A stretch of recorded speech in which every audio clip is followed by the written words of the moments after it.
have to forget something else. Okay, now that is a very cute haircut. That's like a little shag. I've never seen it before. Well, I mean, of course you have. So Rachel. Oh, is that your name? No, I mean, your name. No, I'm Jen. My name's Jen. Right, but I just mean that this is your haircut. But that's the hair on your head. I'm not saying this is your hair, okay?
true that you've got to forget something else to remember that Uber Eats has groceries? No, that's absurd. Hey, remember when you used to be a, what was it, Pepper Lady? Pepper Lady? Wasn't it Semien sisters? Basil Babes. Saffron Squad? Nutmeg Maidens? Paprika? No. Nutmeg Maidens? I just said that. Was it Spice Girls? Doesn't sound right. Was it Saffron Squad?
K&M Leasing Studios, this is Sean and RJ on 105.3 The Fan. And Brown ready with the 2-1. And there's a drive deep into left field. Adolis walks slowly out of the box because he can take his time. Adolis García with his 13th home run of the season. He enjoys the trot just like we do. 3-0 Texas. Love that call. In order to start the Monday edition of Sean and RJ live on DFW Sports Station 105.3 The Fan. We are your official home for Rangers baseball, in case you did not know. I'm Sean Sharif alongside RJ Choppy. We got Ross in for Pepe, Aiden in the back, and we are live on the Fan Cam, Twitch, and YouTube. Hopefully you all had a fantastic weekend, and this is a very nice way to head into the All-Star break. They take 2 of 3 in the armpit. They win back-to-back series. RJ, 1 game under 500, 8.5 back in the American League West as we take our All-Star break. Yeah, we do. And look, I mean, you had to really, if you wanted any shot of the division, you couldn't go in there and lose 2 or 3. You know, that wasn't, you didn't want to do that. They take the 2 or 3 from Houston, gives a little bit of confidence moving towards the break. You don't want to stop after your offense is rolling, because the offense has been rolling here. I mean, what they scored? They scored 32 runs in their series with Anaheim, which is really, really good. And then In a 3-game set. No, that was a 4-gamer. That was a 4-gamer. They scored 30-something runs in that, and then they follow it up, and they put up 16 in the 3 games here. The offense is kind of starting to click, and that's one of the keys that we've been looking for all year long. A lot of it has to do with Seager. Seager's been hitting well. But you want to get Adolis in there, and you want to get him mashing, and then he did, certainly yesterday. And they did it against Hunter Brown, who doesn't give up anything. He doesn't give up anything. He's been one of the fantastic pitchers in the first half of the season. Somebody who absolutely would have deserved an all-star bid. He got it. He deserved it. He's been tremendous. The Astros pitching's been pretty good. Fromber's had a really good start to the season, first half of the season, and Hunter Brown, of course. Yeah, Hunter Brown's numbers look really, really good until you compare them with the great Nate Eovaldi, who gets another win, his 3rd straight W, and he is absolute nails. Yeah, there is one thing that you can say unequivocally that's true about the first half of the Rangers season, and that is that Nate Eovaldi is an all-star. Like, he is. He's not going to make it. Obviously, pitching on Sunday, that's the rule, that if you pitch on Sunday, you're not going to be on it anyway, because there's no turnaround time. Not going to participate, or not going to be on the roster? They would leave you, like, you would not participate. Yeah, not participate. You could be honored. You could be honored. Selected. Yeah, I think that you could be honored and selected, but, like, it's got to be. Once they realize that you're going to be pitching on Sunday, you're just off it. And I was worried about Nate early on in this game, and then he settled down to move to 7-3 with a 1.58 earned run average. He told Sandler in the post the big change and big difference for him this season has been the curveball. Yeah, and look, I mean, it's for somebody at his stage of his career to, continually work on things, right? Not just rest on what you have, but continue to improve and get better, and he has. I mean, this guy has, like, there was a time like 5-6 years ago, it was like, all right, he was bouncing around, and he went from, like, the Red Sox, he was with the Yankees, he was all over the place, right? And he was known as a guy who couldn't figure it out. Did really, really well with Boston in the World Series, right? 2018 had one, and that's where you really liked him from. Yeah, because he was known as like a playoff dog, right? Well, all of a sudden, he's available. Nobody thought when he signed here that he was going to turn into this, what he has been, which has been an ace. I mean, he really has been an ace. And you look at the box score, and it's like, Sharif, why are you worried about him? It's zeros across the board. Well, because there were runners on before Evan Carter. There are 2 types of diving catches. There's a real diving catch where you absolutely have to leave your feet, and then there's that sliding, comfortable catch that looks a little bit more for show than it actually does in terms of necessity. This was an absolute must. Had to. In terms of Evan Carter and the athleticism, and he saved those first runs for Nate, then followed it up with an RBI triple, and Evan Carter, who said it? Murph Murph said it on the TV broadcast. You want an early game MVP, just give it to Evan Carter now. Yeah, oh, for sure. He had a good game. Really good game. That was he had to completely lay out for that one. And it was like he contorted his body, too, because it wasn't like just a straight on. It was straight, but his arm was just flailing over because the ball was probably tailing away from him. Great snag from Evan Carter. They need him to be hot in the second half. Adolis goes yard. You heard that call from Hicksy. I think that was his third in his last 4 games. And then Marcus with home run number 250 in his career. The solo made it 5-1. He homered on Saturday as well. Night, game over. Be really nice to get him going. These guys start getting hot right before the break, and then you take 5 days off. Yeah. Get some rest. Let's go. Second half of the season. Marcus's average, you think, is what? I just looked at it. Okay. I just happened to see it. So he's at 240. Which, that's like 60 points higher than it was. It seems like a month ago, but it was like, really more like 50 days ago. I'll take you through his season. He started off in March hitting 105. That's not good, I don't think. Then 198 for the month of April. Still? 207 for May. Well. 324 in June. And then he's come back down to earth, hitting 250 for the month of July. That's what you like to see.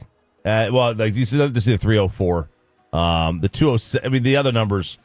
That's why his season is never going to look really that good, no matter what he does in the second half. Unless he hits like 400 over the second half, he's just not going to look up 5 years from now when you look at his box scores, or you look at his stats, like, ooh, that's a pretty bad year. Like, he really doesn't. He put himself in such a hole that he'll never really be able to recover from that. He'll be able to be respectable, but never like, oh, that was a really solid season. On Saturday, they couldn't completely take advantage of Josh Hader's first blown save of the season. And then they had the most strikeouts in a game, tied for the most in Major League Baseball this season with 19 strikeouts. Zach Short, of course, ended it with the walk-off hit. But the absurd amount of strikeouts on Saturday, Hader blows the save, not able to get the W, but they still win the series overall. That Saturday game, that was like kind of, you had a really nice comeback to tie it. Did that they were going to do that. But then to let that thing go in extra innings with just walks after walks. It was kind of disappointing. So they break for the All-Star festivities, but that's the big league club.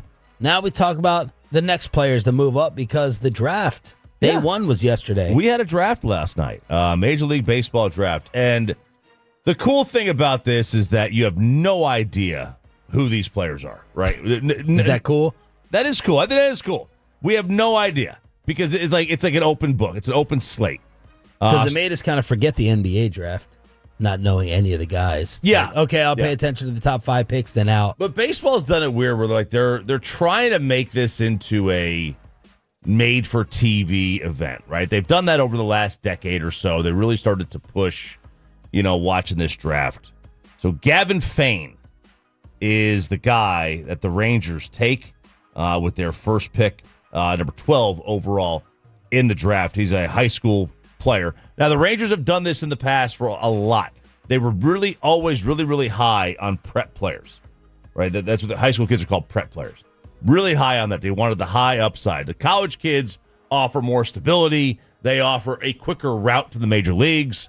So instead of having 5 years in the minors, a college player might offer 18 months in the minor leagues, right?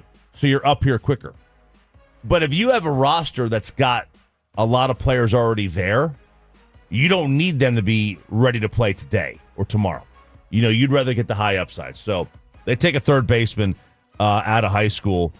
But was he listed as third baseman, or I'd seen 6'3" shortstop? I'd seen shortstop too. ESPN lists him as third base on their draft board. But yeah, he could absolutely play short too. Harold Reynolds with the breakdown on the MLB Network. With the 12th pick of the 2025 MLB Draft, the Texas Rangers select Gavin Fain, a shortstop from Great Oak High School in Temecula, California. The San Francisco Giants have the next pick. He's 6'3" high school shortstop. Some scouts thought that he was the best 2025 high school prospect during last summer's showcase circuit. He had 408 games for Team USA, hit over 400 as a sophomore and as a junior. Gavin Feen to the Rangers. Harold, what do you think? You know what? I've watched Gavin through high school and into the summer, and what I see from him is a guy that continues to get better. And it just goes to show you the work ethic. I wanted to see some of the swings that you just saw, USA team and also his high school, how he kind of flicks the ball, and he doesn't really stay through it. He was athletic. But then he came to the combine, and I got a chance to really see it on display. Look how much stronger he got in that little bit of time from high school season to now. Finishing the swing look better. He's going to continue to just get better. I really like watching him take ground balls. This wasn't 10 crow hops to see how hard I can throw it. It was get rid of the ball. He has a great zip, great arm on it. But the biggest thing to me when I first saw him, I thought he was a college junior. So there's Harold Reynolds with his breakdown. There were two players that I'd kept hearing their names over the last couple of days. One was Jace Laviolette, the A&M player who was one of the best in the country, and then they had a bad year. The whole team had a bad year. And the other one was this high school kid out of South Texas, Cason Cunningham, who was tearing up the MLB has this camp. So they take like the top 100 or so prospects from high school, they put them in this camp, and they play with wood bats and minor league baseballs. They don't play with high school baseballs. They play with minor league baseballs, different seams and everything. And he was apparently tearing it up. And there was talk they might take him, but he went to Arizona a few picks later. I think the Rangers said look, he's too short. He's only 5'10". So I wonder if that played into it. But they get this Gavin Feen out of California, so high school. A couple of the takeaways from the draft analysts on ESPN said, look, this was the first round of the shortstops. Whereas college hitters are usually the safest bets early in the draft, this year high school position players dominated, and they all play shortstop. Athleticism has returned to baseball, and draft rooms are acting accordingly. And then Schoenfeld, who's been on the show, said the selection of that many prep shortstops stood out. They all seem to hit left-handed and run well. Some of them have big power potential and a cannon for an arm. And it's a wide range of tools that is showing baseball still drawing top athletes to the sport. The only reason I'm talking this much about the draft is because I'm interested in it from a youth baseball level. Choppy's kids playing. We talk about baseball maybe being the number one youth sport in all of DFW and the state. So I was just trying to see where the trends are going, if there are any trends. Athleticism, and then back to shortstop. A lot of the and kids, high school kids. Yeah, a lot of high school kids. Obviously, they're taking every year. California does a really good job with getting their high school kids selected. I mean, it's just there's so many people there. The Rangers had two other selections. At 52, they took A.J. Russell, who's a pitcher out of Tennessee. Go Balls. And that's right, baby. And then at 84, they took Josh Owens out of Providence Academy in Tennessee. It says TWP. I assume that means two-way player.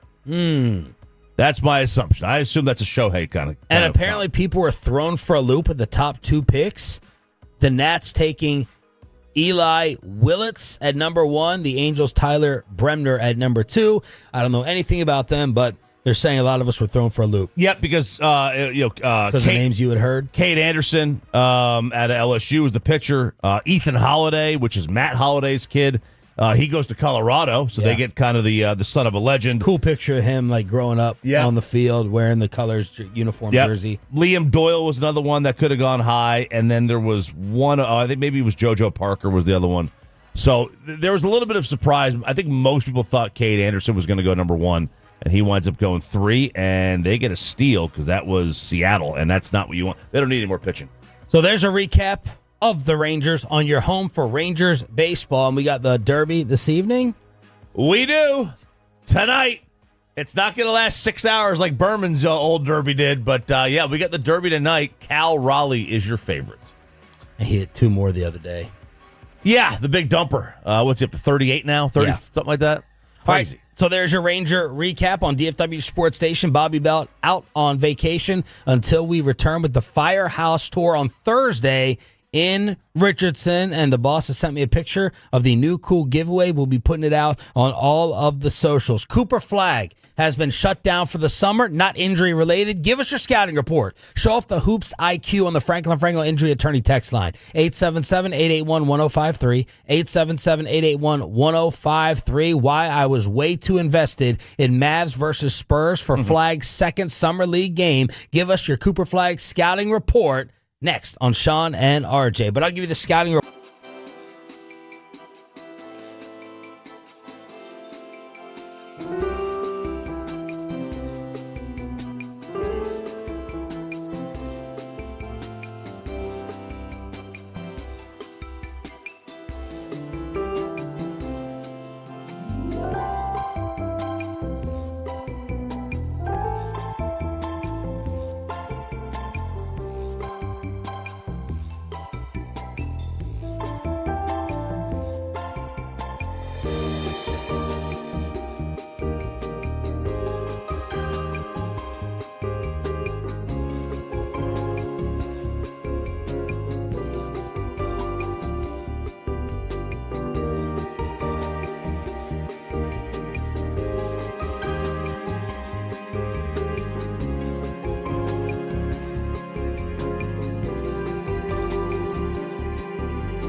Uber Eats has Lola V products? I gotta remember that. Well, you know, they say in order to remember something, you have to forget something else.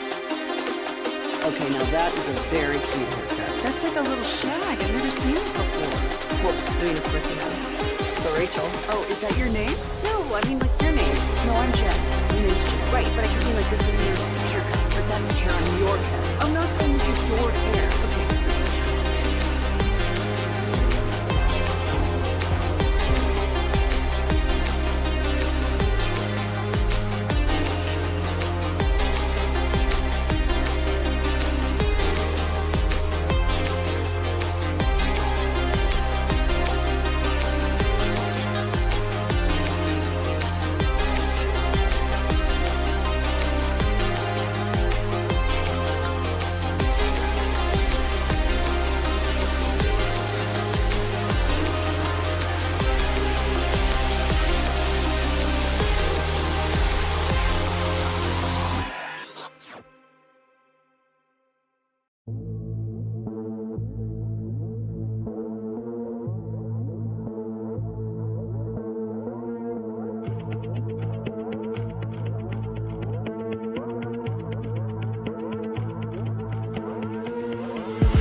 Frankel & Frankel, there is never an out-of-pocket cost. They only get paid when you win. Frankel & Frankel, the go-to car and truck wreck attorneys in Dallas. Flagg driving baseline, got it in one. Count it. Cooper Flagg with his first field goal.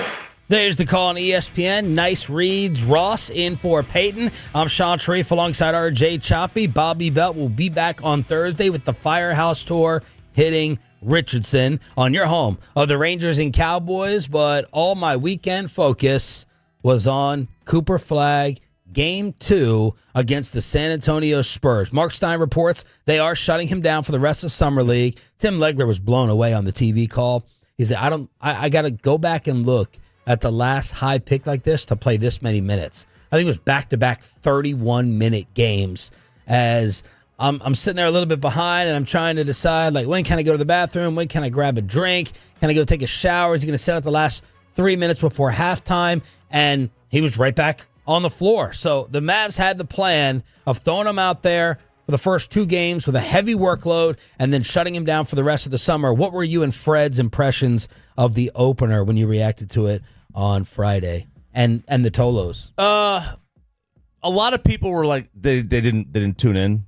Most people were like, oh, we didn't tune in. But tune in. Here's the thing. And I said this last week. We've all seen Cooper Flagg play 30 games. You know what I mean? We've already seen him play a bunch of games in college. Whereas with Luka, we didn't see anything. You know, we didn't. So it was all fresh. It was all brand new to us. But yeah, it was. He was okay. I wanted to, in his first game, I wanted to see him, be a little physical. He was. I wanted to see him, how was he in transition? How was his competitiveness? How was his stamina? That's what I didn't care about his jump shot. I didn't care if his shooting percentage. I wanted to see, was he going to take the ball to the hole? Was he going to settle for threes? That kind of stuff. It wasn't anything about like his game. We were going to break down his game because there's nothing to break. You can't break it down. They've had 3 practices. He doesn't even know the plays. Yeah. So it's a totally different roster. I really liked he's clearly versatile. Yeah. The Mavs coaching staff is just raving about the number of smart decisions that he continued to make. Josh Broghammer, however you pronounce it. He kept saying, look, 3 turnovers, that's it. That's all he did. 60 minutes through 2 games. We put him in an unfamiliar position to go ahead and handle the ball more. Double teams was thrown at him the very first possession. Mm-hmm. He got double teamed near half court and just 3 turnovers. I loved his aggressiveness. I like that because I was worried about him showing up here on a ready-to-win team and then just being really passive and not taking a shot and not being aggressive. They clearly told him, be aggressive. We want to see the shots. And he had the green lights. It did not matter to him that he had the 10 of 21 shooting after the horrific shooting in the opener. He can go to the bucket. He can put the ball on the floor. Obviously, the athleticism, the size, it's all there. I'm feeling he's going to have a top 10 dunk guaranteed of the season by year's end. When they're doing their NBA regular season mark it down, 6:25 a.m. on July 14th, Cooper Flagg will have at least 1 poster dunk on somebody because he's going up to yam on people. Yes, he does. Woo. He did it in college. He had a really good one, at least that one. He had that really tremendous one. Yeah. But he had a bunch anyway. Like that's just the reality of it. Like he's a tremendous athlete. He could drive, he could shoot. He's not a spot up. He's not Steph Curry out there, right? But he could shoot. And that's the thing. I wanted to go back and look. My biggest takeaway overall, if Cooper Flagg can shoot the basketball, he is going to be more than fine. And I just wanted to go back, and I'm going to ask Kevin Hagelin this in Crosstalk, Mr. Duke Blue Devil, diehard himself. What were the shooting percentages at Duke? How do you remember him as a shooter? Like, more than adequate, really good? The percentages, I went and looked them up. I'll do the work. Okay, you got it. 49% from the field, 37% from 3, 83% from the line.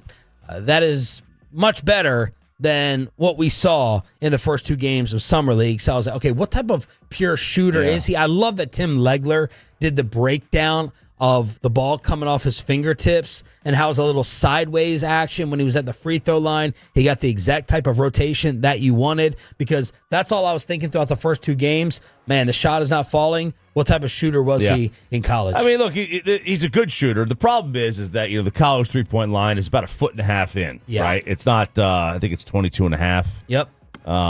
Versus, I think it's a 5-inch difference or something. That's what they were saying. Is it 5-inch? Let's see, 22.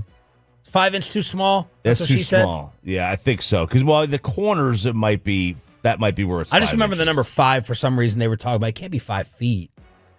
Let's see. The NBA 3-point line is 23 feet 9 inches. All right, so 24. Yeah, the college 3-point line is 22 feet 1 3/4 inches from the center. Okay. Now it's different on the baselines. Where in the corners, the NCAA is 21 feet 7 7/8, and the NBA is flat 22 feet. So that's where you're getting about a 5-inch difference is in the corners. So it's tough to tell, right? And some guys they like shooting further out because they're stronger, they're bigger, whatever, right? So it might actually work out in the reverse form. But there's nothing wrong with Cooper Flagg, the shooter. Okay. He's not a bad shooter. Okay, he's just not Steph Curry. That's fine, right? That's totally fine. Luka's going to want to be a better 3-point shooter than him. But Cooper Flagg does a lot of other things, especially defensively, that Luka doesn't and never did and never will. Coop on how much more comfortable he felt in Summer League game number 2. Yeah, I mean, I definitely felt a little more comfortable. It was a different, paced game, but they were still, being physical, picking up 94. I mean, they did a really good job of just, pressuring us and getting us out of our actions. So that was a little tough. We had to try and figure out our spacing and actions we wanted to get into, but they did a good job. All right, give us your Flagg scouting report on the Franklin Franco Injury Attorney text line at 877-881-1053. 877-881-1053. For the 972, he's everything we thought he was. Athletic, high motor, high IQ, can create, needs to work on fighting through screens. Gets taken out of plays on defense. Not going to be able to be your go-to, get me a bucket, create your own shot kind of guy. Definitely has potential for the future, too. But right now, still needs time to develop. He'll flourish eventually. Sports Center Top 10. He's good. He ain't Luka, though. Bronny had him locked up. Come on now. It's for the 940. Yeah, Bronny was impressive defensively. Coop was trying to go ahead and post him up, and Bronny was fighting him until Flagg said, the heck with this, I'm not going to back him down. I'm just going to turn around and shoot over the top and then talk to Kyrie and all the fellas on the sideline. That had Dirk... was it David West that always gave Dirk trouble? That had Dirk David West vibes, like just some short king out there trying to lock up somebody who's 8 inches taller than him. Like, come on, nice try. This was Bronny's NBA championship game 7. This was Cooper Flagg's Thursday. Yeah, that's all this was, right? Totally unfair, but I got to be honest with where my mind was going. And the kid is only 18, but I was to that last Tolo text message. I was saying he's never going to be the scorer that Luka Doncic is. I mean, that's a pretty obvious, easy, generic statement to make. I said that before any of the Summer League kicked off, but in watching that, I'm just like, he's not going to get buckets as easily as Luka. It's just not. Well, no, I mean, Luka's going to be somebody who vies for the scoring title every year. Especially now that he's 30 pounds lighter. I like the comparison from Jay Kidd. Jay Kidd was kind of talking about Grant Hill as that point forward running the show. We talked about Kawhi. We talked about Tatum. We talked about, Scotty. Yeah, he's a less athletic Grant Hill. Like, that's the type of player that he's going to wind up being. So he could be a number one, but it's a different kind of number one. He's never going to be the number one that puts up an average of 32 points for an entire season. Yep. He'll be the number one that puts up 24, but he gets a ton of rebounds. He plays good defense. Like, he's going to be an all-around solid, tremendous player. And that's why he's a perfect fit for this Mavs team versus like more of a scorer coming out of college, to where they're out of rhythm. They're not getting the shots because Anthony Davis, Kyrie, D'Angelo Russell, more established NBA veterans are not letting you get in your offense. And this is Cooper Flagg able to do so many different things. He averaged 7.5 rebounds, 4.2 assists, a steal and a half, and a block and a half at Duke. The only NBA players that average similar numbers, again, one was done in college, One was done in the league. But those do-it-all forwards, Scotty Barnes and Jalen Johnson. The only players in NBA history with the most seasons like that, KG did it 10 times, Giannis and C. Webb. But I was watching the Spurs game for so much more than just Cooper Flagg. You had Dylan Harper out there, the number 2 pick, 16 points in 20 minutes.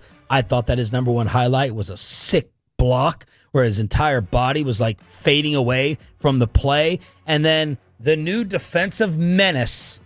And it takes a lot to make me just watch someone on defense in any sport.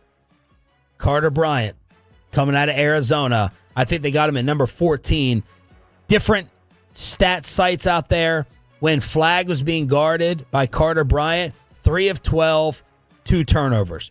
Carter struggled offensively with his game from the field, but go and watch Carter Bryant defensive highlights, and you just realize even more, holy crap, San Antonio is loaded. Yeah, I didn't pick up on that. Oh, yeah. Just Carter Bryant and Twitter, and it's fun to watch. Man, he's long, he's athletic, he's got that dog in him, at least defending. And that means I got to watch something other than the ball. Yeah, I hate doing that. I hate doing that.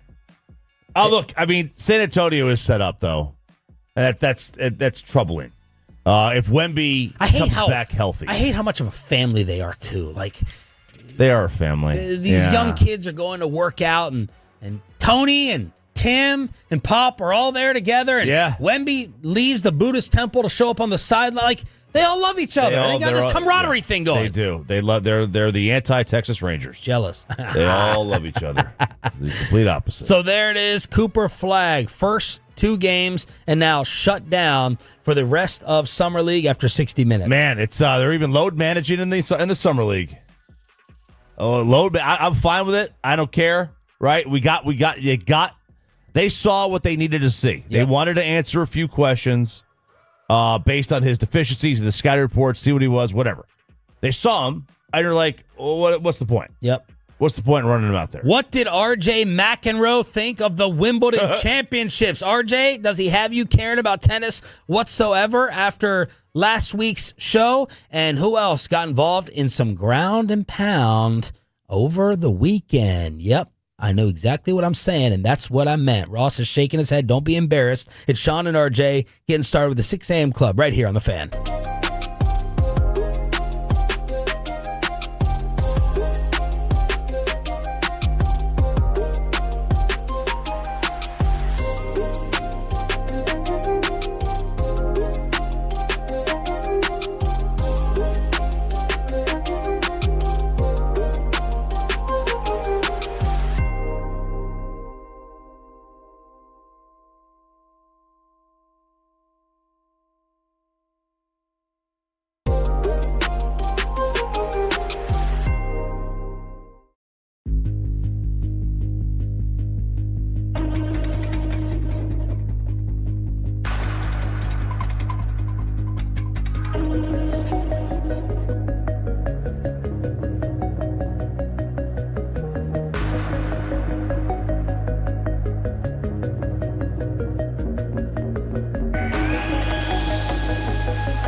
No, that's absurd.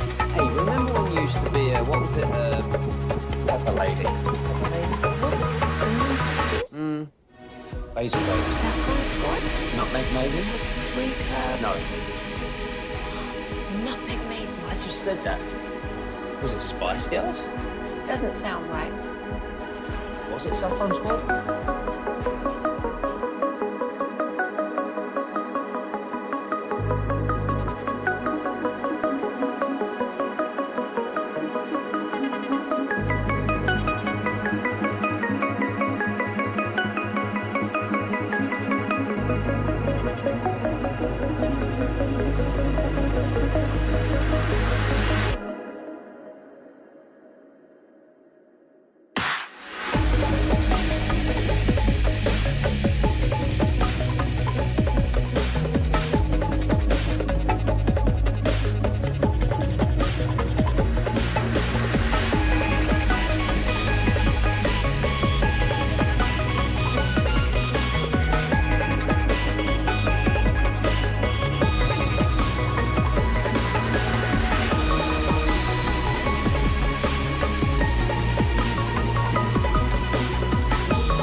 find back-to-back #1 Chevy dealership in the world. Visit ClassicChevrolet.com. This is Texas. This is Classic Chevrolet. Together, let's drive.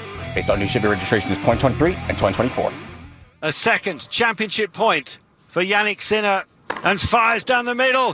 He's done it! Yannick Sinner is the winner of Wimbledon, the first Italian ever. I do have to say, and if you're mad that we're talking about this, blame RJ Choppy. He got me into watching at least the men's Wimbledon final after his absolute tennis craze last week that broke out Thursday edition here on Sean and RJ Bobby Belt back Thursday. There we go, baby. Sinner wins it for the men. Swiatek, Iga Swiatek wins it for the. That was one of the biggest destructions I've ever seen. So in high school, we were a really, really good program, right? Yeah. And I created the Bagel Club. Oh, really? Yeah. Bagel Club is when you just go ahead and you blank your opponent. Like Dan's Bagels, big time bagel fan. Dan's Bagels? Dan's Bagels at Trophy Club's fantastic. It's a little small. Doesn't sound real. That's great, man. Doesn't sound real legit. Dan's. They run out by about 10 o'clock in the morning. They run out of bagels, but they're fire. Yeah, it's like Sharif's Enchiladas, Dan's Bagels. But I created the Bagel Club, and that was my way of creating competition amongst us. Uh-huh. You win 6-0-6-0. 6-0-6-0. You put up the double zeros. That's the bagel.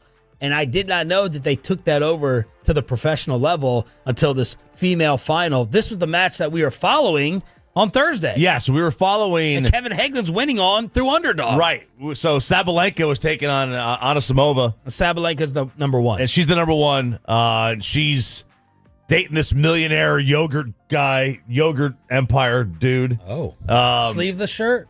Sleeveless shirt guy started some kind of like yogurt shake, acai bowl dude, right?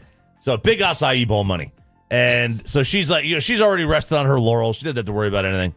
So this young American wins it. And then she goes and takes on Swiatek and gets worked. 6-0-6. I mean, it wasn't even close. 6-0-6-0. I had seen like an ESPN note that this was like maybe the biggest betting one-sided wager that you could make. And I was like, this girl just took out the number one seed. Yeah. And Vegas had her getting absolutely destroyed, and she did. Yeah, it was a crazy. I mean, it was a big time upset. Not a game? It was a big-time upset for her to beat Sabalenka to begin with. Sabalenka doesn't play well on grass. But she didn't even come close in this one. It was a destruction. And I think this thing was done like an hour. Like, it was so fast that this thing was over. And you have people talking about the first women's major title featuring a double bagel, I think, since 1988. And am I even surprised it took place that recent? And it was, if you go just to Wimbledon, this is the first time in Wimbledon the final was this since, pre-war. Like, for those of you that don't know, this is much worse than, getting shut out 40-0 in a Super Bowl. To not get a game, you're in the final? Is worse than Seattle-Denver? Oh, yeah. Oh, yeah. You can get a beat down in football, blowout. To not win one game, you're a finalist? One? In 2 sets? 6-0-6-0. That's like a first-round matchup. And not even that. Yeah. 6-0-6-0. I couldn't believe it when I saw it. It's insane. So that happened, and like I said, it was over in an hour. And then you have people saying, well, should they make the Wimbledon final for the ladies a best of 5? Why? So we can see 6-0-6-0-6-0? Right. So absolutely. So she's like, and people What's are saying, the thought in that? Just your nerves are too high. You not give up enough a time game with just 2 out of 3 sets. Yeah, if you lose the first set in a women's tournament, you're in trouble. Yeah, you're in big time trouble. Meanwhile, in the men's, Sinner lost the first set. Yep. And he comes back and he wins the next 3. Did you watch this? I watched a little bit of this. Yeah, he comes back and he wins 6-4, 6-4, 6-4 the final 3 sets. But he had dropped the first set. It was like, oh, okay, nothing. And he had lost in 5 sets to Alcaraz. This is number 1 against number 2 at the French Open. Yeah. So it's kind of like setting up nicely, rival back and forth. You get one, I get one. People are already talking about that this rivalry is it's one that is, for the ages. And Alcaraz was trying to become the 5th man in the Open era to win Wimbledon 3 years in a row. He had already won back-to-back. I thought he only won 1. But, Are you hearing that phone, Ross? Is that your phone? Is that Chop's phone? No, that wasn't me. That might be mine. I don't know. I just turned it off. Definitely seemed like a me thing to do to leave my phone on loud and have a mic on. You're having a perfect 6 a.m. hour. Don't jinx it. So far, so good. So far, so good. Peyton's worried. So these two guys have won the past 7 majors between them. Damn. And I think it was Sinner that beat Joker to get here in the semifinals. But I think this is now Sinner's the 3rd shortest time between his 1st and 4th major ever. And Italian. And Italian, which this he's kind of fake Italian, right? The people from Italy are fake Italian, making bagels, right? They don't wear Fila suits. They don't say those are the real right. But you got to sound like Andrew Dice Clay to be real Italian. But Sinner's won like 4 majors in 500 days. It's pretty good. Yeah, it's pretty good. Which UFC cut would you like to start with? Ground and pound or meeting the president? Oh, do ground and pound. Okay. This is Derek Lewis, UFC on TNT, and he just mauled through his opponent. He got the job done, and he's in the ring afterwards in his post-match interview. Derek, back in the win column, extending your record for most knockouts in UFC history. What do you want next, my friend? I've been gone for 2 weeks, so I want my wife next. It's going to be a lot of ground and pounding. Ground and pounding. She know what it is. Fine ass. She know what it is, that fine ass. That's great. Get that as a mark. This guy's a treat, man. As soon as he's done, he just takes his pants off. He just takes his shorts off, and he's got nothing on but his tights, like his spandex. 35 seconds, he won. He's a beast. And his post games are always the best. And then so you see him after the fight's over, and they've got the judge, like the referee between them, right? And then Michael Buffer's saying, is the winner of this bout in 35 seconds. And they go to raise his hand. They raise his left arm because his right arm is holding a cell phone. And Dana White had handed him the phone, and it was the president, like Trump called him. Trump's just sitting home Saturday night watching UFC. He's obsessed with the sport. He loves it. He does love it. I mean, I didn't, whatever. He was just sitting at home in the White House in the Lincoln bedroom watching Derek Lewis rip his pants off after winning in 35 seconds. And you used to only talk to the president when you're an athlete, like after you won the Super Bowl. You get on the cell phone, right, or you go to the White House. Yeah, now it's after Trump is taking credit for the White Sox in this winning streak as well. They haven't lost, and I'm being serious. They haven't lost since they showed up here. Oh my God! And then get rid of that loser to San Francisco. So yeah, most of the time it's after the Super Bowl or whatever, win the title. No, this is just after UFC like 353.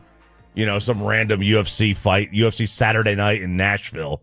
So he calls them up, and they asked him in the post, what'd y'all talk about? I've been telling Dana a couple of weeks now. I need to talk to him about something. Could you tell us what that something is? No, man. No. Would it be about maybe fighting against It's classified. Oh, it's classified. You're an agent now? Yeah. It's classified. It's almost something about terrorists and stuff like that. Oh, serious? Yeah. Serious stuff? Mm-hmm. Are they signing you up? You going to join the FBI? We don't like the FBI right now, me and Trump.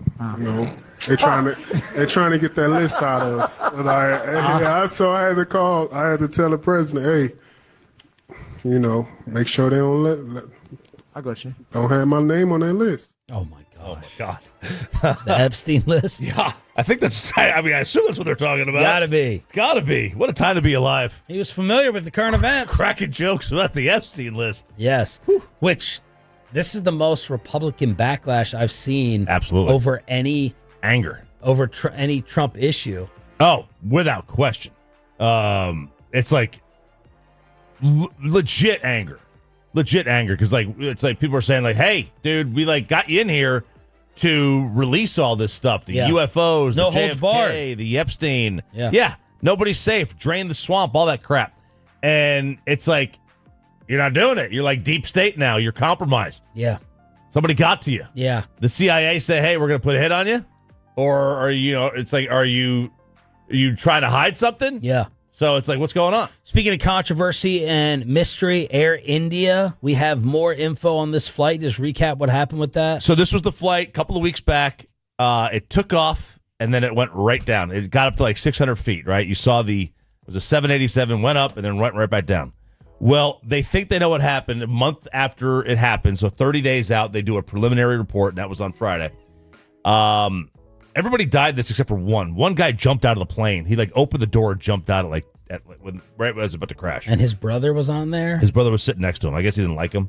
He didn't tell him to unbuckle his seatbelt and get out. But they think they know what happened in their preliminary report. They cut the engines off, the fuel supply. Right by that throttle thingy are two buttons. They probably shouldn't be there, by the way. They shouldn't be so close. Where if you pull the buttons, it shuts the fuel off to the engines. So they shut the engines off. Now, I did a little digging. This is not something that you could do like a light switch. It's not a light switch. You've got to pull up and push down, right? So it's like a lever. You got to pull and push. So you got to do this on purpose.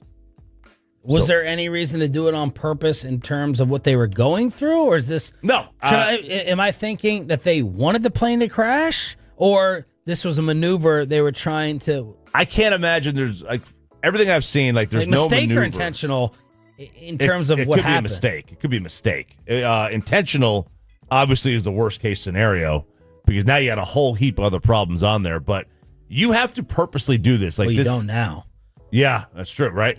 Because there's no reason at that point. You're still you have no thrust. You got no lift. You need power. You can't get up without it. So I don't know how they would want to do that intentionally, purposely for any flight maneuver. But if they wanted to crash the plane, that's an easy way to do it.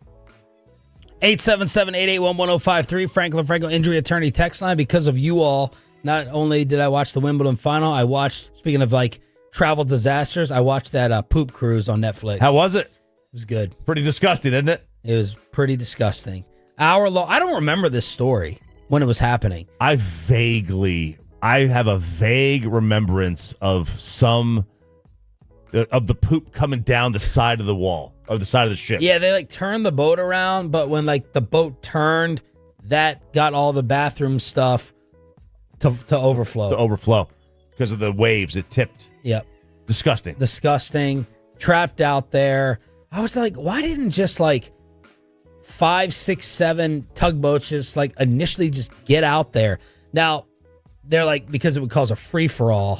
It would cause a war between people. People are already fighting for sandwiches. Imagine getting on a rescue boat and how crazy that would be. So they weren't going to come and rescue the people piece by piece, right, or fly them out on a helicopter because people would probably die fighting amongst each other. I mean, but you're in the middle there's no AC. You're in the middle of the ocean or the Gulf. Oh, yeah.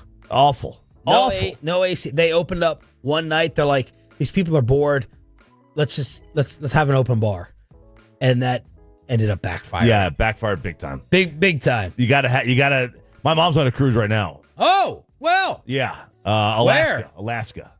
That's the only cruise. Oh, no, I've done 2 cruises, but the Alaska one by far the best. Family trip. She Victoria Gardens? Yeah, she left out of Seattle. I think she left 2 days ago out of Seattle. Who'd she go with? Some chick from church. Some lady, yeah. Some old lady. These old ladies, widows from church. They go just fly up there. They got their nothing else to do. So she went to Seattle and she's cruising out. I think it's Norwegian cruise line, but she likes cruises now. My dad would never go on them. Why? Just doesn't sick. He gets motion sickness. He did. That's another thing. If you're out there and you get seasick, yeah. What are you gonna do? Right? You're just absolutely stuck. So he never would go on one. So she's been on 3 now in the last couple of years, and now she's on an Alaskan cruise. I have no idea where she is. She could probably see Vancouver though. Peyton, did the Dallas Cowboys represent up front?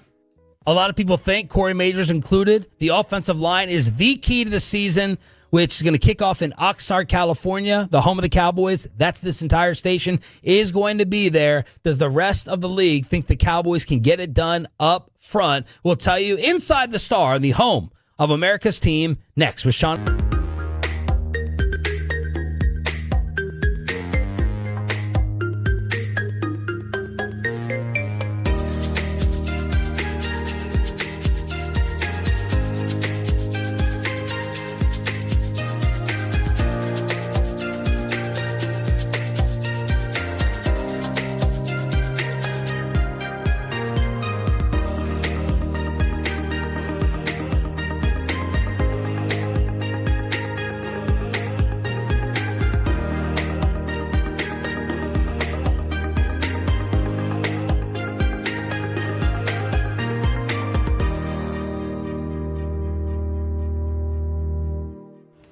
Uber Eats has Lola V products? I gotta remember that. Well, you know, they say in order to remember something, you have to forget something else. Okay, now that is a very cute haircut. That's like a little shag. I've never seen it before.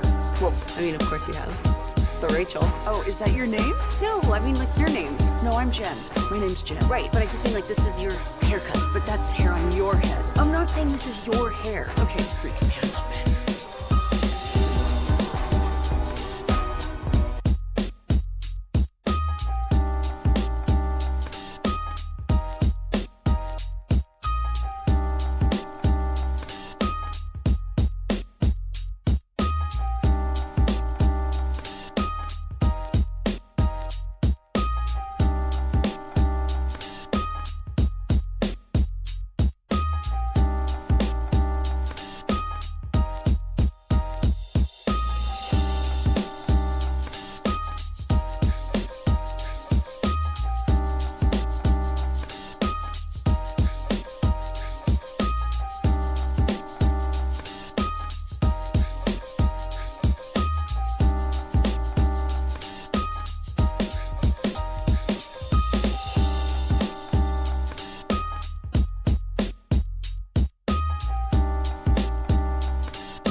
105.3 The Fan. From news and notes to the coaches and players for America's team, let us go inside the stars on 105.3 The Fan. Good morning, Metroplex. We usually do this during the Red Zone. That's your 920 football fix every single day on your home of the Dallas Cowboys, in case you did not know, and you're new to the radio station. I'm Sean Sharif alongside RJ Choppy, our Cowboys insider Bobby Roberto Belt. We'll be back on Thursday, and Bobby went to San Antonio, so he did go somewhere. He did. You know, he was not very forthcoming with us on what he was going to do, what his plans were. He didn't ask. He didn't ask. Oh, is that what it was? Yeah, we didn't ask. Yeah, so he went to San Antonio and almost got kicked out of a certain place. Yeah, we'll get you the report on that later on. Peyton Russell on the road, Bobby Belt on the road as well. But where's Peyton? Where did he go? Floribama. That's right. That's right. Because I went to his part of the Metroplex on Saturday, and I was going to hit him up and say, "Come on out to Heath." Come on out to Heath. This really good place. And I think he's probably on the plane or on his way to the airport, because I know his fiance was already there on the shores. So every day during the Red Zone, we've been doing my favorite football list of the offseason. It's Jeremy Fowler, ESPN. Talking to executives, coaches, and scouts to rank the top 10 for each different position group. And over the weekend, they still release them. I was out on Friday. So we're going to do offensive line. What many people believe to be the key of the Dallas Cowboys season, Corey Majors included. Is there a better chance, and what would you like to start with, that the Cowboys get an interior offensive lineman or an offensive tackle? Oh, interior. Interior. It's going to be Tyler. Okay. Smith. So let's go ahead and start there. Should be Tyler Booker already. He's top 10. Number 1. I mean, this is going to be dangerous for you to guess. We could be here all day. I don't know. But if you want to guess, guess. AFC. Not the biggest. Quentin Nelson, is he still out there? Not the biggest star name. And he plays for the Chiefs. I can give you the team. Oh hell. I don't know. Creed Humphrey. Yeah, no. Last year made the case as the best overall center since Jason Kelsey. Now he's the top interior offensive lineman, the only one to appear on every ballot, and was a top 3 recipient on the majority of them. His run block win rate, solid, if unspectacular, and he's getting the praise as the number 1 guy. Number 2. Let's see.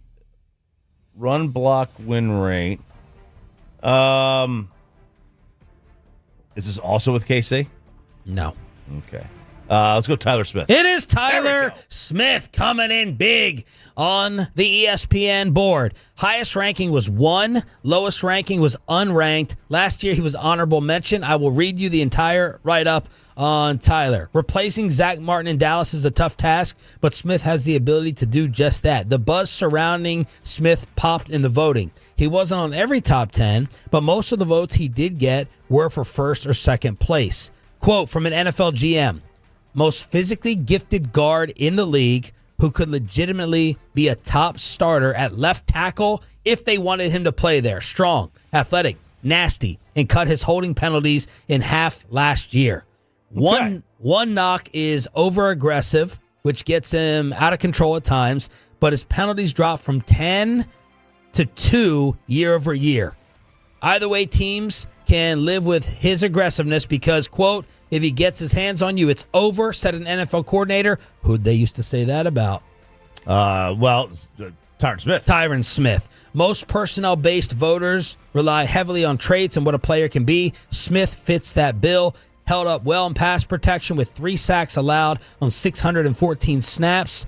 And one D-line coach said, quote, best guard in football, perennial Pro Bowl guy, quick, explosive, violent, strong hands, above average pass pro, can reach second level. Tyler Smith getting all the praise. As he should. He's tremendous. You got an all-pro. This team just builds all-pros on the interior of the offensive line. Number 3. Linderbaum? No, go back to one of your funny guesses earlier.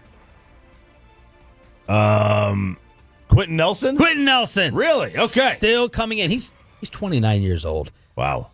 Tyler's 24, by the way.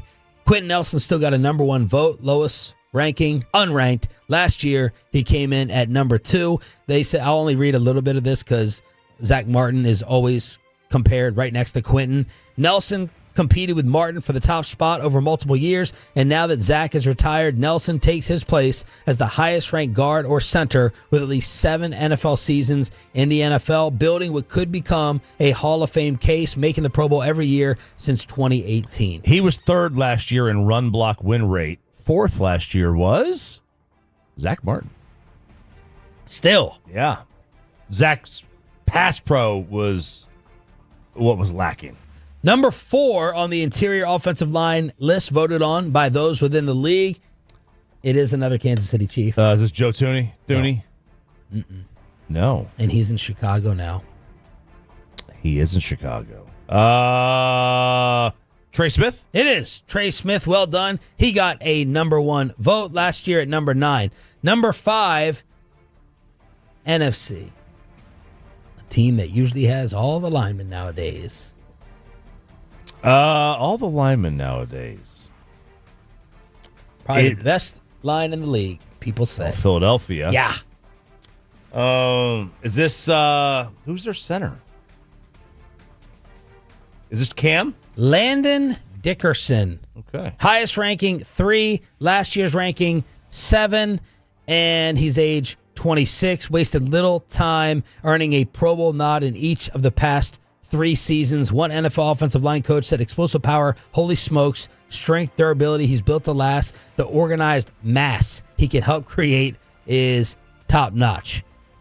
Joe Thuney, number 6, Chicago Bears. Highest ranking was 1, last year was 4. Chris Lindstrom, Atlanta Falcons. Highest ranking 2, lowest ranking unranked. Some guy off Denver, Quinn Menierez, Jenkins off Green Bay for you, Aiden, at number 9. And then Linderbaum, who the Cowboys said what? Too short of arms, right? Or the ass was too small? Something like that? Oh, yeah. Small base. Too something small? like that, yeah. He's number 10 on this list. Highest ranking he got was 1. He's a hell of a player. He is a hell of a player. Baltimore just makes good decisions when it comes to drafting players. No Cowboys on the honorable mentions list, and no one else that I saw also receiving votes, but they get the big dog, Tyler Smith, at number 2 inside. They'll have one other guy on this list next year because Booker will be on it. By the way, Cooper Beebe was 12th in pass block win rate from last year. Oh, okay. 95%. Well, Tyler Booker did talk about switching up from left guard to right guard. Is this like switching from left tackle to right tackle? Is like wiping with the other hand? Who told us that? Mike? McCarthy, yeah. Yeah. He said it's been a lot of fun. You have to think a little bit more, but at the same time, it's technique that you're a lot more cognizant of what you're doing with your body. It's not too hard because my freshman year at Bama, I would get 2 drives at left guard and 2 drives at right guard. Shout out to Saban for getting me ready for the NFL. So there it is. The transition being talked about. We always hear this, right? Playing corner, one side to the other. Playing tackle, one side to the other. Here's Tyler Booker, left to right guard. All right. Offensive tackles, as voted on by the league. Number 1. I mean, is it going to be Trent? It's not Trent. And he just got hurt. Tristan Wirfs? Tristan Wirfs. RJ Choppy on top of the NFL headlines on DFW Sports Station. Lowest ranking was 7. Last year's ranking was 4. He's still only 26 years old. Ooh. Number 2. It is not Trent. It's not. Okay. You'll kick yourself if you don't get it. Is it Penei Sewell? It is. Yeah. Penei Sewell, RJ wearing his Detroit Lion colors today. I'm wearing a Michigan golf shirt. That's right. And that hat. It's a blue hat. Right. We know you match. We know you love to match. That's right. Highest ranking 1, lowest ranking 7. Last year's ranking was 2. He lost a narrow race with Wirfs for the top spot. AFC Scout said it's splitting hairs. Both are great. I give the slight edge to Wirfs for playing the left side. His metrics last year, 91 pass block win rate, 71 run block win rate. Not stellar. The latter ranking last among players who got at least 1 vote. so not absolutely dominating in terms of the run blocking. Number 3. By the way, Trent is 4. I'll just give that Trent's away. 4. Is it O'Neal from Minnesota? It is not. Mike McGlinchey? Nope. Think filthy.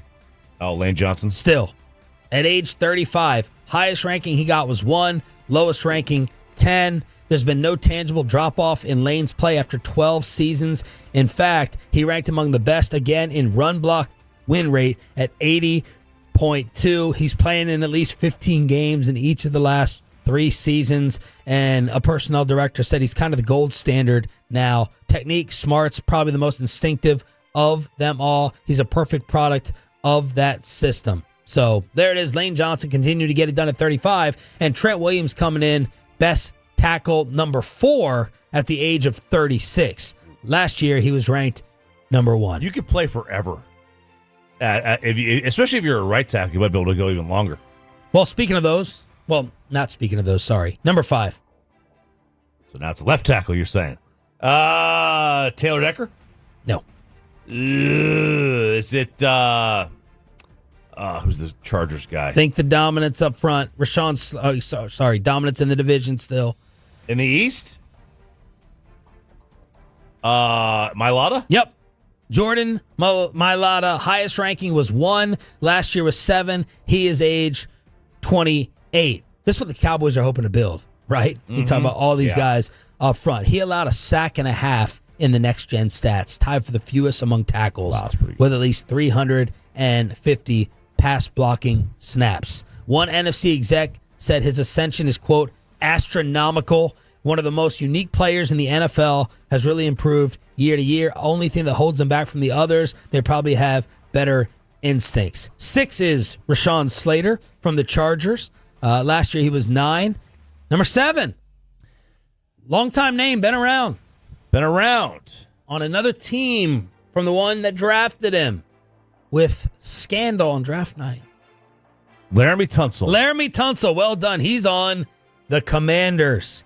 Highest ranking 4, age 30. Last year was ranked number 3. Dawkins from Buffalo is 8. Darrisaw from the Vikings is 9. Andrew Thomas from the New York Giants coming in at 10. He got a number 1 vote, man, as well. Nice little resurgence for him. He was picked, I think he was like the 4th pick, and he was just awful his first year.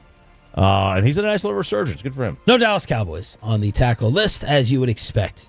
Yeah. Not going to happen with Steele. Too early for Guyton. They had nobody in the top 20 in pass block win rate from last year. However, in run block win rate, they did have Terrence Steele coming in at number 9. You know who's number 1 from last year? Tyron Smith on run block win rate. What? Yeah. 86%. Wow. There it is. I know he had limited plays. I mean, most of these guys had over 400 plays. He had 195, but he still qualified. Inside the Star on your official home of the Dallas Cowboys with Sean and RJ. Thanks for being a total. That stands for turn it on, leave it on. And that means we hook you up this week, twice a week. A brand new concert ticket giveaway, best and worst of the weekend at 7:40 with an update on my daughter's little mini procedure. But we have a loaded Diamond Calves because unfortunately, or maybe fortunately, you're now getting 0 Texas Rangers in the All-Star game. Choppy with some Rangers Diamond Calves on the home of the Texas Rangers. Commercial free with the Expressway next.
mean like your name. No, I'm Jen. My name's Jen. Right, but I just mean like this is your haircut. But that's hair on your head. I'm not saying this is your hair. Okay, you're freaking me out a little bit.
Tip into the mid of Higashioka. Short has struck out. And that is 8 strikeouts for Nathan Eovaldi. You're an idiot and you don't know baseball. Ranger fans, you're not dreaming. How can you not be romantic about baseball? Man, the first half of the season is in the books. I mean, it's been in the books for a while now. I mean, they're over 90 games. They're at 100 games almost. So the first half of the season is in the books, and the Rangers do take 2 of 3 from Houston down south, get the victories Friday and then yesterday afternoon. The satisfaction when Adolis rounds those bases there is very sweet. It is very sweet. It is very sweet because they hate him. They really do. They don't like him there, and we don't like them. Continues to torture them. He does, and that's good. The world needs more Astro killers. Every team has that guy. Oh, he's a Ranger killer. Oh, he's a Dodger killer. Adolis fits the bill of he's an Astro killer. And you never really know who the killers are for the other teams unless it's your team that always does the killing. And it's good to know that the Rangers have somebody who can absolutely put it to them. So they have reached the All-Star break. And tonight is going to be the Home Run Derby. And tomorrow is the All-Star Game, the Midsummer Classic, as they call it. And Jake DeGrom was selected initially as one of the pitchers on the team, but he has elected not to participate in the game. And he was replaced by a guy not on the Texas Rangers. And I got quite the problem with this. He is going to be replaced by Carlos Estevez. Now, what actor, Ross, has the real name of Carlos Estevez? A very famous actor. Oh, I should know that. It's one of the Sheens. I just can't tell you which one. Well Charlie done. Sheen. Well done. Charlie Sheen. I was going to say well Martin. Done. Yeah. Well done. I didn't know if Peyton never would have got that. Yeah. Never would have got that. So Carlos Estevez of the Royals replaces Jake DeGrom on the All-Star game. And I have zero issue with Jake deciding not to pitch. He's still, I don't want him to pitch. Yeah, second Tommy John. He's already had it. He pitched on Saturday, so he technically could. This would be 2 days rest. There's no point in getting him gassed up. I don't care if it's his normal throw day or not. There is no point in having Jacob DeGrom pitch in this game. But my issue is that they were replacing him with a player not on the Texas Rangers. Baseball rules state that every team has to be represented in the All-Star game. But the difference is that Jake is still going to go. He's going to go to the game. So that is what baseball is using as their get-out-of-jail-free card here. And they're saying, oh, well, he's still going to the game. He's still named to the roster, so we don't have to replace him with a member of the Texas Rangers. And the big problem, RJ, is that the Rangers, they don't have any obvious choice as a replacement for DeGrom's pitching spot. No, if Eovaldi pitched on Friday, they'd have used Eovaldi. I mean, I was being sarcastic. Like, it should be Eovaldi. Just it doesn't even matter if he plays in the game. Give him the honor. Right. With a 1.58 ERA. 1.58 ERA. Yeah. My thing is, I don't even care if they named Eovaldi, as the honor. I want to see somebody in the game. That's the whole point. You want to see one of your players in the game. Do you think in general it's a stupid rule? Like a participation award? It's a stupid rule Yes. It's a stupid rule, yes. Is it the right thing to do because it's for the fans and you completely eliminate a mark? Yeah, probably. Yeah. Like, let's be fair. Major League Baseball tomorrow night is going to have a decent number, right? They're going to get 5 to 7 million people to watch this game. But how many people were from the fourth largest TV market going to tune in and now are not going to tune in? 100,000? 500,000? I don't know. Yeah, you want every market to tune in. You want every market to tune in. They could have replaced him with Martin or Garcia or Seager. Seager's red hot.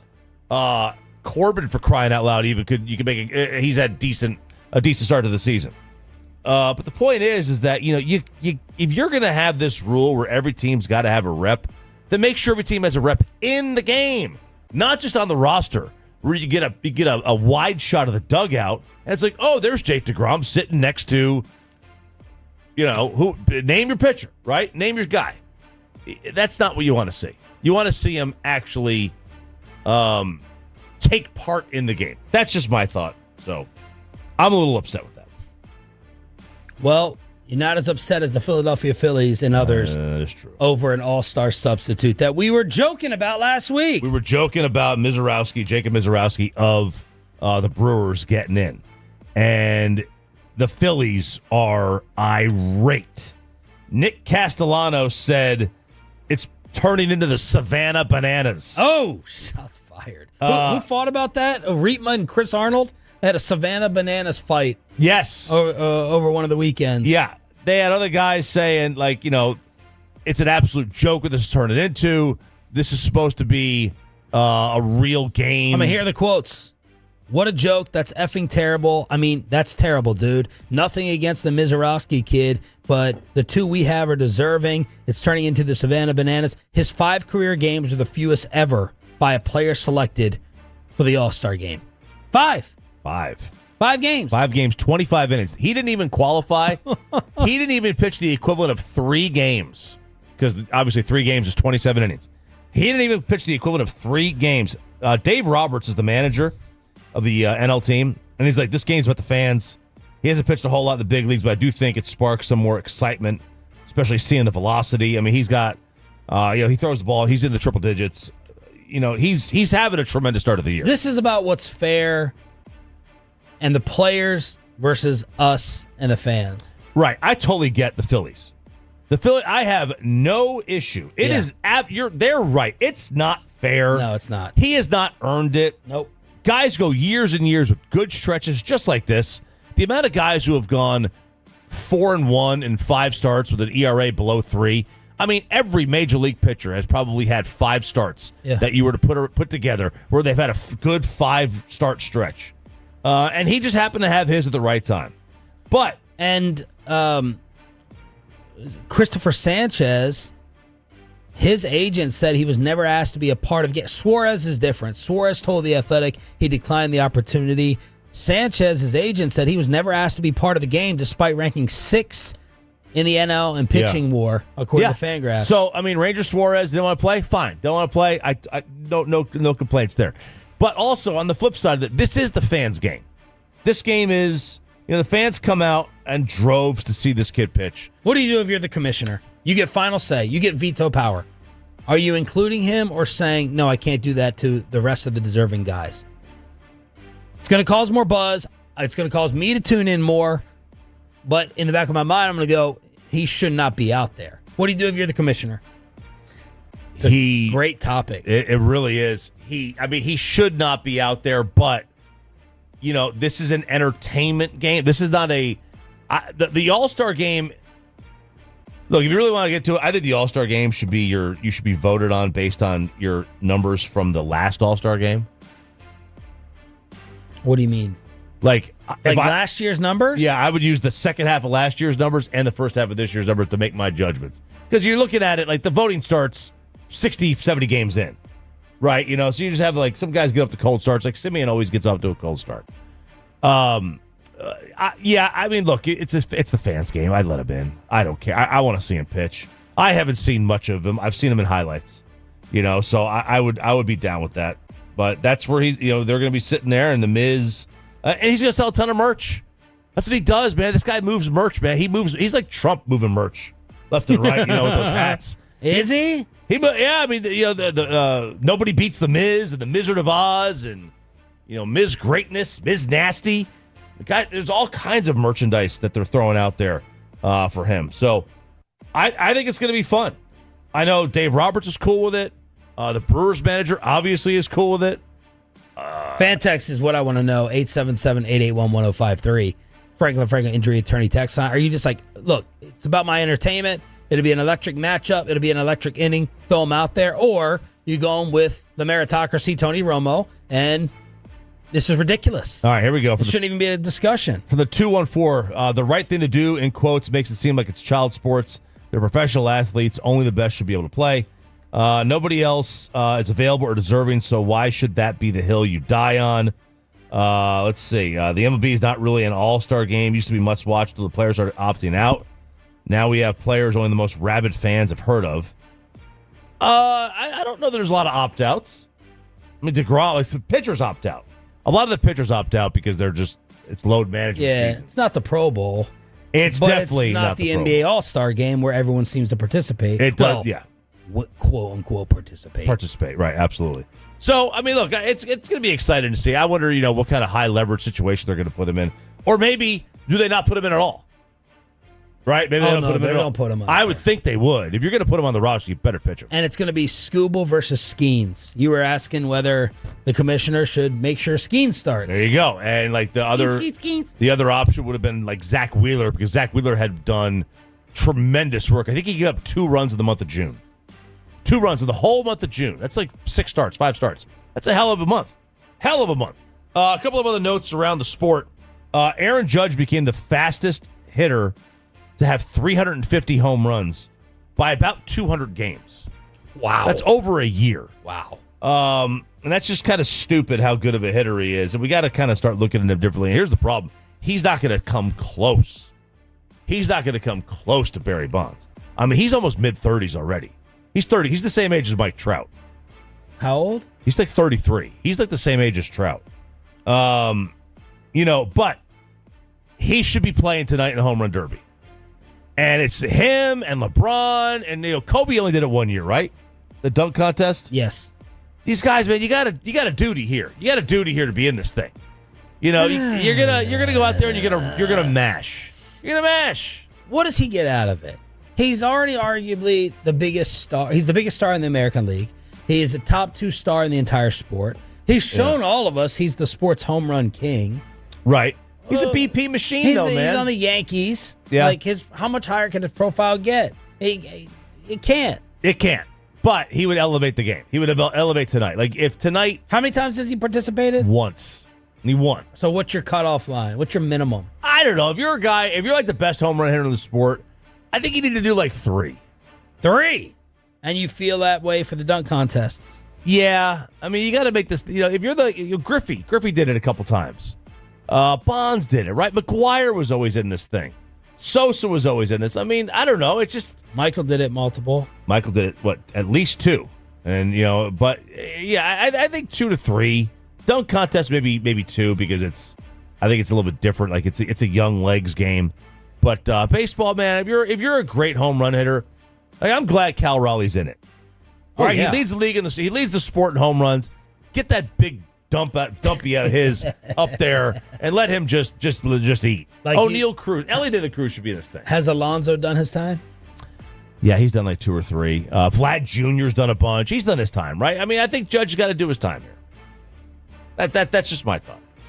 One last thing. This is a little bit of audio here for you. This is the Tampa Bay Rays announcer. Now, they were taking on the Red Sox over the weekend. This was on, I think, Friday night.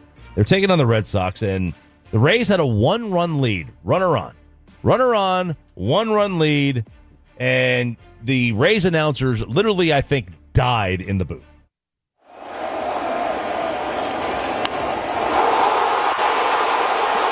Wow. Red Sox win 5-4.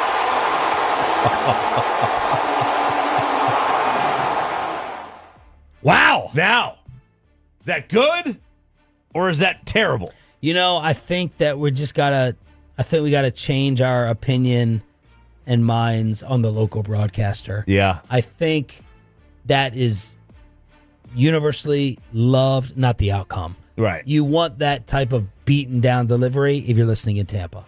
If you're awake. If you're awake. If you're That's the live. thing. Yeah, Heaven's waiting room. They go to bed at 8:30. I mean, that game was probably 9 o'clock. It's probably past bedtime. If that's Nadell and Hicks and they do their standard excitement for a walk-off from the visiting team, I don't think anyone listening back here in the Metroplex is going, man, they did a nice job being a professional right there.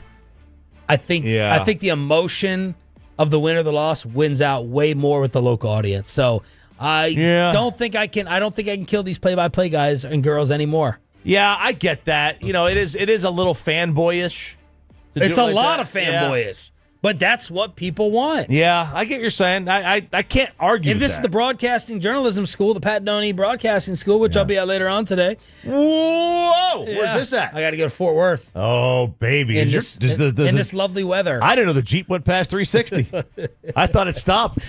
I thought it stopped at Ballpark Way. Oh, man. Yeah, in this weather, too. It's going to be fun. It's going to be a fun drive. Man. You get out of a post-show meeting, so there you go. Oh, baby, there we go. Yep, heading on over to TCU after the show. But if this is the Pat Doney Broadcasting School, I bet, come on, be a professional. You know what I mean? But I think that takes a back seat to being a little bit of a fan. You should bring this audio clip with you. Yeah. Play. And say, this is what you don't do, but this is also what you do to stay employed. Better than some of the other baseball play-by-play clips you guys decide to play when I'm not here. Maybe I'll bring those up. What did we... I'm not going to reference. What did we... Oakland. Oh, God. Yeah. That wasn't me. That was Bobby. Yeah, that wasn't Bobby. me. Diamond Cavs on the home of the Rangers with the Home Run Derby tonight with RJ Choppy during the commercial-free expressway. We got Ross in for Pepe, so he is going to be hooking you up twice this week. All right, Tolos, you know what time it is. Right now, 877-881-1053 wins 2 tickets to the Thuggish Ruggish Mafia Tour, courtesy of Live Nation at Dos Equis Pavilion on Thursday, September 25th. That's caller number 10, 877-881-1053. Again, Tolos, right now, 877-881-1053 wins 2 tickets to the Thuggish Ruggish Mafia Tour, courtesy of Live Nation at Dos Equis Pavilion on Thursday, September 25th. Caller number 10, 877-881-1053. Back to Cooper Flagg getting shut down in the Summer League. It's not injury related. And we have a new TMZ relationship on your Dallas Mavericks. That's coming up at 8 o'clock this morning here on Sean and RJ. Bobby will be back on Thursday when we take the show out with the Firehouse Tour. It's going to be in Richardson, not Friday, but Thursday in Richardson. And we're going to feed you breakfast, and we got another hookup as well. Dude, we get these awesome tumblers. They showed us a photo of these things. We're going to post it on our socials. But, it is this weekend. This Thursday, I should say, in Richardson, 300 North Greenville, right off 75, Fire Station number 1. Let's get to best and worst of the weekend here on Sean and RJ. Ladies and gentlemen, the weekend. I'm having a bad fucking weekend. I guess you should start us off with technically not the weekend, but you had some traffic issues this morning. Man, there was a major backup right on 114, just north side of the airport, kind of around like the Freeport Parkway exit. And I come over the hill, right by that Whataburger. I come over the hill, and I noticed that I see the red lights in front of me. And there's one thing that I just don't want to see at 5:30 in the morning, and that's the red lights, okay? Because I know something happened. And stupidly, I didn't have my GPS on. Now, I don't think it would have mattered in this situation because once I get near the airport, I'm kind of stuck for 5 or 6 miles, right? I don't really have anywhere to go. And I noticed that there was just this wicked backup, and I immediately get over to the right. Just fly over to the right lane. That way I can get in line just to get off. Well, I start seeing all kinds of police lights in front of me. And I'm like, oh, this is not going to be good. I look at the timer on the GPS, and it says, now your new arrival time is 6:02 a.m. And I'm like, well, I do believe that makes me late. And that's not a good thing. So up ahead, about 200 yards ahead, I start seeing white lights going the other way down the on-ramp. And it was people that were getting off the road and then reversing it down the on-ramp. And I was like, oh, there's an idea. That's my in, or out, I should say. And I get on the shoulder and I drive up about 200 yards, and then I just decide I'm not going backwards. I go and I just make a turn. And I go the wrong way down the on-ramp. Wow. With other lights looking right at me. That's a wild thing, by the way. That guy was going backwards too, though. All right, he was going backwards. I was going forwards, so we were both going the same direction. We were just facing each other, kind of like a duel. And then I get off. I get to the access road. I was able to make it. I got it here, about 5:55. But I had looked, and as I was getting off that ramp, it had already gone up to about 6:12. So it had already gone up another 10 minutes. It was, and as I was getting back on the highway, right where the fire trucks were, the ambulance, I saw two vehicles that were completely unrecognizable. And I hope whoever was in that is okay. They are completely unrecognizable vehicles. It was a ugly, ugly accident. One car was on the right lane and the other one was on the left shoulder. Terrible. So I hope everybody was okay, but that was my drive coming in. I'll start with worst of the weekend. Friday, as you may or may not have known, I was out thanks to Fred. How's Fred, by the way? I heard Fred is Fred's a wild card. He's a wild card. Fred's a wild card. Who's that corner on the Cowboys? Seatbelt? That's his nickname? Carson. Yeah. Carson, I heard Fred, he's a human seatbelt. Buckle up. He better buckle up. You better buckle up around Fred. He's gonna say things. He said a couple of things that was like, oh God. The Belichick, the Bill Belichick comment. Which? Well, that's what we sent in the group. He was talking about, I was like, Bill's just stroking his ego, and he went and made a comment kind of like that. Yeah. And it was like, whoa. So him and Bobby together, canceled? They would be canceled. If you put Bobby and him together, they would make a lot of laughs. Yeah. A lot of laughs, but you would never hear from them again. Yeah. The Twitter would take them off immediately. But it was fun. It was fun. No rules. There's no rules with Fred. So I was out Friday because my daughter had to get tubes put in her ears. She's 14 months old. Thanks to all the Tolos for the messages, the scouting report, the preview. It was very comforting to hear, hey, simple, 10 to 15 minutes. The worst part is going to be her waking up. And you were absolutely right about that. My God. It was like me reliving my flight back from Maryland for 20, 25 straight minutes of just wild. Why anyone would want to sign up to work in that part of the hospital with these children, 3 years old, 14 months, going bonkers, like wrestling an alligator is beyond me. I don't know, but props to y'all. Y'all have more patience than me. But it was about a 3-hour process, 6 to 9 a.m. The other worst part of it is, right, your kid is not supposed to eat anything like after midnight. Right. And she usually eats at like 5 a.m., goes back to sleep till like 6:37. So you got to keep them entertained while on a hungry stomach. But it was like 10 or 15 minutes. She got tubes put in both ears. So that was the worst part, like the 20, 25 minutes afterwards, which feels like 3 hours. But y'all were absolutely right about what to anticipate. And then she woke up from her nap and she seemed pretty good.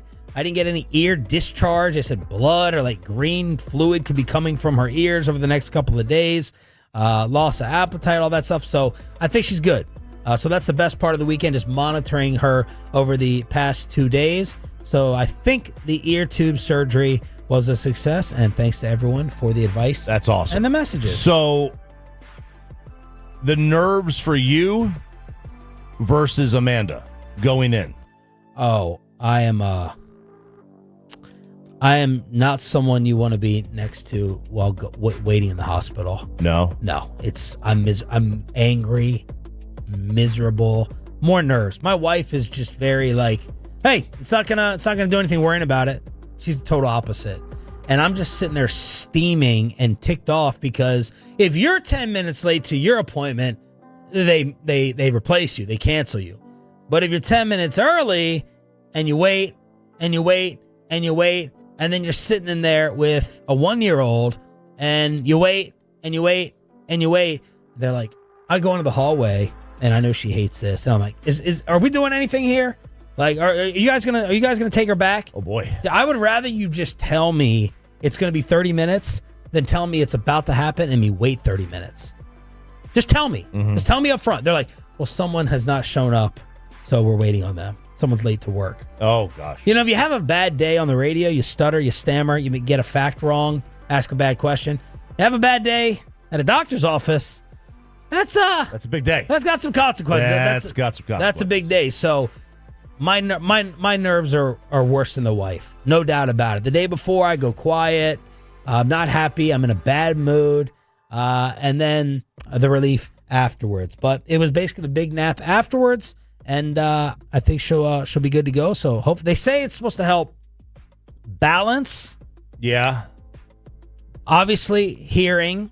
She had loss of hearing, fluid in the ears, speech. Has she vocabulary? All she that hasn't started talking yet, right? She's trying though. She's trying. Yeah, what they say about girls being so much more advanced than boys is 1,000% true. Now he was also a COVID kid, and she's sitting there in daycare. Yeah. So her advancement versus him, I don't even think he was walking at this period. I mean, we were worried. We got him evaluated. What's going on, speech, not walking, all that stuff. But I think a lot of that had to do with a COVID kid. But man, there is so much more like autism and stuff nowadays. Oh, I don't know how many. I don't want to get into the politics of it all because it does turn political. But when we were growing up, it just didn't feel like that same amount. So you're just terrified and scared that there's always something. But she's been through a lot as a baby. Spine issue. We had to take her to the ER for some thigh soreness you develop after a sickness, nonstop ear infection. So hopefully this will clean all that up. And that was my best and worst of the weekend. Man, I went home and I was amazed because talking to you in the commercial break, in fact, it was maybe even on the air. I was like, did you know RJ, his kids' ear infections were because they just put the baby in the crib with the milk? And she's like, oh yeah, a lot of people do that. A lot of people do it. I'm like, what? I sit there and hold them and feed them and then put them down. I'm worried about the burping or the throw up or the this or the that. But no, Amanda said it was common. Throw them in there. Fend for yourself. Find it if you want it bad enough. Yeah, if you want it bad enough. Now, listen, I'm not because my girl throws things out of the crib, so I'd be worried about the bottle being tossed. Yeah, like she'll toss the pacifier, toss a blanket, toss a stuffed animal. Yeah, especially when he was like younger, we would prop the bottle up on like a pillow or something, like have him kind of like on the side, like, and it would just drool out. But and I'm not gonna completely just skirt the blame here. There were many times where I was feeding him and I fell asleep. Really? Oh yeah, I passed out and then kind of dropped the arm a little bit. And so you guys basically gave your boy the ear infections. Yeah, you all were the problem. Yeah, we were the problem. Yeah, it was us. You're the cause. Yeah, it was us. So I mean, he hears fine. He's normal. He's a normal kid. But Spittle, by the way, said 2 dead in the wrong way crash that you were talking about. That is awful, and like that's the same road. I mean, the amount of people that go that way. I just got a text from Scott Millsap, the GM at PlatinumCDRJTexas.com. He's like, I'm stuck in that traffic right now. I wish I got that note to you earlier about the traffic, but it's still out there. It's awful. It's awful because there's no and there's not a barrier, right? It's just the grass. So somebody maybe falls asleep at the wheel, and all of a sudden they cross the median. And was it supposed to rain today? I thought we got like a chance of rain yesterday. I didn't get anything. I didn't know it was supposed to be raining like this today. And the humidity. Oh, it's very high. It's like I'm still in Maryland. Every day it's 90% humidity. Awful. Every day. Awful. It's super high. So you're from the worrying standpoint, you guys are fine. And then she's had no issues. You're supposed to put in eardrops twice a day. So eardrops for 5 days. And then I think that's it. But hopefully she'll stop getting sick at daycare. That'd be nice. I don't want her home when I go home. I don't understand what the tubes do. It just widens it? I don't know. This was the least amount of... I felt like I failed a little bit. Normally I'd like research everything and call my dad, tell me about it, translate. I didn't look up what they were doing. Piercing eardrums sounds like a serious thing. You'd think you want to see it. Absolutely no. Amanda went to the appointment while I was doing the show, but it sounded so common, and so many other Tolos had said they had done it 10 to 15 minutes that I wasn't going to do anything else, so I was like, I'm not going to look into it. Right. I'm not going to look into it. I'm not going to worry. Tolo told me to just take her to a chiropractor and do that, and then Bobby told me they'll snap her neck. I mean, gave chiropractors a bad name out there. RJ loves chiropractors, so Bobby scared me out of the chiropractor. I don't want to ever take medical advice from Bobby. No. No, I haven't have to go to the chiropractor today. I can't move my neck the way I want to. My left knee, I feel like something's going on. It's bad. Every day I wake up, it's like sore. I don't know. I'm like, does this thing need to get drained? Like it cracks. I can't extend it. Is it like swollen? No, it's not swollen. But it's a fine knee. It's a good knee. It's a good knee. Ashy, but fine knee. Best for me, and I showed you a photo. We tried out our Uni pizza oven for the first time. Okay, I didn't even know you got one. Yeah, Tolo. I bought one off of a Tolo. I posted on social media. He hit me up on social media. That you were looking for one. Yeah, I was looking for one. He had heard the segment, and he hit me up and said, "Hey, I got one." Wow. So it was like the 12-inch one. I'm very happy. So love it. First time we used it. I was like, pretty easy to use, right? It is pretty easy to use. I had some trouble keeping the flame. Yep. Did you put wood or pellets in it? We did pellets. Yeah. We did pellets, and then I got that fire starter kind of wax, right? Yep. That whatever that is. And I had to do that a couple times to get it going. Yeah. And then finally, I look in, I see the flame going in the whole mechanism or whatever. Yeah. And the first pizza we threw in there, I couldn't get it off the peel. Yep. I didn't flour the peel well enough. Yep. So it went all oblong. Yeah. Well, I think charred like hell in the back. Yep. All right. Not really edible. And then your sauce falls off on there, burns the sauce. Yeah. That is an art. Like, yeah. Second one, I really floured the peel. Yeah. The pizza peel. And I just throw it in there. It slides right in. You got to turn it. Turning it's a little bit difficult. Yeah. But that one looked great. Yeah. The problem is that... So you made your own dough and everything? No, we went to Aldi. Oh! Got some dough and all. Oh, Sarah found... what Aldi with the dough? Sarah found reviews that the Aldi dough is tremendous. Really? And it was good. It tasted really good. I will say, when you sent me that, I was like, that looks like tremendous dough. Yeah, it was. And it had char on it? Yeah, it was really good. The only thing is that we made it too thick. Yeah, it was... That was a girthy pizza, man. Yeah. That was a real thick pizza. So I think we're just going to cut the dough in half. Okay. If we get one dough, Did you spread it out on the counter as much as you could? No, we just kind of made it into a 12-inch. Yeah. It was kind of deep dishy, so we probably should have kept it in longer. Pick it up and just, spread it with the fingers and then just keep turning. Use gravity. Just keep turning it and let it stretch down, and then turn it and let it stretch down. Turn it, let it stretch down, and get it as thin as you can. So but that dough looked good. Yeah, it was great. So we're gonna have to, we'll just cut it in half. Yeah. I need a good pizza sauce. That pizza sauce we got was not very good. Now you have a lot of tips from Italy that you told me you were gonna do with how they do their pizza. Well, or maybe it was just the sauce. The sauce. But that was like, that's like a marinara. Isn't a pizza sauce? I don't know. It was too sweet. I need a more spicy pizza sauce. Okay. So I got to find a good pizza sauce. But that was great. The thing that, because I tried pellets of mine, and it is a little bit of a pain, like how much charcoal, how much wood. Yeah. I think we just got to get propane tanks. You got to buy another attachment for these, I think. Y'all correct me if I'm wrong. You could do propane with the Uni? Yep. That's what we need to just do. We just need to get the attachment and then hook a propane tank so we don't have to keep messing with that. Because when I first did the pellets, it put off this weird smell. It heated it too fast. But I believe it's an attachment. Y'all let me know. I didn't look into it that much. You can just hook it up to a gas. Where do you keep your pellets? Like, you buy the big bag. Do you keep them in a bucket or do you keep them in the bag? I keep it in a bag. I thought you're not supposed to. But I have like a little, door underneath my grill outside. But keep it in the garage. Okay. Keep them in the garage. Oh, crap. I think they're outside. Yeah. I hope they're not getting rained on. Yeah, a bag of pellets is not fun wet. They're basically ruined. It's sawdust. Oh, great. AKA sawdust. Awesome. Best and worst of the weekend here on Sean and RJ. Ross, you getting anything fun? I was talking with Aiden earlier. We both saw Superman over the weekend. That's definitely so did Wolchuk. That's definitely a best. I really enjoyed it. We both people are raving about it. Yeah, we weren't expecting to like it as much as we did, but I'm just fawning over it. It was really good. And I also saw 28 years later, so movie-filled weekend. All right. What theater did you go to by chance? I went to Cinemark Allen for both. Damn you. All right, it's best and worst of the weekend. Commercial-free Expressway. We got another concert ticket giveaway in the 9 o'clock hour. Who else could give a better scouting report on Cooper Flagg's first 2 games as a Maverick than the voice of the team? Chuck Cooperstein joins us next. After we get you over to Q.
to forget something else to remember that Uber Eats has groceries. No, that's absurd.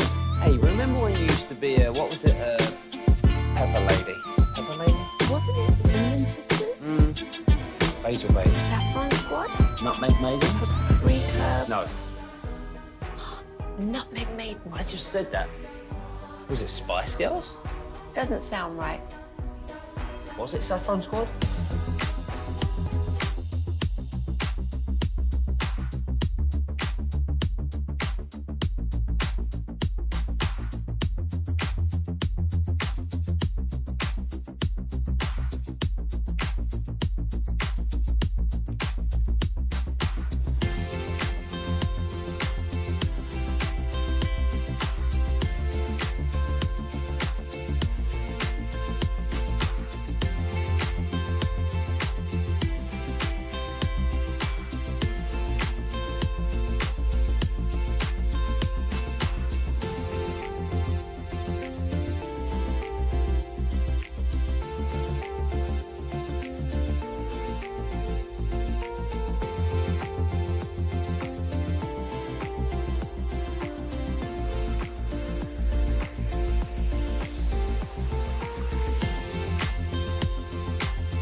This is Sean and RJ on 105.3 The Fan. Nembhard pulls it out. Flagg with the left this time. Great control with the left hand. Call on ESPN from 10 points on 5 of 21 shooting in his debut to a game-high 31 on 47% shooting Saturday against the San Antonio Spurs. Cooper Flagg is not going to play any more Summer League, according to Mark Stein. But let's talk about what we saw with the voice of the Dallas Mavericks, Chuck Cooperstein, joining us live on Sean and RJ here on 105.3 The Fan. Good morning, Chuck. Were you in Vegas? Are you still there? No, I was not in Vegas. I'm like you. I was just watching it like everybody else. So it was exciting. I mean, look, we haven't had anything like that around here in a long time, and I think all of us got what we needed to see out of the two games. So I don't think anybody should be too concerned or too upset that Cooper Flagg's summer is over. Give us a recap of the two games and everything that you saw. Just your initial thoughts. I thought he was nervous in the first game, not unsurprising. But the thing that really stands out is how long he is. I mean, he just looks bigger than everybody else. He's taller and he runs faster, and he's got length. Defensively, he gets in the way of a lot of stuff. I think offensively, they asked him to do a lot of things that he ordinarily would not do when he's playing with his regular guys. So, some of it looked a little clunky. The handle probably needs a little bit of work. But again, we all have to come under the prism of he's 18 years old. There's still so much that he can learn and get better at, and that he will because he's going to put the work in. He clearly likes to go left, doesn't necessarily like to go right as much. That's not uncommon for a lot of great players. They'd rather go to their left. It sets up their shot better. I just love what I saw, and especially the block shot at the end of the game against the Lakers when he got DJ Stewart at the rim. That it's the essence of Cooper Flagg. He was 5 of 21, right? I mean, he had nothing going offensively to speak of. Didn't score the second half, and yet he makes the biggest play of the game. He's going to find a way to help you win. Chuck Cooperstein, voice of the Mavs, join us here at 105 through the Fan. Is physicality? How does that stand out? Going from a college game where you're playing against other 18-year-olds to now maybe playing against a little bit more seasoned men. Well, in college, I mean, now the game is older than it's ever been. I mean, guys are staying in college. I think the Lakers especially were really, really physical with him. I thought Carter Bryant of the Spurs did a really nice job on him, and that's his reputation. I mean, Carter Bryant's one of the few guys who's as long as Cooper Flagg and who can stay with him. But then, you ultimately look at the board, and Flagg has produced what he's produced, and he did that in 2 other games against Arizona last year when he played against Flagg, against Bryant in the regular season, and then in the Elite Eight of the tournament. So I just really like his comportment and love his competitiveness, and he's got a willingness to learn. And again, everything has to come from the knowledge that he does not turn 19 until December 21st. And there have been very few players. Listen, LeBron is the only player in the league in the last, I think, ever, but I know certainly in the last 20 years, who's come into the league as young as Cooper Flagg has. So, I mean, look, I don't know ultimately what this looks like in the regular season when he's playing with regular players. But what I do know is that he's going to help them be a better team. And that's really all you can ask for, especially when you're playing with vets. You're not asking him to take over the team. That's not going to happen, nor should it happen. Yeah. But you're asking him to be a factor, and he will be a factor.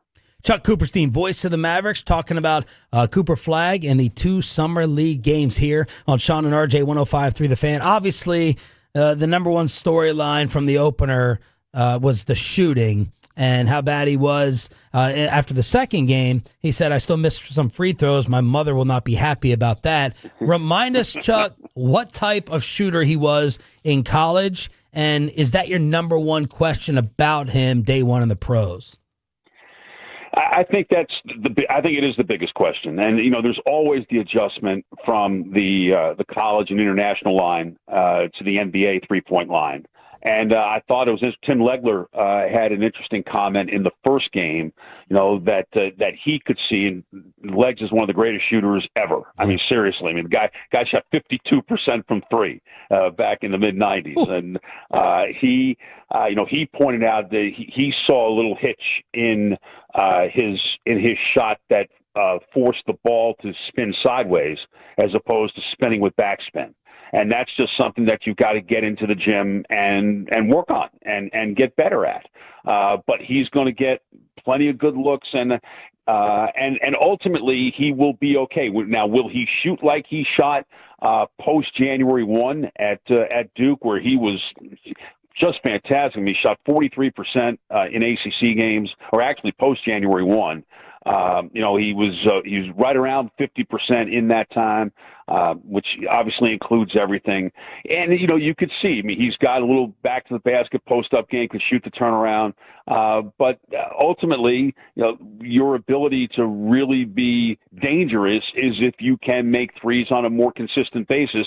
I don't know if that's going to come this year, but I do think that will come in time. Coop, anyone thinking and expecting him to be Luka is like they're just. I think it's crazy. They're just two totally different types of players. What are realistic expectations for him? As far as score from a scoring perspective, like what are realistic scoring expectations? If he's averaging somewhere between 15 and 17 points a game, I think that's realistic. Now, Luka averaged 21.2 as a rookie. Obviously took many more shots. And remember that, when we got to the midway point of Luka's rookie year, that's when Rick Carlisle put the ball in his hands and allowed him to become even more of the offensive force. Remember, Luka did not have a triple-double until his 45th game in mid-January. It didn't happen right away for him. Flagg is different. And I think you could see that Flagg was much more comfortable playing off the ball than he was with the ball in his hands and initiating. And I think, going back to the finals and watching Oklahoma City, Indiana play, you see the stress and toll that it takes on people when you have to bring the ball up the floor all the time. Yeah. But, the Mavericks, and Jason Kidd made it clear at Flagg's initial news conference, we want to make him uncomfortable. We want him doing things he's never done before so that ultimately he can help us do things when we really need him to. And that's one thing I think, you kind of saw it with the Mavericks toward the end of last year. And I think you're going to see it continue this year. You're going to have a lot of different people, trying to bring the ball up the floor. And that's true even when Kyrie comes back. Whenever he comes back, because you certainly do not want to wear him out now, just returning from that nearly a year away from playing. But at the same time, just to maximize the 30 to 33 minutes that he's going to play. You just don't want him worn out simply bringing the ball up the floor against pressure, which I think we're going to see more teams trying to employ this year. Chuck Cooperstein, D&M Leasing Hotline here on 105.3 The Fan. How are you feeling, and what are you thinking about the Kyrie timeline? I mean, look, I'm feeling that it's around late January, all-star break kind of thing. I mean, that would be natural. I did like Kyrie, putting out something last week saying, look, just let's not rush this. When it happens, it will happen. And I don't think Kyrie is milking the injury, and no one should ever think that he's milking the injury just for the heck of it, because as I think we've seen since Kyrie got here, this guy wants to be here and he wants to win here. And the only way he's going to win here is if he's as healthy as he can possibly be. There's no way of telling how someone's going to be immediately after, but with his history, has he come back from injuries quickly, and not quickly, but like, has he gotten back into, game form relatively quickly after he's returned? I will say I've not done the research on that yet. But that it is interesting to look at, to see just, coming out of, say 2016 or 2015, actually, when he got hurt, in the finals against the Warriors, what he did the next year. I'd really have to go back and look at it. But, I know everybody's going to be putting pressure on him from the outside. He may be putting internal pressure on him because he knows that there's a relatively short window for this team as constructed to win, and may force himself to try to do some things. I hope that's not the case. I think he's got help, and I think that ultimately he's going to be okay. But as we all know, it's the year after the injury when you come back. It's that this year would be a gap year, for lack of a better phrase. And then you get to the following year, and that's when you really can return to being yourself.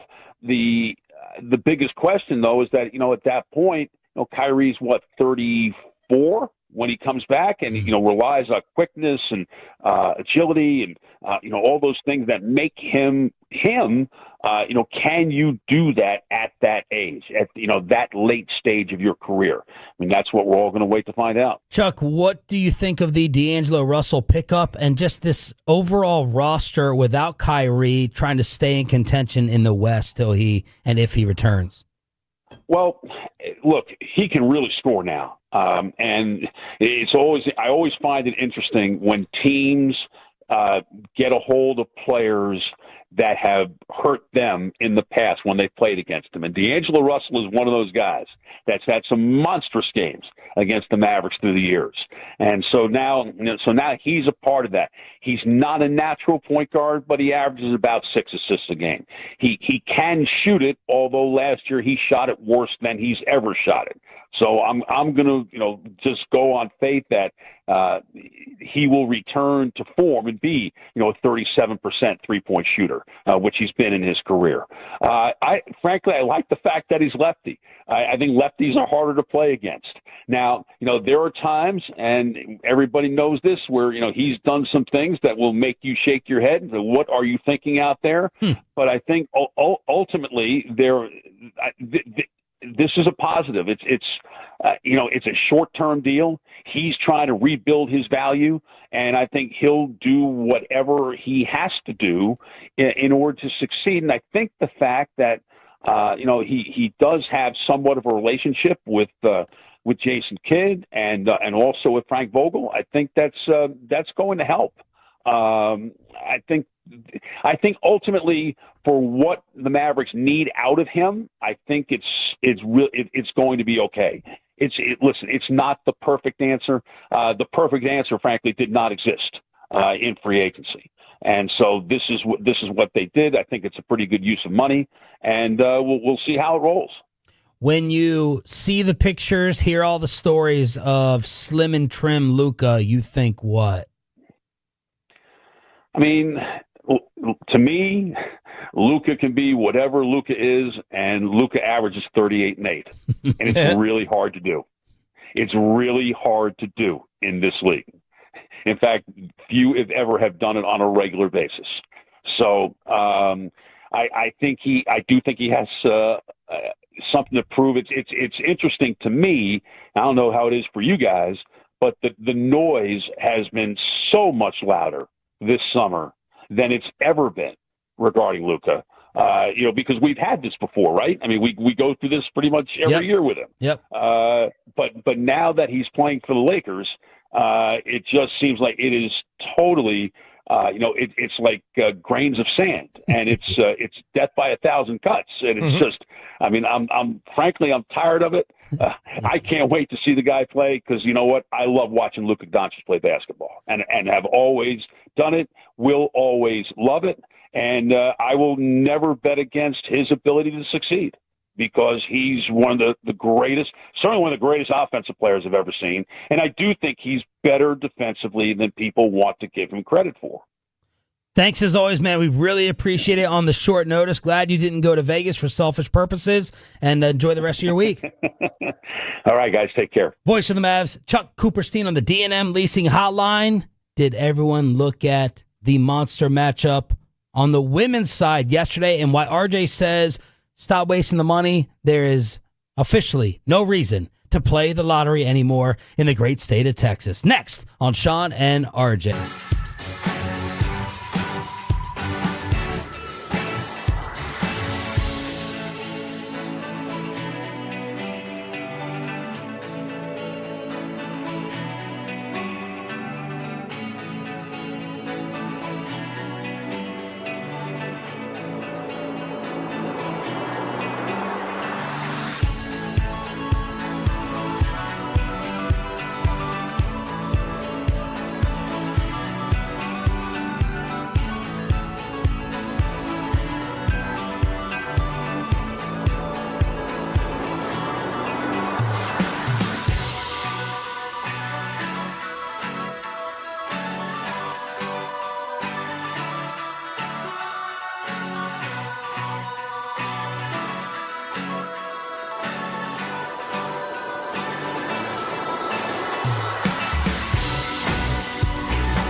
Has Lola V products? I gotta remember that. Well, you know, they say in order to remember something, you have to forget something else. Okay, now that is a very cute haircut. That's like a little shag. I've never seen it before. Well, I mean, of course it has. It's the Rachel. Oh, is that your name? No, I mean, like your name. No, I'm Jen. My name's Jen. Right, but I just mean like this is your haircut. But that's hair on your head. I'm not saying this is your hair. Okay, great.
Pepper lady.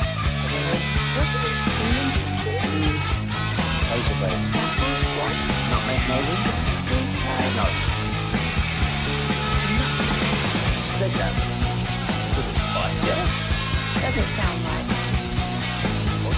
history. With Frankel & Frankel, there is never an out-of-pocket cost. They only get paid when you win. Frankel & Frankel, the go-to car and truck wreck attorneys in Dallas. Here's Clark. Off the screen, has it taken away. Just a second turnover for Clark. As Beckers snatched that one. Beckers through the contact for the bucket and the foul.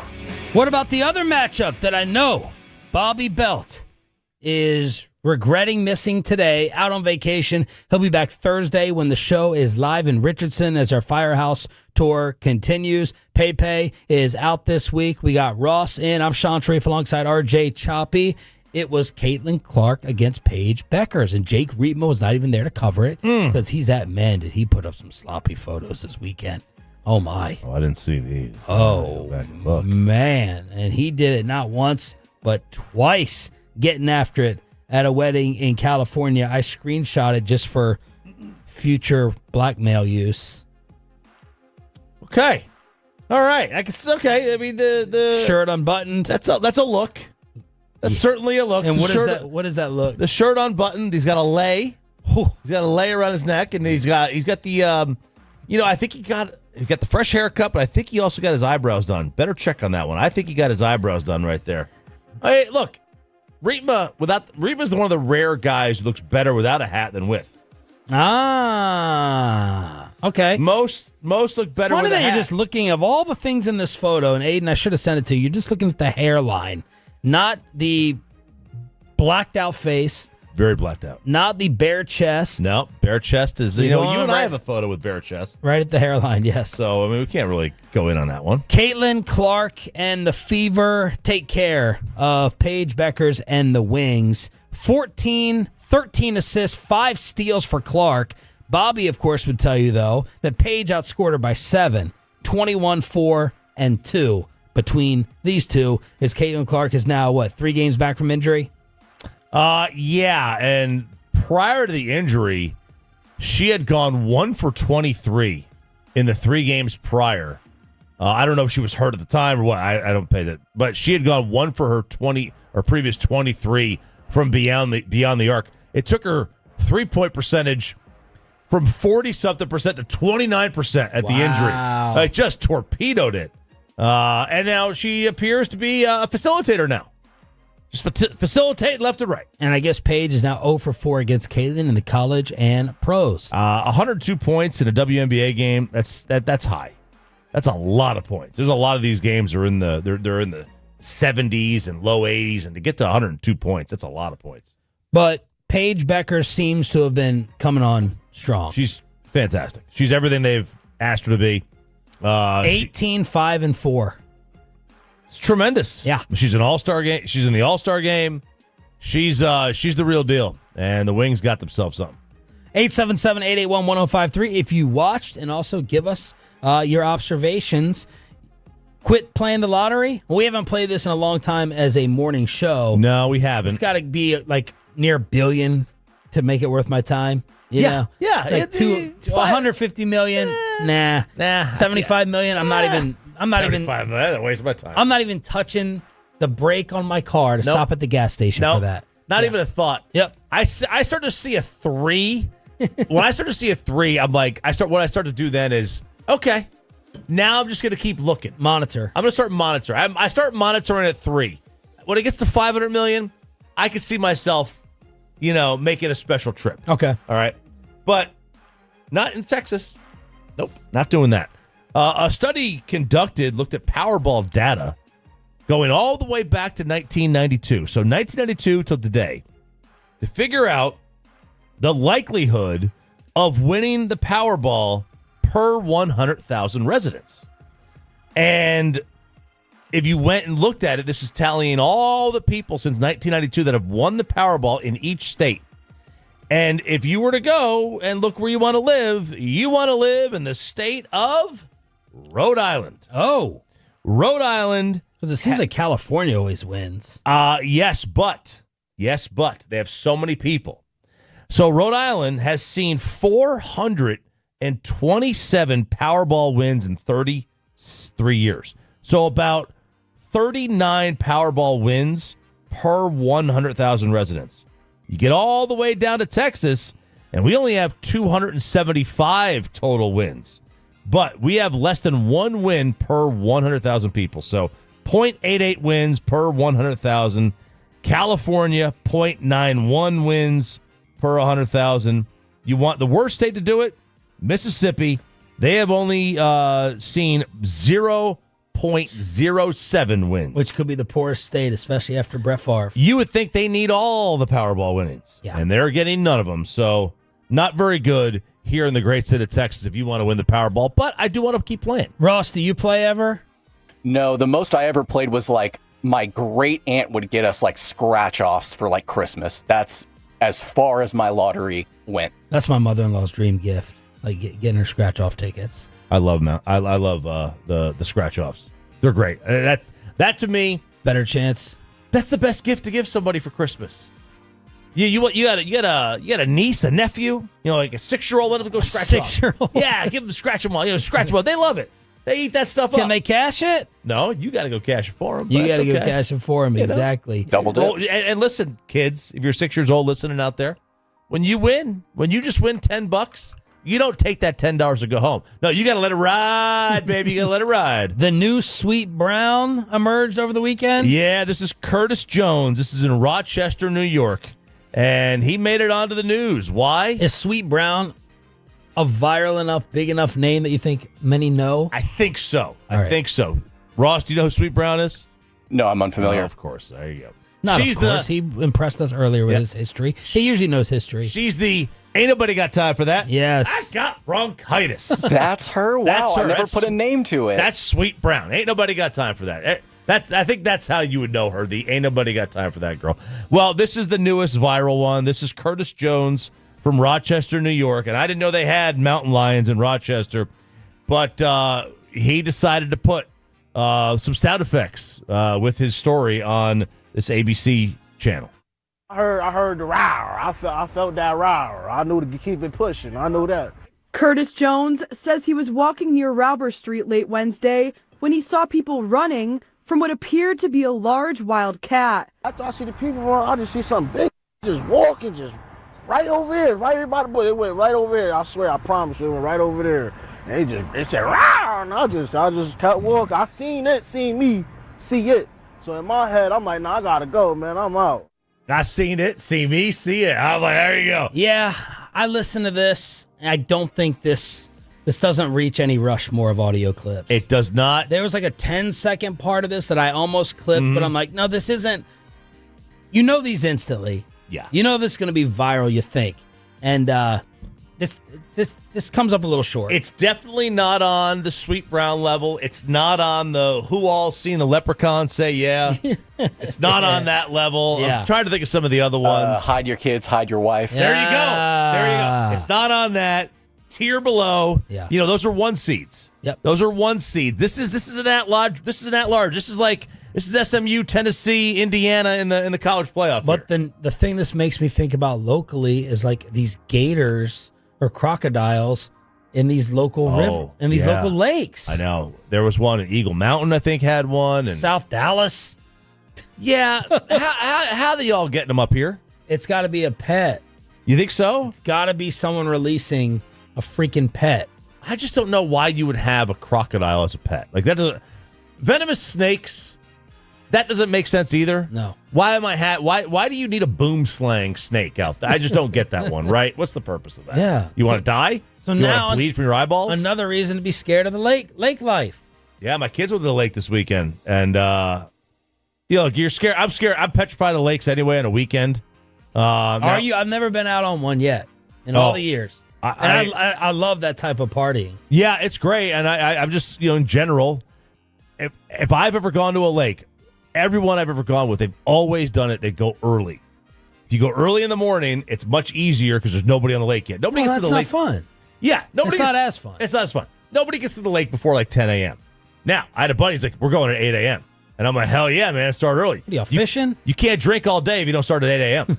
All right, so like that's how you got to start, but you got to get off that lake sooner or later. Yeah, crocodile, alligator, sitting out there, and a mountain lion in New York. Mountain lions. They're like, no, it's okay. Like they had people stay inside their homes, and they're like, there's no confirmation of it. Although I'm watching on the security camera, I'm watching something that looks like a cat, a big cat, walking Yeah. down the street. And then, like, I see these videos in like California, of these mountain lions just like on a trail where somebody stumbles across the den and the mountain lion starts stalking them.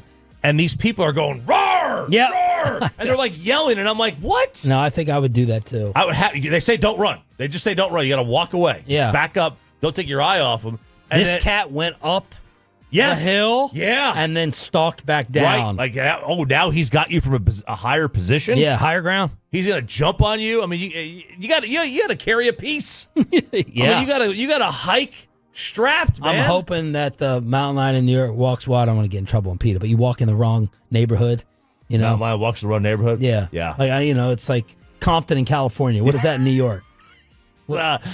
I don't know. Like Inglewood in Cali. What is I it? mean, wasn't it like at one point Brooklyn was kind of like That's hipster. Yeah, Brooklyn's no, hipster I know now, but like at one point Bronx it was was. always bad. Harlem Yes. was always bad. Harlem. Harlem Yes. was always bad. Yeah, But so- they're all hipster now. All those places are hipster. All right, there it is. It's Sean and RJ. We got another concert ticket giveaway. The Thuggish, Ruggish Mafia in the 9 o'clock hour for you turning it on, leaving it on.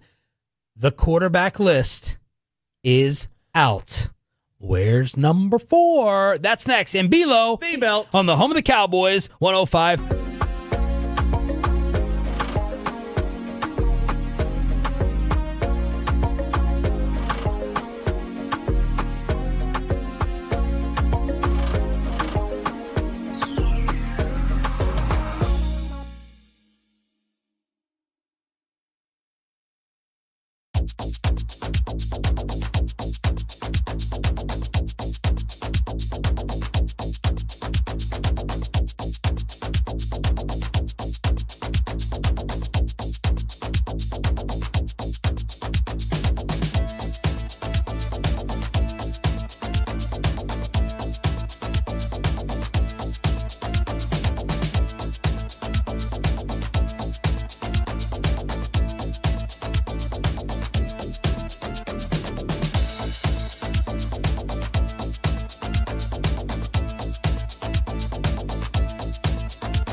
say in order to remember something, you have to forget something else. Okay, now that is a very cute haircut. That's like a little shag. I've never seen it before. Well, I mean, of course you have. So Rachel. Oh, is that your name? No, I mean like your name. No, I'm Jen. Your name's Jen. Right, but I just mean like this is your haircut. But that's hair on your head. I'm not saying this is your hair. Okay.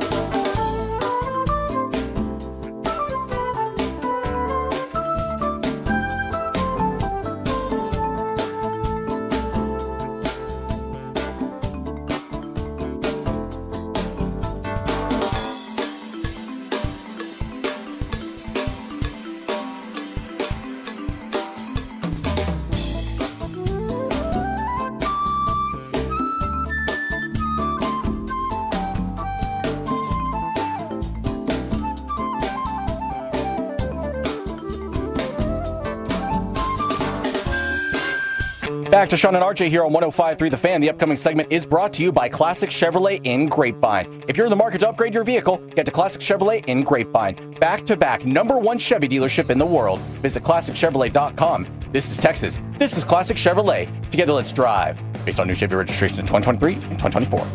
The great Bobby Belt. Bobby Belt is an idiot. Don't make me take off my belt. Don't make me No, take out my belt. we're not. Over to you, Bobby.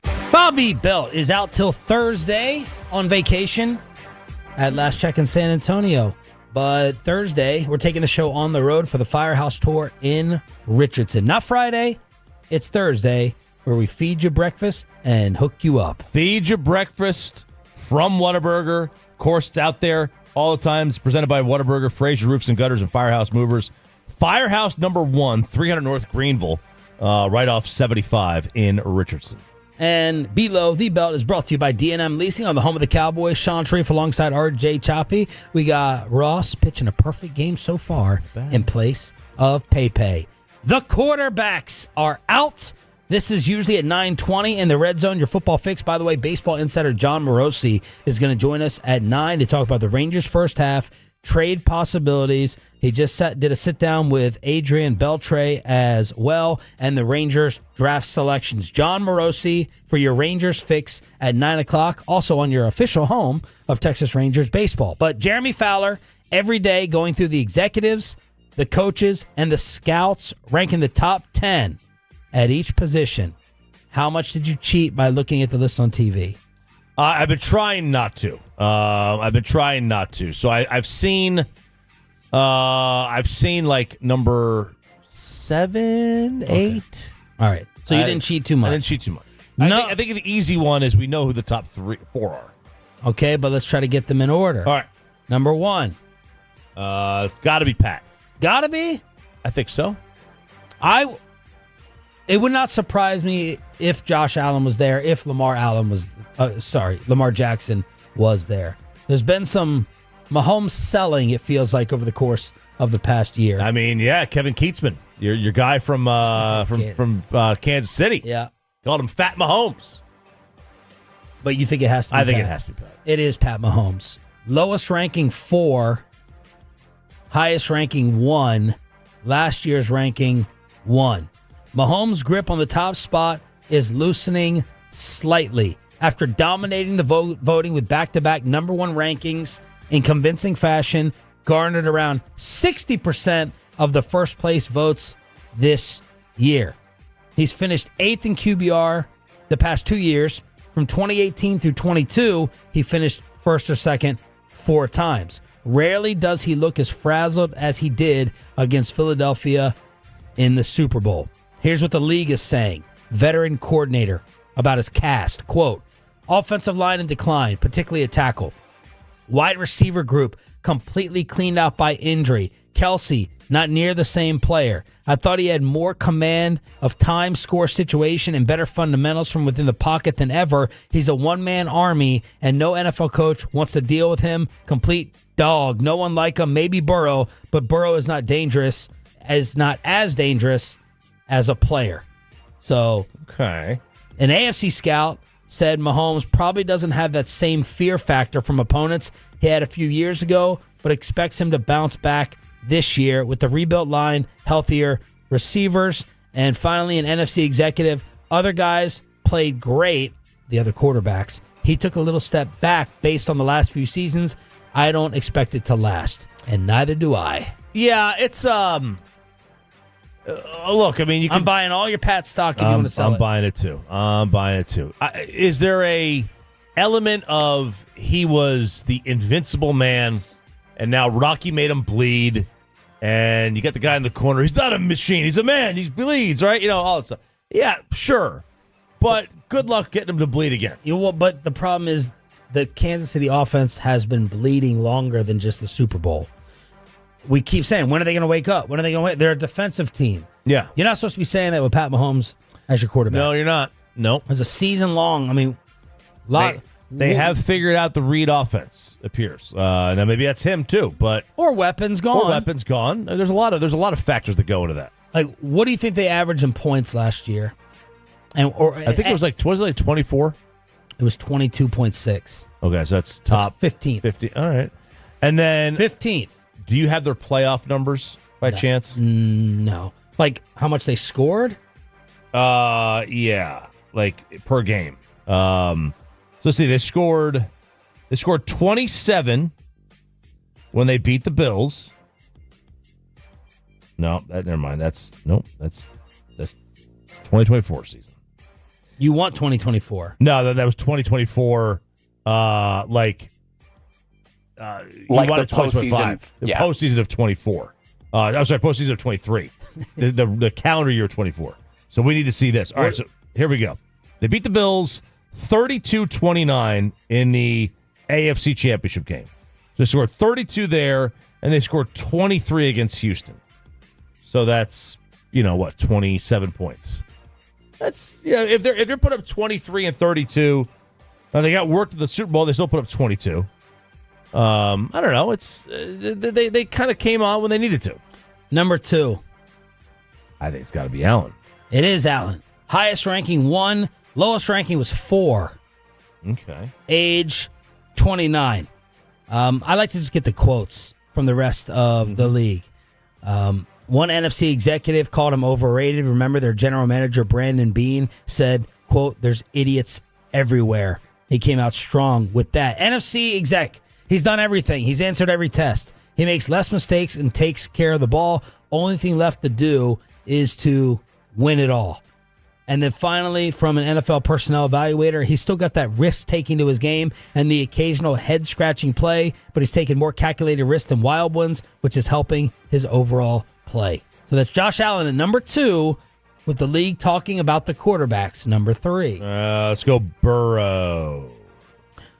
You're correct, but my follow-up is, why didn't you think Lamar would get 3? I think there's a clear one. I think there's a clear gap line. Either there's a gap. So to me, the tiers are Mahomes 1, Burrow and Allen 2, and then Lamar on his own tier at 3. Okay. All right, and then tier 4. Kind of complimentary by saying you're tier 3, but you're the only one on the tier. He's the only one because he's so much better than anyone else. Like, don't give me any of the Herbert, Jaden. Yeah. None of that, right? There's Lamar Jackson is on a. These are all. I kind of like that. Your own tier 3. It sounds insult. It's a backhanded compliment. You are on. They're all in the Hall of Fame, right? They're all Hall of Famers. Number 3 is Burrow. The highest ranking he got was 1. The lowest ranking was 5. Last year he was 2. I mean, last year was stupid. He helped me, Peyton, win all the fantasy championships. AFC Scout, quote, "If we're talking about playing the quarterback position, nobody is playing it better than him. Footwork, ball placement, the mental game at the line of scrimmage, feel for the pocket, eye level, finding creases to step up and throw. He's the best right now, and he's more mobile than he gets credit for." And then finally, AFC exec, I get the guy has 2 elite wideouts, but their run game was average, and the offensive line was not very good either. On top of all that, their defense was porous, and he kept them in every single game for the most part. I thought it may have been his best year, but it didn't get the same pub because of the other high-profile teams. They also start slow, okay? Remember I think Shannon Sharp was blaming Burrow throughout the first few weeks of the season, and it's like, dude, shut up. What are you talking about? Because Cincinnati can never start off their season nicely, and they were doing their job. Number 4. It's got to be Lamar. It is Lamar. Highest ranking, he did get first place votes. Lowest ranking was 6. Last year, 4. Most breathtaking, maybe the most feared of all the quarterbacks. NFL coach, veteran, a 10-to-1 touchdown to interception ratio. Winning percentage is insane, 74%. And he's a leading rusher on any team he's on. He is one of a kind. Led the NFL in total QBR. Yards per dropback, 8.3. Set new career highs in passing touchdowns, 41. Passing yards, 4,100. Yards per attempt, 8.8. Touchdown to interception ratio. His total EPA was 160.6, more than 16 points higher than any other quarterback. NFL defensive coordinator, quote, best space runner in the NFL, and he's such a good passer now. He probably doesn't get enough credit for how he has improved there. And then finally, NFL personnel guy, I think he had to grow up as a passer. He was always more athletic than everyone else, so why not run? But he had to stay in the pocket a little bit more to prolong his career, and he's doing that increasingly well. Okay. I buy it. I mean, I think that the top 4 have to be these 4. I don't know how you could get anybody else into the top 4. Remember when Lamar used to be either like 4 or 10 on this list? It was Lamar Dak. It was Lamar Hurts. They're it like, was he can't Lamar keep Herbert. it up. They always said he can't keep it up. Believe me, he has. I mean, now we're 6-7 years in. Number 5 on the NFL's updated list of best quarterbacks in the game, according to executives, coaches, and scouts from ESPN and Jeremy Fowler. They can go a lot of ways here. They could go Hurts. They could go Herbert. They could go Goff. They could go Stafford. All incorrect. Oh. I'm proud of you for not cheating, by the way. Good job. Because it's all over TV. All incorrect. Daniels? Jaden Daniels. Oh, man. Number 5. Highest ranking was 5. Lowest ranking, 10. That's too soon. There's some CJ Stroud there. He posted the 4th highest QBR in the NFL, the best mark for a rookie since Dak Prescott. Oh, wow. In 2016. NFL coordinator who prepared for Jaden last year, quote, single-handedly took one of the worst franchises to the NFC title game as a rookie with a bad defense, one legit wide receiver, a dinosaur at tight end, shots fired Zach Ertz, an average at best offensive line. The kid can read coverages, throw with accuracy, touch to all levels of the field, just as dangerous as Lamar and Allen with his legs, and has a clutch factor to him because his team already believes that if he has the ball with a chance to win, he's going to find a way. If he repeats anything close to his rookie year, he's no lower than number 3 on this list next season. Wow. Well, that's going to be a problem because it means you're gonna leapfrog Lamar or Burrow. I don't know that you're going to do that. I think it's too early for him to put him there. I would have him in my top 10. I don't want to. I hate the overreaction and the hype that we do. And then finally, an NFC coordinator on Jaden Daniels won 12 games with a mediocre at best defense, just a decent offensive roster around him. System he plays in requires him to play off schedule, make plays with his feet on a regular basis for success, and he is still solid in the pocket. That's 1 through 5. Did Dak make it 6 through 10? That'll be in the red zone. Your football fix at 9:20 here on Sean and RJ 105.3 The Fan. But let's head back on over to the baseball field. The Rangers, back-to-back series wins. They get it done in the armpit. Let's talk with baseball insider John Morosi about the Rangers' first half, trade possibilities, and draft picks. All-Star break is here. John Morosi next on Sean and RJ, and another concert ticket giveaway in the 9 a.m. hour.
Racing Studios, this is Sean and RJ on 105.3 The Fan. The pitch to Semien, swung on, and a drive hit to left field. Chases the left fielder back to the wall. It is history. Semien just clears that 19-foot-high wall. He's homered for the second straight day and for the 12th time this year. Make it 5-1 Rangers. The Hall of Famer Eric Nadel with the call on your home for Rangers baseball. 5-1 over the Astros. They take 2 of 3. They win back-to-back series, 1 game under 500 with the All-Star break upon us. 8.5 games back in the West. Let's talk about it with Baseball Insider, Hockey Insider as well. Live on the Fan Cam, Twitch, and YouTube, John Morosi on Sean and RJ 105.3 The Fan. Good morning, man. How are you? Thanks for joining us. Doing great, Sean and RJ. Great to be with you. Happy All-Star break. Derby tonight, All-Star game tomorrow. And hey, when the Rangers are just 1 game under 500 in the American League of 2025, they are in it, my friends. They are in contention. Contention. Oh yeah. If you are within range of 500 in the American League right now, I mean, you just look at the mathematics of things and where the Red Sox are. The Red Sox are playing pretty good baseball, to be fair. But the Red Sox are playing good ball. The Mariners are there on the fringe of things in terms of the wild card picture. And I think that the Rangers are still one of those teams that will look for reasons to buy instead of look for reasons to sell. They're the teams that are on the fence in a lot of ways this time of year. I really think there are 2 kinds of teams. Those that look to sell, like the Marlins will look to sell. The Cardinals, they may actually look to buy John Mozeliak's final year. The point is, I think there are certain teams that tend to lean one way or the other. And Chris Young, just his competitiveness, it's the World Series champion from 2 years ago. I just think this team is going to look for reasons to buy and not sell. What are you looking to buy if you're CY, and who are some possible names that could fit in those categories? I still think that bullpen is where I would focus, and maybe getting another starting pitcher as well. I think pitching in general is where I would allocate my effort. You look, and here's why. You look at the lineup. To me, the reemergence of one player has changed everything, and that's Semien. Semien, when he was really struggling, batting down in the lineup and just trying to figure out, okay, where are we going with him and what can you expect from him? What he's done over the last month or so in terms of now being able to bat third again, you've got Seager back in the lineup every day, starting to look and feel more like the lineup of the team that won the World Series. Now, they're not quite all the way back to that level, let's be fair, but they're at least a competent major league lineup now. and Semien changes everything. I don't have it off the top of my head right now, but I would bet if you looked at the Rangers' record when Marcus Semien scores a run versus when he doesn't, that tells you the whole story of their season. And right now he's looking like himself again. And so I think you look at the pitching side of things, that certainly the Malley injury is a real one and a concern that you look at. You probably have to maybe get a little more starting pitching help if you're going to make a run at this thing. So I would say focus on rotation plus bullpen. And there are guys out there. Look, you look at the White Sox. They're certainly open to move guys. Adrian Hauser is a name there. Edman Marquez with the Colorado Rockies in terms of starting pitchers. Bullpen, you've got the Twins. I think they're a team, by the way, that probably right now will look for reasons to sell because I think they're not a competitive team right now in the American League Central. Tigers have a big, comfortable lead. So in the starting rotation, someone like a Joe Ryan is going to be one of the top names out there. In the bullpen, Yohan Duran, Griffin Jacks. I mean, there are some legit names out there from those clubs. I think you look at the Royals, someone like a Chris Bubich, who, by the way, you would have not just for this year, but next year too. So I think it comes down to how much do the Rangers want to invest in terms of the prospect capital, but the names are all out there. Teams like the Marlins are going to sell. It's going to be an active deadline, even though right now it seems like it's been quiet. John Morosi, MLB Network, joining us here, 105.3 The Fan. Do the Rangers have the philosophy, you think, and is this kind of the philosophy around the sport where this is a team with Eovaldi and DeGrom at the top of the rotation that just get them into the playoffs, and they've got that puncher's chance kind of thing because of those two at the top of the rotation? Yes, RJ, that's exactly how I look at it. And remember, you go into that, let's assume they're a wild card team. It's probably a pretty safe assumption if they're in the playoffs. They're not going to be the division champion with one of the two best records. So that means they're going to be in that best of 3 wild card series. We saw them obviously handle that quite nicely in the year that they won the World Series. And in some ways, having the healthy DeGrom really changes the dynamic a little bit. He's been so much fun to watch. I remember we had an MLB Network showcase game in Arlington earlier this year. I got a chance to watch DeGrom face Hunter Brown of the Astros, and I think basically the game was over by the time I sat down to get my scorecard ready because both of them were just working so fast and so efficient. I mean, Jake looks like himself again. And that, I remember I was talking to some Mets people about him, just how amazing it is to see someone who's been a Hall of Fame type pitcher be back in terms of just the action on his stuff. He is so much fun to watch. DeGrom at his peak has been one of the most dominant pitchers I have ever seen in my career covering baseball. And this year he's back to being that type of pitcher. It is a lot of fun to see what he can do. And I agree. Eovaldi, these are two guys that have been in the playoffs. They know what to expect. If I'm a team that even has home field advantage, or if let's say I'm the Yankees and I'm facing the Rangers, I would not feel great about that matchup if I'm the New York Yankees facing the Rangers with those two guys leading the way in the rotation. Bigger all-star injustice. Of course, DeGrom is not going to actually pitch in the all-star game. Bigger all-star injustice. Eovaldi not making it or Miscellaneous making it? Great question. I think so. I'll say Eovaldi not making it because I believe that not only is he a all-star for this year, but he is one of those guys that has been consistently great year after year after year. And I'm not saying he deserves that emeritus status where guys keep getting voted in, but he has done it many, many times. It's interesting. I was asked a question yesterday. Does Miscellaneous deserve the all-star selection? The answer is no. He doesn't deserve it. Right.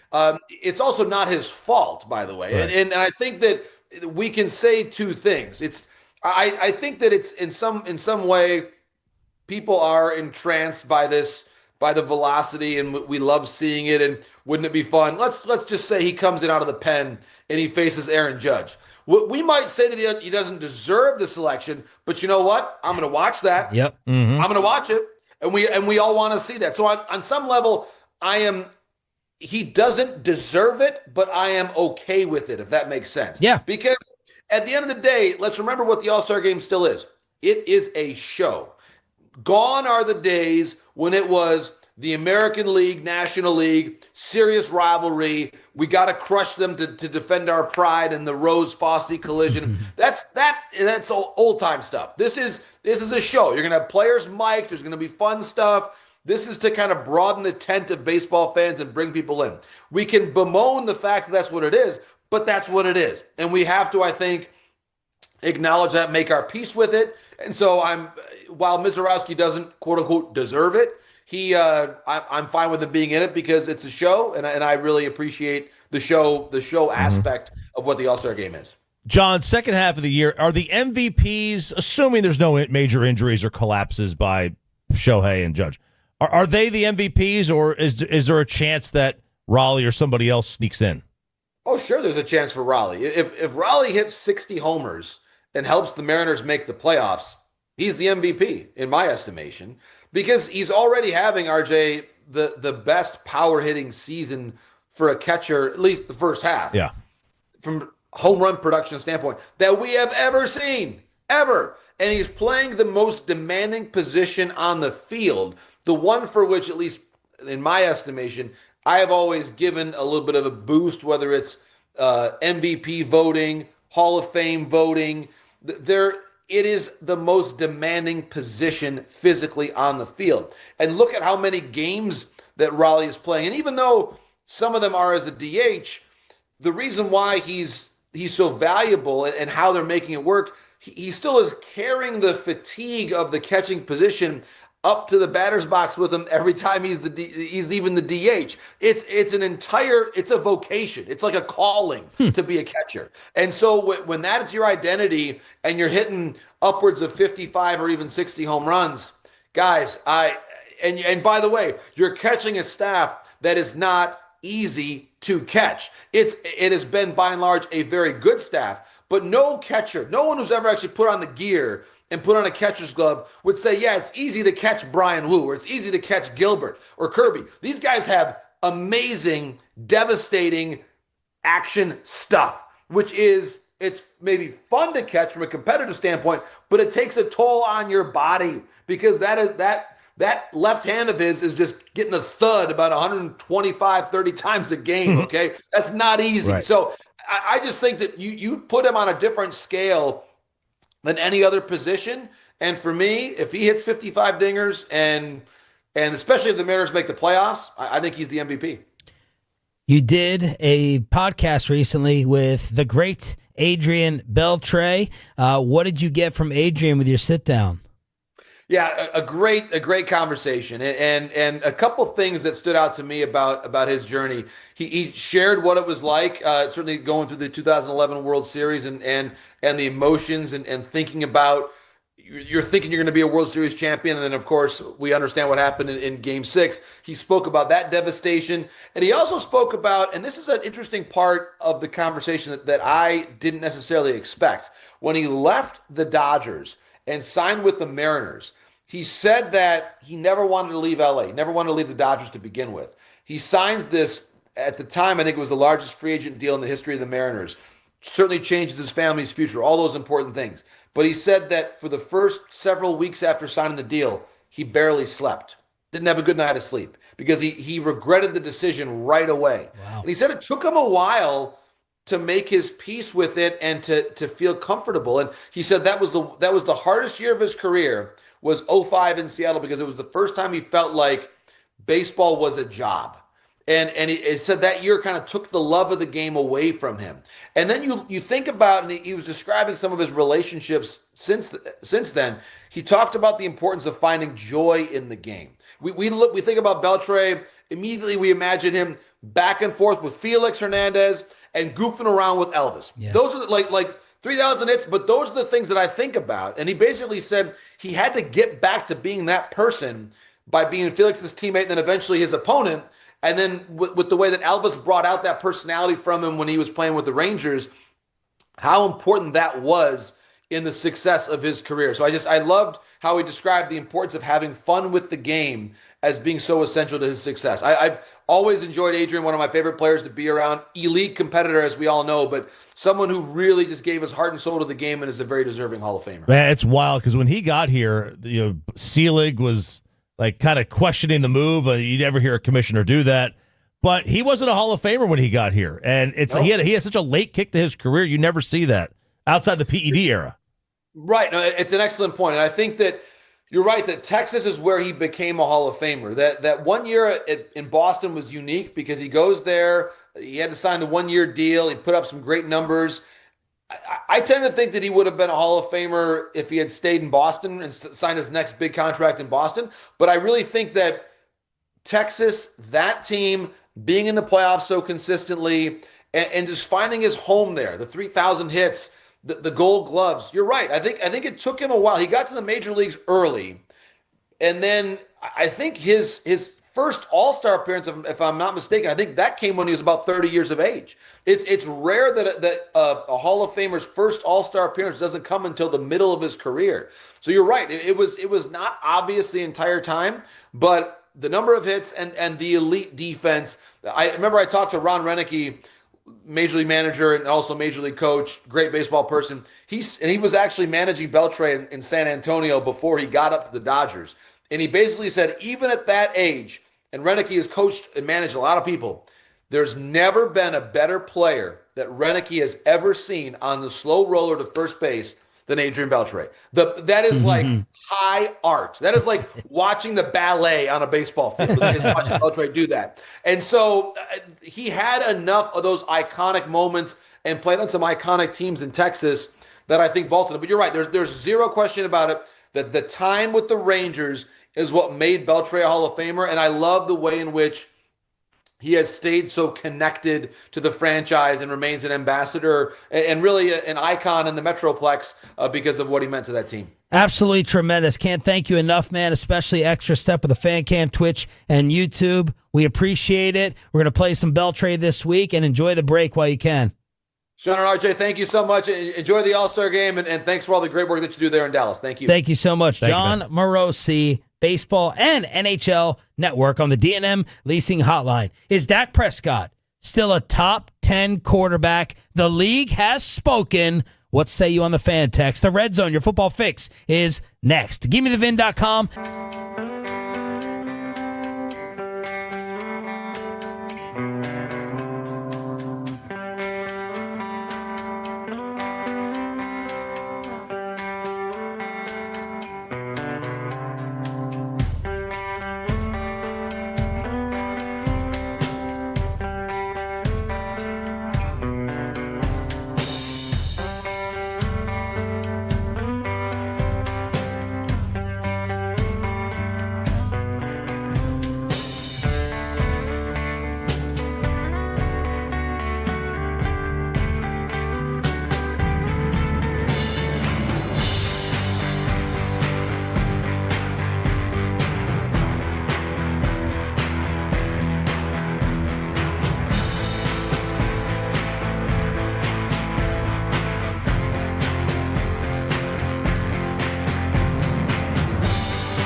That is a very cute haircut. That's like a little shag. I've never seen that before. Well, I mean, of course you have. It's the Rachel. Oh, is that your name? No, I mean like your name. No, I'm Jen. My name's Jen. Right, but I just mean like this is your haircut. But that's hair on your head. I'm not saying this is your hair. Okay, freaking me out a little bit.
Kids, donate today at carsforkids.org and by personal injury lawyers Frankel and Frankel. If you've been injured in a car or truck wreck, call Frankel first. 214-817-333-3333. With Frankel and Frankel, there is never an out-of-pocket cost. They only get paid when you win. Frankel and Frankel, the go-to car and truck wreck attorneys in Dallas. How many people want to eat a W tonight? You know what I like about the media? They think you can just dial 1-800 and get a quarterback. It's time for the Red Zone, your daily football fix. Thanks to Ruben, producer extraordinaire, who we're probably going to see on Thursday as the show is out on the road. Richardson Firehouse Tour on Thursday, not Friday. He said, great interview. John Morosi was fantastic. Nice job by Pepe. Booking him. Ross is pitching the perfect game in Peyton's spot so far here on Sean and RJ. Bobby will be back for the Firehouse Tour on Thursday. I have changed the TV channel so none of us could look at the entire quarterback list that just came out. Jeremy Fowler, ESPN, talking to executives, coaches, scouts. Top 10 quarterbacks are out today, and this will probably dominate your TV headlines and segments for the rest of the week. We went through 1 through 5 to start because I knew Dak Prescott would not be up there. Oh, shots fired. That's not a shot fired. That's a hot take. Really obvious. Piping. Where are your oven mitts? Mahomes 1, Allen 2, Burrow 3, Lamar 4, and then the big surprise, the big topic so far, Jaden Daniels 5. Will Dak, do you already know the results? I do not know the order. Do you know if he's on the top 10? I did not. I noticed that he was in like a mentions category. Okay, well, way to spoil the list. Number 6, if you do not know. Herbert. No. He's 7. 7. Okay. Bobby would be incensed. Hurts? Nope. Oh, Stafford. Highest ranking 4, lowest ranking unranked. He's 37 years old. There's a reason why he garnered significant trade interest when the Rams entertained moving him this offseason. Only a few quarterbacks command the position like he does. Players come and go in L.A. Stafford makes it all work. A truly scheme-transcendent quarterback. Why is he so high in the rankings each year? Bobby Belt, an NFL coordinator, said, quote, because he's tough as S. Elite poise and toughness in the pocket. The ability to throw with timing and location while he's about to get hit in the chin is among the best. He's great in 2 areas. After a break, he produced 39 touchdowns and 9 picks over the balance of the 23 and 24 seasons in games that followed the bye. And on play action, 3rd highest QBR in the NFL. 10 touchdowns to 0 picks off play action last year. Best performance since Rodgers in 2021. 17% of his throws were considered off target. 2nd worst such clip among the quarterbacks who received 1 vote. A coordinator said, quote, a big factor for QBs is what they can do on 3rd and 10. Matt scares you more than almost anyone in that situation, and he can make plays off schedule. 7 is Herbert. Highest ranking, someone gave him 3rd. For Herbert? What was his lowest? Unranked. Still, he's you can't justify that person should be fired unless it's Jim Harbaugh that voted. To have him 3rd? That's too much. Come That's on. Too high. Yes, too high. Look, he's a good player. He's got all the tools. He has the ability to be top 3. Yeah. Like his peak is top 3. Yeah. He has not shown remotely close to that. So I have a tough time putting him generally as high because of that. I mean, I just don't think he's that good. He's that good. It just hasn't put it together. An AFC executive said, quote, he's always been a top 5 to 8 quarterback, accurate to all levels, athletic, sound decision maker. It's almost like he's underrated now, in my opinion. He's taken for granted. His 15 game-winning drives are the most from any quarterback drafted in 2020 or later, but still, some evaluators just think something's holding him back. 0-2 playoff record doesn't help. Quote, the players above him in the top 10 consistently create more off-schedule plays, are more dangerous in the 2-minute drill, and have won in the playoffs. The offense he currently plays in is by far the least quarterback-friendly in terms of the passing game, which doesn't help him. Justin can get there. He has the ability, so it should come in time. Number 8 on the league's quarterback list released today. And by the way, Ross, I want you to monitor if the Tolos and the fan texts have said if Dak deserves to be on this list or not. Top 10, 877-881-1053. We'll get to that in a little bit. Number 8. Are they going to put Hurts here? No. No. Okay. You did a horrible job giving away the Dak thing. You did a nice job there because I know you had already mentioned you knew where Hurts was. So it was a nice... Wait, where did I say where Hurts was? I didn't say Hurts. I thought you said you saw Hurts at, like, the number. Yeah, but I can't remember what number it was. All right. Jared Goff. It is Jared Goff. Highest ranking 5. Last year, he was 9. He's 30 years of age. 3 years ago, placing Goff in the top 10 was a bold move. Now it's rare to find a ballot without his name on it. He appeared on 82% of the top 10 submissions. Veteran NFC defensive coach. Quote, he's developed into one of the game's best pure passers, doesn't turn the ball over like he used to. Reliable quarterback with a real arm. Not just a drop-back passer who makes S happen. He's become more than that. He went from air raid at Cal, rhythm and timing thrower. He struggled when pass rushers disrupted that timing. He's countered that weakness and elevated his game. A veteran AFC scout said he's improved in his ability to reset his feet and deliver the ball accurately. It's changed his career. The coaching staff in Detroit gave him a greater sense of calm in the pocket, and he has capitalized on it. Yeah, he's really turned. He's a very solid, consistent player. He's never going to be a top 3 player. I think you can maybe get him as high as 5. I don't think you can get him any higher than that. I don't know that you can keep him outside the top 10 either. I think he's pretty set 5 to 9. I don't know that he can be any lower than that. Number 9. Now let's do Hurts. It is Hurts. Okay. I thought you told me Hurts was 9 earlier, but whatever. RJ memory. I thought. Highest ranking was 6. Last year, honorable mention. Okay, listen, I'm proud of them for not overrating the Super Bowl. I think a lot of people would sit here and say, man, he is going to be... I thought they were going to overrate. That's why I thought I think I guessed him at 5 initially. Yeah. But I would like... I'd like this, that they're not overhyping him just after he won. His streak of 4 straight years with 10 or more rushing touchdowns is the league's longest ever for a passer.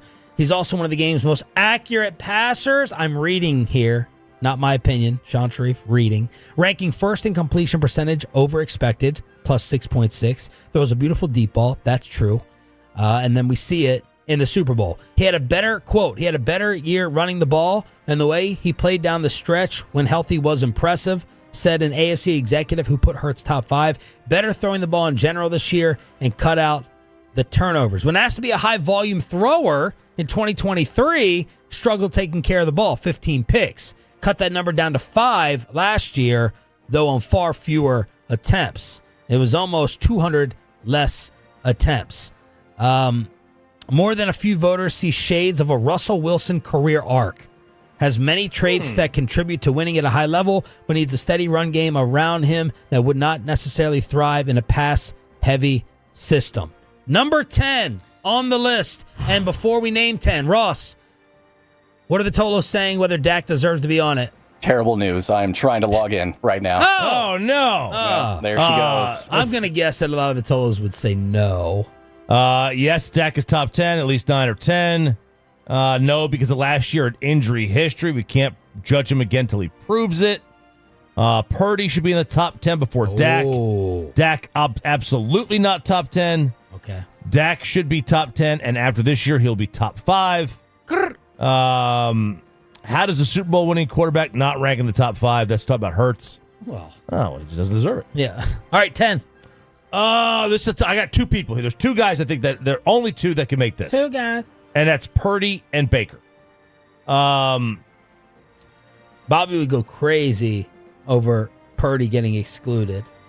He would. I would have Purdy. See, this is a tough one because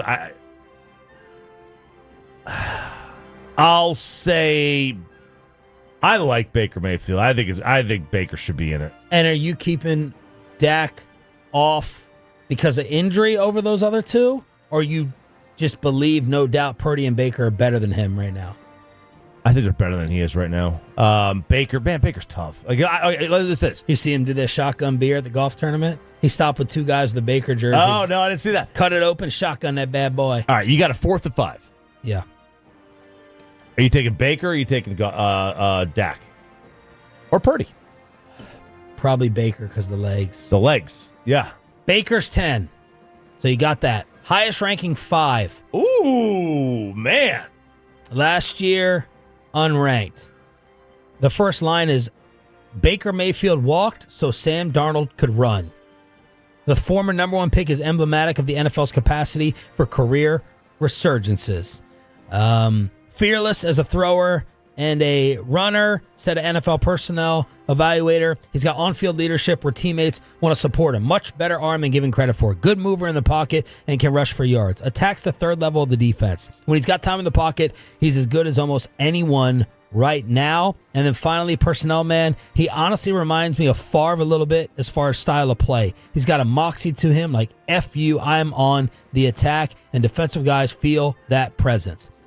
Honorable mentions. Tell me where Dak Prescott has his arguments. You have anyone else on your list you want to guess? Well, I mean, Purdy would be there. CJ,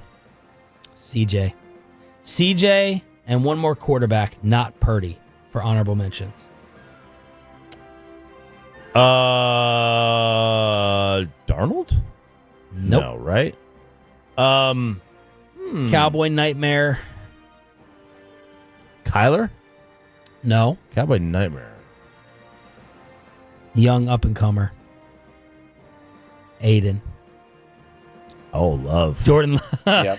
Jordan Love. Honorable mention. And then receiving votes. Kyler, Purdy, Dak, Rodgers, Tua, Bo Nix. So Dak Prescott, you want him high on one of these lists or at the very bottom. So all the TV shows, they're going to have their content after the coaches, players, and executives have decided. Wow. That's Bo Nix got a vote. Bo Nix got a vote. Well, maybe Sean Payton has a vote. I don't know. Yeah, could be it. Who knows? All right. Any true Dak disrespect here? No, not really. I mean, he's in the other receiver. He's fine. That's fine. That's fine where he should be. He hasn't proved that he can be healthy. He's not the same player without his legs. Let's hook you up for turning it on, leaving it on. Sean and RJ. That's right, Tolos. Right now, 877-881-1053 wins 2 tickets to the Thuggish Ruggish Mafia Tour, courtesy of Live Nation at Dos Equis Pavilion on Thursday, September 25th. That's caller number 10, 877-881-1053. Again, Tolos. Right now, 877-881-1053 wins 2 tickets to the Thuggish Ruggish Mafia Tour, courtesy of Live Nation at Dos Equis Pavilion on Thursday, September 25th. My bad, Ross. Should we be worried about Cooper Flagg's shot? We asked the KNC Masterpiece. Crosstalk is next.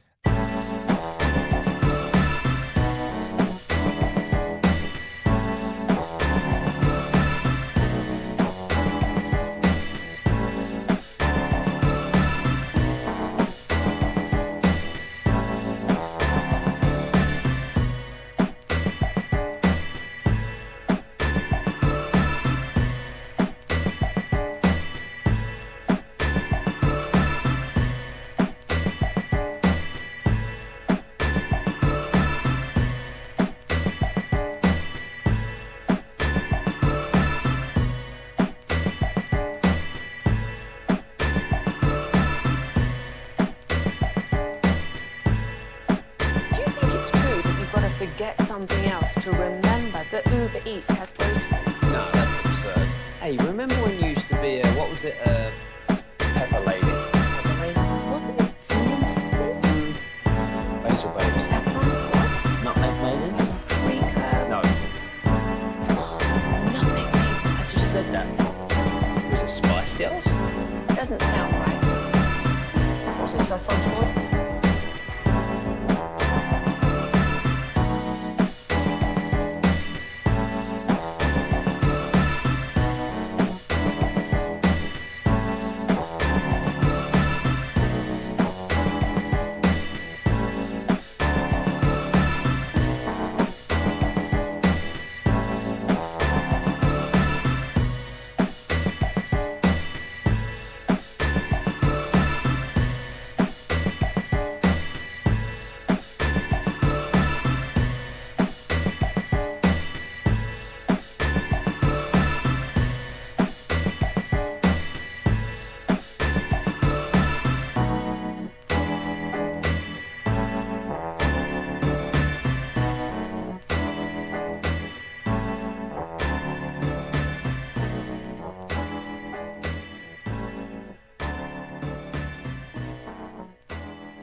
Chevrolet in Grapevine. Back-to-back #1 Chevy dealership in the world. Visit ClassicChevrolet.com. This is Texas. This is Classic Chevrolet. Together, let's drive. Based on new Chevy registrations 2023 and 2024. How you concentrate on your follow-through. When you're doing it in live action, it's a little bit harder. Flagg on the lob, the flag bearer of a new generation in Dallas. ESPN with the call. Hell yeah! Yep. We're gonna. Let's, Ross lost a perfect game! Oh, man, a bloop single in the ninth. That is a bloop. It's a bloop single in the ninth. Wow. You hate to see it. Sorry, buddy. What a way to lose it. Ah, man. Crosstalk with the K&C masterpiece on 105.3 The Fan. There's no light on the microphone either, so we wouldn't have known no matter what. He's the only person that would have known. I hate losing a perfect game in the last segment. That's happened before. Yeah. We were a weekend show. It was the very last segment that I screwed up. So did he lose? Did he lose the no hitter though? Did he just did he spin off a curveball and it didn't spin? You think this is a walk? And it caught the guy in the elbow and it's a hit by pitch. I think it's a no-hitter. It's still a no hitter. Yeah, he got hit by a pitch there. I think it's still a Definitely no-hitter. not a perfect game. That much for sure. Now, you thought that you were doing a perfect show on air as hosts. Yeah. No, not me. No, I always find you. something to complain I was about. crushing. It was a Saturday show. I was crushing. How many hours? I think we were 4 or 5. 4 or 5 hour show, and it was the last segment. As I was introducing the segment, I stumbled over a word, and I went, "Son of a gun!" Aren't you always jealous? I always think about the play-by-play guys or the Pat Doneys of the world, and my amount of stuttering, as Bassick has always pointed out over the years. Those guys, those girls, they never stutter. Never stutter. Like, stuttering that call is like a nightmare, like a big play-by-play call. Or on TV, they're doing a news story, Newey Scruggs, so they're not stuttering. Kevin Harlan, they know what they're doing. Always perfect, like everything. Even whenever he's covering a drunk guy running across the field, he's perfect. That's true. Not according to RJ. RJ's a Harlan-ator. You hate Kevin Harlan? No, hang on. Hang on. I love Kevin Harlan in a big game. I heard you say this the other day. Yes. Yeah, they need to just save him for the playoffs. But he's that good in regular season games. He's that too. good. He is. Are you calling him Gus Johnson? No, Gus is over the top. Gus is way over the top. Gus Johnson, we do not need to see Gus Johnson until March 15th. But don't you any think given year. For every person who's like super invested in that game, they're glad Gus Johnson is there? I get for a national audience, they might be like, it's Washington State, buddy, tone it down. But like, if you're one of those fan bases, you love it. I guess so. You're just saying that like Kevin Harlan's so up there that for the regular season, it's like, did I really need that? Because he's so good. He's so good. I don't need the energy. He's a lot high energy. On Tuesday night, I'm winding down at 8:30, 9 o'clock at night. I don't need all that. Corey, what's coming up? Guys, right out of the gate, the Youth Report. We're going to check in on Cooper Flagg and Paige Beckers and the Rangers MLB draft. And then we'll do some more Rangers and why Kevin thinks that the Rangers just aren't that good anymore. How about John Morosi not naming offense with his top 2 buying needs from MLB Network? I'm there now, too. Really? I am. I've kind of been slowly asking Kevin more questions about what if it is really just we need a dominant closer. Their offense has been significantly better since the start of June. Yeah. Even though it doesn't always feel like it. I've started to feel that way of like, if they can keep this, what their actual identity should be and is, then the only thing that they were missing before the season was a closer. Like, that was what we said we needed. We didn't expect the offense to be what it was to start the season, but as they've been slowly walking up that mountain, they're starting to look like they need something. If they're going to be competitive in big games, they're going to need somebody to shut down the game. Kevin Hagman, talk to me about Cooper Flagg's jumper and what it was at Duke and what you were thinking when he initially went 5 of 21, recovers a score 31, able to get off basically any shot he wants. I love the aggressive mentality. Yeah. I was worried about him being a little bit too timid out there. Only 3 turnovers in about 60 minutes. He's not going to play any more summer league. But while you were watching him struggle with the shot, and I know you probably already talked about this on Friday, but Flagg as a shooter will be, and what was he? So, and that's one of the great things, and we talked about is you saw him improve remarkably at Duke from 3. Now, like mid-range, I feel like you could probably feel comfortable about his mid-range. Looks like he's going to be good. I'm not going to say he's going to be DeRozan, but looks like he's going to be really good in the mid-range. But what you saw throughout his time at Duke, and obviously three-point line further back here, is he started out like pedestrian at best from 3. And then when you saw the calendar turn and move into February, I think he got up to, I'll double check my numbers, like 47% from 3. And in the tournament, 50%. I'm not saying you'll get those numbers, because if you do, that would be insane. But I think you're going to see his shot get better as he adjusts to the defense and to the new three-point line. The other thing to take a look at, I don't know if people care. I think they should. He was a lot more aggressive to the left. Yes. In his second game. And that is something that, like, some people have asked questions about. Not necessarily that he can't go to the left, but they're like, hey, force him to his left. He went to his left a lot in that second game, and that's one of the things I love about the kid, is it feels like he hears what people say, and he's like, all right. I think his coaches are in his ear, too. That makes sense. Somebody made, and at the time I thought it was ridiculous, somebody said Kawhi in their conversation about him. And I was like, huh? Like, you're talking about a completely different player. Then I watched his mid-range and how he stops and elevates. And that's something Kawhi does so well in the mid-range, is elevate to get that shot off. Yeah. His timing and anticipation in the mid-range. I saw it. I went, oh, that's what they were talking about. So that is his mid-range game's a lot of fun to watch. Better passer than Kawhi? Will be a better? Potentially. I mean, look, I have lots of high hopes and ideals, but I think potentially the ceiling for him as a passer is better. Did you say ideals or ideas? Ideals. Oh. What's the difference? Getting deep with it. What's the difference between those two words? It makes it feel more important, right? If you say ideals, I think of like morals, principles. Yeah, like, principles and okay, standards. Maybe I said it too high then. I think that's really high. When it comes to Cooper Flagg, I have lots of hopes and dreams. Talk to me about Carter Bryant, if you can, because he is the defensive menace that took over Summer League. Number 14, I believe, out of Arizona. Was he just not letting anyone do anything in college? And how loaded are the Spurs? Yeah, No, I was going to say, it is unfortunate how much talent stacking they have been doing as well, right? Because you look at, and I'm going to add the defensive stopper, and you already feel like you have your interior defensive stopper, of course, hopefully for them. In Wemby, you've got your offensive force in Stephon Castle. That's an impressive group they're putting together. I have to admit, I didn't see a ton of him in college, but I have watched him more in Summer League, and he's been impressive. Did you watch him? Did you know anything about him coming out? Nothing. Knew nothing about him. Very, very little. Like, again, it's, first of all, you play out west, you're screwed. Just for RJ or just in general? Just in general. Like, okay. Just go look at, like, if you play out west and you don't play football for USC, you're not getting a Heisman vote, right? So if you college enjoyed basketball, if you don't play for like Gonzaga, okay. You're kind of I was about to ask if you've watched Nemhard then, but he did go to Gonzaga. Yeah, so. it's like but that's Gonzaga they weren't very good this year. They were an 8 seed. They should have been higher. They probably should have been a 4. Did RJ get you glued, or were you already there to either Wimbledon final? He got me invested in the men's yesterday, I have to admit. What a year for the Sinners. The who? The Sinners. Yeah. Sinners in general. Movie. Yeah.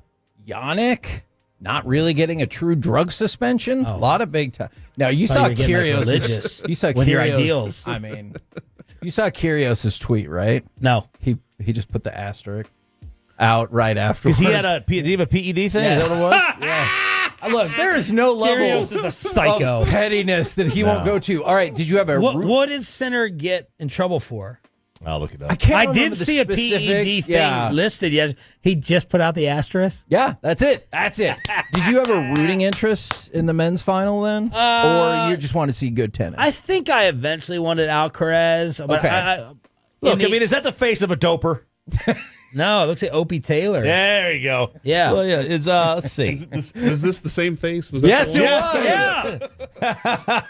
was. But I just wanted to see. I wanted to see good tennis. So I love the drama of we got right back in the exact same situation from the French Open, and Yannick Sinner, had to be like, oh crap. Yeah. I had so many championship points in the French, and I beefed it. If it weren't for that, I think this would have been his 4th major in a row that he won. Can I ask a question about those two? About Alcaraz and Sinner. Sinner's game is power, speed. What would you say when you watch him versus Alcaraz? They're two styles of game. See, and I don't want to be like just classic give up, but I do really like the all around games of both of them, and then the serve capability. So I have no idea. Okay. Yeah, I think he's a righty. Kevin gave a He might be generic lefty, fake I don't answer. really know. None of us know. So he got Spittle will text in a second. He tested I made a lot of money positive on the for Romans. clostebol, which is an anabolic banned steroid. But they found no fault or negligence on those positive tests, 2 positive tests. It was a spray. He used the spray on a cut in his hand and then gave him so his physiotherapist used the spray in his hand and then gave him a massage on his back. So the physiotherapist did this. Now, this is kind of like the fencer. The girl fencer who said she kissed him. She kissed her boyfriend, her husband, her partner, and he was doping. I think it might have been another So lady. she threw him under the bus, and he's not even playing anymore. Fencing, whatever. Did you make underdog plays on the finals? I cleaned up on the women's final. 6-0-6-0? Hell yeah. Has not Bageled happened it. since 1988. Okay, I mean, I didn't predict that exact score. Yeah. But I had. But the girl that we were following Thursday in Crosstalk, who took out the number 1, she lost 6-0-6-0, and you predicted her ultimate demise? Yeah, because Swiatek had been playing shockingly well, especially on the grass surface, and I had her lower than 21 and a half games played, and then I had the American at less than 2.5 points broken, and I was like, there's no way she's breaking Swiatek's serve 3 times. Look at these people. Look at this. What did I say 20 minutes ago? God. This is all there is for them to talk about. Look, I know that they're America's team, but I would like to be in one of their meetings when the ratings come in just to see what justifies this level of Cowboy coverage with Dak not making the top 10 quarterback list. And I know that they're the number 1 brand and all that, but is it that much to immediately go to who didn't make it? Have you ever looked at some of the views on our videos? Yep. Like our Facebook videos and Yep. stuff? Every top 10 is Cowboys. Yeah, and you had a phenomenal interview with Morosi. Thank you. It'll be up there, and people who are into baseball will watch it and love it and enjoy it. I mean, can't they talk about the all women's invitational WWE thing? You know, there's a lot of stuff. Yeah, there's a lot of stuff they could have talked about today. I mean, The high five bros you guys had Friday? The ESPYs. I mean, the ESPYs are this week. They can preview those things. Well, how about the rest of the guys on the damn list? Let's start there. Views and the comments and everything. Yeah. It is overwhelming. All right. In favor of the Cowboys. Go ahead. No, I was getting ready to end the show. Yeah, I was looking at the clock. It's all right. I'll talk to you off air about it. All right. Uh-oh. Off air. Corey Majors. Are you liking quarterback? Yeah. First 3 episodes I've liked. How many are you in? I'm in 2.5. And what do you think? Joe Burrow is he's cool. I love watching Joe Burrow. He's just cool. I have a love-hate with Kirk Cousins. Yeah. He's either a big P or I'm like, man, that was the right thing to do. Yep. And then Jared Goff, he's awesome. I actually have a lot of respect for Jared Goff and his wife. His wife's gorgeous. The KNC Masterpiece is next. Talk to you tomorrow morning. Enjoy the Home Run Derby. KNC got you covered on the Fan.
Uber Eats has Lola V products? I gotta remember that. Well, you know, they say in order to remember something, you have to forget something else.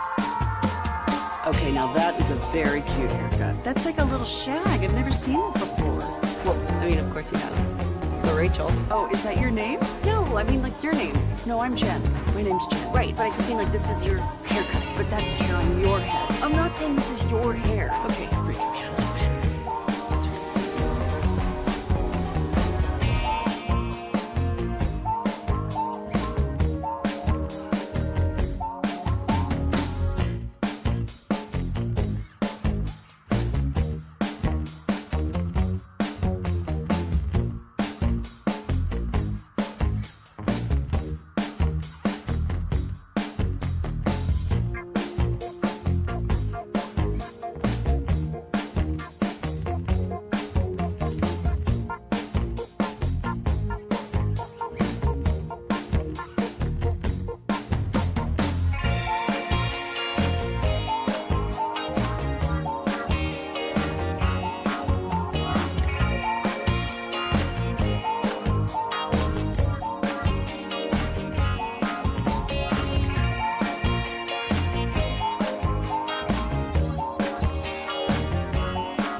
It's the KNC Masterpiece on 105.3 The Fan. KNC Masterpiece right here on 105.3 The Fan. You got me, Kevin Hageland. You got, oh man, Corey Majors.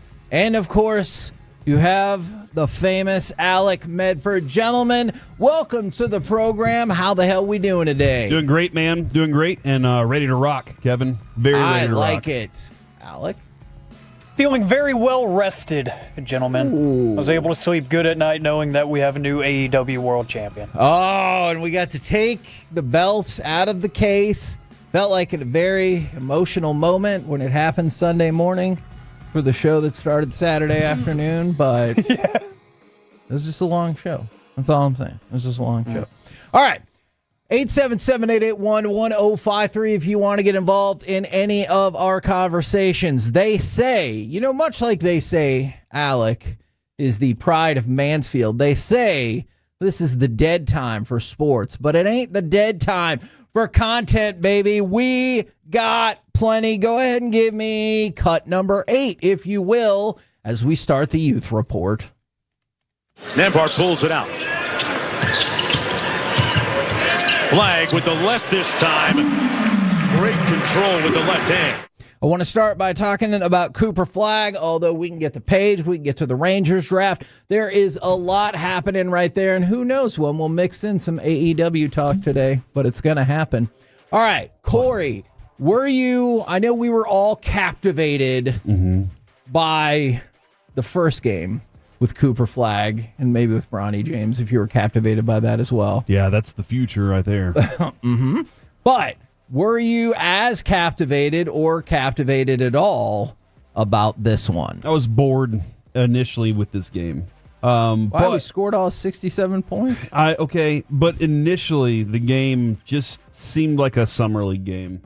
The ball was bouncing off the rim, if it even made it to the rim. And I will say this, I don't think that anybody wants somebody to fail as much as everybody wants Cooper Flagg to fail. It feels like when I was, do they? Did you hear the crowd? If he missed a shot or if the clock was running, they were all against him. They want to see him fail. And maybe it was a San Antonio crowd. I don't know. But it just seems that way. Like he has a steeper hill to climb. Not than Caitlin Clark. Caitlin Clark has the steepest hill, obviously. But like he just seems to have a steeper hill to climb. Being the number one pick, being a kid from Duke, there's a lot of things stacked against him. Replacing Luka. But I got done cleaning the pool. I got done doing a bunch of things, and I was like, game time. Now let's sit down and enjoy a basketball game. I was very into it. I didn't expect him to have 31. I didn't expect him to turn on the offense the way he did, but I was very happy to see it. And then, Kevin, it's one of those games, too, that it kind of the 31 crept up on you. It was one of those where I kind of looked back and went, holy cow, does he really have that? Yeah. But he played good, solid defense. He played good, solid offense. And I was listening to Chuck this morning. He said, look, if he has 15 to 17 points a game in his rookie season, that's great. And I think people would lose their minds because it's not 21 or 24 and, he's doing the things. He's going to fit into this team so well. And he's doing things on this summer league team. Well, he did things because he's not playing anymore. What? He won't play anymore. But he did things that look like he's probably not going to be in that role during the regular season. Sure. Because, you got to have a guy do something whenever you got four other guys that aren't quite the same. So I was a little upset, though, that Nembhard didn't have an electric game, too. I wanted him to have a good one. See, I'm really fascinated by this idea. I don't think you're wrong at all. I'm just fascinated by this idea that a lot of people are rooting for Cooper Flagg to fail because I think it goes... This is my opinion. I don't think you're wrong, though, because it kind of goes with part and parcel in the way that our society is in terms of we really love to see somebody on the way up, especially like if you're part of the group that recognize how good they were, like whether it's a team, an individual player. Actually, I think it can be in real life as well, a person. But then they hit this certain peak that society has determined, and they're like, now I want to see you fail. I think that goes far beyond Cooper Rush and Caitlin Clark. I think you see that in all elements of life where you're like, oh, man, I was really rooting for that person. And then they get too much attention. You're like, now I want them to fail. Yeah. Why? Don't know. Yeah, it's Dirk was kind of nobody really outside of Dallas cared to see him succeed. Right. And then they got to a point where it seemed like he got cheated. And so everybody was like, no, actually, we do want him to succeed. And he was kind of an underdog story that we all liked. And then his career was kind of like, okay, he's accomplished that. And nobody was really rooting for him to fail after. Right. There are certain, when you're young, when you have a lot of money in your pocket now, whenever things are going well for you, people are like, let's watch the buildup. But once you get, as you just said, to a certain place, I mean, LeBron, has he experienced that the whole time?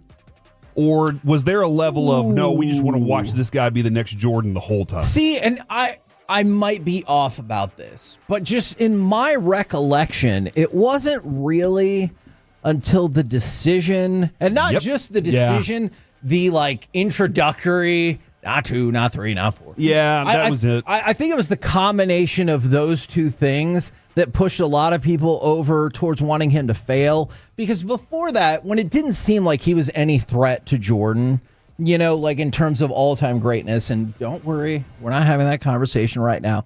But when he was trying to get his scrappy Cavaliers team to the finals. That's a good point. Some people are like, oh, man, look at this guy. He's got nothing. Can he take down the Spurs on his own? Exactly. And then they made it to the finals. And then he got a whole bunch of running buddies with him that could really hoop. And then he won a title, then won another title because San Antonio doesn't know how to box out. And then people were like, oh, he sucks. Because, I always think it's because he threatens, a narrative that we have. Look, that's definitely part of the reason I hate Tom Brady. Who the person or LeBron specifically? Well, I think the person. Okay. So for LeBron, I think people were with him until the decision, but I think it became worse when it looked like he was going to stack up titles and maybe potentially threaten, whether it's Kobe, Jordan, like whoever your person is. And so I think we like a person until they threaten the narrative. You're like, oh, that's gone from a fun story to threatening the thing that I believe. And people, look, we've talked about this a million times on this show. They will protect what they believe. Yes, and they want to be right sometimes more than they want to be happy. I will admit there was a time in my life where I definitely think I fit that bill. I do not believe I am in that place anymore, but you would think, like, it goes back to Dak Prescott, and we'll talk about where he is in the quarterback list. Spoiler alert, he didn't make the top 10. What? I didn't make the list. But how many Cowboys fans... Did you make the list, Alec? That would never be me. That doesn't fit my bill. There is a section I'm trying to win of Cowboys fans that will root for him to fail, even if it means their team fails. I'm not one of those people. Look, we've said all of the things. We were the biggest cheerleaders of Dak in the world in 2016. And like since then, you've seen it, unfortunately, kind of degrade. And he is what he is at this point. But I would love it if he gave me a big middle finger, well, outside of the training camp stuff, and they won the Super Bowl. I'd be like, awesome, because I'm a Cowboys fan. I would love to come on here and be like, Dak is the best in my face, in all of your faces. Has he made the top 100 list yet, Kevin? I'm guessing maybe it's today based on that look on your face. Wink. I don't like the way you're winking at me. It's because I winked with both eyes? No, it was because I don't know. I didn't care for it. Okay. I just didn't. All right. Let's move on. Okay. All right. All right, Dak, fine. Dak, I will. Go ahead and give me cut number 13. See you next week. You say move on, we will move on. Let's go to Paige Beckers. Daisazura keeps it alive. Here's Beckers, a deep one. Is good. Paige Beckers from Caitlin Clarkland. Paige Beckers continues her Rookie of the Year campaign, and realistically, it's over at this point. Like she lost it all? No, she's going to win. Oh, no. She had 21 points. Unfortunately, Enrique 0 for 10. Had 2 points in 28 minutes. This was her first game back after a 3-game absence. And as has been the case plenty of times this year, Paige played really well. Other people showed out, and the Wings got hammered. They lost 102 to 83.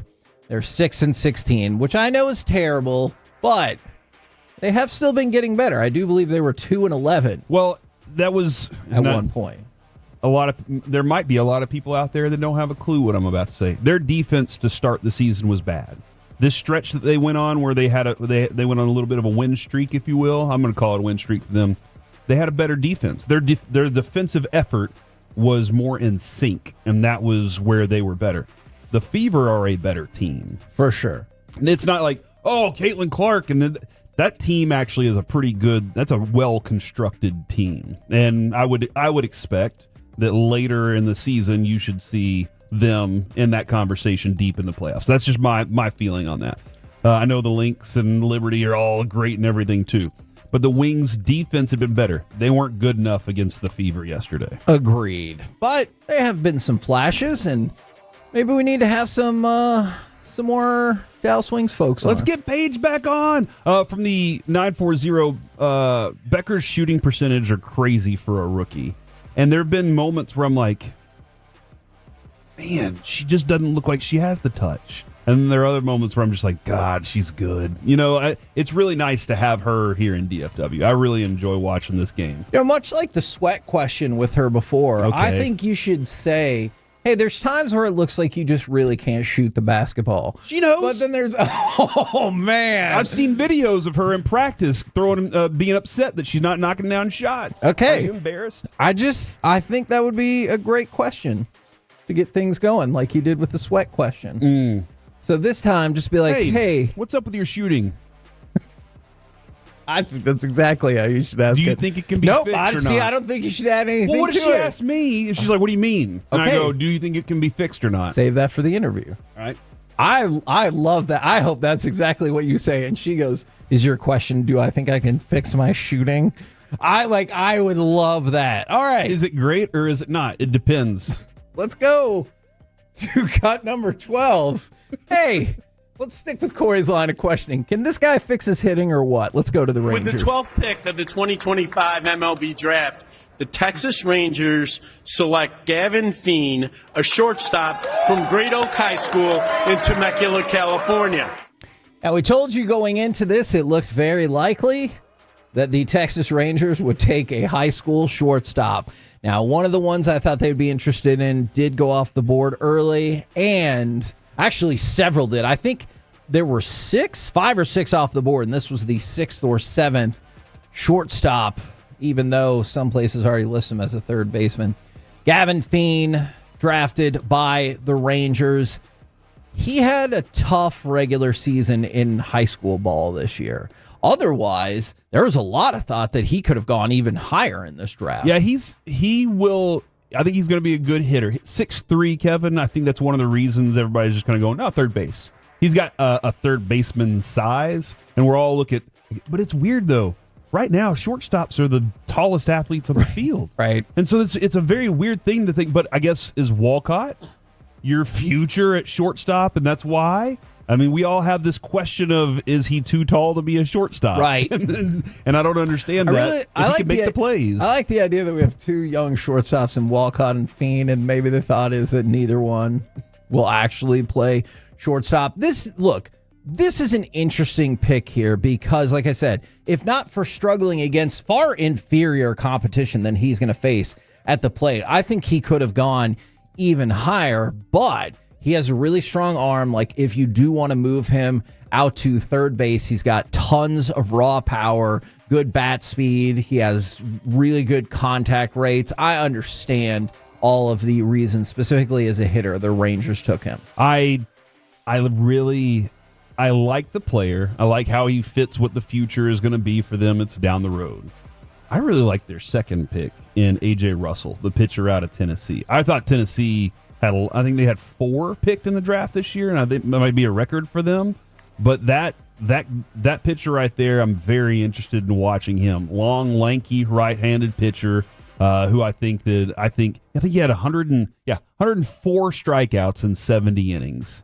Ooh. Yeah. And so I'm interested to see what he's going to be for this team. But I thought this was a good start to the draft, Kevin. I know there's like 28 more rounds. There are 17 more rounds today, rounds 4 through 20. The Rangers also took Josh Owens with their 3rd round pick, number 84 overall. That was another high schooler right there. Out of Providence Academy, where? In Tennessee. Do you think we have a scout in Tennessee that knows what he's doing over there, or that has a voice in that room? I mean, apparently so. By the way, I'm just going to throw this out there about A.J. Russell so people can get preemptively mad. He did have elbow surgery in June of 2024. I know sometimes fans are looking for something to be upset about, and we're upset about all the arm injuries we have. So let me just throw that out there for people. They can get mad now. 2-1 with a 3.55 ERA, 36 strikeouts, and 25 1/3 innings. That is a lot of walks, though. 11 walks in 25 innings. I'm sure he'll fix that. He was coming back from surgery, so I'm sure he won't walk as many people. That process always takes a minute. Oh, he battled soreness after his freshman season in the forearm, so that was why. And then guess what? Surgery. He had surgery. We're the KNC Masterpiece right here on 105.3 The Fan. Coming up next, the Rangers end the first half of the season, well, pretty much like they've played the rest of the first half. Next on The Fan.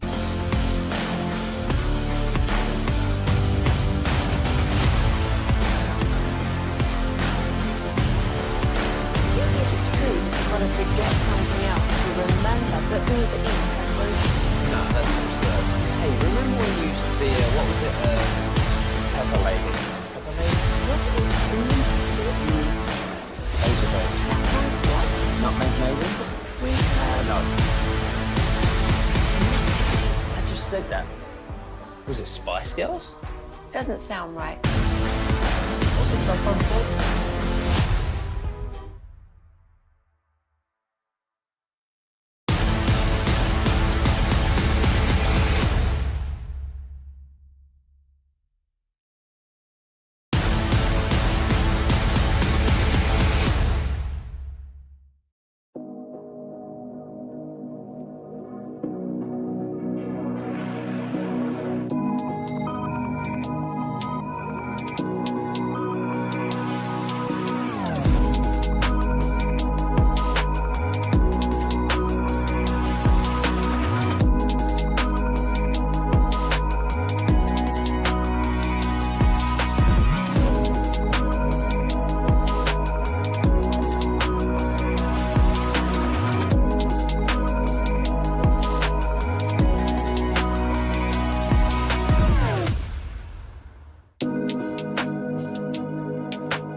This segment of the KNC Masterpiece is brought to you by Cars for Kids. Donate today at carsforkids.org and by the personal injury lawyers Frankel & Frankel. If you've been injured in a car or truck wreck, call Frankel first, 214 or 817-333-3333. With Frankel & Frankel, there's never an out-of-pocket cost. They only get paid when you win. Frankel & Frankel, the go-to car and truck wreck attorneys in Dallas. The pitch popped up into short center field off a broken bat. Racing in hard is Carter. He dives and he's got it.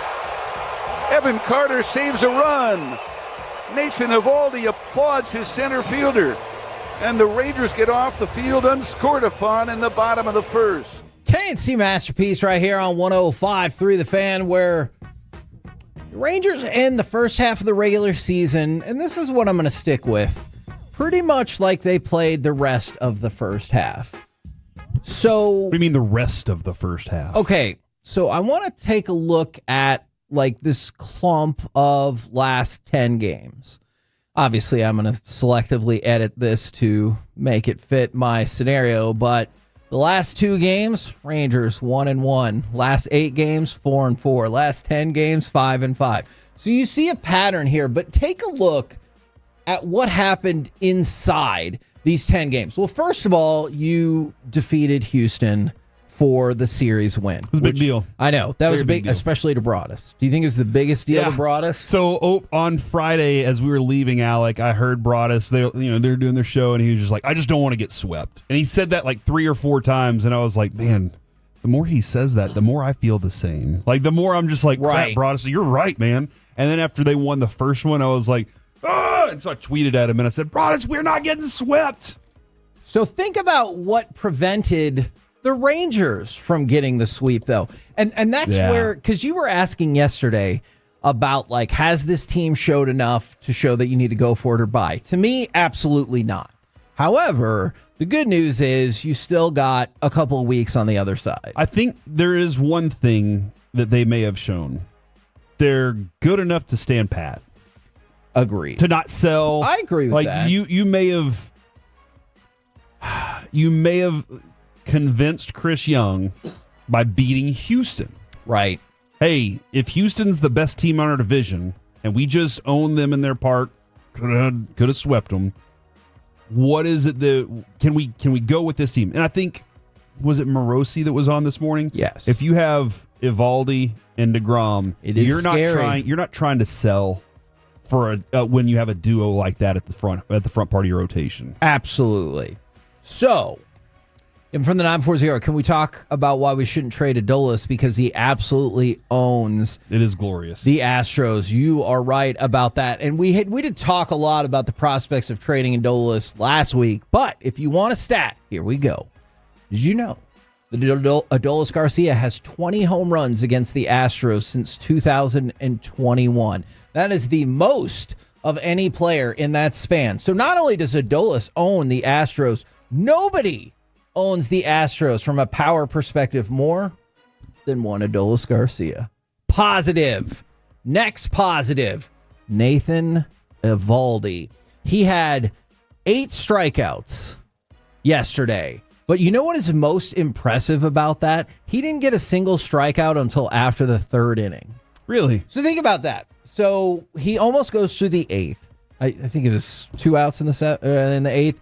So he goes from the 4th to the 8th and strikes out 8 people, which is unfreaking believable. And look, you've seen him build since he's come back. Consider this another positive.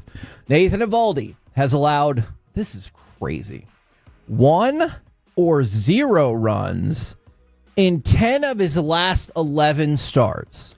Kevin, I think it was the Cincinnati game early in the season where you had asked Bochy, you were like, hey, do you kind of need Eovaldi to save the bullpen a little bit tonight or whatever it was? And he was like, yeah, like it would be really nice. And he goes out there and I think he could pitch a complete game shutout or 1 run or something.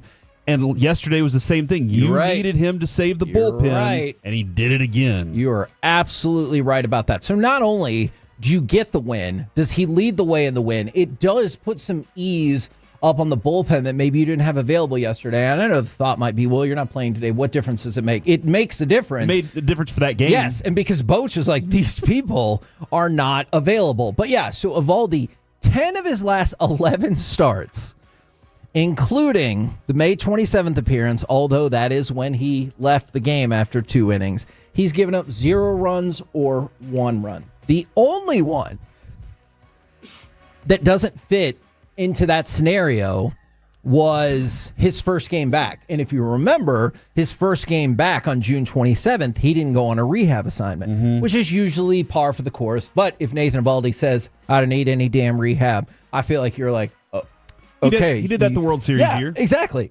And so that one, he gave up 3 runs in 3 innings against the Mariners. So if you even think about that in your head as a rehab start, that means, and you take out the other one where he left the game early, 9 of his last 9 full-blown starts, he's given up 0 runs or 1 run. Unfreaking believable. 1.58 ERA, 0.85 whip, both of which are freaking incredible. And if you just watch his tempo on the mound, Murph said something yesterday that I thought was interesting. You'll see Eovaldi whenever he pulls a fastball or the pitch isn't quite where he expected it to be, he'll turn around and kind of and stare off into center field. And there was that stretch, Kevin, I think between the 4th and 8th, where he didn't do that at all.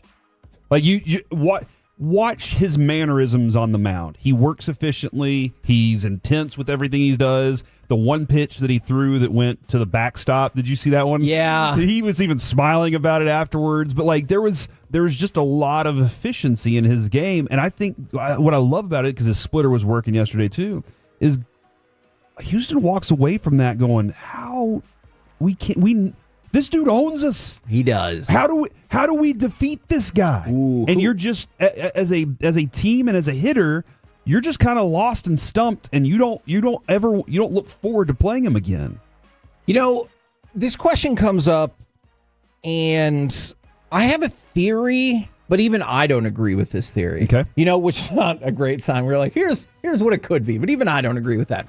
How come Nathan Eovaldi isn't an all-star? I will tell you this. I think at the time they picked the all-stars, the thought was that like maybe he had just come back, but maybe he wouldn't be back to where he was. But even with the time that he missed, he's still 16th in the American League in wins, which is that's not bad whatsoever. We'll get to the Mizorowski thing later. But he has an ERA that is 0.65 better than the best 2 in the American League. Now, the caveat that comes along with that is I think technically he does not have enough innings yet to qualify. Okay. And so that's the issue. But Garrett Crochet and Tarek Skubal both have a 2.23 ERA. Nathan Eovaldi has a 1.58 ERA. Then let's take a look at whips. Tarek Skubal, again, unbelievable season, by far the favorite to win Cy Young. You know what his whip is? 0.83. Nathan Eovaldi is 0.85. My point being, if he just would have had, 2 more starts, I really think this would have been a no-brainer. I think that's why he's not on the team. I was surprised when DeGrom dropped out that like the natural progression wasn't, or once we said he wasn't going to pitch, the progression was not to put Eovaldi in there. I think you and I both agree we're fine with him not being in it, not having to throw anymore. Like just like we are with DeGrom, saying I apologize, guys. I have a regimen that I have to stick to. I'm fine that he's not. But when he struck out somebody yesterday, and Dave Raymond goes, "How's this guy not an all-star?" And I was just like, I get it. Damn right, Dave Raymond. And that's because he's our leader. Yeah, and that's you feel like your leader. You know, you're Dak Prescott. He should be on the team that represents the All-Stars, if you will, Pro Bowler, if you will. We don't do that game anymore. He's our leader. Yeah. He's the guy that we expect when he steps on the mound. All of us take on that personality of Bulldogs today. And that's who he is, and that's why we want that guy there. And he represents what all of Major League Baseball would say is an all-star pitcher. Yes. And like I said, that's the best theory I could come up with, and even I don't believe that. So I don't know. Let him get his groove. Let him rest up. And here's the better thing if you're thinking about it. Wouldn't that theoretically line up DeGrom and Evo to go out Friday and Saturday against the Tigers? Yes. So let's get that second half kicked off. Exactly. So if you want a positive for that, there's that. All right. But with the Rangers, nothing is ever as simple as this, right? Nothing is ever as simple as everything is good, stay the course, buddy. Let's take a look at why they didn't sweep. And that's the frustrating part, is you had a really good chance at sweeping. And I don't just mean like you could have swept so you could have gotten a game closer to the Astros necessarily, as much as we talk about, staying in the wild card mix. Take a look at what happened, let's say, in Sunday's game. Josh Smith struck out to start the game. Okay. Going back to when Corey Seager walked in the 8th inning on Friday, did you know that the Rangers had gone 21 straight strikeouts without a walk? I did not know that. So their offense, they had 20. I mean, it wasn't obviously back to back to back to back, but I'm saying since they got a walk on Friday night, and they eventually got 2 walks on Sunday, in between they had 21 straight strikeouts before they had a walk.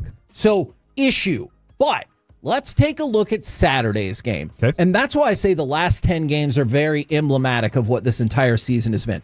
How did they do? They went 5-5. Oh, did they get run in their losses? Not really. They lost 1 game by 1 run. They lost 2 more in extra innings. They lost that other one against the Angels. I think it was in the bottom of the 8th, essentially, where that game was decided. But Saturday, they lose in extra innings against the Astros. Do you know what their runner in scoring position was for the game?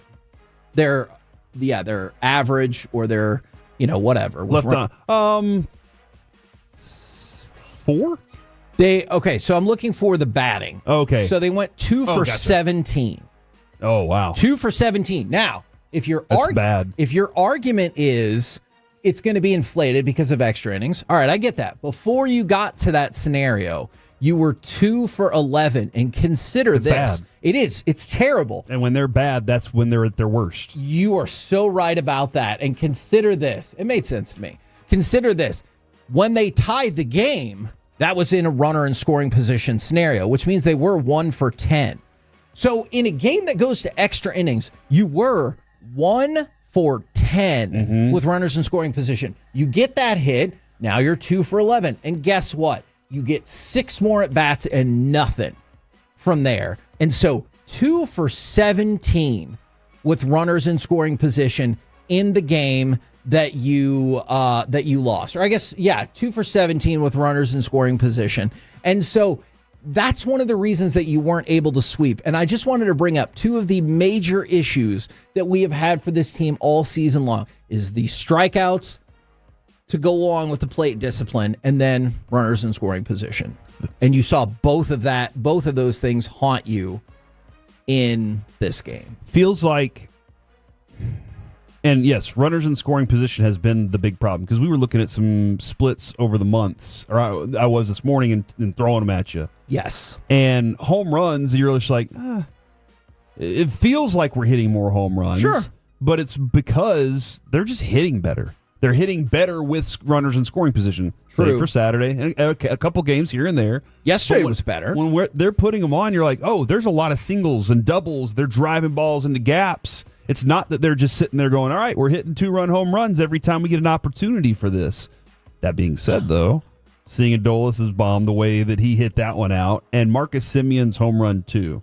I know it didn't really matter in the grand scheme of things, but Marcus Semien hitting a home run against Houston puts an exclamation point on it for me.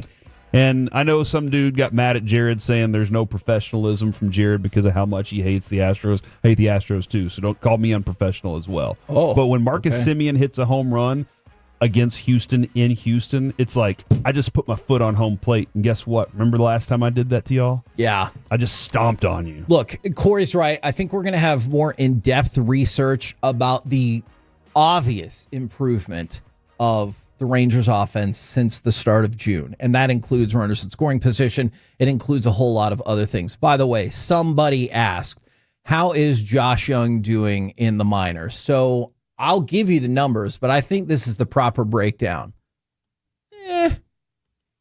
So he is not lighting it up. No, definitely not. He's in a bad place. 7 games, 7 hits. He's 7 for 28 with a .250 batting average. The issue is not really showing any power at that level, and that is what's led to his OPS, which is 621. It's tough because that's just 7 games, and you can turn that around really quickly, but you would hope you'd go down to the minors, and in 7 games, you'd be like, holy crap, he's hitting 315 and his OPS is 950 or whatever, and you're like, bring him back. It is, I mean, more than anything, that tells me what Boach was telling us is true.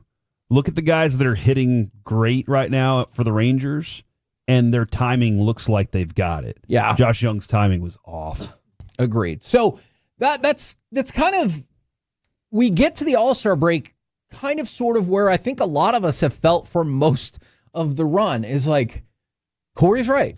I don't want to see this team sell either because I see the inherent benefits of staying in the race, especially if you make the playoffs with that 1-2 terrifying starting pitching group. But at the same point, like, what have you seen that's led you to believe that this team's about to go on an 8-game tear and stay above 500 for the rest of the regular season and make a true push at it? I'll see it when I believe it, as Patrick Mahomes once said. Look, you win that many Super Bowls, you can say stuff.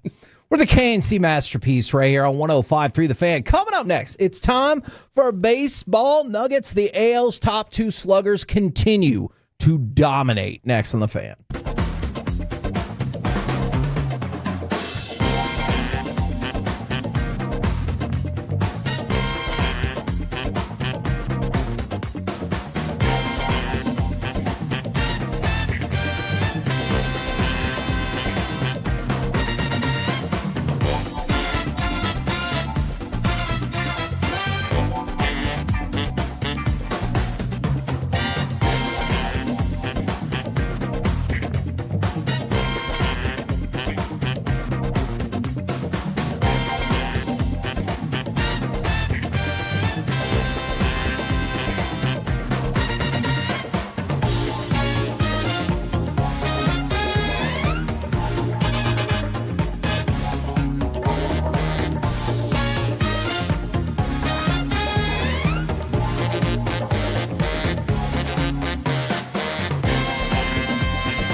Uber Eats has low fee products? I gotta remember that. Well, you know, they say in order to remember something, you have to forget something else.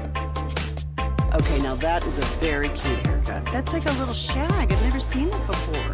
Well, I mean, of course you have. So Rachel. Oh, is that your name? No, I mean like your name. No, I'm Jen. My name's Jen. Right, but I just mean like this is your haircut. But that's hair on your head. I'm not saying this is your hair. Okay.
think it's true that you've got to forget something else to remember that Uber Eats has groceries? No, that's absurd.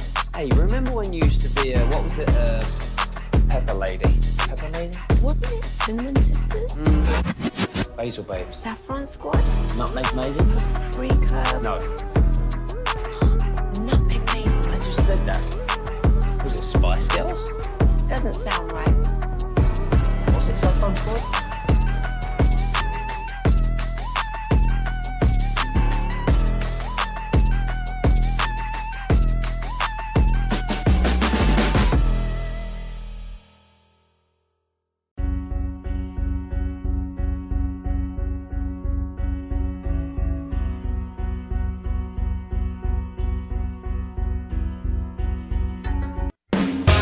This segment is brought to you by Classic Chevrolet. If you're in the market to upgrade your vehicle, get to Classic Chevrolet in Grapevine. Back-to-back #1 Chevy dealership in the world. They've got more new Chevys than anyone, all priced to sell. Visit ClassicChevrolet.com. This is Texas. This is Classic Chevrolet. Together, let's drive. Based on new Chevy registrations 2023 and 2024. Raleigh with a fly ball, left field, sending Green back. That ball is gone! He's done it again!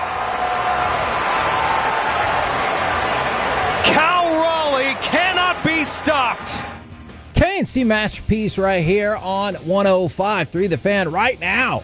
Brought to you by Reliant Air Conditioning, gimmick-free AC repair and replacement. It's time for Baseball Nuggets.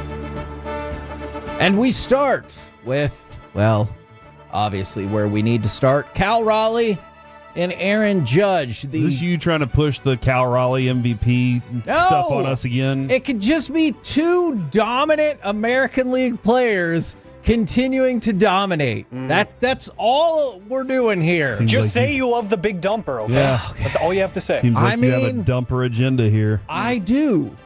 Oh, for baseball? Gotcha. All right, so we better start with Aaron Judge then. Aaron Judge hit his 350th career home run by far faster than any player in the history of Major League Baseball. Before Aaron Judge, who do you think got to 350 home runs faster than any player ever? Just in terms of number of games played, not age or anything like that. So obviously Aaron Judge is older. I'm sorry, what was the question? Who got to 350 home runs before Aaron Judge faster in terms of number of games played? Mark McGwire. Mark McGwire, who's second on that list, though? Babe Ruth. It was Juan Gonzalez. Dude. And I just thought that was crazy. How did he not break the record?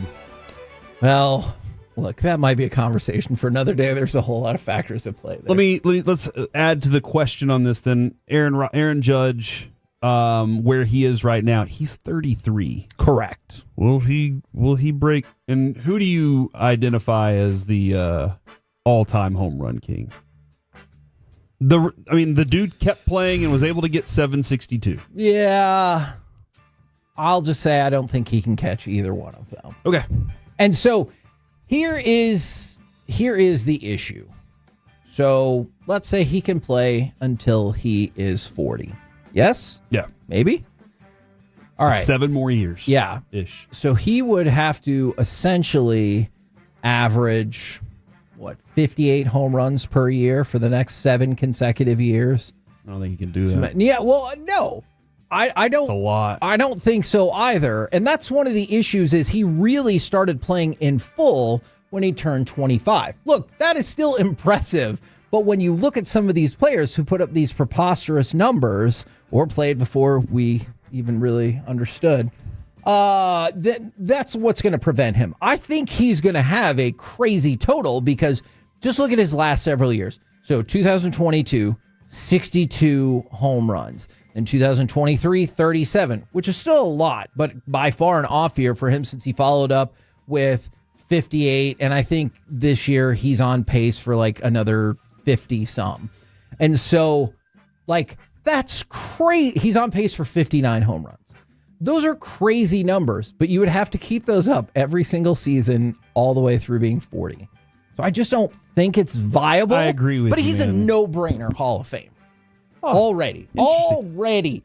He can retire today That feels what like got him in? That would be a big story. Hold on, you say retire today. What was it that got him in? So I think it's the dominance in the shorter term. Terrell Davis. Yeah. So, but like, he's even better than Terrell Davis if you look at, like his MVPs, his pure well, nobody's better than Terrell Davis for like 4 years, but his dominance extends beyond that. I think he's already a Hall of Famer. I think the 500 home runs is something that gets you in the Hall of Fame if you're like borderline. Okay. You know what I'm saying? Aaron Judge is not borderline. He's putting together one of the greatest offensive seasons we've ever seen, and he's already won the MVP twice.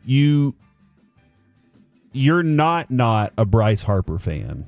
You just think the hype was too high and he hasn't quite, even though he has 2 MVPs. Correct. But those 2 MVPs, his career puts him in the Hall of Fame. See, and yes, I agree. And I think, look, obviously it feels likely that Bryce Harper is going to have probably better overall numbers by the time he retires versus Aaron Judge. But I just want to point out a couple of quick things about that. Bryce Harper also started playing Major League Baseball for real, full time when he was like 12. Yes, when he was 19. So Bryce Harper his career's gonna be long. Yeah. Yes, Bryce Harper has 2 MVPs. You know how many times he's finished top 10 otherwise? Once. All of them. No. My heart. Once. Top 10. Meanwhile, Judge, MVP, has finished second, fourth, first, and first. So he's been in the top 5 4 times. From the 806, even if Judge is awful in the playoffs. I mean, Mike Trout's virtually non-existent in the playoffs, and he's going to be a Hall of Famer. I feel really, okay, that is true. So that's a good question. I can't remember who told me this, and dang it, I wish they could. They talked about from a contractual standpoint and from a raising your profile standpoint. Somebody once told me there's nowhere near as much of a penalty for being bad in the playoffs in this sport as there is as getting a raise for being good in the playoffs. Like, you can't say the same thing in football because Lamar Jackson is unbelievable, but people like to ding him because of his playoffs. But for whatever reason in baseball, it feels like people get way more credit for being good than you get knocked for being not so great. So Adolis' belief that he was going to get a huge contract from winning that World Series. Right. And I'm actually... versus somebody being bad and you're just like, Yeah. And okay, gotcha. Like, I use Clayton Kershaw as a great example. He struggled throughout the playoffs for years. Yeah. And I think the only thing that did was to be like, he might not be the best pitcher of all time. And then everybody else was like, but he's still one of the best pitchers of all time. Yeah. Barry Bonds. He's acknowledged as one of the best players. What World Series did he ever win? None. Yeah, baseball is a very weird thing because of the singularity, the individualism in a team sport. Yeah. Tennis is a real individual sport. In baseball, you are individually helping your team, and that's a different thing. Yeah, and it's okay. You're right. It is bizarre more than any other sport, and maybe it's just because there's so many players, although you would think that would take football into account as well, but I guess the quarterback having the ball in his hand in every offensive play, it doesn't factor in the winning as much. You're not getting into any other stories here, Kevin. From the 817, Are these guys considered all-time greats today as it stands? Judge, Trout, injuries have to detract from that. I think Trout will go down as an all-time great, even though he didn't play in many playoff games at all. I think Judge will be looked at as a all-time great slugger. Mike Trout was such a well-rounded outfielder, too. He was like the 5-tool player. Mike Trout had just as good of a start to his career as any player in the history of baseball. I don't think Judge has gotten credit for being a great outfielder in his career. But I think as far as a hitter goes, he's an all-time great hitter. And I think a lot of times you'll see like Willie Mays. He was good at everything. He was a great hitter. He was a great outfielder. He was great at everything. And sometimes when you look at the all-time greats and you put that top 10 category, they were Shohei Ohtani is going to be an all-time great because he was an all-time great. He was a great pitcher, all-time great hitter. So I think those things help develop that conversation. Freddie Freeman, Hall of Fame lock, all-time great. Man, that's an interesting conversation. Yeah, for him. Freddie Freeman, who especially this last go round, I think that's he solidified somebody, himself. Yeah, I think that is a great example. So I just want to go back to another player that you mentioned and compare him to Mike Trout real quick. Bryce Harper and Mike Trout. And this is where I get the idea that, like, I just think some people fundamentally overrate Bryce Harper. Bryce Harper at the end of his career is going to have amazing accumulation stats. Yeah. He really, Which really means is. he did the job, too, for a long period of time at a high level. Agreed. He has won the MVP twice. Has not been in the top 5 any other time. Mike Trout was top 5 in MVP votings 9 years in a row. You know how many times he was outside the top 2? Twice. So in the span of 9 years, he was top 5 9 straight times. Bryce Harper has done it twice, and that was the 2 years he won the MVP. So I don't care what his numbers look like at the end of the day. There is nobody that can convince me that Bryce Harper was better than Mike Trout. Well, Trout might never play in a World Series. That feels very fair. The Rangers have selected right-handed pitcher Mason McConaughey from the University of Nebraska in the 4th round, 115th overall. Okay, so that means we have 16 more picks today, I believe. Yeah. MLB draft moves at a very, very rapid pace. I love the MLB draft. It does move. Hey, and all I was going to tell you about Cal Raleigh is that he finished the first half 1 home run short of Barry Bonds. Look, see, for most even of the at the end of the break. segment, trying to push this Cal Raleigh narrative on us. Can I just tell you one more thing I think you're going to love? Him and Equinoxes. I do love. You should definitely go to Platinum Chevrolet and buy an Equinox. Cal Raleigh had 1 at bat left to try to tie the all-time record for most home runs before the All-Star break. You know what happened in that at bat? He hit 2 home runs. Intentionally walked. Oh man! I know you're trying to win the game, but man, that is fascinating right there. We're the KNC masterpiece right here on 105.3 The Fan. Coming up next, the league executives, coaches, scouts have spoken. Here are the top 10 quarterbacks in the NFL. Plus, how about that Tyler Smith ranking? Next on The Fan.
something, you have to forget something else.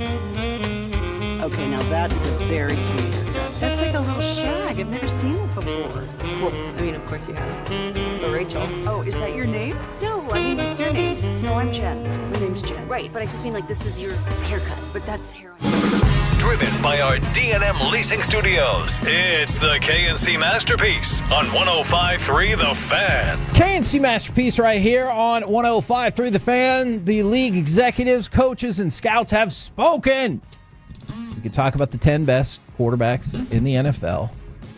Or, if you want, we can talk about some of the other positions, because no other positions matter, Kevin. I'm not sure if you know this or not. I think you should care. Who makes the most? About, well, okay.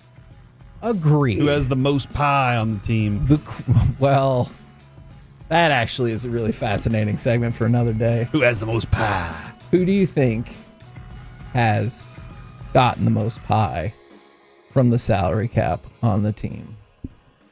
Quarterback. I just said quarterbacks. Oh. And didn't I say that? Shocker. So this quarterback's wife is pretty. You know, like it just seems like quarterbacks' wives are pretty. Okay, I hope you'll indulge me for just 1 second and talk about interior offensive linemen. So this came out on Saturday. The number one interior offensive lineman in all of football, Creed Humphrey, with the Kansas City Chiefs. You know what's really interesting about this? As much crap as we talk about the Chiefs offensive line, Trey Smith is number 4, also with the Chiefs. Now, I realize it's usually focused on the tackles, and I get that. Quentin Nelson is number 3, but here it is. Tyler Smith ranked as the number 2 best interior offensive lineman in all of football. His highest ranking was 1. His lowest ranking was unranked. This one was crazy because even Creed Humphrey, his highest was 1 and his lowest was 10. Okay. Last year, he was honorable mention. But what do you think about the concept of Tyler Smith already being the 2nd best interior lineman, offensive lineman in the NFL? Should be no It's a time. sexy pick. Thank you very much, Jerry. Appreciate it and I agree. Just a matter of time before Booker's right there next to him. That would be sweet. In my opinion. And although the Chiefs give you an example, you can have 2 great interior offensive linemen and still have struggles. Tyler Smith last year, there were moments when you were like, dang. But then you realize that offensive line struggled at things last year at times. And he's having to carry the weight of a tackle that's not quite ready for the job yet. So he had to, that was a growing pain he had to go through too. But dude, if you've been watching Tyler Smith, he is a mauler. Yeah. He's physical at the point of attack. He can drive you through a block. He's good at pass block. He's good at all the things. And so he's one of those that I think sometimes you might even take for granted because you don't watch his game. A lot of people don't watch the left guard's game. They just don't sit there and stalk it because they're watching the ball. Everybody out there, if you're hearing me say this right now, every sport you watch, you're watching the ball. Most people are watching where the ball starts, goes, and ends. So you're not usually watching the ancillary things. But Kevin, I absolutely agree. That's where he belongs. He's that good. Kyle Hamilton, the number 1 safety, number 1 tight end. What a freaking athlete Kyle Hamilton is. Number 1 safety, Brock Bowers, tight end. Jake Ferguson was 16 on that list, if you wanted to know. Just told you about Tyler Smith. The top offensive tackle, Tristan Wirfs, followed by Penei Sewell, Lane Johnson, Trent Williams, and Jordan Mailata. So the interesting thing about that is you realize all 5 of those are in the NFC. Stinks. So why we lament maybe the lack of quarterback play, and we'll get to that in just one second. Which makes you kind of feel like, we did need a DeMarcus Lawrence. This whole time because of what you were battling. Yes. I think that is very fair. All right. Quarterbacks. Guys, I want you to work together. Can you tell me all 10 of the top 10 quarterbacks, or at least 9 of them? You don't have to go in order. We can get to that. Steve DeBerg. No, it's not Steve DeBerg. And this is ESPN's list, correct? This is ESPN's list. So I want you guys to work together. I got this. Can you give me the... Oh. No, I mean, I'll start with Patrick Mahomes. Did not make the list. I'm just kidding. He's obviously... I'm kidding. He's obviously number 1 on the list. The lowest ranking he got was 4th.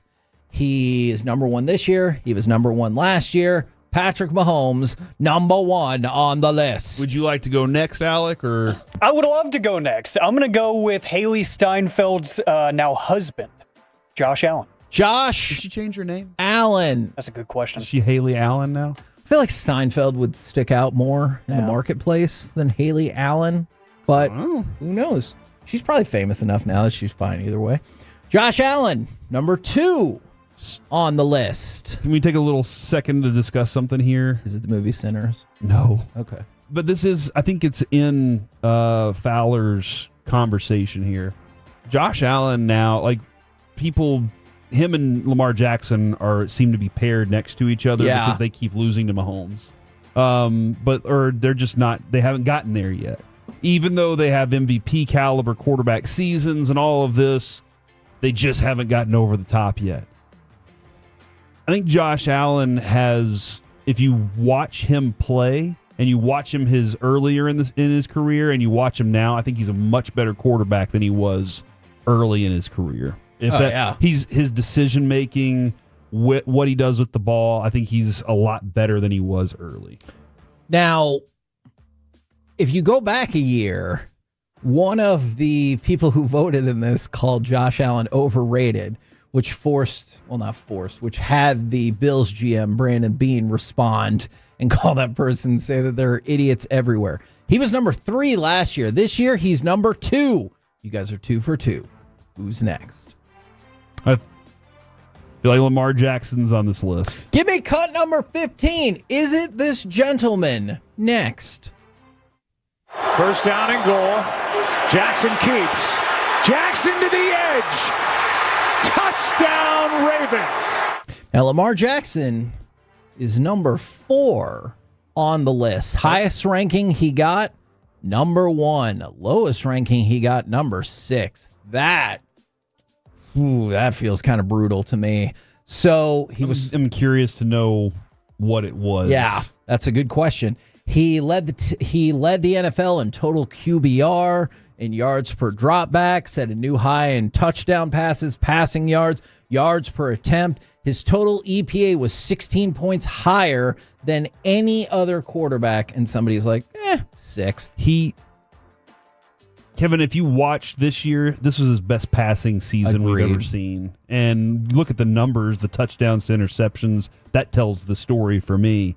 But just watching the touch he had on he has a really good deep ball. He's a good deep ball thrower, but he had good touch on every other play. Yeah. And that's what I thought. I really respected the way he went about his business this year. Yeah, Alec, we talked about this a couple weeks ago. It feels like there is a accepted top 4 hierarchy in quarterbacks. We're only missing one of those people. Who is it? It's got to be Joe Cool. Joe Burrow. Burrow, number 3 on the list. Peaked out at number 1. Lowest ranking he got was 5. Last year he was 2nd, so him and Josh Allen switched spots. All right, so you guys got the top 4. Patrick Mahomes, Josh Allen, Joe Burrow, Lamar Jackson. That was the easy part. Now it gets difficult. Okay. Goff? Jared Goff is number 8 on the list. The highest ranking he got was 5th. The lowest ranking he got was not in the top 10. Last year he was 9. This year he's up to 8. And I do think we're in a spot. You look at these last 2 years in this voting where Jared Goff is an acknowledged top 10 quarterback in the league, which is weird. Yeah, and you were talking about Penei Sewell earlier being the number 2 tackle. Watching quarterback, it's like that dude loves Jared Goff. Every time Jared Goff makes a good throw, he's the first one hugging him, and after games, he's the first one in the locker room. He loves Jared Goff, and I've gained a lot of respect from Goff, hearing how he came over to the Lions, began to build the foundation with Dan Campbell, and he is part of the fabric of the Lions now. All right, so you guys have gotten your 5 for 5. Alec Medford, who's next? How about Mr. Long Handoff himself? Matthew Stafford. Did y'all see the explanation on that nickname the other day? Somebody texted in, and I was like, oh, that makes sense. They said the passes are so perfect that it's like a handoff. Because he just puts it right there in your hands. So it's a long handoff because he throws it right there into your hands. See, it was one of those things like the origin story of the Joker or what's in a hot dog that I felt more excited not knowing. Oh, I'm sorry. You know? Let's just leave it at that then. Okay. Whatever I said was a lie. So, not all the things I've said. Matthew Stafford was number 6. Here's the interesting thing about this. Lowest he got, not in the top 10. Highest ranking was 4th. That means one person bumped out one of that quartet of Lamar Jackson, Joe Burrow, Josh Allen, and Patrick Mahomes for Matthew Stafford, which I just thought was interesting. You guys are 6 for 6. I think both of these are on the list, but I'm going to go with Baker next. Baker, the touchdown maker, is number 10 on the list. Barely. Highest ranking he got was number 5. And as you can probably guess, the lowest ranking was not in the top 10. He balled out last year. And if he can do it again, that can put him in a different category of people. Are we one season away then from Baker Mayfield potentially being an unquestioned top 10 quarterback? I think so. Okay. All right. A lot of pressure on you, Alex. And I'm not a huge Baker guy either. I'm going to go with the greatest quarterback of all time in made-up scenarios, Justin Herbert. Justin Herbert. Man, I'm so glad that you said that. Consider this. Justin Herbert is 7th on the list. That's all fine and well. The highest vote he got was 3rd, which means at least One person thinks that Justin Herbert is better than two of the following players: Patrick Mahomes, Josh Allen, Lamar Jackson, and Joe Burrow. At least one person thinks he's better than two of those quarterbacks. And Alec is right. From a theoretical perspective, clearly Justin Herbert is the greatest quarterback that's ever lived. Now, will that ever translate into an MVP, some playoff wins? Who knows? All right, you guys are 8 for 8. All you have left is number 5 and number 9. Okay, so okay. We haven't said Stroud or Geno Smith or Jordan Love yet, but we also haven't said Jaden Daniels. I'm going to go with Jaden Daniels.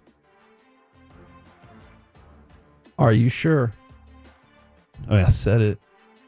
So I've heard you say plenty of things. So you're like, I don't know.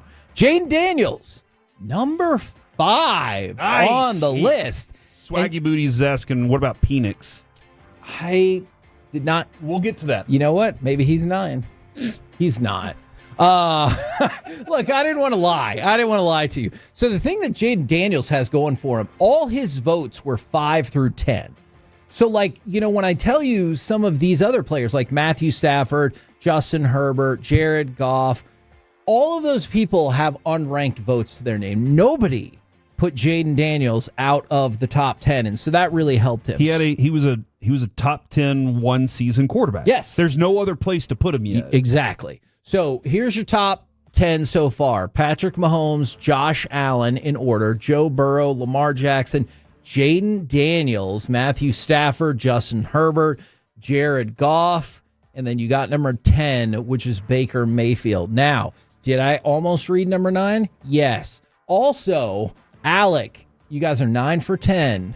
Who is the number 9 quarterback on this? And not to add the pressure, but ESPN said the voting between 8, 9, 10, and 11 was exceedingly close. Ooh, it's tense. I feel like it would be wrong to not include the guy who just won the Super Bowl. I forgot him. Yes. Yeah. And I mean, not a shot against him. Sometimes it's easy to forget about him because of how loaded that team is. But Jalen Hurts. Jalen Hurts is correct. He is number 9 on the list. Highest ranking he got was 6. Lowest, again, not ranked.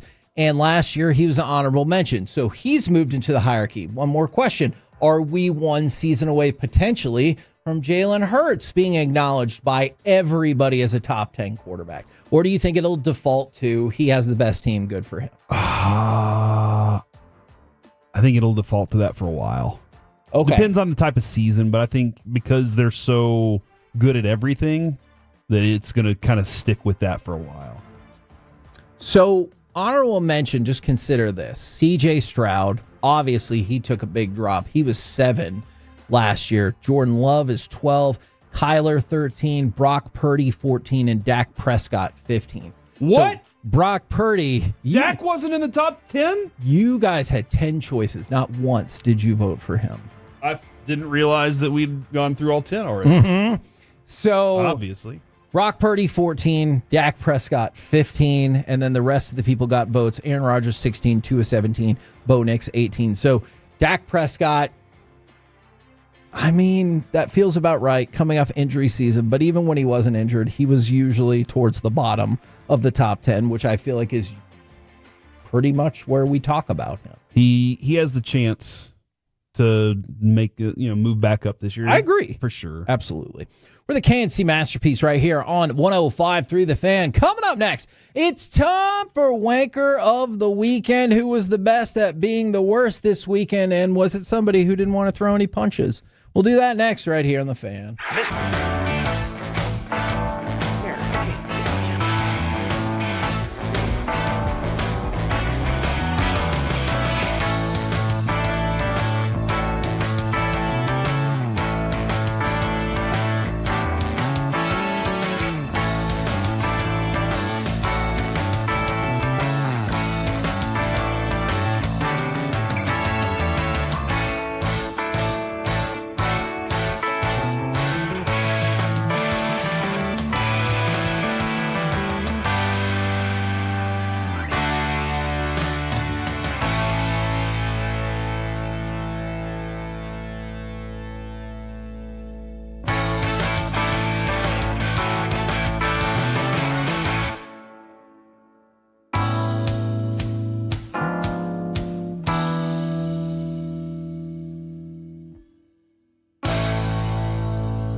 come score?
Restrictions apply. Visit website for details. This segment of the KNC Masterpiece is brought to you by Cars for Kids. Donate today at carsforkids.org and by the personal injury lawyers Frankel and Frankel. If you've been injured in a car or truck wreck, call Frankel first, 214 or 817-333-3333. With Frankel and Frankel, there's never an out-of-pocket cost. They only get paid when you win. Frankel and Frankel, the go-to car and truck wreck attorneys in Dallas.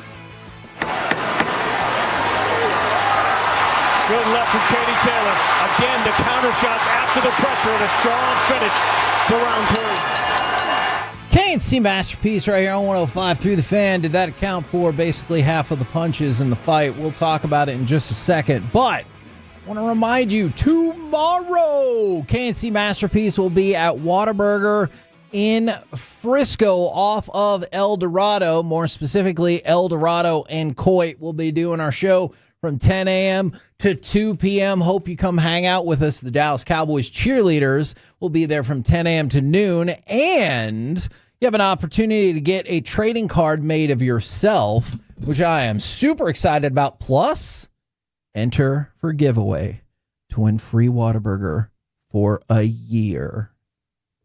For a year? A year. You're not eligible to win. I'm very sorry. I'm gonna enter as Maury Cagers, and they'll never know. Yes, nobody can ever crack that code. Right now, who is the best at being the worst this weekend? It is, in fact, time for Wanker of the Weekend, 877-881-1053. And unfortunately, I feel like it has to go to Katie Taylor and Amanda Serrano. So they main evented Madison Square Garden on Friday night. Sell out again. But they both fought so freaking cautiously. And for Serrano, that's not typical of her. No. So look, first fight, by the way, and I know this is the kind of thing that agitates people. Katie Taylor won both the first two fights. Here are the punching stats. First fight, Katie Taylor landed 147 punches. Amanda Serrano, 173. Don't ask me, I didn't score the fight. Taylor in the second fight, 217 punches landed. Amanda Serrano, 324. She lost both those fights. Third fight, both of them landed 70 punches. What? Yeah. Oh. And it was tricky because I get from Katie Taylor's perspective, she's gone through these fights and been, more of a counter puncher. And some people think Amanda Serrano wasn't aggressive, but there's also a huge contingent that thinks that she fell into Taylor's trap by following her around. This was a boring fight. And if you saw either one of the first two fights, you saw how great they were, how exciting they were, because there was a lot of punches, but also there was plenty of technical mastery going on in there. This one was just boring. I didn't think it was a boxing clinic. I just thought it was boring. And it was a shame because they had built up so much momentum. And there were plenty of other things on the card that were really fun. Having just kind of looked around at ads that I've seen on TV, they were everywhere. Yes. On this fight was the one that everybody was getting excited for. And I was excited for sure. I enjoyed the last two. Yes. I mean, there was blood everywhere. They were brawling. They were going back and forth. That's sad. At 36, how much more does Serrano have? I mean, and Katie Taylor's even older than that. Really? I think she's 39. Gross. All right. So, look, they've already said they're not going to fight again. And seeing as how, whether you think it's on the level or not, Katie Taylor's won all three fights, I could see why they would not fight again. I think was the first one. I thought Serrano should have. Oh, there are plenty of people you can find out there that think Serrano should have won both the first two fights. Okay, all right. But we are where we are. Yeah. All right, this one's tough. But yeah, throw some more punches. Yeah. Otherwise, I'm not watching. So, fair. So, this is tough because we put him in Forgiveness Friday on Friday. And guess what? They didn't heed our warning. FC Dallas. Is FC Dallas the wanker of the weekend? They lost 2-0 to LAFC. That is their fourth straight loss, which makes it sound less bad than it actually is because they're not really winning games in this run either. They're just getting ties. This is the sixth shutout for Dallas this season. The sixth shutout loss, in the eighth time they've been shut out. So they did get ties or draws out of two of them. They're 13th in the Western Conference right now. That is not good. So I think we have to consider FC Dallas as the wanker of the weekend. What are you going to do to fix this? I mean, I feel like we've encouraged the younger players. You know what they need to do? They need to book us out at their facility every week because that is true. That is when they win. That is true. Whenever we're out there, they win. And whenever we have their coach on. Exactly. So Coach Quill, you know what to do? Yeah. Yeah. I don't know, man. This season's felt like it's been bad. The worst one of the ones that we've covered with them. I could see that. And that's considering we even went through a season during COVID whenever we were just like, I don't know, Lucci, what do you want to talk about? I could see that. But yeah, this seems like the toughest one that we've had to deal with so far. It has been very bad. Man, I forgot to mention the funniest burn I thought I saw on the boxing match Friday night on social media. It said, man, Amanda Serrano is beating the crap out of that ghost in front of Katie Taylor. And I did think that was probably a fair point. Ezekiel Duran, the wanker of the weekend. So he had been hitting 108 until June 15th. Then he had a 2-hit game. That brought him up to like 350, right? Not quite. All right. But he has then gone back to hitting 108 since then. And his OPS... He bunted to get on base this weekend. That's true. His OPS was, for a time, sub 400. Now it has rocketed all the way up to 450. He's 26. Obviously, we felt pretty solid about him in 2023. All the other seasons around, are we done with the Ezekiel Duran experiment? He plays good enough defense to fill in, and Boch does a lot of that, right? Like, he does a lot of rotational stuff, especially since they don't have Jock right now. I think when Jock gets back, you'll see him go back to the place. But Kevin also, he hasn't given up a run at all as a pitcher. So, like, he's very valuable there. That is in blowouts. That is a good point. Yeah, yeah. He have a 0 ERA? That makes him the closer. It's tough to watch this season for him, especially considering when we first got him. We thought, dude, this guy could replace a lot of players. Now, Alec, I'm going to give you the option here. Would you rather hear about wrestling or tennis? Big on the tennis, but I kind of do want to go through tennis first. Okay. Because it was actually exciting. Let's go to cut number 9. I don't know if you'll think this is fair or not. We'll play the highlight and then determine if this was a wanker of the weekend.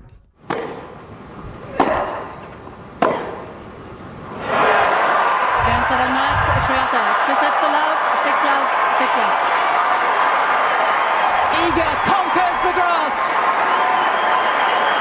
and becomes a Wimbledon champion.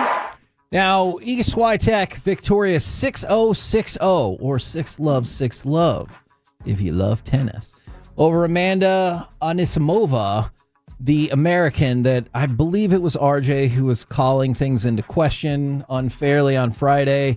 Here's what's tough about this. Is she the wanker of the weekend because she lost the Wimbledon final in 57 minutes? And the last time a Wimbledon final finished love on the women's side was 1911. Oh, man. So, wow. It's been 114 years. Or this is old. Do you think it was the friends she made along the way and just getting to the final that was the reward? I mean, that's a big deal for her, right? Like, being in the final's an impressive feat. It is. Losing it stinks, though. It does, especially that emphatically. And I will tell you this.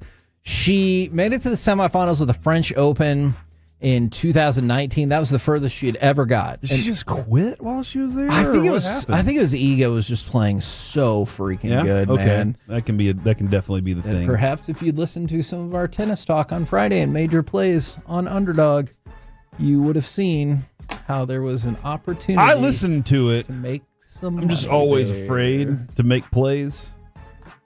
I need to be better at it. Okay. I'm just gonna help. let you set mine up for me. Okay, we can do that. Now, You have $5. a significantly, man, so Can I call them dollars? Yeah. Or that is a fair question. Iga, for example, I bet 25. Actually, no, I didn't. I made a play of $25 on that. It's not commercial. We're fine. And because that was the max amount they would let me put on that. If I could have, I definitely would have put more on that. All right, go ahead and give me cut number 10. Significantly more competitive. Here is Jannik Sinner going for the win. And that's it. Jannik Sinner takes his piece of Wimbledon history. What a wonderful match. I'm going to turn that umpire's microphone down a little bit. So you can hear more about the wonderful match. Sinner won 4-6, 6-4, 6-4, 6-4. But the thing that was interesting about this is when he was serving for the match, he had Carlos Alcaraz in a very similar position that he had him in the French Open. And then he ended up losing that match in just spectacular fashion.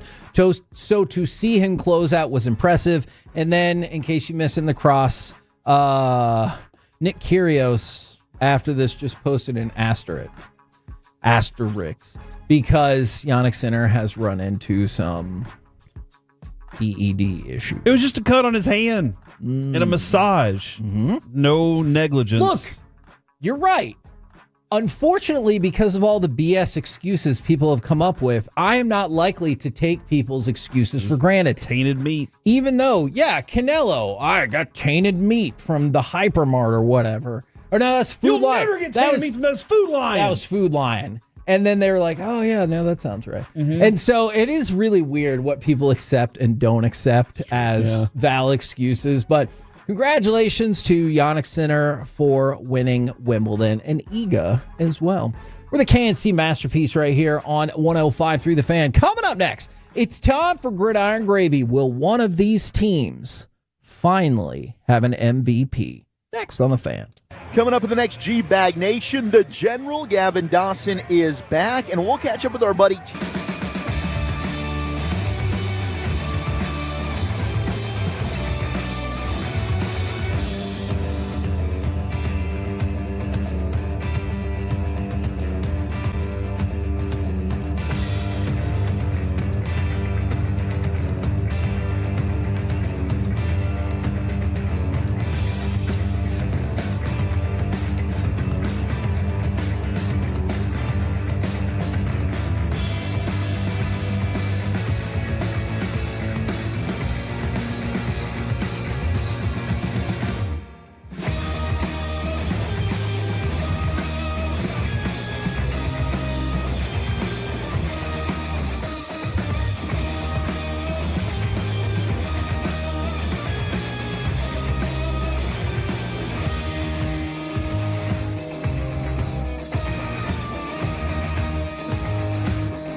something, you have to forget something else. Okay, now that is a very cute haircut. That's like a little shag. I've never seen it before. Well, I mean, of course you have. So, Rachel. Oh, is that your name? No, I mean like your name. No, I'm Jen. My name's Jen. Right, but I just mean like this is your haircut, but that's hair on your head. I'm not saying this is your hair.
you're in the market to upgrade your vehicle, get to Classic Chevrolet in Grapevine. Back-to-back #1 Chevy dealership in the world. They've got more new Chevys than anyone, all priced to sell. Visit ClassicChevrolet.com. This is Texas. This is Classic Chevrolet. Together, let's drive. Based on new Chevy registrations 2023 and 2024. We're going to run some clock, or maybe it's throw the dagger. Hurts going deep for it all. Devontae Smith.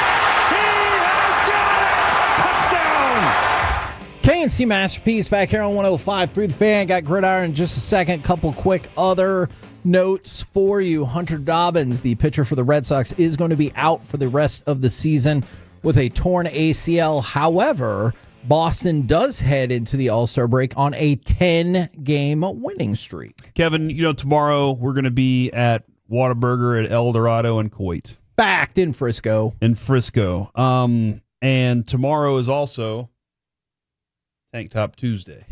Now, oh man, I did some checking to see if there was a potential of having a Whataburger tank top available for me. Oh yeah, and my people are saying they do not have one currently. So I got to find out. So I've now worn all my tank tops. So I'm yeah, thank you very much, oh man. I'm either going to have to start recycling tank tops or go buy new tank top. But I didn't foresee this being as impactful on the community as it is. But I do have to figure out some situation for tomorrow. Are you just expecting like a plethora of tank top clad people tomorrow? I feel like if you're going to show up to Whataburger tomorrow, show us some tank top love on a Tuesday. Okay, we will be on the lookout for that as well. Men, women, dogs. I don't think dogs are allowed in Whataburger. Feels too hot to put clothes on your dogs right now, right? Maybe not at this exact moment, but in general. All right now, let's go around the entire NFL and dip into some gridiron gravy. I don't know why that made me laugh so hard. We got a lot to get to, and now I'm already worried we're not going to get to the MVP thing. We'll do it. We'll see. All right, we have been talking about the top 100 players in all of football.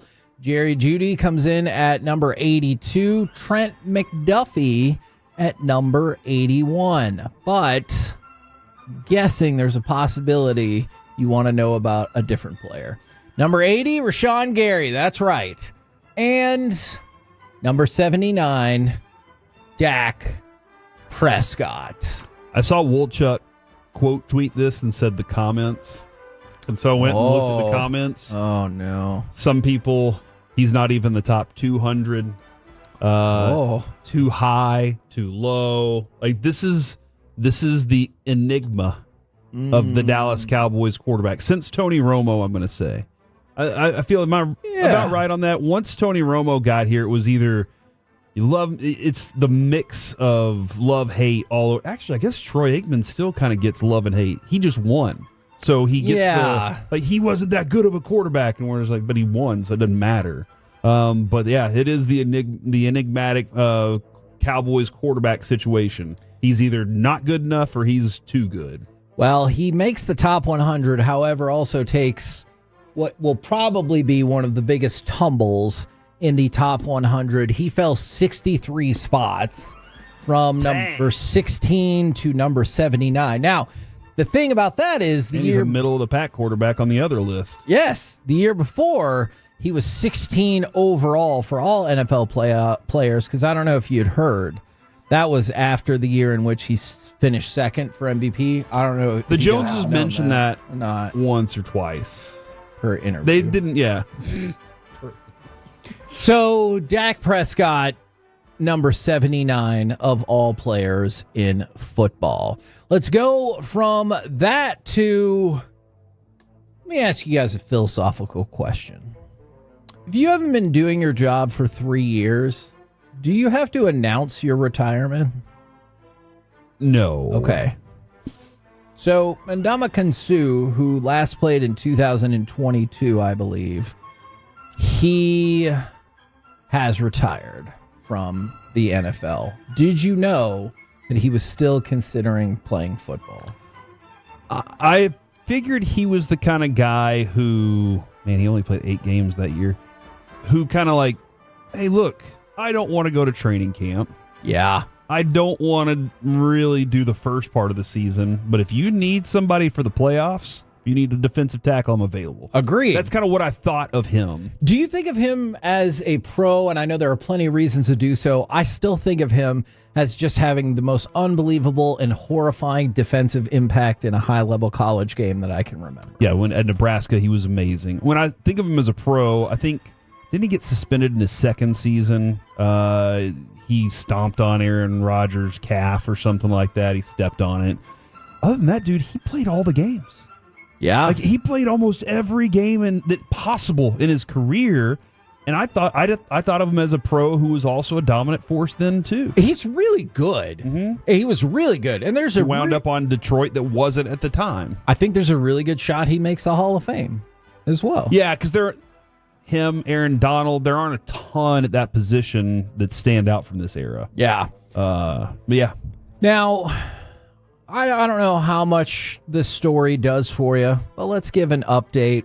Remember how we talked about the NFLPA's, the head of the NFLPA, Lloyd Howell, had also been involved in an investment firm that the NFL gave the thumbs up to. And so all these stories came out saying that the NFLPA was looking to get rid of him. Okay. So the NFLPA put out a statement. As members of the NFLPA Executive Committee, we categorically reject false reports insinuating doubts within this committee, or suggestions that we have asked our executive director to step down. And they said they further reject attempts to mischaracterize the committee's views and all this stuff. And they're like, BS to what you said. So, on the surface, and that came out yesterday, that would appear as though he's going to keep his job. And then what? They continue to get destroyed? Yeah. I'm glad that you said that. I was about to say something else. I saw what your lips were about to say. That probably wouldn't have been okay. Now, Corey, I know this is something that fascinates you, and this has fascinated a lot of people in football. There are 32 unsigned draft picks left from the NFL draft. 30 of them are second rounders. And so almost all of them are second rounders. And one of the reasons is, and now Trey Harris has become kind of like the poster child for this with the Chargers, because he is officially now a holdout, sources say. And one of the things that's fascinating about this is the first couple of picks, I believe it was the first 2 picks in the second round, got fully guaranteed money. And so the thought is the second round is now kind of the only battleground, because every other round you're pretty much slotted except for the weird stuff that's happening with Shamar Stewart and the Bengals. And I don't really know. It's a weird, that's still a weird thing there. They're like, hey, we have a void that nobody else has in any contract ever. But the thought is now that you see a couple players drafted in the same round as you, get fully guaranteed money. Guess what? I come to the table with my agent. I also want fully guaranteed money. I thought this process was going to take longer. Yeah. We'll see what happens. Our first round, this could be a very long conversation. Our first round picks guaranteed contracts. Correct. And that's one of the issues with Shamar Stewart is they try to put language in there that was like, except for this one thing happened. And so we're getting that much closer to guaranteed across the board. That's what we're trying to work to, right? Except if you believe in the collusion narrative, which I definitely do for other players. Yeah. But once they lowered it post Sam Bradford, I think NFL teams have been fine with, I'll give you that We'll go ahead and guarantee that. Yeah, this is interesting. And one of my thoughts on this, I don't know if I'm right, is that I think that because of the new NIL rules in college, I think college players are coming out understanding the patience it takes to trust your agent to fight for you and for these things to work themselves out. Can I ask? I think they're more well equipped for that. Before they were coming out and they were just like, man, I don't know, I need my check. Okay, question to go along with that then. Do you think, or have we already started to see the start of maybe players just hanging out in college more because you can be an amazing college player. We've started to see this. We've discussed that too. We've started to see more players, and not just football, other sports. For sure. Saying it's more beneficial for me to take NIL money in college. I just thought it was interesting here since we, obviously we're talking about the second rounders, but like if you're an amazing college football player at Ohio State, Texas, wherever, and they're like, hey, you're probably not going to go in the first round. I'll make it worth your while to stay now. That too. And also, if you were a good second round player, you probably have some money you're sitting on. Like you're not as stressed about the contract and getting that check now as you probably were whenever you were coming out of college with a lot of other things that you needed. So, and by the way, somebody asked about this, and I believe the reason that this is not considered collusion among players is they don't have the means to control the business of the game. You know what I'm saying? Like you can not play or whatever, but the league can theoretically continue on. Whereas the league and the teams, those are the people who have the control of like the companies, which are the teams and the entities. And so that's why that would not be considered collusion on the other side of it. Juwan Jennings wants a new deal or a trade. Quinshawn Junkins. He had a good year last year at times. Now's the time to go. Yeah, it is. Judkins was arrested on domestic violence and battery charge. He got out on bail of $2,500.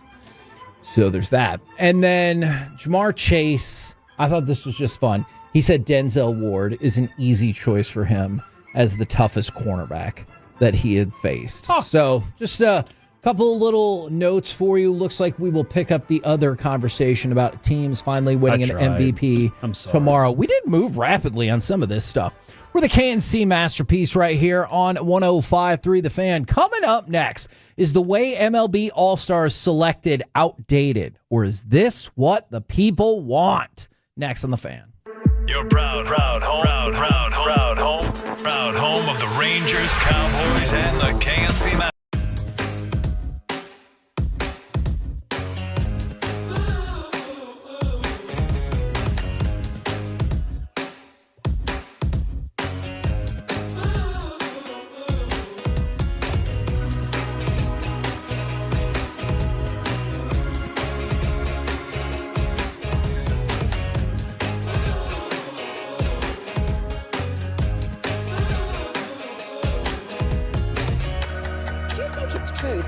Forget something else to remember that Uber Eats has groceries. Nah, that's absurd. Hey, remember when you used to be what was it, a lady?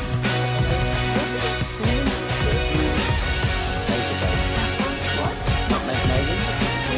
No. Who said that? Was it Spice Girl? Doesn't sound right. Was it someone else?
driven by our D&M Leasing Studios. It's the KNC Masterpiece on 105.3 The Fan. KNC Masterpiece right here on 105.3 The Fan. I swear to you, we're going to talk about the MLB All-Star Game and All-Star selection, but real quick. If you're heading south on 75, go ahead and exit now. Oh, my gosh. It is a mess. Yeah. So we were just talking about stuff that maybe our kids say that sometimes get us in trouble. The darndest things. We were reading this book, and it was about like this tickle monster from outer space. I don't know why we bought this book. It feels very inappropriate. And it will be like, I'm going to tickle you next. It's going to be neat because I'm going to tickle your feet. But he has this one line, and it's like, next thing I'm going to tickle is just for the kiddies. What? And you're just like, hold on, what? I'm sorry. And then you turn the page, and it's like, your underarm pitties. And my wife and I both got really nervous that she like maybe bought the wrong book without like looking through it. Because it's about this alien from outer space who comes and tickles you, and you're like, what have you done, Jess? What? And that sounds like a terrifying... The point is, it's still a creepy book. Alien anyway. And then once he's done tickling the kid, he flies off. Like, it really feels like he got busted for something on his planet, and he's like, I'm going to go fly around. If anybody knows the name of that book, help me out. I hate being tickled. Oh. This is a thing where Adrian, when the kids were all younger and they were all wrestling, we're all wrestling on the bed. Everybody loves to wrestle, wrestling's fun. Mm-hmm. We're all wrestling and everything. And if the kids ever got me into a position where, they thought they were winning, Adrian would go, tickle him. Oh. And I would tell them, I will throw you across the house. All right. Not just the room, the entire house. You need to understand, I do not like being tickled. And so they all know. They all know, Kevin. Okay. I feel like I can't breathe. And I don't like that feeling. Okay. I mean, that makes sense. As Anthony Rumble Johnson once said. He said the reason why he taps out is because he likes to breathe. He said air is good. That's a true story. By the way, a couple more football updates for you.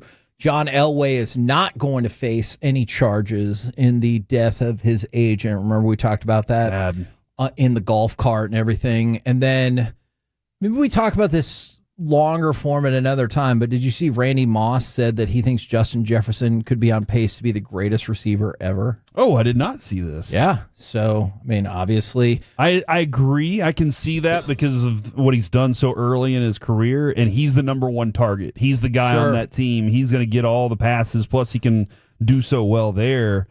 That's interesting. Does he have the longevity for it? Sure. And that feels like really high praise coming from somebody who's arguably the second best wide receiver of all time. You think Randy Moss thinks that? He probably thinks he's the best, right? I don't know. I really. That is a good question. I don't know if he's like that egotistic or if he's just like, nah, man, I get it. I understand where Jerry stands compared to me. Yeah, that is a good question. Now, my next question for you guys here is the way the MLB All-Stars are selected outdated, or is this what the people want? So, Jacob Misiorowski became a flashpoint over the weekend. He got picked to be an all-star replacement. He has thrown in 5 games for all of 25.2 innings. He's electric.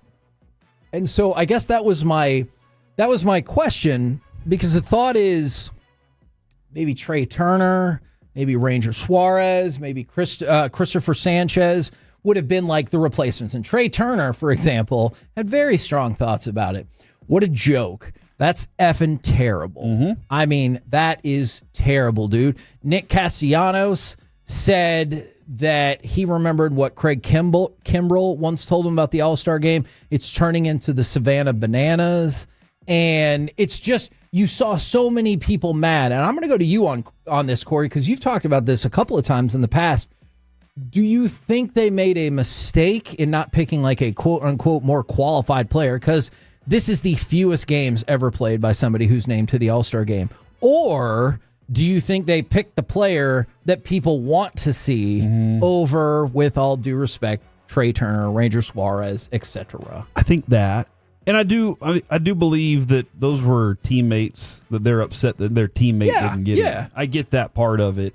I do also think, though, is Sanchez is 28, 29. Suarez, 28, 29. Mizorowski's 23. And I do wonder if that's like the future, and that's what they're looking at too. Did we do a good enough job of marketing and highlighting the future of the sport, the young up-and-comers? Yeah. And this, I think, is an opportunity to create some of that. Last year, Paul Skeens, like immediately, he's in it. Now, he pitched more. Like 3 times as much, but you're right. But he immediately was in it. And granted, Paul Skeens is a lifetime all-star. He's shown you that already. Probably. But this is a situation where I think that they're looking at how do we get people involved and lifetime fans of players earlier on. Do we do a good enough job of marketing? And I don't think they have in the past. Now, you could also say, well, what about Sanchez? What about Suarez? Don't they need the marketing as well? I agree with that, but I don't love that they're just kind of forcing this, but I don't agree with the Savannah Bananas part. You do or do not? I don't. Do not. The All-Star game isn't a bit. It's supposed to be fun, but it's not a bit. Yeah. And the Bananas, they're playing high-level baseball and doing a bit at the same time. Right. That's supposed to be fun too. There always seemed, though, the All-Star game had this level of integrity, very high integrity, but all those best players were going to have some fun on that day. Yeah. Like Torrey Hunter and Barry Bonds. Yeah. That moment right there, that was so much fun. Switching positions with Ripken and stuff like that. Yeah, like those kinds of things, that's what the All-Star game should be about. And I think people get too bent out of shape about who makes it and who doesn't. But I guess there is money involved with some. Okay, so there's money involved, but here's the other thing, and I guess I hadn't really thought about this. When you talk about greatness in baseball, all-star appearances are part of the conversation. Yes. And so I'm not saying it's going to be these 3 particular players, but when you look at players for the Hall of Fame, all-star appearances are part of what gets talked about. And like, let's say Trey Turner were to take off, or any of these guys were to take off and like make a push at the Hall of Fame. I'm not saying 8 all-star appearances versus 7 would be like the sole factor. But I do wonder if like one less all-star appearance here or there could make a difference, not only from a monetary standpoint, from a greatness standpoint, from a contract negotiation standpoint, all of those things. How is the Pro Bowl selected? It's very similar in terms of fan voting and then player voting. But because it's a physical sport the way it is, and the amount of money, the athletes are like, we're not going to play. Well, and that's why they changed it. Yeah. That's why they don't even pretend that they're going to play the game anymore. The hockey All-Star games, that's a pretty good fun All-Star game. Especially this year they changed it and it was a lot of fun. Agreed. We've always said though the baseball game feels like a real baseball game. More than the rest. Yeah, you're going to usually get a pitcher for 6 innings in a regular game. You're getting a pitcher, rotated through in this, but it does feel like you can play baseball without risking injury to that level. I agree. But when you say Pro Bowls, talking about somebody's history, nobody cares. I agree. How many All Pros? For sure. In the NBA, All-Star games are important. Yeah. But All NBAs, just in all defensive, those are the things that matter the most. But in baseball, this one does stand out. It does. So to go along with this, I can't remember who said this. I apologize. It was some player. Have we moved past the time when every team needs to get an All-Star? Like, I know people are bent out of shape about Mizorowski. Are you saying that's a dumb rule? Yes.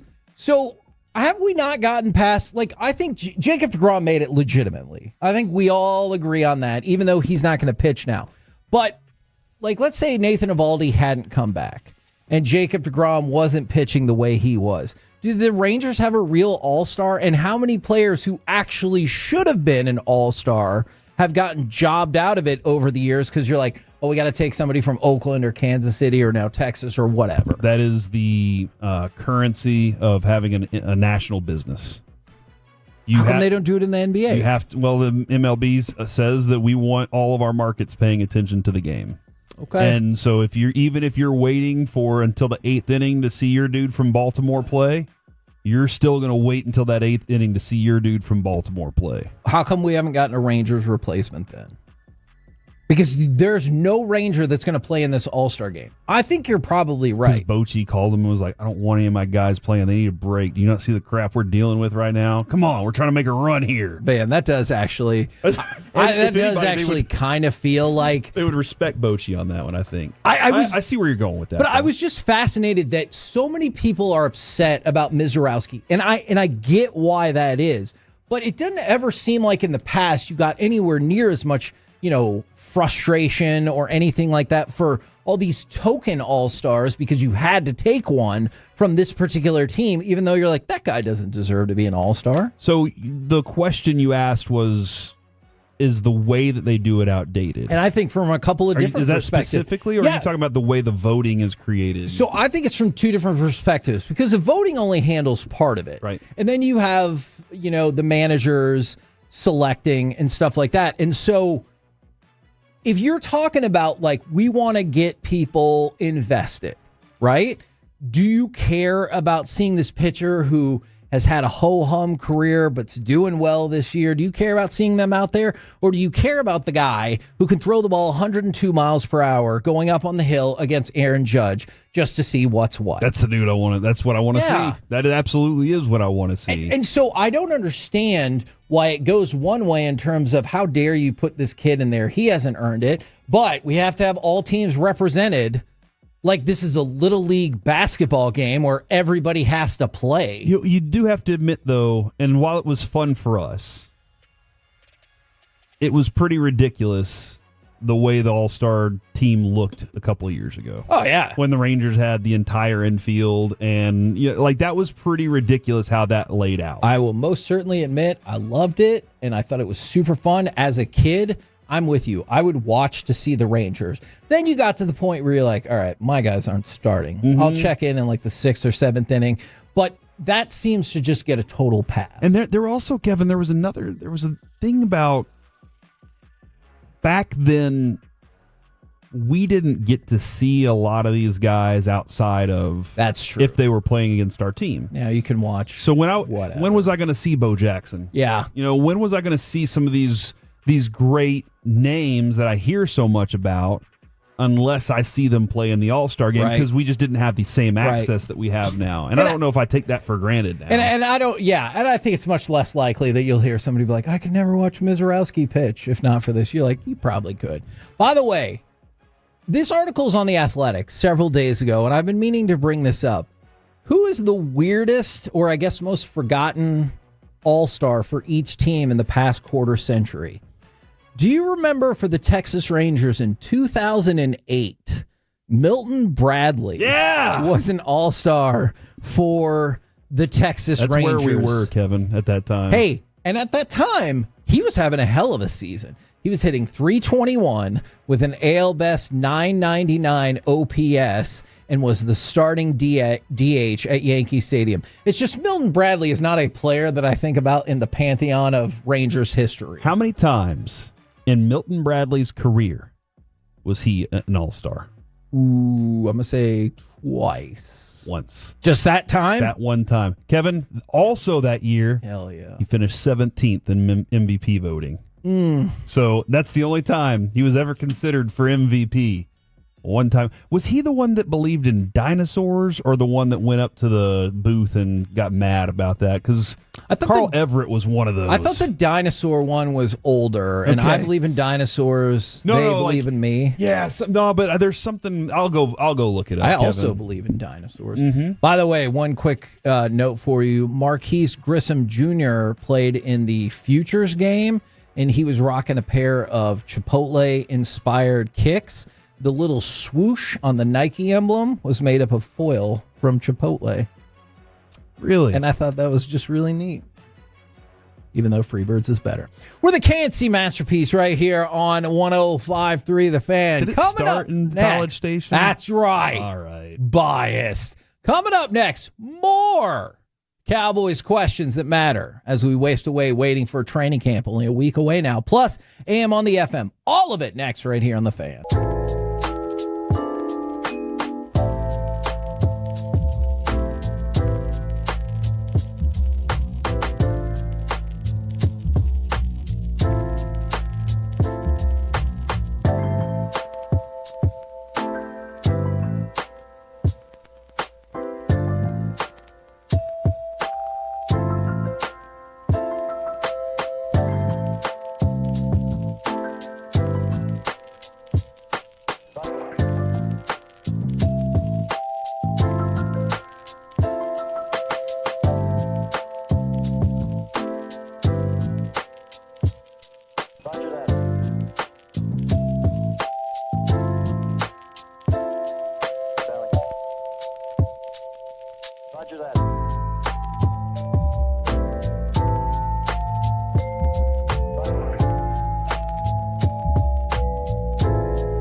Uber Eats has low fee products? I gotta remember that. Well, you know, they say in order to remember something, you have to forget something else. Okay, now that is a very cute haircut. That's like a little shag. I've never seen that before. Well, I mean, of course you have. It's the Rachel. Oh, is that your name? No, I mean like your name. No, I'm Jen. My name's Jen. Right, but I just mean like this is your haircut. But that's hair on your head. I'm not saying this is your hair. Okay, you're freaking me out a little bit.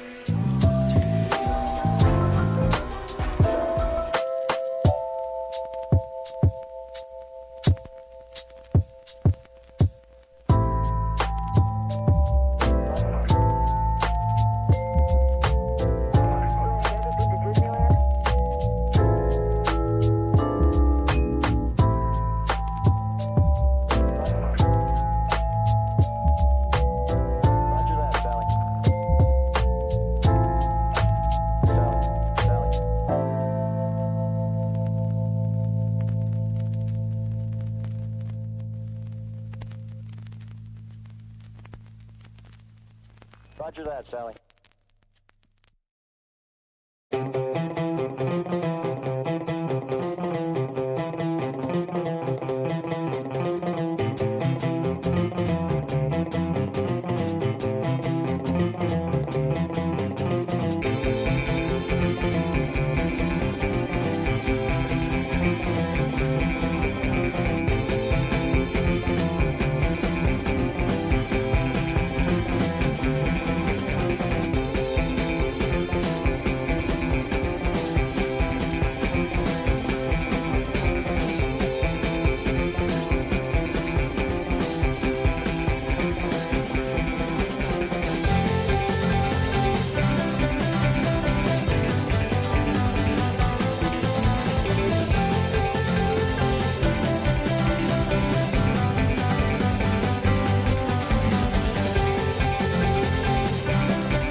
Doesn't sound right.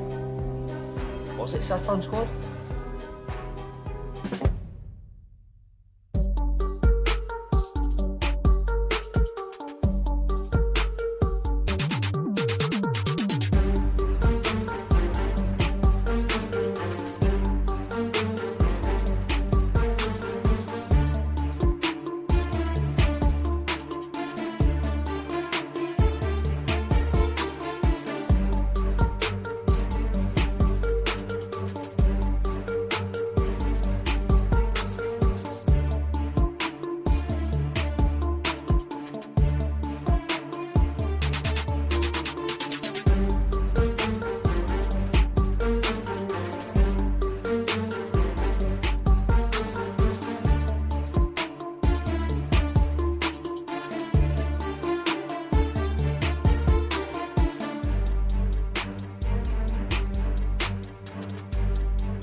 Expressway on 105.3 The Fan is presented by the On Time Experts. Lance is going to be in the shotgun on 2nd and goal from the 1.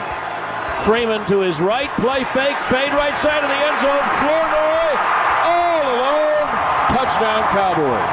KNC Masterpiece right here on 105.3 The Fan. We're going to get to more Cowboys questions that matter in a minute, but got some draft updates for you. Now, a lot of people thought the Angels maybe did not do the best job yesterday with their number 2 pick that MLB Pipeline had ranked at number 20, something like that. It was way lower than that. And one particular person who covers MLB said, I'm really high on that man Bremner, and this is still shocking. Oh.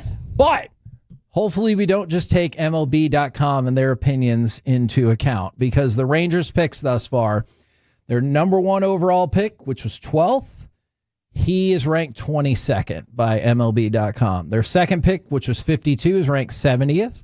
Their third pick, which is 84, is ranked 89th. Their fourth pick, Mason McConaughey, who is picked number 115, is not ranked in MLB's top 250. Neither is their sixth pick at 175. Their fifth pick, Ben Abelt, at 146. He is ranked 205. But is he from the TCU kid? Yes. Nice. We're turning it around. Paxton Kling, he was picked number 205, 7th round. MLB has him at pick 162. So, hey. But again, nobody knew who Evan Carter was, and he helped us win a World Series. Kevin, I have an update on the Milton Bradley, Carl Everett conversation from earlier. Update me. 2008, Milton Bradley stormed out of the Rangers clubhouse after an 11-5 victory over Kansas City. Went up 4 flights of stairs looking for radio TV announcer Ryan Lefebvre. He was upset about some things that he said. Lefebvre says that it was a conversation about Josh Hamilton and how he turned his life around, and it didn't seem that Milton Bradley had done the same. And Nolan at the time was like, man, we're really upset about this because he's done a lot of work to turn things around. JD caught him and Wash caught him before he got there and everything. So that was the Milton Bradley All-Star Game year, by the way. He turned his life around that year, obviously. Okay. Carl Everett, I got the quote. So I was going to say, what's a better update, Corey's update or the Cars for Kids update? I didn't quite hear that song's different. They changed it. Carl Everett on dinosaurs. The Bible never says anything about dinosaurs. You can't say there were dinosaurs when you never saw them. Somebody actually saw Adam and Eve. No one ever saw a Tyrannosaurus Rex. So I just wanted y'all to know those stories were real from the last segment. I needed to make sure I gave y'all an update on some old stories. Nobody ever saw T-Rex. They saw Adam and Eve, though. That rib of his. You know what? I don't want to get into this because I know biblical experts have spicy dinosaur opinions. Yeah, I don't want to have that conversation either. I just that was the quote. Okay. Nobody saw a dinosaur. You know, the most interesting part is sometimes you'll hear that, like, maybe a dinosaur was like, roar! And you're like, that's not, I thought he was like, roar! And they're like, no, it might have been different than you think. Stop it from the 901. Milton Bradley storms out of clubhouse after not getting all money from under free park. Stop that. It's not that Milton Bradley. All right. Stop it. More Texas Rangers questions. Nope. Dallas Cowboys questions that matter. This is how excited I am about this baseball team. I get it. Houston in that series.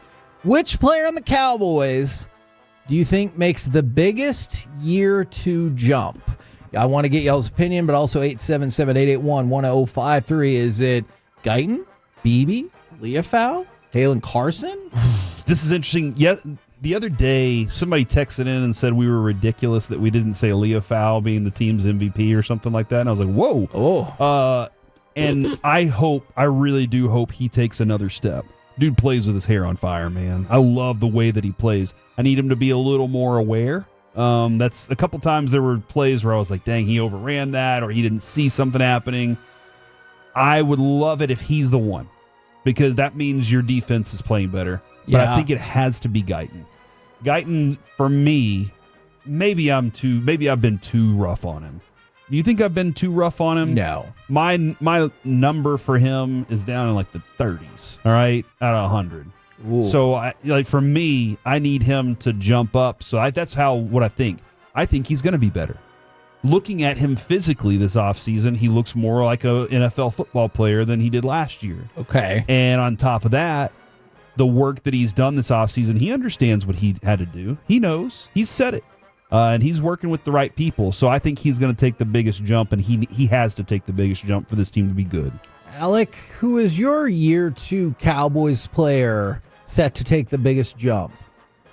Guys, I think it's ridiculous that you haven't talked about Leofau enough, so MVP if you ask me. No, seriously, I do think that he's going to thrive in this defense, and I'm excited to see what he can do because he might not have been the most clean and all-around complete player in that defense last year, but it seemed like every time he showed up on tape, his hair was on fire, and he was just really fun to watch. So if he keeps that energy on top of adding some football IQ and adding maybe some whispers from a Matt Eberflus into his ear, hey, here's what you can be working on. Here's what I want you to do. I think that the right coaching situation here, not to say that he had bad coaching last year by any means, I do think that he's in a really good spot to show that he can be a true starter on this team. I like that Alex said whispers in his ear from Eberflus because we refer to Eberflus as the linebacker whisperer. He's very good when it comes to what that position is supposed to be doing. That's what he was coaching here, and everywhere he's gone since, he's had stout linebacker play. Since we're talking about Pro Bowls and All Pros, I found this story to be really interesting. So in the last 15 years, the Cowboys have drafted 10 players that made at least one All Pro selection. Pretty cool stat, man. It is. And it's by far the best in the NFL. I guess my question is are you still able to be impressed at that sort of draft acumen when the Cowboys don't win? Yes. Okay. So you're able to they're separate things. The reality is that they do draft. They have good picks. Agreed. I don't know that we can say the same reality for the Rangers. Yes. Our question is always: is it the development or is it the drafting? Yeah. And I think that's kind of the same thing. As a team, it doesn't work out after that, and sometimes they really hit on that first rounder, and then everything else is kind of oh yeah, that was nice. That was fine. Right. But yeah, I think that you can acknowledge it without saying that it's made that much of a on the years that they win, on the years that they're pretty good, it's because they were getting that productivity from their younger players. Alec, I hope you don't mind. I'm going to skip ahead to the next question and start with you. This is something that DallasCowboys.com posed, and I was intrigued. Do the Cowboys have any dogs on this team? So I think going back, Zach Martin probably would have fit the bill. I feel like Jordan Lewis fit the bill. Maybe you thought DeMarcus Lawrence fit the bill. All those guys are gone. Do you believe the Cowboys have any dogs on this team? And if so, who? They absolutely do. Again, it kind of goes back to Corey's point about the drafting thing. Does it exactly correlate with their success? No, and it doesn't have to. That's fine. I would say that CeeDee Lamb is.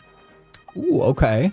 He might not be the most boisterous guy on the field, but if anything, I think it is that calm composure whenever he is destroying defenses. He's the same guy all the time. It's yeah, I do this. This is my day job. Mm-hmm. Another one that comes to mind for me is Tyler Smith. Again, He's not the up in your face. He's not, tackling guys after the play just to assert his dominance. He's the protector. He is the first name that I think of on this offensive line now that Zach Martin has retired. And without even playing a single snap in the NFL, I think Booker fits into that conversation too. Yeah. The way that he's hosting a youth camp and he's still giving it his all against kids. Did you see the quote? Yeah, and he was like, nobody beats Tyler Booker at the Tyler Booker football camp. This is amazing. I love his attitude already. So yeah, there are some dogs on this team. There's not many, but there are a few that stand out. We're so close that sometimes we look at it a different way. Micah is a dog. Okay, Now, yeah. He is also, his bark has been bigger than his bite. But that's not saying that his bite isn't big. Yeah. Like he's an elite defensive end player. He's an elite edge rushing player. He's in the top 5 category. I agree. So he is one. I think Ezraku's going to be one too. That's a dude right there that I'm very excited about. And I think he is going to be one of those guys that you look back and you go, oh, that is a dog right there. Can I ask about 2 more players? Neither coming off their best season. Jake Ferguson and Donovan Wilson. Jake is. Last year he was not. Yeah. Last year he was a wounded pup, and he played. And who was the other one? Donovan Wilson. Oh yeah, yeah. But Donovan, he's one of those dogs though that like he's got that mentality. Yeah.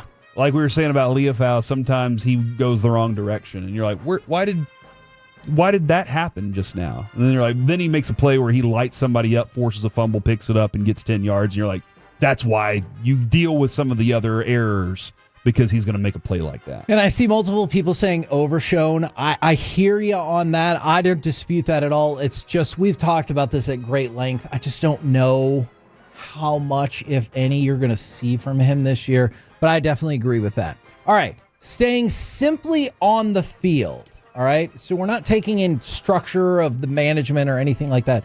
We're 1 week away from the start of training camp, or being in Oxnard for training camp. What is your number one concern about this team heading into training camp? Tyler Guyton.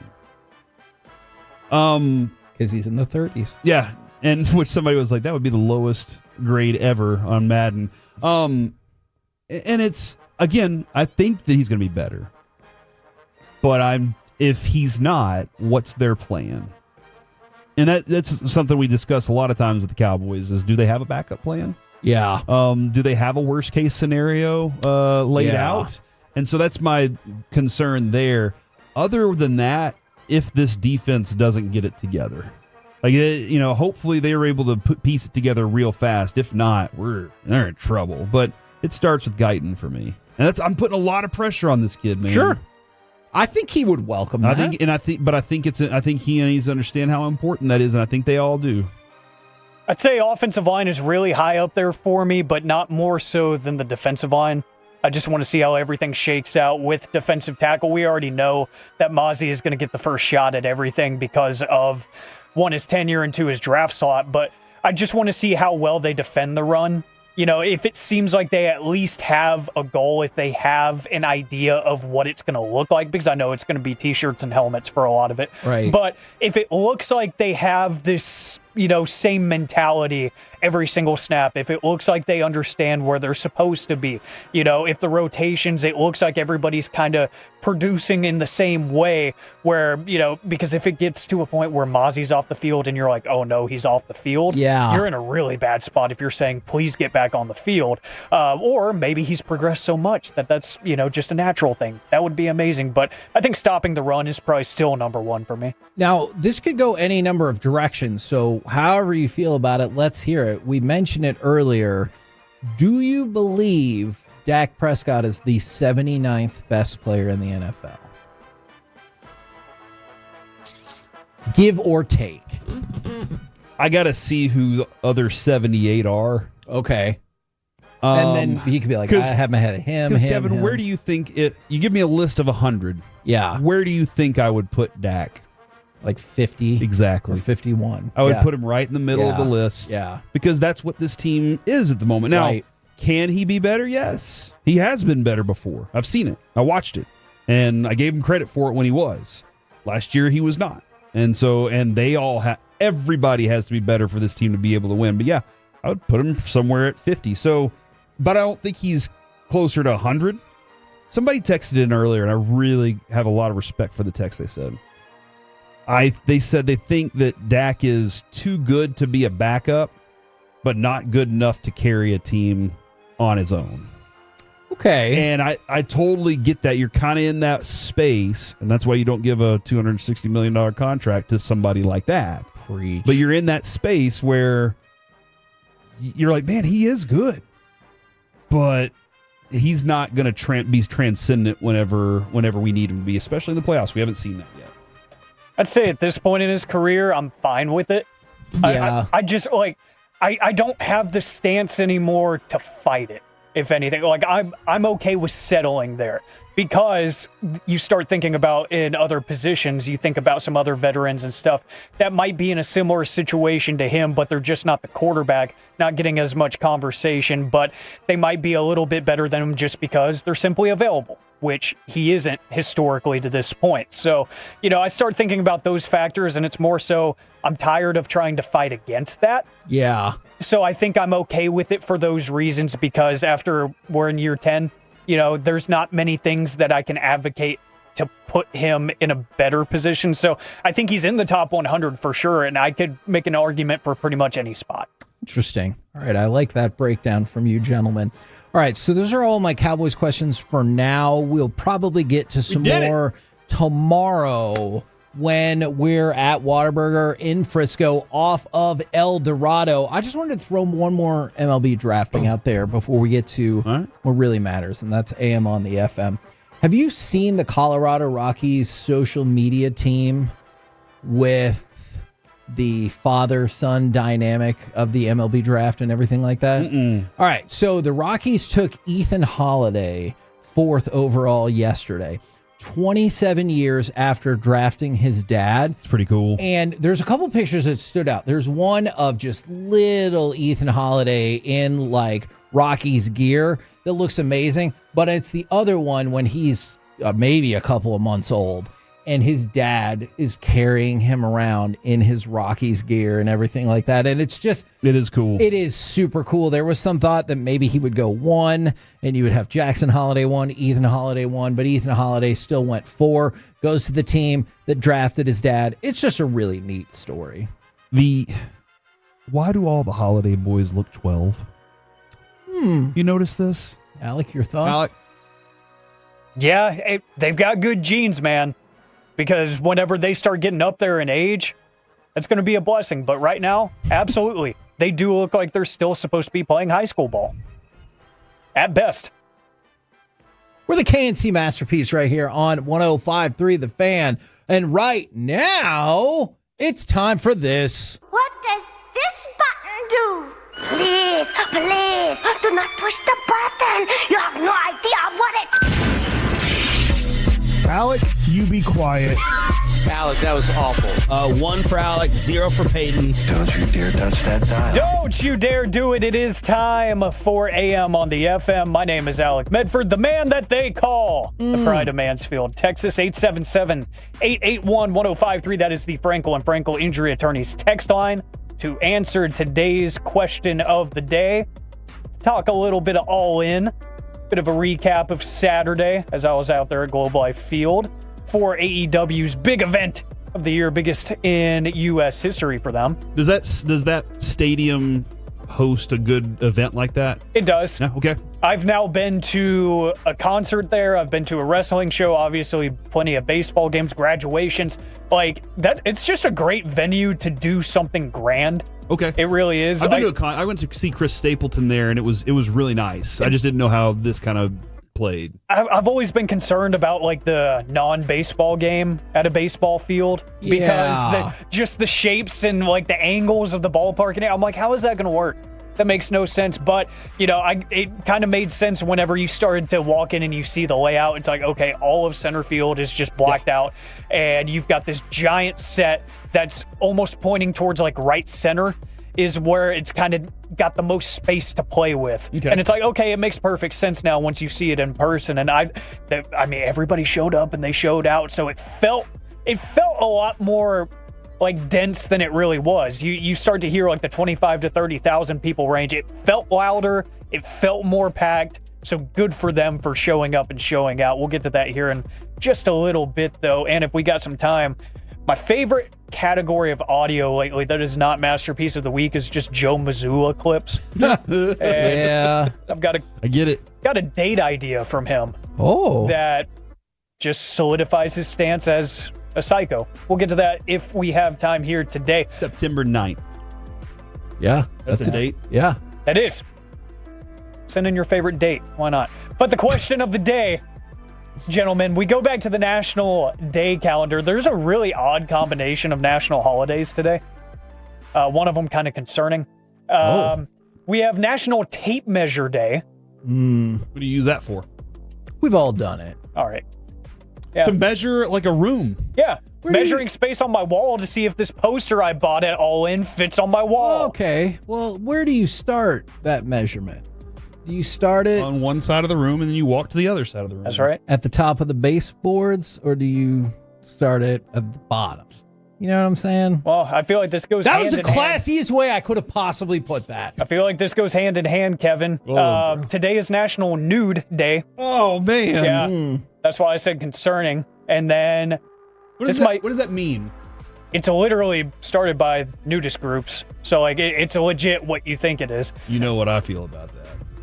Do you ever get the sense that, like, in real life, it's probably a whole lot more people that you don't want to see naked? Absolutely. Yes. Okay. I've seen shows. Really? Reality shows. Uh-huh. And, okay, question. You know, I feel freer when I don't have clothes on. What's the... But I'm not, I don't know. What's the point of naked and afraid if they don't show them naked? Or afraid.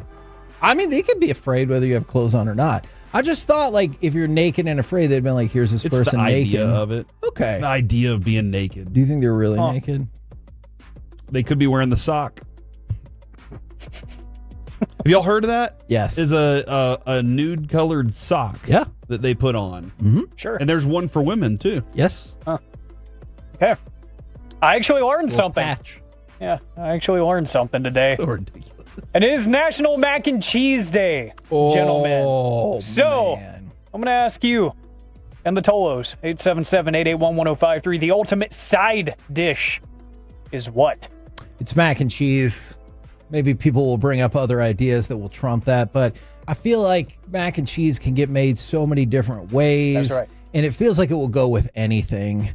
You know, like, you're like, yeah, I'll take some mac and cheese. Maybe I wouldn't normally pair it with my steak, but why the hell not? It's mac and cheese. Is there like a kind of special mac and cheese that you like bacon mac and cheese, brisket mac and cheese? See, and all of that is great. Hurtado has an amazing, is it hatch chili? Yes. Chili? Oh, yeah, that's right. That's my amazing. favorite. That is my personal favorite kind of mac and cheese. I love just the regular but baked macaroni and cheese, and it's got that kind of crispy crust on the top that you gotta... The breadcrumbs? Yeah. Okay. Yeah. Oh, my God, that's the best. So do you like it real rich and... Yeah. Okay. I think I've moved towards that direction. And there was a restaurant, I don't know that it's here anymore. It's called Hibiscus. It was over here off of Henderson, Knox and Henderson area. And they had that exact kind. Like, so when I went there, it was the richest. Whenever we took some home, whenever I opened the box the next day, the butter was just caked in there. Like, it was that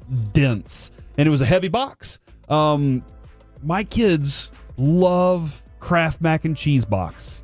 And I always try and, like, spruce it up with some extra cheese and stuff. And they're like, why'd you do that? You ruined it. I'm like, what are you talking about? This is not the best. And they're like, nah, just leave it the way it is. I'm like, all right, fine. Hey, enjoy that while you can, that their taste is still simple, because that's one of the things that I've hated about aging is I start to realize, this isn't the best available. You know, even though it's great that it costs, you know, $1.49 per box, but this is awful, you know, and I've hated that because now I'm like, oh, well, $10 to actually enjoy what I'm eating. That's not cool. I think it's tater tots or French fries. I think that's the best. Mashed potatoes. Anything potato-y is my favorite side I'm dish. gonna need a ruling on this. Yeah, do all things potato count, or does he need to pick one? I think there needs to be one to rule them all. So there's a lot of potatoes out there. Fried regular potato. So like a tots. whole potato? Yeah, tots. I'll just say Okay. tots. I was like, All right. what the hell is that? So you just drop it in the deep fryer and just go to town? Like, that would be... potato's delicious. That would be, man. That would be extremely concerning, and it would keep me from ever visiting your house. So 877-881-1053, the best side dish, from the 214, potato salad. Ooh, potato salad's really good. Which one? Is it the mustard? The red potato with the white or is it the deviled egg version? Deviled egg's my favorite. I'll pick none. From the 254, the Caesar salad. That's a go-to with like a good steak. Is that a or something. side? Yeah, absolutely. It's pre-dinner. Salads are pre-dinner. You don't pre-dinner. Yeah, you eat a salad before dinner.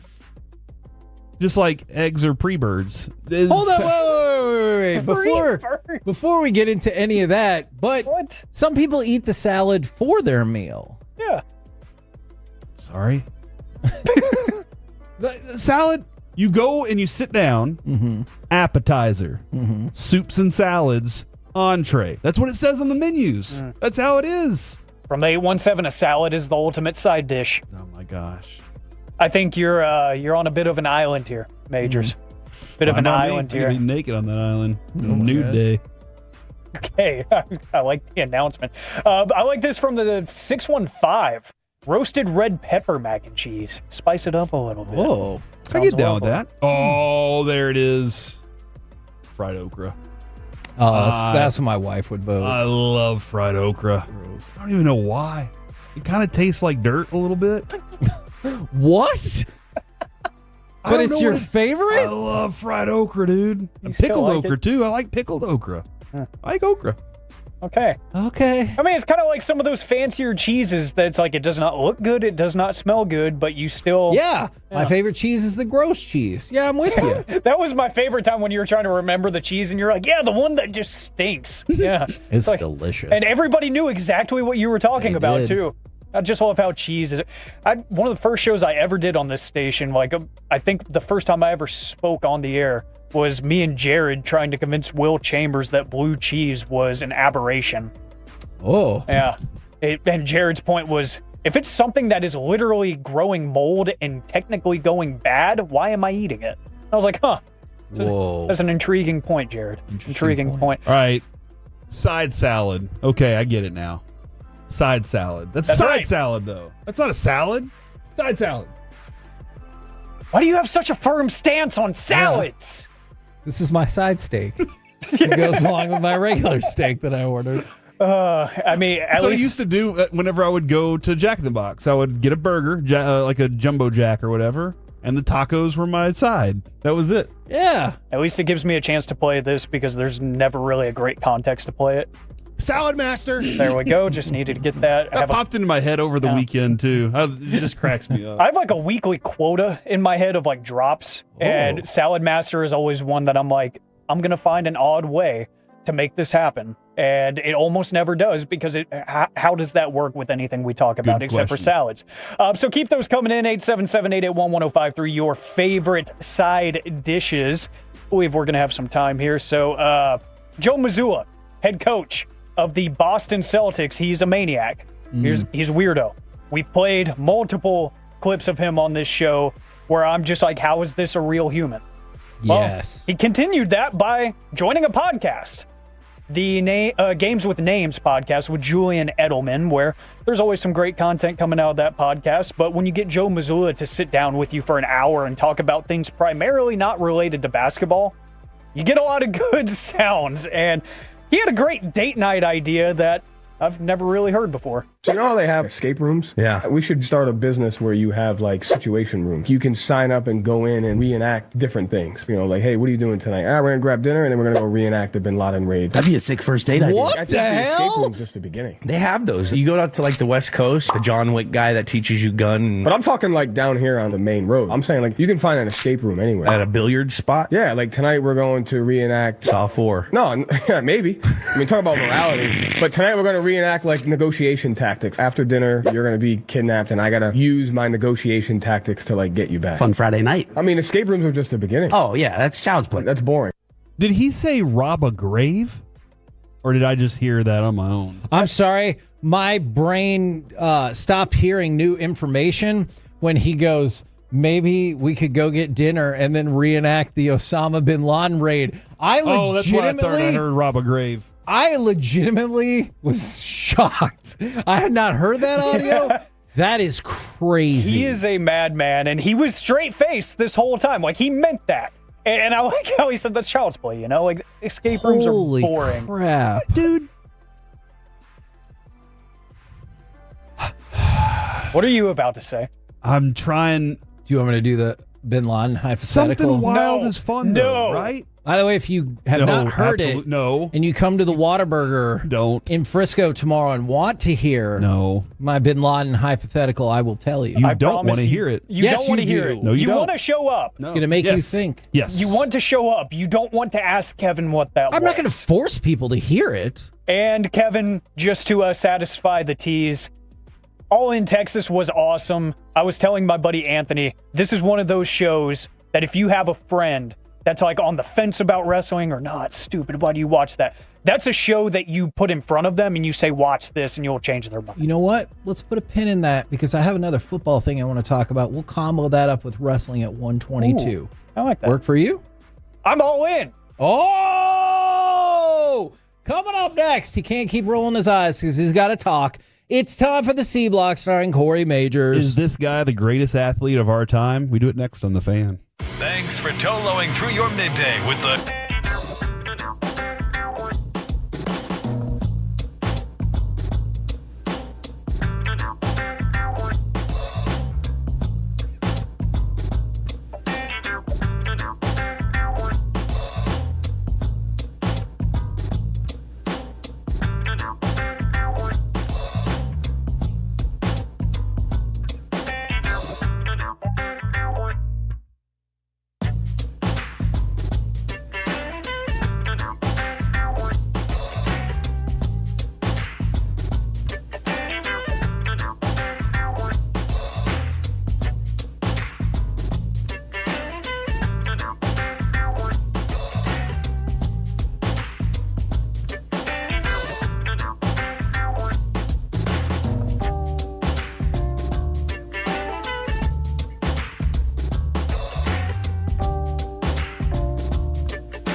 Uber Eats has low-fee V products? I gotta remember that. Well, you know, they say in order to remember something, you have to forget something else. Okay, now that is a very cute haircut. That's like a little shag. I've never seen it before. Well, I mean, of course you have. It's the Rachel. Oh, is that your name? No, I mean, like your name. No, I'm Jen. My name's Jen. Right, but I just mean like this is your haircut. But that's hair on your head. I'm not saying this is your hair. Okay.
It's the KNC Masterpiece on 105.3 The Fan. KNC Masterpiece right here on 105.3 The Fan. Which one of these just things do you think is more humorous?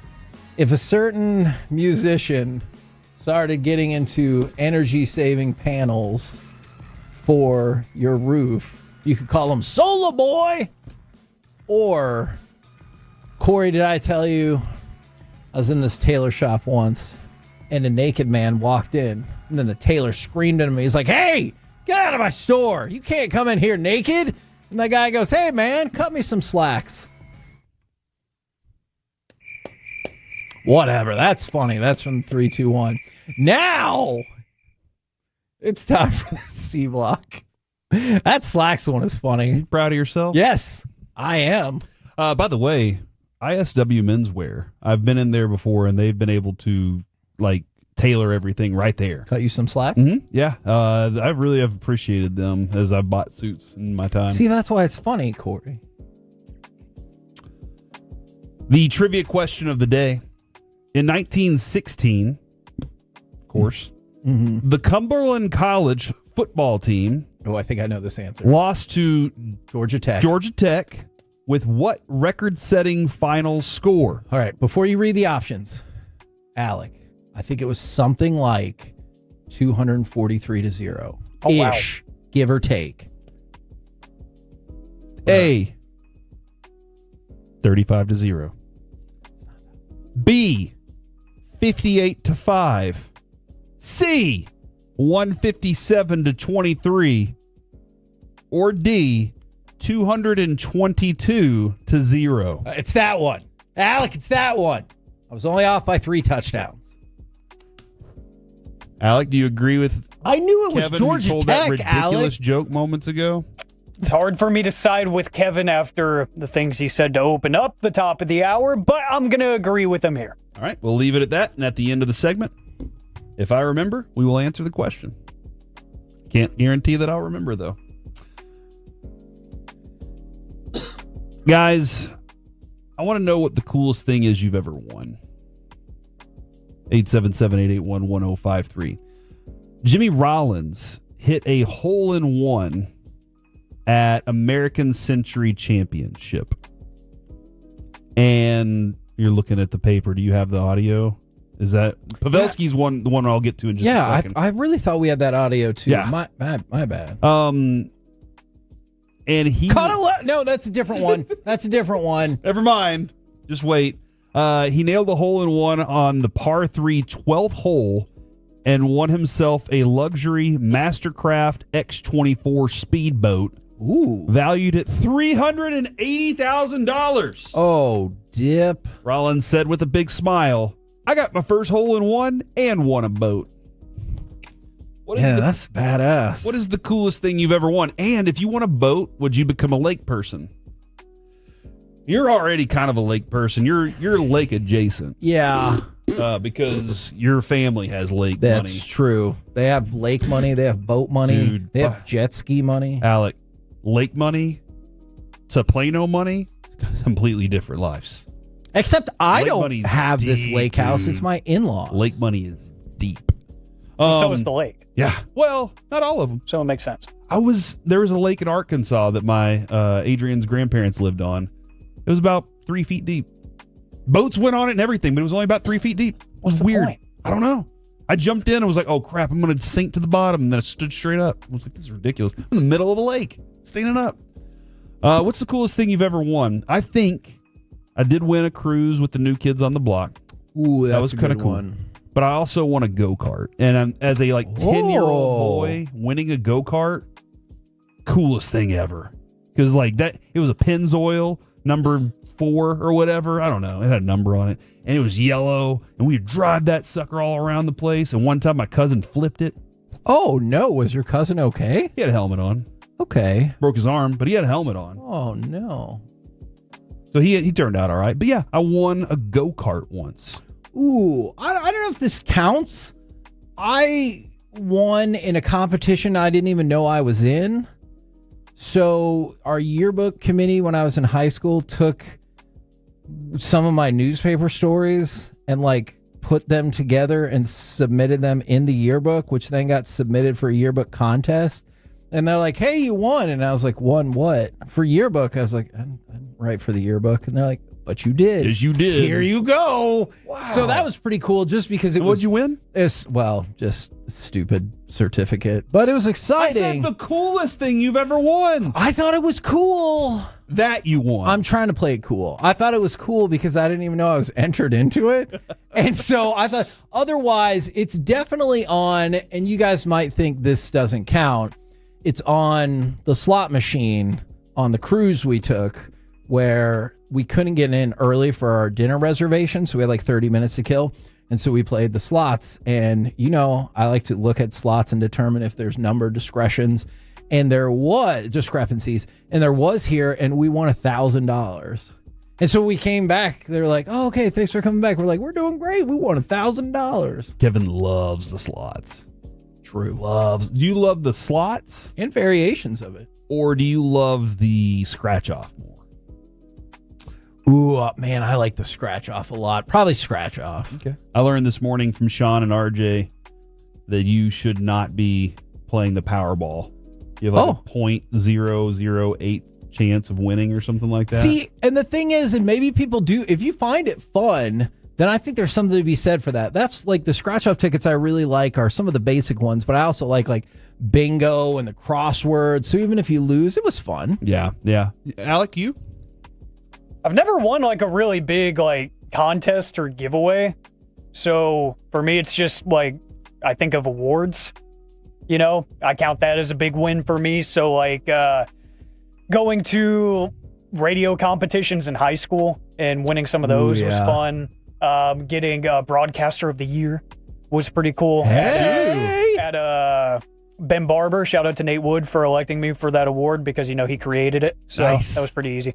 And then, you know, like a scholarship in college, that was pretty cool because, again, it was something that I didn't even realize I had signed up for it, but I guess some form I filled out unknowingly put me in the running for a scholarship and I got it.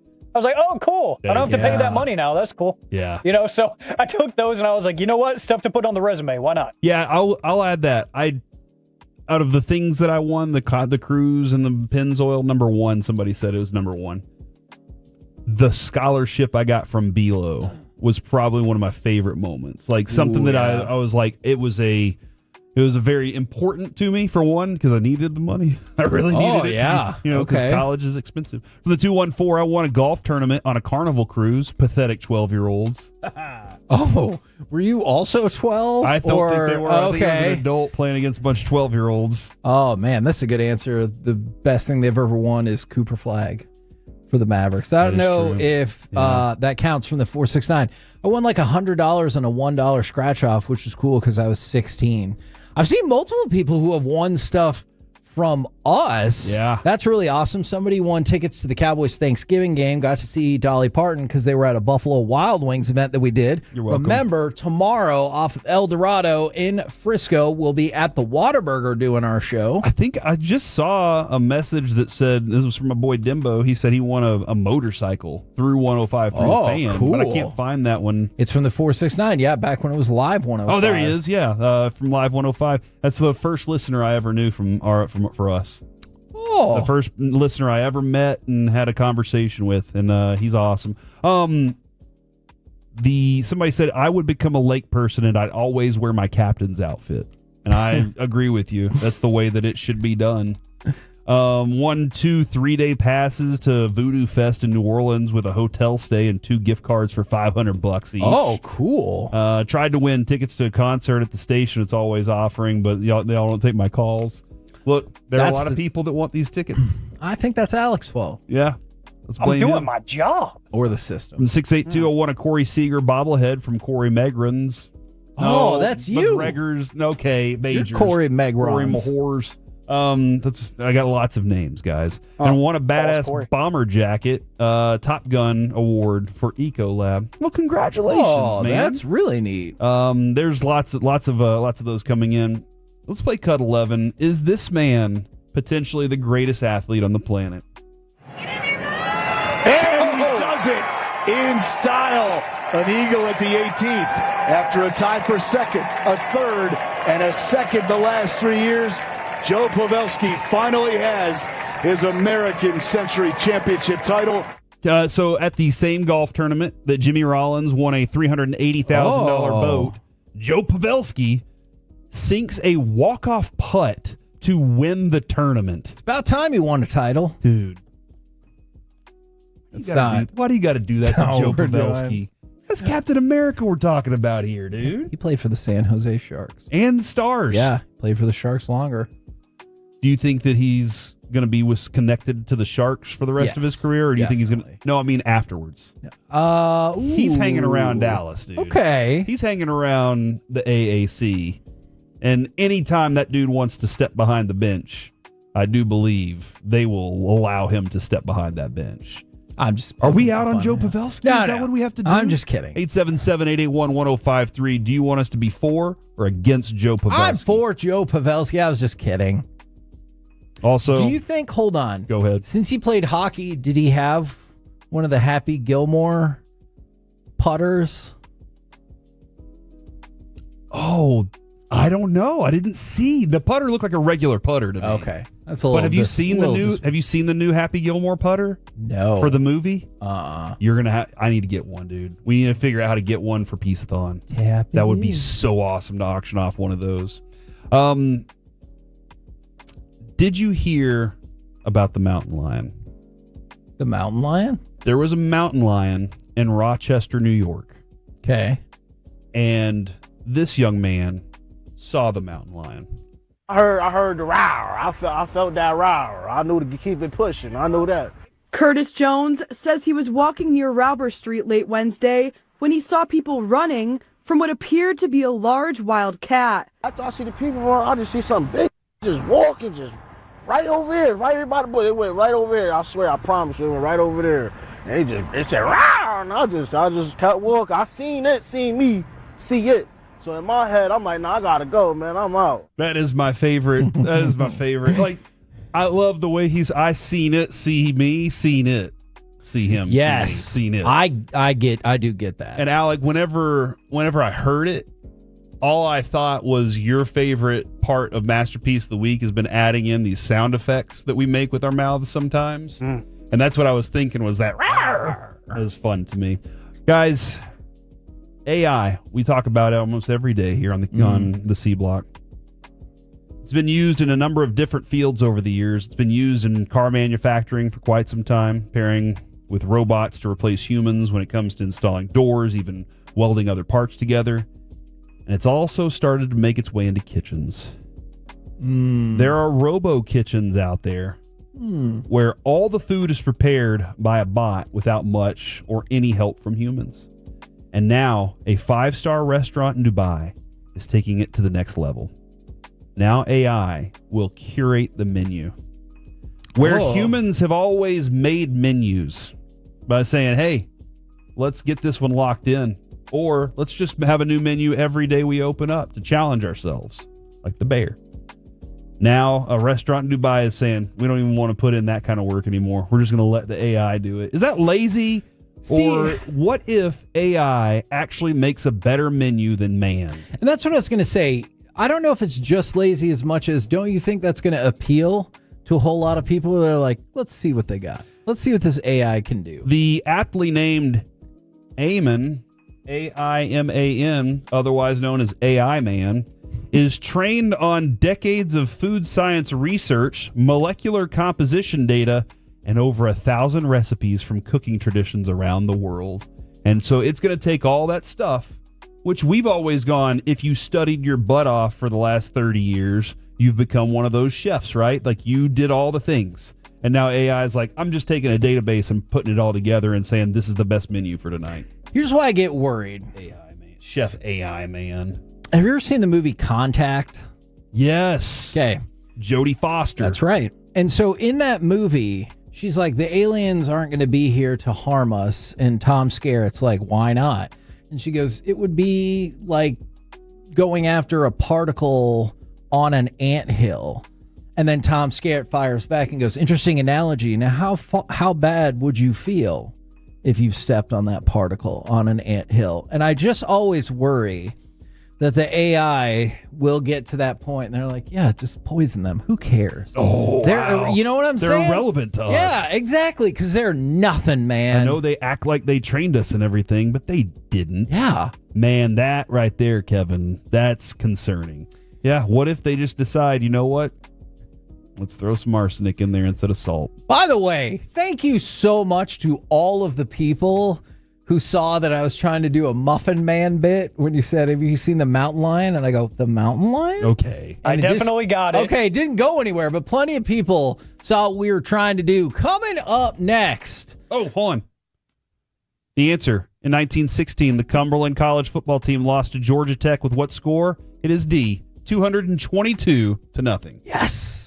Coming up next, the first Cowboy to win a world championship here in the Metroplex since 1995, and also rankings of the NFL head coaches. We'll do next right here on The Fan. Paprika. No.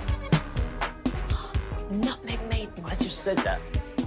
Was it Spice Girls? Doesn't sound right. Was it Saffron Squad?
This segment of the KNC Masterpiece is brought to you by Cars for Kids. Donate today at carsforkids.org and by the personal injury lawyers Frankel and Frankel. If you've been injured in a car or truck wreck, call Frankel first, 214 or 817-333-3333. With Frankel and Frankel, there's never an out-of-pocket cost. They only get paid when you win. Frankel and Frankel, the go-to car and truck wreck attorneys in Dallas. Oh my God. Is this his moment? Is this it? Panic on the face of John Moxley. Panic and pandemonium. Yes. Can you believe it? New champion. KNC Masterpiece right here on 105.3 The Fan. I saw it on so many of my social media threads. We've had people texting about it all day long. AEW All in Texas. Want to talk a little bit more about that, hear about Alex's experience, brag about the fact that pretty much everybody we had on in the lead up was victorious. But first, ranking the NFL coaches. I saw this from CBS Sports. We can dive in wherever you want. And they have them in tiers as well. So like Brian Callahan with the Titans is 32 and Brian Schottenheimer is 31. Okay. Just because they've never actually done anything or I guess Callahan has a little bit, or really coached or anything like that. So the first coach who's like actually been coaching on the list is Brian Daboll. He's 30th on the coaching list right now. But I wanted to get y'all's feeling for who do you think are like the best coaches in football? Y'all's like personal selections. Obvious for me right now, it's still Andy Reid. Andy Reid is number one on this list. He was also number one last year, 26-16 in the playoffs and 3-2 in the Super Bowl. So first of all, if you've been to 5 Super Bowls, and I guess that's just with the Chiefs because I thought he had been to a 6th Super Bowl, but he's number one. I know Mike would always say Sean McVay. I like Shanahan a little more than I like McVay, and then Dan Campbell. So that would be my my top 4 right there. Kyle Shanahan was 3rd last year. He is 7th this year. So an interesting thing you're already kind of seeing about this list is it feels maybe sort of reactionary in terms of like how did you went last year. Yeah, how did you immediately do last year, and that's how we are going to judge you. So Kyle Shanahan, number 7 on the list. Dan Campbell, number 5 on the list. He moved up from 8 to 5. But I wanted to focus in on this particular coach, Nick Sirianni. He just won a Super Bowl. He did. Last year, he was 15. This year, CBS has ranked him 4th. So a couple of interesting things about that. So Jalen Hurts is on the quarterback list at number 9, which some people think is way too low. And Nick Sirianni even said Jalen Hurts' criticism is BS. He does what's needed to win. So why do you think Hurts, for example, would be 9 versus Sirianni would be 4? Now, I know the logical answer is different people voted on this. I get that. But do you get the sense that more people hold Nick Sirianni in high esteem for what he does than Jalen Hurts for what he does? Probably Hurts, actually, I think. I think probably Hurts. It's held in higher esteem? I do. Interesting. I do think that. But he also is knocked for being surrounded by talent. Why doesn't Sirianni get knocked, though, for coaching the same talent? Right. You know, so, but I don't know. I do think that, I mean, maybe it's just me, like, seeing Hurts' face more, and I just feel like I see him more. Sirianni gets talked about a lot, though. Yeah, Alec, what do you... Because Sirianni, wasn't you about to get fired? Yeah, I mean, look... Like in the middle of the season? It's funny how one season can change everything.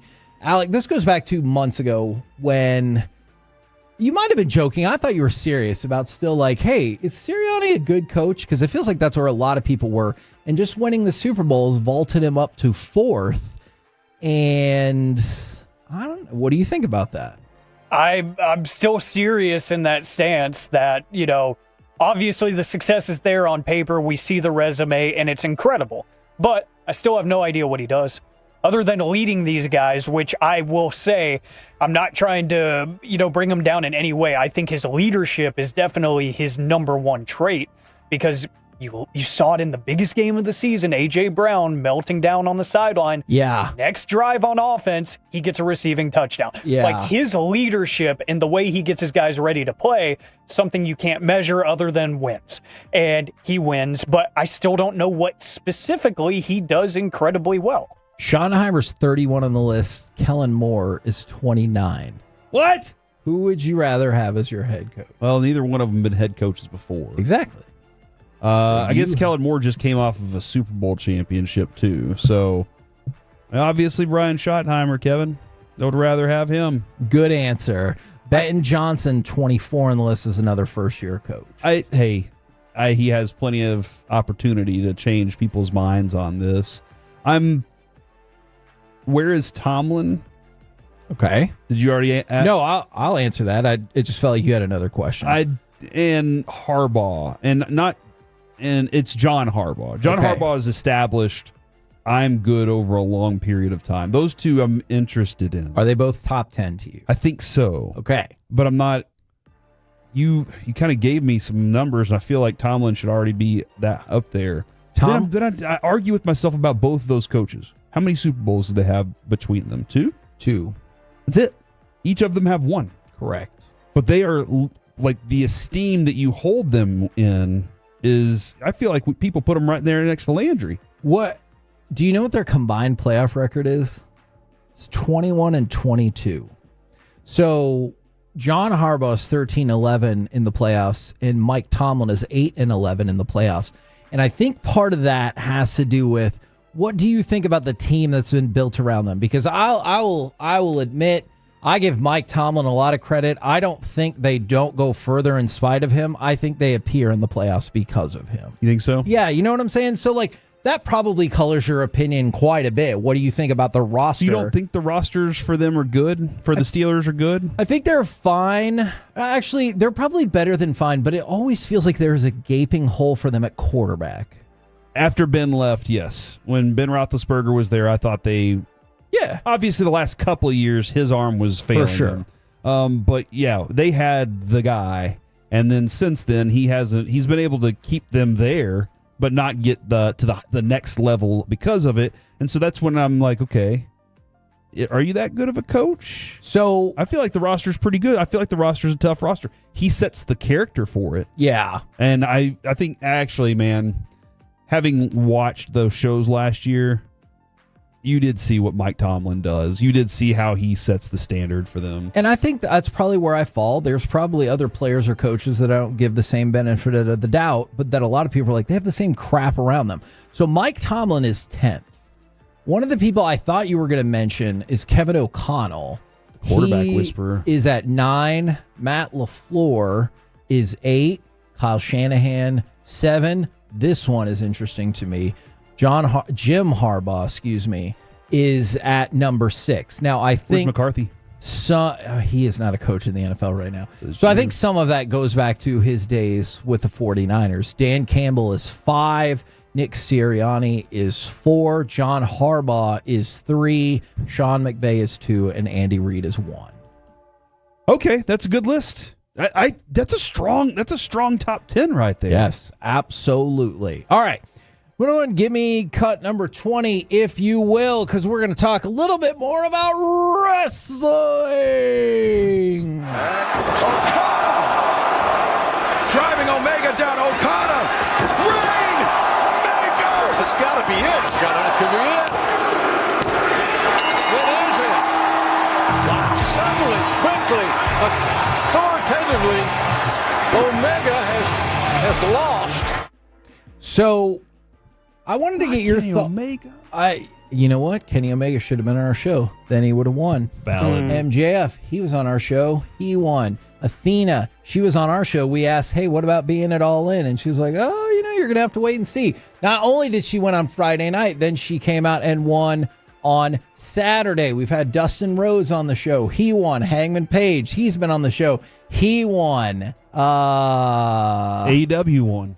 That's true. Darby Allin, he was on our show. He won. AEW definitely won because there was a time, man, when it looked like they were going to have to make the configuration for this event smaller. And some people were like, they might get 15,000 people. In reality, I think the numbers I saw were about 25 to 27,000 people out there. And it looked packed. Thanks to us? Yes. Look, we were definitely thanked by multiple PR people along the way. So if you think AEW is run by Tony Khan, they won. He was on the show as well. Alec, you talked about this a few minutes ago. It felt like the place was packed. Yeah, it definitely brought a lot more energy. I know some people were saying on the broadcast it didn't seem as good. But yeah, there was some of the credentialed media members that were like, no, it is super loud in here. And I think when I look back at it, there were 2 pops that really told me, oh, this thing is working. Like, this thing is for real. It was when Hangman won the world title. Yep. And I can't believe I'm going to say this. When the Rizzler climbed up onto the top rope. Oh, yeah, Costco guy won, too. Yeah, Big Boom AJ and his tag team with the conglomeration, they got it done. And Big Justice took a bump and gave one. He speared a dude. Like, it was incredible. And hearing people singing We Bring the Boom at Globe Life Field, I can't lie. They're super over. But yeah, it was incredible. The atmosphere was ridiculous. Our guy Bobby Lashley won too. Oh yeah, that's another one. Syndicate. Yeah, they retained their World Tag Team Championships. So was Tony Khan trying to tell us who was going to win all the matches all along by being like, you get feeding this us person winners. and this person and this person. All right, honest question, and I've had this back and forth with a couple people. I thought the event was super duper fun. It was absurdly long. The main card was about 6 hours long. Yeah. And they have a pre-show that's 2 hours long. I don't know how many people were there for the pre-show. It looked like not a whole lot. But that's an 8-hour block right there. Was it too long? Probably, especially if I'm watching at home, I'm not focused. But being in person for it, that was the fastest 6 hours of wrestling that I've ever watched. In person. At home, probably a different story. But it did feel pretty quick. It felt like it had some pace. And by the end of it, I was like, oh, it is over. Okay. Like, huh. But there was a couple of times, especially during Okada and Omega, I was like, because they were doing a more traditional Japanese style kind of wrestling, which is a lot slower. So there were a couple of, transition moments in that match where I was like, oh my gosh, we've been here forever.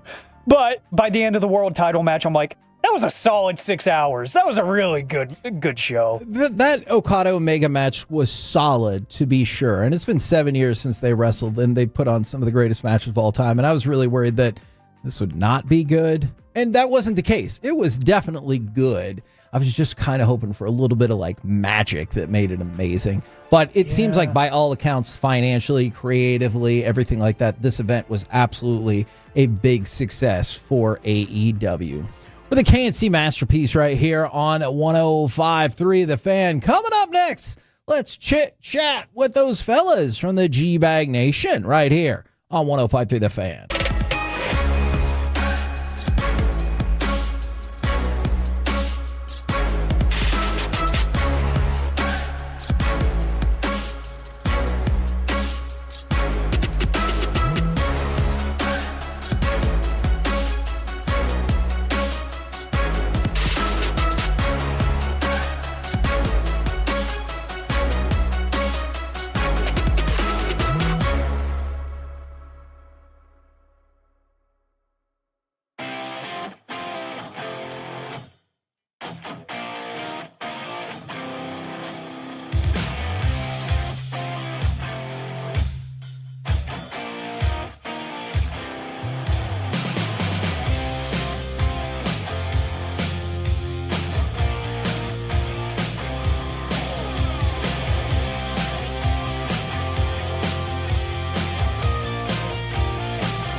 Uber Eats has lower fee products? I gotta remember that. Well, they say in order to remember something, you have to forget something else.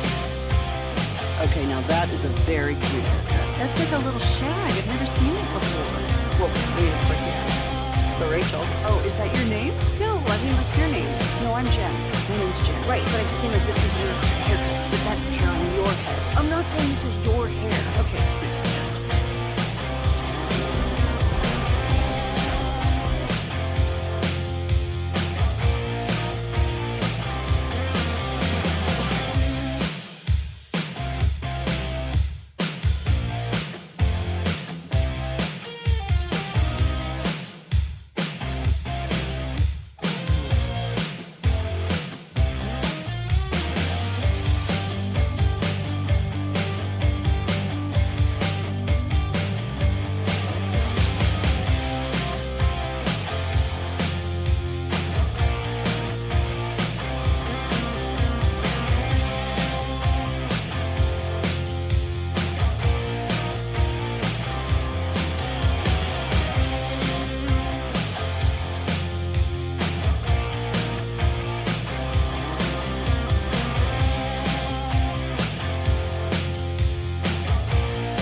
True that you've got to forget something else to remember that Uber Eats has groceries. No, that's absurd.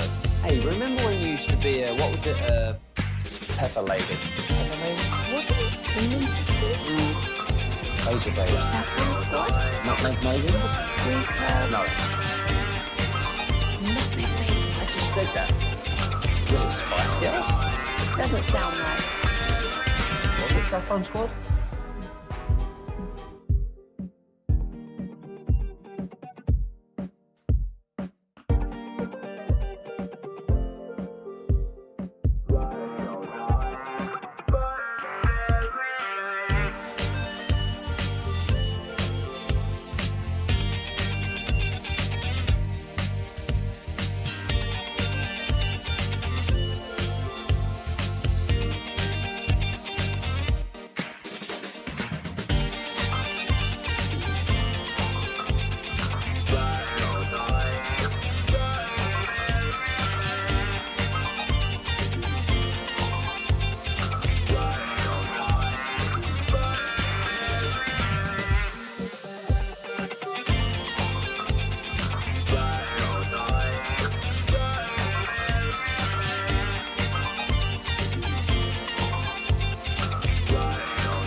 This segment is brought to you by Classic Chevrolet. If you're in the market to upgrade your vehicle, get to Classic Chevrolet in Grapevine. Back-to-back #1 Chevy dealership in the world. They've got more new Chevys than anyone, all priced to sell. Visit ClassicChevrolet.com. This is Texas. This is Classic Chevrolet. Together, let's drive. Based on new Chevy registrations, 2023 and 2024. Flagg driving baseline. Got it in one. Count it. Cooper Flagg with his first field goal. K&C Masterpiece back here on 105.3 The Fan right now, courtesy of D&M Leasing. It is time for our chit chat with those fellas from the G-Bag Nation. Gentlemen, how is he today? Amazing. Hey, how are you? You're back, so that definitely makes me happy. How was the annual Dawson family sojourn? Man, it was perfect. We went out to the Oregon coast to start, and then drove back over the mountains to the Bend area where my parents live, and we enjoyed, that high desert, 85 degree in the summer, bike trails and swimming. And are you the designated driver? Like, what I mean is, I know that's another connotation, but if your family's driving, are you the one driving? I've seen him hand over those responsibilities before. He looked at me one time in California and goes, "Hey, man, can you drive?" And I go, "I think so." Yeah, he could. Luckily, Brian had it. My dad's still getting after it behind the wheel. And my mom actually asked me at one point in the trip, she was like, "Now, how'd you think your dad did driving?" I said, "He did good." Do you think she was trying to take the license away from him a little bit? She's just wondering. Okay. She's trying to stay safe. Okay. And she wants to know if it's time to hand those duties over, but it's still Dad. If you can't find the car, that's the tail sign right there. That you shouldn't be. Yeah. Okay. Yeah, I've had that happen. I've had that happen where Dad took a journey and then we couldn't find the car in the parking lot. And I said, "Oh no, Mom, that's it. That's the end of the game. That's it. No more." I go, and Dad went. He goes, "Well, I'm going to get my license renewed." And they talked him into just getting an ID. It's kind of like, "Oh yeah, Larry, you could have this ID," and oh okay. And so but he's now into the chauffeuring service. He's not going to. Okay. I mean, he couldn't find where the car was. Like, "Dad, I had to help the people at Walmart. They had to help me find the." I'm like, "Well, we're not doing this anymore. We're not doing this. No." I think you made the right decision there, Brian. I would hope so. Good info to have. I think that's the ruling. Yeah, when you can't, because then you might have one of those senior alerts. Yeah, exactly. Where you got somebody in the family missing. Yeah, you're in Albuquerque, New Mexico, driving around, and you know where you're at. Or we have like the story we had last week, that Florida man who was urinating on the Vienna sausages in the Spam at a local Sam's Club. Wow. Yeah, and then he just kept just moseying throughout the grocer, acting like nothing happened. Just an old man, sadness. How would you react in that situation? Like, you're in the same aisle as him, and he just I think you got to turn around and just pretend this isn't happening. Just keep it moving. Instead of this is his problem. This dude needs help. Oh yeah, old man like that. It's not even like, dude, I can't believe you. It's like, I feel bad for you. We need to calmly. Clearly, there's no way this guy woke up today imagining himself urinating on the Vienna sausages at a local Sam's Club. One would hope. Let's just. I don't think there was malice. It's going to be a wild Saturday, boys. Especially because he just kept on. He just went about his day. I think you kind of just walk to management and say, "Listen, you got a situation going on over there, and you might want to clean it up before there's notice." Slap a discount tag on those sausages. Yeah. I think they probably have the film over them, You'll rinse them off. They're in cans. In those cans, you'll be all right. Yeah. Run them through the car wash. Man, I want to run that study. All this food is half off. Somebody peed on it, but it's now half off, and it's still like in its container. Right. But you think it's half off anyway because not people eat Vienna sausages. I don't know about Clearly, they buy them in bulk at Sam's Club. Damn right they do. But that's just. But if you're ordering those need to be half off anyway. Just naturally, not because somebody urinated on them. It's just because it's Vienna sausages. This is Spam is a whole nother ball game, though. Yeah, that could actually Vienna be delightful. sausages. If you're liking that whatever that rubbery substance that's in the Vienna sausage thing, no, it probably deserves to be Vienna worse peed on. than Spam, you think? Yes. Yes, by far. Oh, yeah. Open a can up that. It sounds so fancy though. Oh, you open they do sound fancy. Like canal. You open that can up, you think you're opening up cat food. It's one of those. I think we found Brian's pizza rolls. Yeah, they're the Vienna sausages. Poor man's food. Yeah. Kevin's the pizza roll hater. Why do you hate pizza rolls? No. Oh yeah. Don't crawfish on us now. This has been twisted. A good pizza roll, rock on. But when Totino's is selling that pack of 55 for $1.20, then you should have stayed away. I realize inflation and stuff has changed it up, but you should. I'm surprised people live to tell about. Are we those. talking about? We're not talking about like the bagel bite things, right? No, bagel bites are a different deal. But that's delicious. Higher end. Yeah. Yeah, I have more respect for bagel bites, I think, than those pizza rolls specifically from Totino's, but also that's what they made their business off of. You could buy this frozen pizza for 89 cents. It was basically if a sheet it's of regular paper with price. little pepperonis on it. I kind of feel like I could take that 89-cent pizza that you bought and doll it up to make it taste That'd be legit. good. Okay. I feel like I could take a frozen pizza and doll it up to the point that you wouldn't know. You would think it's from Zlot's. Like when I try to take that Kraft mac and cheese and turn it into something good, my kids are like, "What the hell is this?" Yeah. Because we talk. we love Zlot's on our show. Okay. Yeah, we love Zlot's. Is there a food from your childhood that you revisited and you're like, I thought that was the best? Because Corey brought up the box of like Kraft macaroni and cheese. You're like, this is awesome. Now you're thinking there's so many other options. Not that it's bad. I still, You could doll that up too. You can I absolutely really doll still that like up. the Kraft. Dude, Kraft mac and cheese still hits. It still does. It does. Not to. I mean, The like shells, or do you like the little? I like the pasta, noodles, regular yeah, but I'm good either way. I'll tell you what, the shells can hold a lot of the cheese. Good vessel. That they can. That is a good vessel for Yeah. cheese. Yep. If they could figure out the technology to get those nacho chips to hold the same amount of proportional cheese, we'd have some.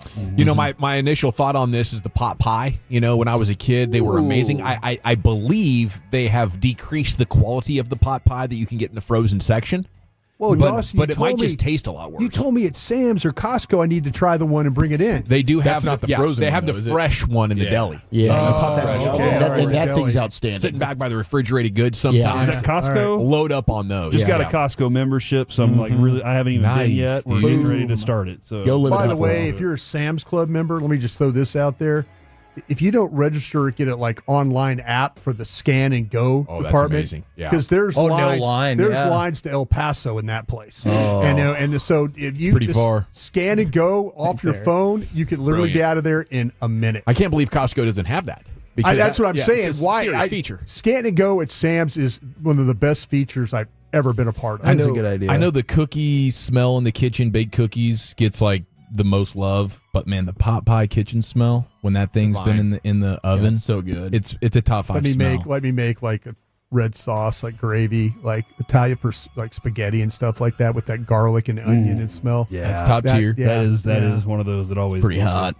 Now, Dak Prescott, got to get a little bit of sports there. Okay. He slid 63 spots in the NFL top 100 to 79. Does that feel about right for you at number 79? It does. You know, I think somewhere between the 8th and 15th best quarterback in the NFL, and if you want to put him 79th or 49th, I think, and it's he's somewhere in that 16th range. best QB for ESPN today. I also think there is a case to be made that quarterbacking is so much more difficult than all the spots that the top 15 or 20 should just be all quarterbacks, and then you start with the other positions. How does he dig out of this hole, Peggy? How does he dig out of the hole of being 16? Because I know there's guys on my show that are like, man, this should have been a move-on situation. Yeah, but we should have gotten to that point. The thing is, though, but it's too How does he dig late. out? It's too late for that. So how he would dig out? How does he? I think the Cowboys did make a more concerted effort to help him dig out by, they believe, strengthening their offensive line, spending their top pick on it, and getting a viable number 2 wide receiver. That combined with what Dak, I guess, kind of can control is the health. That's how he digs out of that hole. Yeah, protection, open Strong run players, game. a strong run game, Which I am not as bullish on as the other. Man, things. the thing that I worry about the most is this coach going to be creative, or is he going to revert back to the days when he was calling plays with Pete Carroll? You know, is that the offense that Dak needs, or you need the let's advance this thing offense? I don't think you bring in Clayton Adams if you want to go generic. You know, I think worst case scenario is it's a diverse run game that is well schemed. It just doesn't work because your runner's not good enough or your blockers aren't opening things up. But I have a lot of excitement for what we're going to start seeing here with the blocking schemes. Start next week in Oxnard. Yeah. It's just a matter of, can you execute that well enough to get them out of the shells? Yeah, if Clayton Adams is coaching the offensive line this first year, hands-on, full-time guy, I'm feeling a lot better about the situation. But if he's walk-around coach and all that, I don't know about all that. Interesting. What do you fine fellas got coming up on the program today? Pure gold as always, Hagee. Thanks for asking. We will be looking at everything right out of the gates that's been developing over the weekend. Rangers, Mavs, and Cowboys and all that. Tim Cato's going to join us 3 o'clock. He's fresh back from Vegas. Ooh, I like it. Roll home with the fully reformed G-Bag Nation. We've been the KNC Masterpiece. Don't forget, tomorrow, Whataburger in Frisco off of El Dorado Parkway. It's going to be an extravaganza. KNC 10 to 2 right here on the Fan. Thinking I could.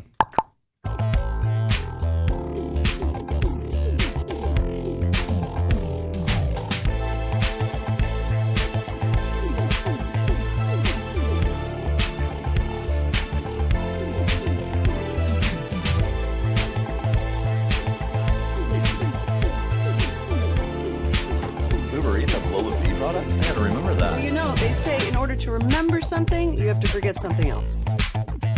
Okay, now that is a very cute haircut. That's like a little shag. I've never seen it before. Well, I mean, of course you have. It's the Rachel. Oh, is that your name? No, I mean like your name. No, I'm Jen. My name's Jen. Right, but I just mean like this is your haircut. But that's hair on your head. I'm not saying this is your hair. Okay, forget it a little bit.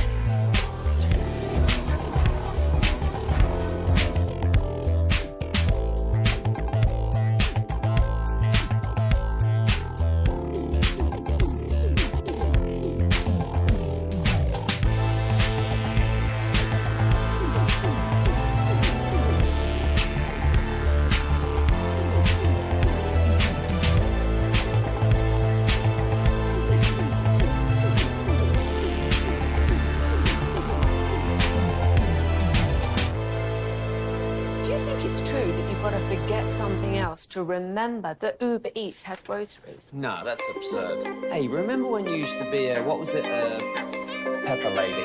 Pepper Lady? What? Cinnamon Sisters? Basil Babes. Saffron Squad? Nutmeg Maidens? Pre-curb? No. Nutmeg Maidens. I just said that. Was it Spice Girls? Doesn't sound right. Was it Saffron Squad?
by our D&M Leasing Studios. You're rolling with the G-Bag Nation on 105.3 The Fan. Welcome to the nation. Here we go. It's hour number 1 of the G-Bag Nation on 105.3 The Fan. Hope you're having a fantastic day. It is great to be back in the saddle here.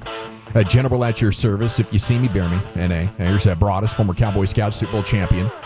You have Jake Ray. Is that how I say the last name? Yeah. Jacob Ray. Jacob Ray. Welcome him to the G-Bag Nation, filling in for Lucius Alexander all week long. Thank you, Jake, for your help. Wolchuk and Chia follower in the house. Carter Freeman's coordinating your video, and along with you, we are the G-Bag Nation here on 105.3 The Fan. How's everybody been doing? Good, man. Wonderful. We missed you, bro. Yeah, we missed you. How was the trip? It was good. Obviously, first morning when I woke up, that was the morning of July 4th, and heard about everything down south and the flooding, and that was devastating. So that actually was taking up a lot of our attention and, my family's interest and curiosity. So I was doing my best, and just a heartbreaking tragedy to endure even from afar. It broke my heart on several occasions. But it was a fantastic trip. It was a good recharge. Oregon coast. I'll tell you this: if you are going, just prepare for it to be like a December or January day. It was like 56 degrees and windy. I was shivering. I was doing like burpees on the beach, trying to stay warm. Wow. Yeah, just to try to generate some body temperature. But yeah, then we went back over to the high desert in the middle of Oregon, about a 5-hour drive, and that's outstanding. Now, if you're going there, that's perfect. Like 85 degrees or 80, maybe as high as 90 any given day. It gets down to like 45 at night. So you like open up the windows and the house cools down and everything. Nice. That's just amazing clean air with all those evergreen trees in the area and whatnot. But I'll tell you what, the best thing about my vacation is something that I could not wait to tell you guys about. I did a Facebook video on it, actually. The pedal assist bicycles. Okay, I peeped this for a second. Oh, my goodness. Okay, so one of the problems with bicycling in the mountains is it's high air and there's a lot of elevation change. You're up and you're down, and we're going down to the village, and we're going to the pool, we're going to the golf course, and it is freaking exhausting unless you've been training for like a good 6 weeks on your Peloton at home, right? Yeah. You're signing up for personal hell when you try to bicycle your way around what's a cool like vacation community where my parents live in a place called Sun River, Oregon. But they got the electric pedal assist bikes here over the last 12 months or so. So is that like a button you're pressing to like keep it moving, or is it? Yeah, you press you got 3 different power levels, right? So you got 1, 2, or 3. It probably lasts about 3 hours of bike riding. But whenever you pedal, it helps you. There's different modes. Like there's basically like little motorcycles that give you a throttle and stuff. But these ones were just whenever you pedal, you're getting extra power. Is it an extra 50%, extra 100%, or extra 200%? So you're like flying up hills. That's awesome. That usually you'd be struggling on and like damn near, hyperventilating by the time you get to the top of it. So you just rent these puppies out. Just zooming. Yeah, no, my parents bought them. Oh, yeah, so even better. So we were just all over those things for about 5 days. Brian? Sound like we just need a motorcycle. Well, yeah, you could, but motorcycles still pedaling though. Motorcycles aren't allowed on the bike trails. Yeah, but then what happens when you hit the power button and all of a sudden you're not pedaling anymore? What does that become? Okay, so when call it a loophole, my friend. When you stop pedaling, the bike turns off. The power part turns off. So for whatever reason, they've decided to legalize it, probably because it's popular. I just find to me, riding the bike that's part of the fun, whether you're going up and down hills. I get it. Yeah. I'm just asking. I get it. You watchdogging his biking? So I'm just saying. I think so too. I'm just saying. I feel like to me that like taking a ride on a bike is taking a ride on the bike. It is. Not like saying, "Wow, I'm getting a little winded because I'm." And if you want that experience, you can simply turn the power off. Or you could work just as hard but go about 35 miles an hour instead of 15. Okay. So I mean, I like the concept. I just kind of think like when I think about riding a bike. Yeah.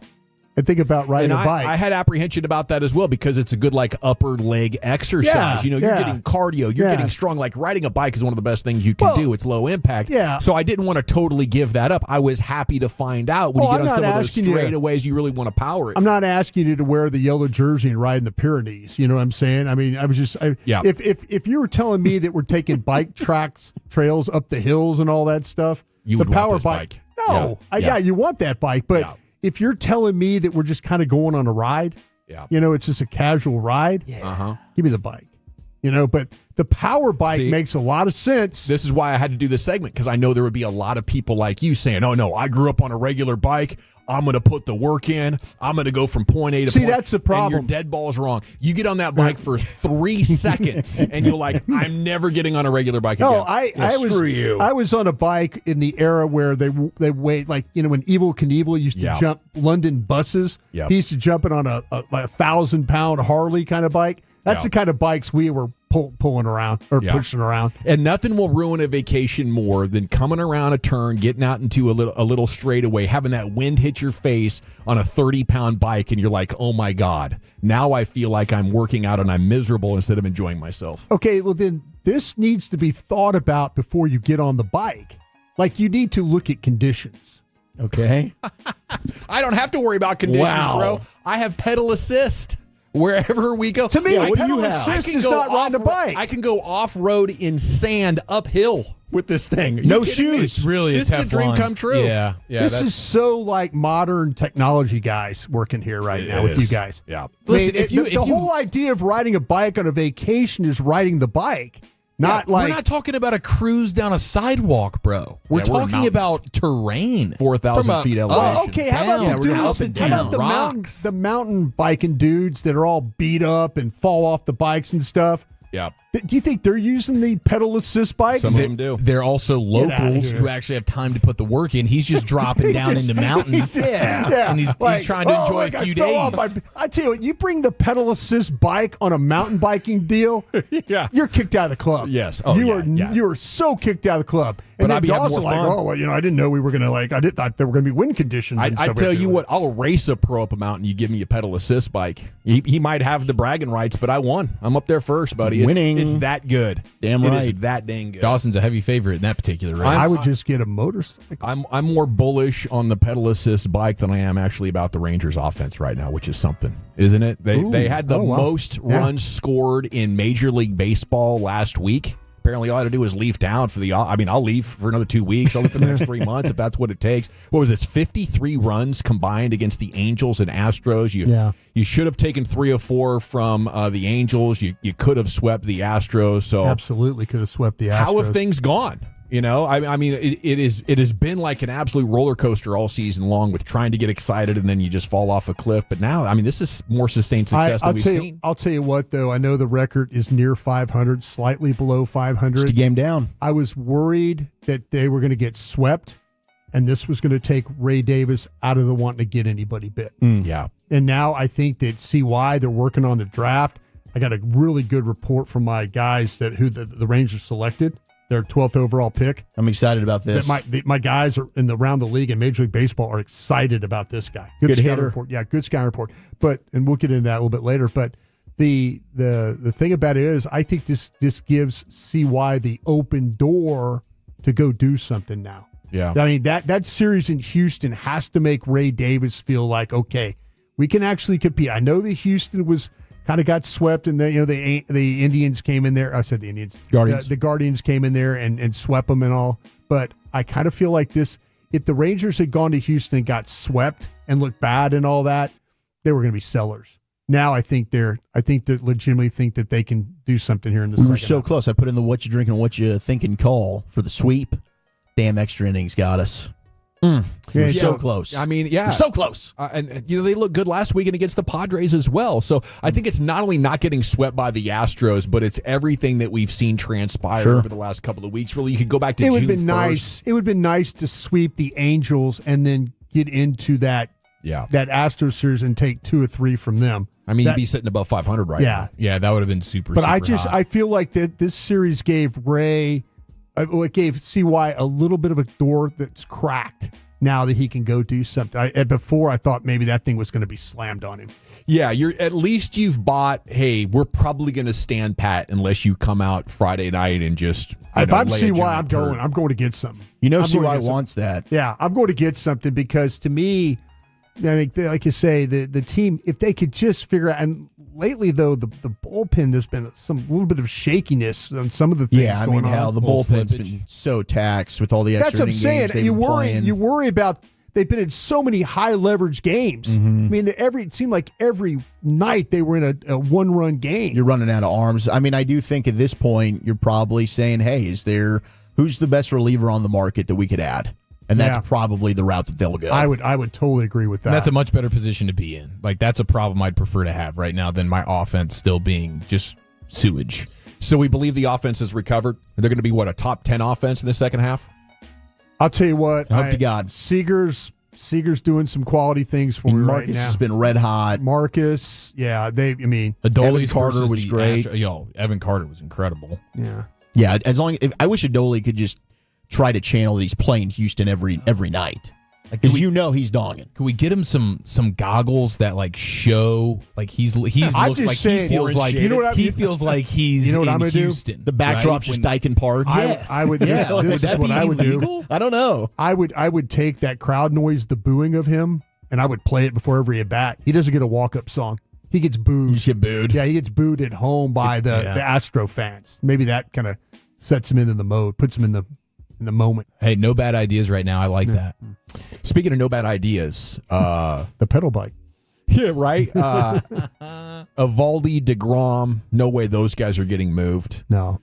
Poor DeGrom the other day. Yeah. Jeez. I mean, it's tough, but I think they're making the right decision keeping him out of the All-Star break. No, I meant like the fact that thing went extras on Yeah, it. it was tough. Jack Leiter did a great job. What he needed to He do. was really good. And then but DeGrom, I mean, gosh, that was a pitching duel right there. At battle, Higgy gets that homer. I'm thinking, hell yeah, this is it, boys. Then you're able to get one, but it just they got to figure out some extra inning strategy. Yeah, I don't think extra inning strategy is very good right now. The Rangers right now. Not right now. It didn't. So CY and the guys, they're drafting him up today. Yeah, and he cannot join us today, but they'll be back on next week, and getting excited for the second half of the season. Yeah. If I'm CY right now, I'm on cloud 9, thinking about what we just dodged here. Even though they're only 5-5 in the last 10, the fact that this offense is broken out, we have a pitching staff. This is an easy sell to Ray Davis. See, that's what I'm saying. If this thing would have been 2-8, or 1-9, or one of those 3-7, with the Tigers looming around the corner, Ray Davis back is of the wild Ray card. Davis is thinking all right, start slashing this thing a little bit now. Yeah. But anyway, you want to hear a little bit about Gavin? Is it Gavin Fiend? Gavin Fiend. Is that okay? Yeah. He's our guy that we I've been fiending for some Gavin for the last 10 days. 18-year-old out of Great Oak High School in Temecula, California. My guy who I talked to actually worked this guy out. Love it. He went and did a personal workout with this guy. Hands-on approach. I said, hey, is this Gavin Fiend worth our time? That was my question to him. He says, absolutely. He's a stud. I worked him out privately this spring, and he was an absolute juiced on my preference list. Future power hitting third baseman, all-star potential, tremendous makeup. Is what he said about this guy. Well, I mean, he's a tall guy who plays shortstop, so he's got to be incredibly athletic. Yeah. Has power to spare, and maybe that's your backup plan to Josh Young. This kid's just out of high school, right? Right. So maybe 2 or 3 years away at best, but that's exciting. And I think they were doing some good work in the second and third rounds as well. But the 52nd pick, they took the right-hander A.J. Russell from Tennessee, a potential first-round talent. Missed out the last 2 years recovering from Tommy John. So maybe they feel like maybe Dr. Meister. They've been on a run with these Tommy John guys, like Sean McFarland, who's covering this. Their A.J. Russell underwent Tommy John. Their 4th-round pick, Mason McConaughey out of Nebraska, underwent Tommy John surgery this spring. And then Ben Abeld out of TCU. I might have butchered that last name. I'm sorry, Ben, but he missed the season with a partially torn UCL. I mean, they have to be top 5 over the last decade for Tommy John's in their organization. Maybe this is the key. You get it? Like, they've already had the surgery. Yeah. So now you bring them in, and you don't have to worry about it. I kind of feel like this Dr. Meister might be the guy that's kind of telling them, hey, this one's well done. We might be okay here, you know? And that way they're kind of working that route. Mavs are shutting down Cooper Flagg. First reported by Mark Stein yesterday after he went off in the second Summer League game, scored 31 points as the Mavs fell to Dylan Harper and the Spurs. Absolutely the right move, though. I mean, it would have been fun to watch more of Cooper Flagg, but I mean, after you prove you can dominate that level, which is, I guess, about G League level, if that, you get some confidence, and now it's time to make sure he's healthy and work on his stuff. But that was really good to see after the first game, scored just 10 points. Yeah, maybe pressing a little bit too much, trying to put on a show, but Yeah, he can't make the shots fall, but he definitely did in Game 2. Mavs Summer League coach said Flagg just continues to make the right plays and praised the 6'9" rookie for work off the ball during the game. And the Dallas Wings saw Paige Beckers outscore Caitlin Clark. She was 9 of 15. She had 21, but the Fever were better than the Wings as the Fever scored 64 points in the first half. That's a franchise record of the most in the WNBA this year. So looks like the Wings defense can do a little bit of work. Okay, we got the G-Bag of the day coming up. The champ on the other side of the break, and then Wolchuk's top 10 at 220. Buddy, where are you taking it? Yeah, I was going to do these top 10 head coaches in the NFL, but if you were toloing your balls off like an hour ago, KNC just did that. Oh, yeah. So assuming you heard that, let me know. 877-881-1053. I'm going to pivot. I'm going to rank the top 10 quarterbacks in the league. That's next in the nation.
Eats has Lola V products? I gotta remember that. Well, you know, they say in order to remember something, you have to forget something else.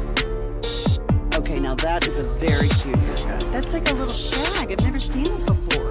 Well, I mean, of course you have. So, Rachel. Oh, is that your name? No, I mean, like your name. No, I'm Jack. My name's Jack. Right, but I just mean like this is your haircut. But that's hair on your head. I'm not saying this is your hair. Okay.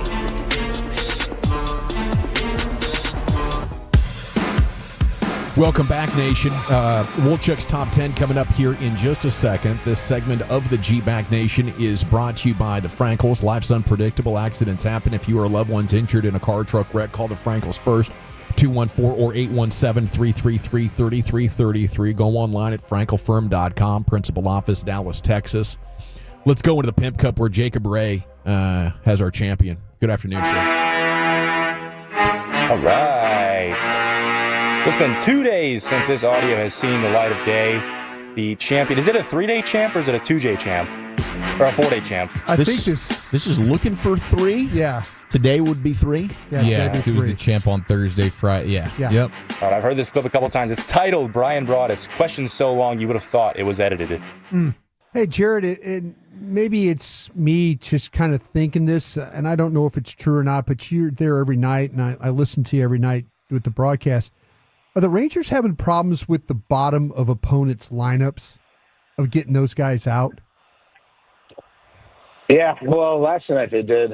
I mean, I know it's probably a weird question to ask, but why do I feel like that the last few games and stuff that we've seen some issues with, they haven't been able to get 7, 8, 9. I know last night 7 and 8 were a big problem. But I was just wondering if is there something I'm missing there? I'm trying to kind of feel like that why is the bottom of the lineup like? Because I was listening to you last night, you're like, no, here's the 212 hitter, and all of a sudden it's base hit, and you're like going, I'm going, damn, Jared's trying to tell us there's a possibility here that they can get a ground ball and play this thing. They're playing in the middle of the infield for 2 and that kind of stuff, and I just feel like why is the bottom of the lineup killing me right now? Yeah, no, you're right. Maybe it's just this one game, but I just kind of felt like there's been other games where they just haven't gotten through that part. Yeah. Yeah. Is it okay to answer now? Yeah. You done? I love it. Kind of a 3-parter, but I think you outdid Chief, didn't you? You got to a minute 20 seconds. No, it was a 3-parter. It was a lot longer, and it's. I think I gave Jared a taste of his own medicine a little bit. But, there you go. Yeah, but just a little bit longer, a little bit longer. I like what you're doing there. Yep. About time somebody stands up to him in his reign of terror. Damn right. I'm just glad he didn't try to assassinate your character.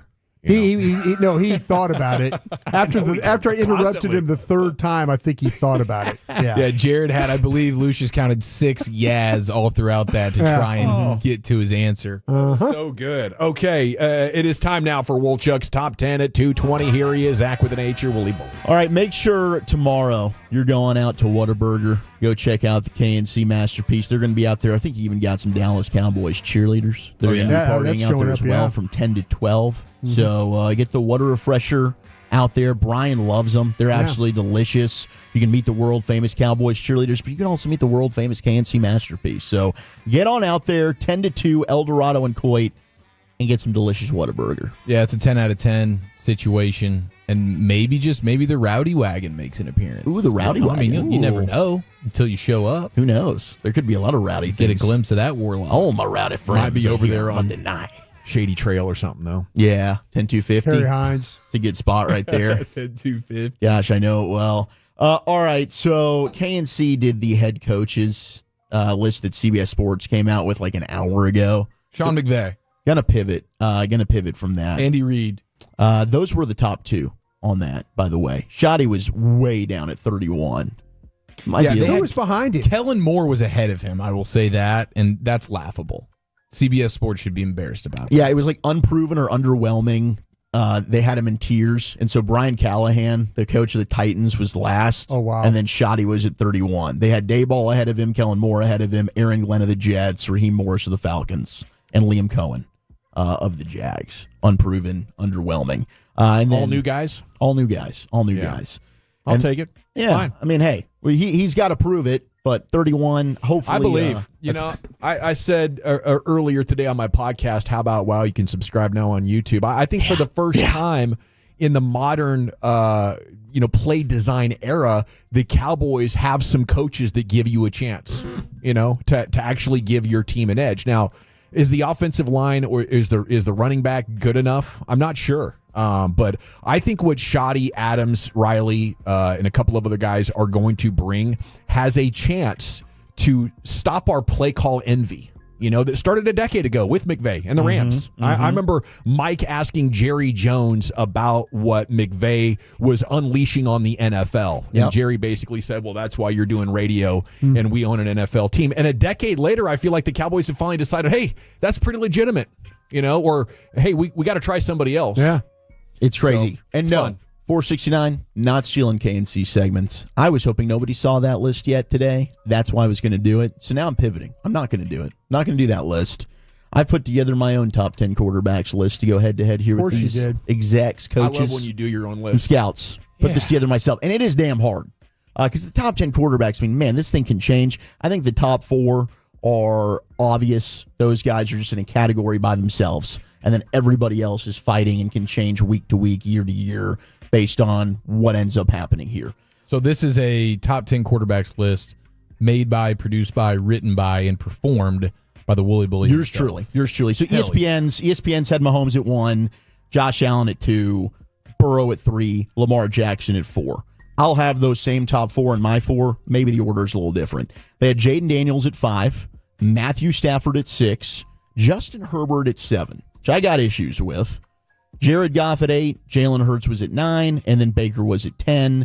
The honorable mention names were Stroud, Jordan Love. Also receiving votes is where you got Dak Prescott, Kyler, Purdy, Aaron Rodgers, Tua, and Bo Nix. Seems like at about 7 is where I would entertain putting Dak. Okay. Well, let's see. Number 1 for me. Oh, wait. Let's go from 10. You want to go to 10 to yeah, up? Let's go 10 and all right, so the one's just missing. Just outside of the top 10. Walchuk's honorable mention quarterbacks. Dak's an honorable mention. There you go. Okay. Jordan Love's an honorable mention. Ooh. Herbert's an honorable mention. These are all fair, I think. And I don't like Justin Herbert and some of the comments, like when they put out that Dak was 78 or whatever he was in the top 100. I mean, people are just crushing Dak.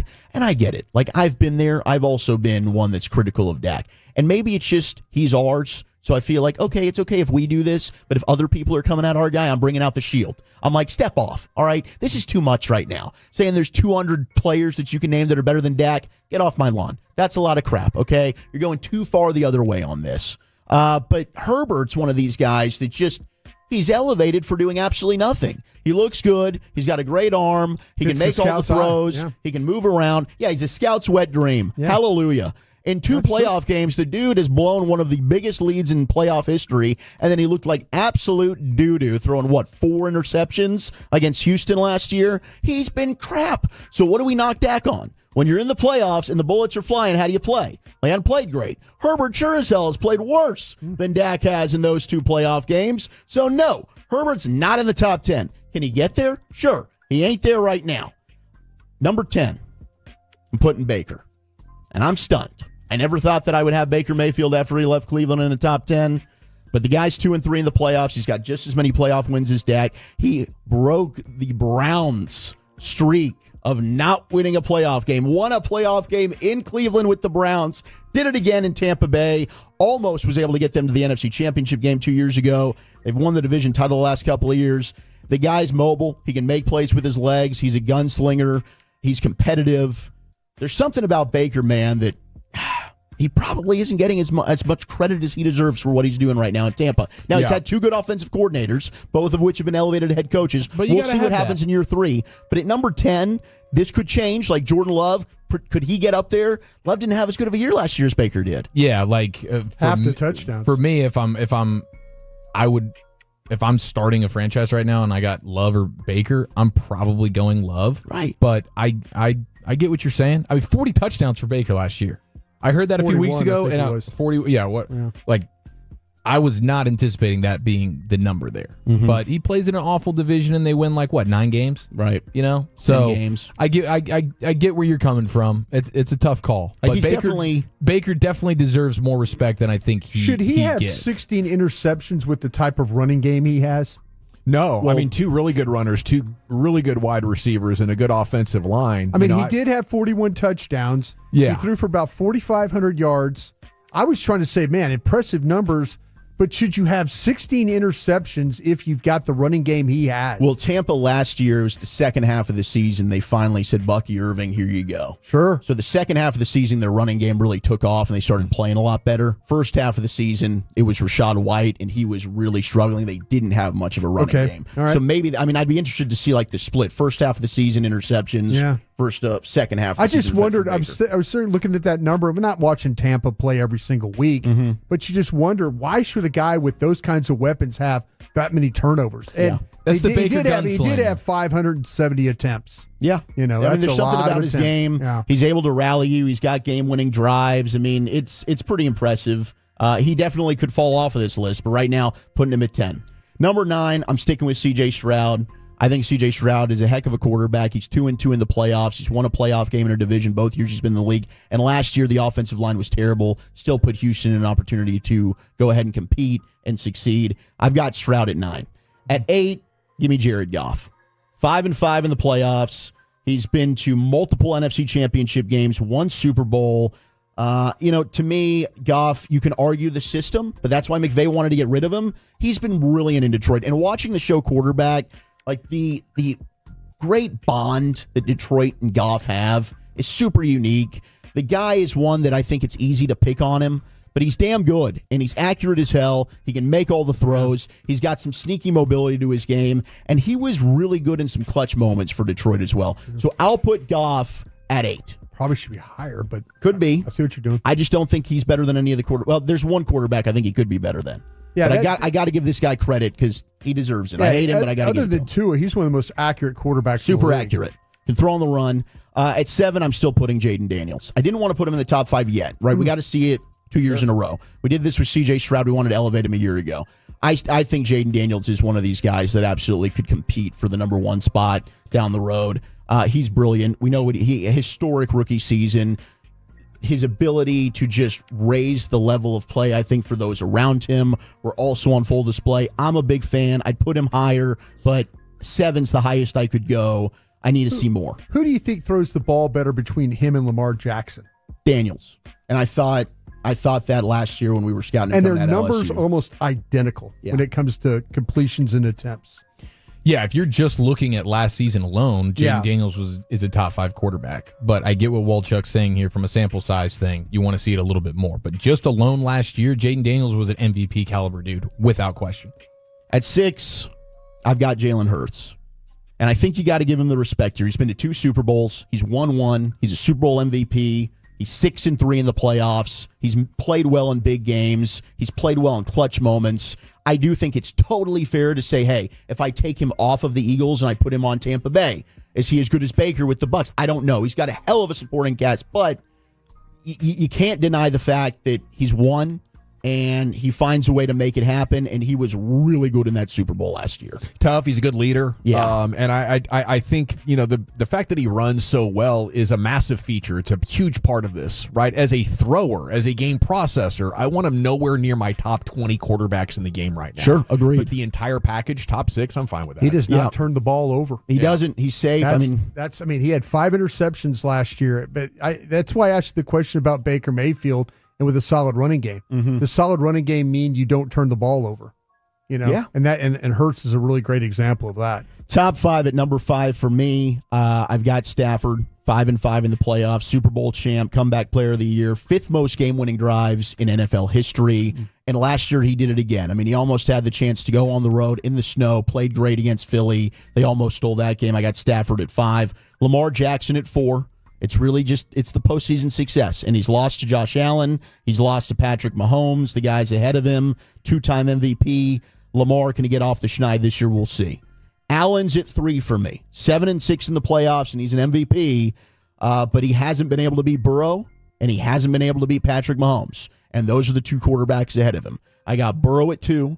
If it's not for Joe Burrow, the Cincinnati Bengals have no shot of being anywhere near the playoffs.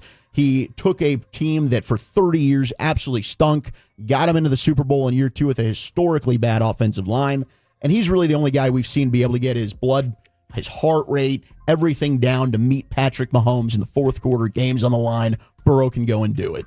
Mahomes is 1. I don't think it's close. I think it's the Mahomes tier, and then you've got the next 3 guys. Then we can talk about everyone else. 17-4 in the playoffs. I think it is. I think it is closer. Just because of how bad the offense looked again in the Super Bowl.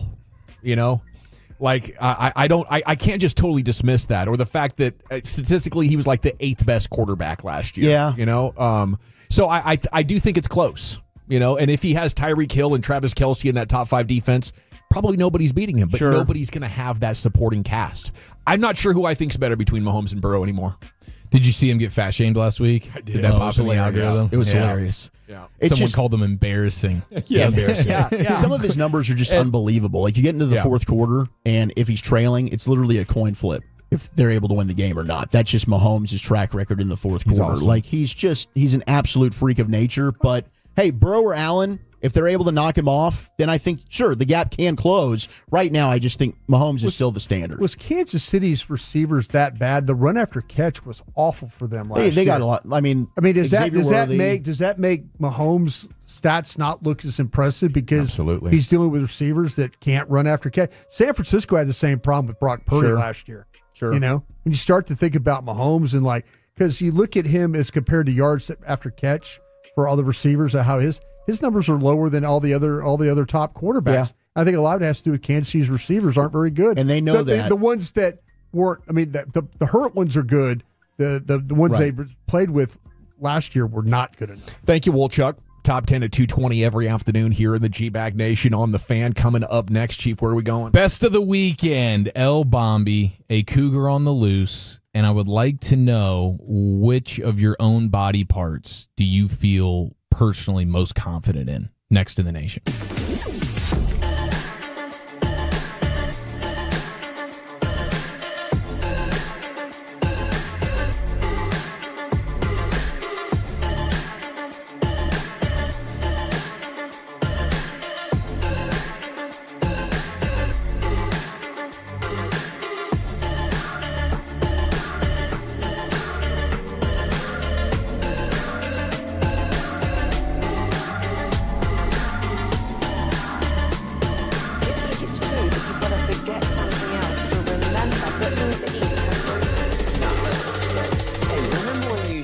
What was it? Pepper Lady. Pepper Lady? Wasn't it Cinnamon Sisters? Basil Babes. Saffron Squad? Nutmeg Maidens? Paprika? No. Nutmeg Maidens. I just said that. Was it Spice Girls? Doesn't sound right. Was it Saffron Squad?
Back to 105.3 The Fan. This upcoming segment is brought to you by Classic Chevrolet. If you're in the market to upgrade your vehicle, get to Classic Chevrolet in Grapevine. Back-to-back #1 Chevy dealership in the world. They've got more new Chevys than anyone, all priced to sell. Silverados, Tahoes, Blazers, Malibus, Equinox, and more. Visit ClassicChevrolet.com. This is Texas. This is Classic Chevrolet. Together, let's drive, relax, and enjoy the difference. Based on new Chevy registrations 2023 and 2024. Yes, sir. Thank you, Jake. In for Lucius all week long here. It's the G-Bag Nation. Tim Cato's coming up at 3 o'clock of All City, Dallas. He was in Vegas watching the Mavs Summer League, and he's back now. Going to join us coming up in 15 minutes. Here's the Chief. Okay, I would like to let the Tolos know that I would love to see you this Saturday from 10 a.m. to noon for the grand opening at the all-new Alliance Hyundai in Fort Worth, I-35 West, and Golden Triangle Boulevard. Tons of giveaways. Six Flag tickets. We're going to have 9 Inch Nails tickets. See them at Dickies. The Lumineers. Gift cards every 30 minutes I'll be giving away. And free Hurtado barbecue. Plus, the first 50 Tolos that show up will get a free oil change and 25% off any service. So Saturday, 10 to noon, all new Alliance Hyundai in Fort Worth. I will see you there. We'll be eating Hurtado barbecue together. You'll be winning all sorts of prizes, and you'll get a free oil change. Alliance Hyundai grand opening. Is going to be a great party. 10 a.m. to noon on Saturday. But let's go back to this previous Saturday, best of the weekend style. Here's El Bombi doing what he does in Houston. This is Astros radio after he goes dong on Hunter Brown. That ball hit well.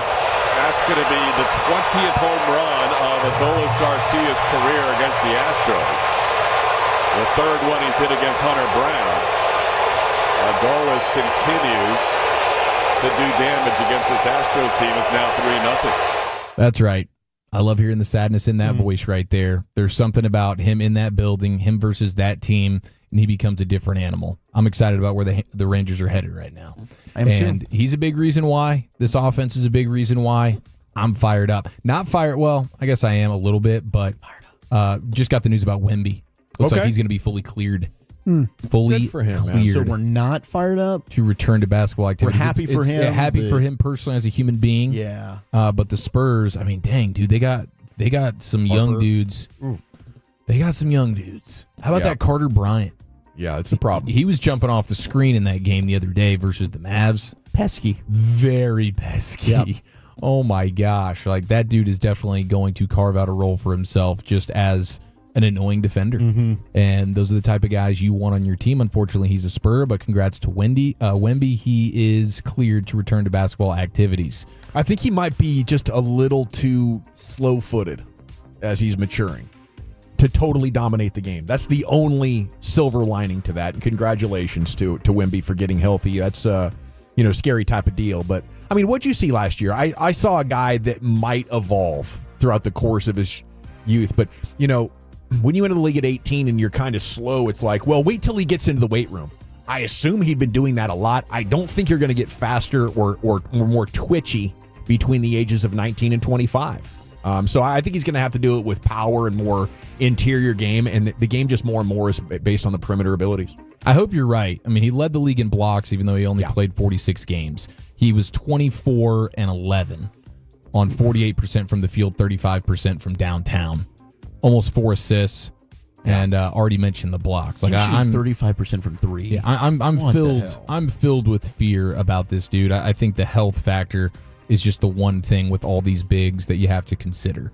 So, but otherwise, he's a guy that I think is going to be top 10 players. Yeah, top 10 player. I thought his peak his ceiling is multi-time MVP. I don't know if I see that anymore. Yeah, no, I got you on that.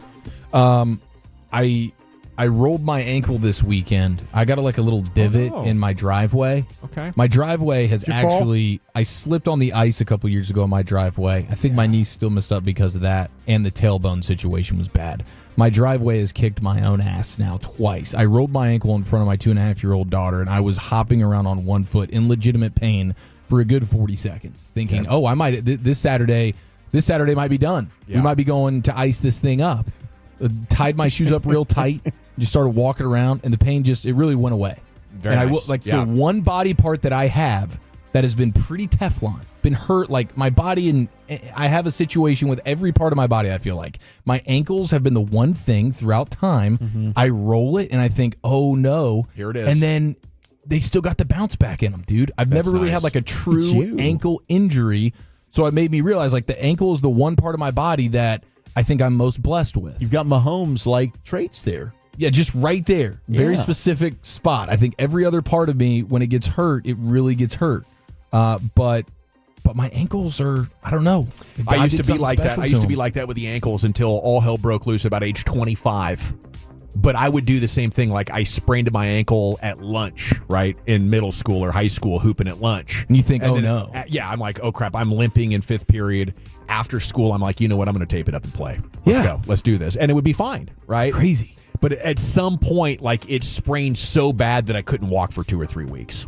You know, and I guess it just built up over time. It was little micro injuries that led to the big blowout. Crikey. Yeah, but for that's sure. great news. I mean, I thought, wow, I thought this was best of the weekend. You bounced back from that? Yeah, I was able to bounce back. Like we still made the Cabela's trip, walking around, treating it like it's the zoo. Like my kids still ran love into it. the show yesterday to do Bet Nation. Yeah, like, hey, look at me, man. I'm spry. I'm feeling good. But yeah, that's, I don't know if anybody, 877-881-1053, what's the body part that you feel like you got most blessed with? The package. For me, it's 100% going to be the ankles. And you say package, you talking about the chesticles? Damn right. Yeah, those things are 10 out of 10. It's just a blessing. The Mets' first pick in the MLB draft was the Michigan player who did the celebration after the triple on the third baseline where he snorted it. Oh yeah. So he's not being punished for this. I love it. He's still a heck of a prospect. He had the greatest celebration in baseball history. Pretty edgy. So one-time celebration. Yeah, you can edgy. only use that in your arsenal one time. But he made history doing it, and he's still being drafted by the Mets. Bravo to the Mets for putting that to the side. I don't know if I'm drafting that guy. Yeah, see, I thought a lot of teams would feel that way. I'm not drafting third baseline snorter guy. I wonder how many boards he was off.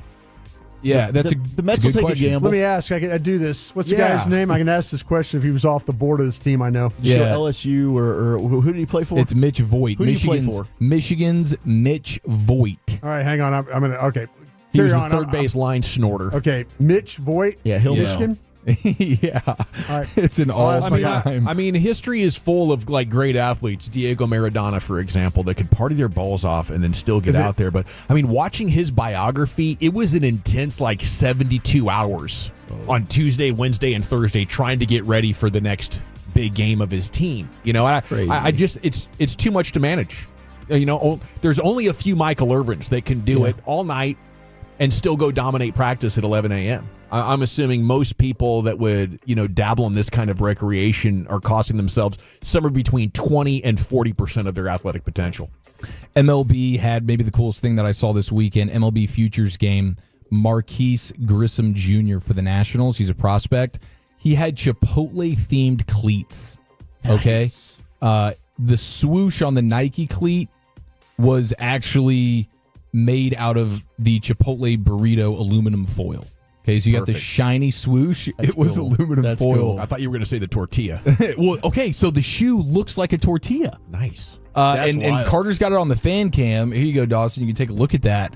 I'm like, does this guy, maybe he's got an NIL deal of sorts, or he's just extremely passionate about his love for Chipotle. But those are the coolest cleats I think I've ever Had seen. to have gotten something for this. Yeah. Like, it's just basically a commercial for Chipotle. That's his cause. That's incredible. Yeah, that's his cause. My cleats, my cause. Dawson, when you were out, did you see the greatest fight in internet history from a golf course in Canada? Yes. Okay, the guy who got his ass kicked is finally talking. I saw that. no. Here's the Is it on Canadian record? who got, This was a former NHL player that beat him up, yeah, right? Nick Tarnasky tore his ass up, embarrassed him forever. Bang. Now the guy that got triple banged, move over Mike Breen, the guy who was the victim in this scenario, even though he brought it all onto himself, is now speaking to the public. That's me, guys. The guy that got dropped like a bucket of balls in a pond. And then thrown. Not my finest moment, I know. Looks real bad. Played 36 holes of golf. We drank way too much, and my mouth ran faster than my brain. All jokes aside, guys, I'd like to apologize to all the folks on the course, anyone caught up in it, and anyone who had to deal with me that day. I lost my cool, and I've learned from it. just one of those days where you should have kept the card on the path, Stay hydrated, keep your stick on the ice, maybe stick to 18. Stick to 18. Yeah, He's apologizing. That's a warranted apology. I think from the rest of our vantage points, we just want to say thank you for being willing to put yourself out there in such a dumbass way that gave us the greatest golf fight in internet history. And also shout out to the 325 who says, I'm super out of shape, but I still have tremendous calves. There you go. Blessed there. I do see a lot of out of shape. Like, damn, you got great calves. Yes. You do nothing for these, but God bless you right there. A lot of the heavy guys develop those calves from hauling that around, constantly. The heavy weights. Well, I guess I would say, does voice box count? Voice box. Any body part, dude.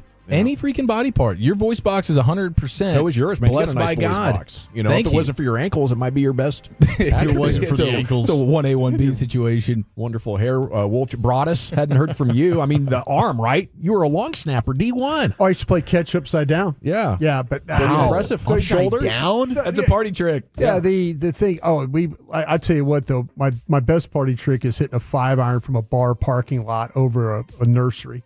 There you go. I did that. Holy smokes. But the confident you can pick it off the deck like that. Yeah, I might have punched it through a window. It's scarred. It scarred the club. I mean, there were sparks everywhere. But strong and large thumbs in the 214. So nice. Shout out to you can do a lot with those thumbs. Good old fashioned except for texting. Yeah. Well, thank you, Chief. Yes, sir. Best of the weekend every Monday at 2:40 here in the nation. We'll catch up with. Oh, you got a report on our baseball guy? Mitch Voigt, my guy in the league said, I doubt he was removed for boards for that, but maybe. We didn't love the player. The line snort was pretty funny to me. Baseball players are idiots. Fair enough. Well great. Tim Cato, All City, Dallas, fresh back from Vegas where he watched Cooper Flagg crush the Summer League, and he'll join us next in the nation.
has lower fee products? I gotta remember that. Well, you know, they say in order to remember something, you have to forget something else.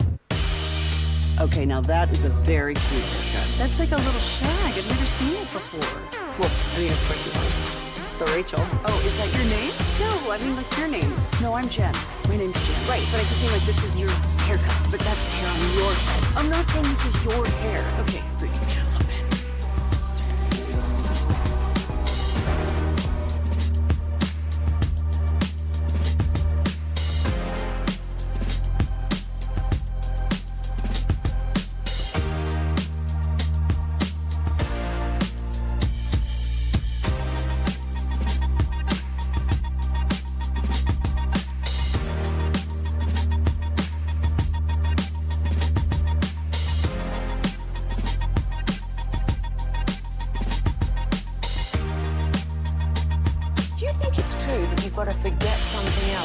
Remember that Uber Eats has groceries. No, that's absurd. Hey, remember when you used to be what was it, Pepper Lady? Pepper Lady?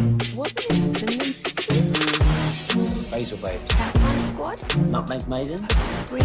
No. Nutmeg Maiden. You just said that. Was it Spice Girls? Doesn't sound right. Was it Saffron Squad?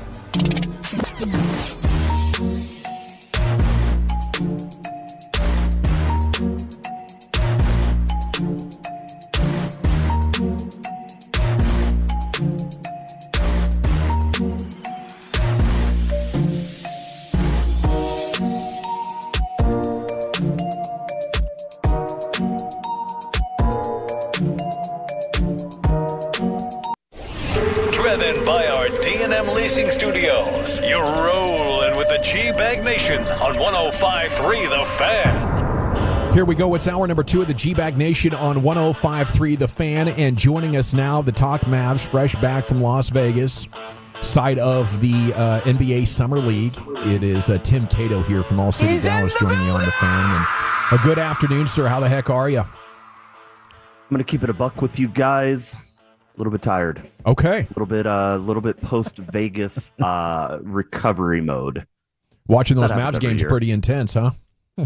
Yeah. It was just that, I was only at the gym, certainly nothing else. So how much was Vegas buzzing about LeBron? A little bit. Buzzing. I would say there is a curiosity and a fascination. Even more like just to really pin it down. Clearly everybody feels there's something going on, or there was something going on, and everybody kind of wants to know what, but it's LeBron. These things are happening if they're happening, I don't want to say they are happening. Clearly there's something going on behind the scenes, but it could be something as simple as he's just going to end up back with the Lakers, as he's going to play with the player option he opted into, which was his decision.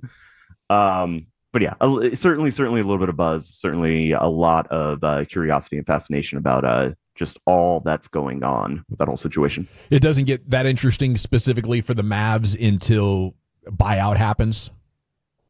Yes, I would pretty confidently say that. Don't rule anything out, but yes. And my pal at DLLS, Mark Stein, has reported that Dallas has no interest in making a straight trade for LeBron.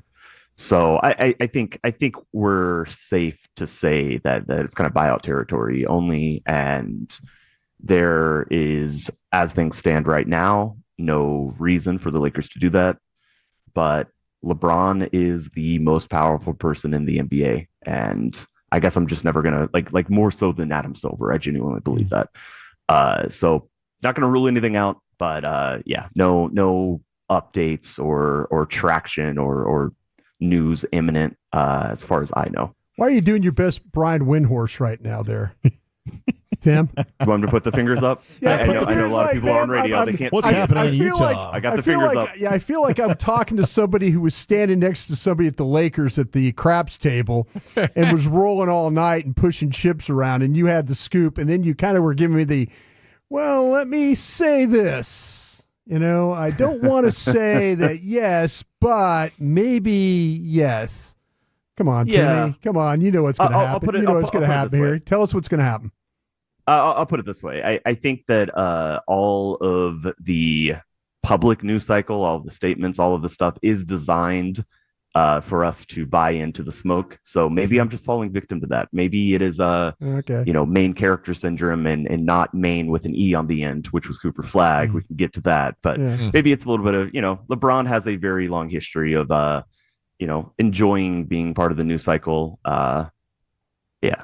I could definitely see that. I could see not wanting to leave Los Angeles, but if he wants to win championships, he's got to leave LA if he wants any shot at one or two more, right?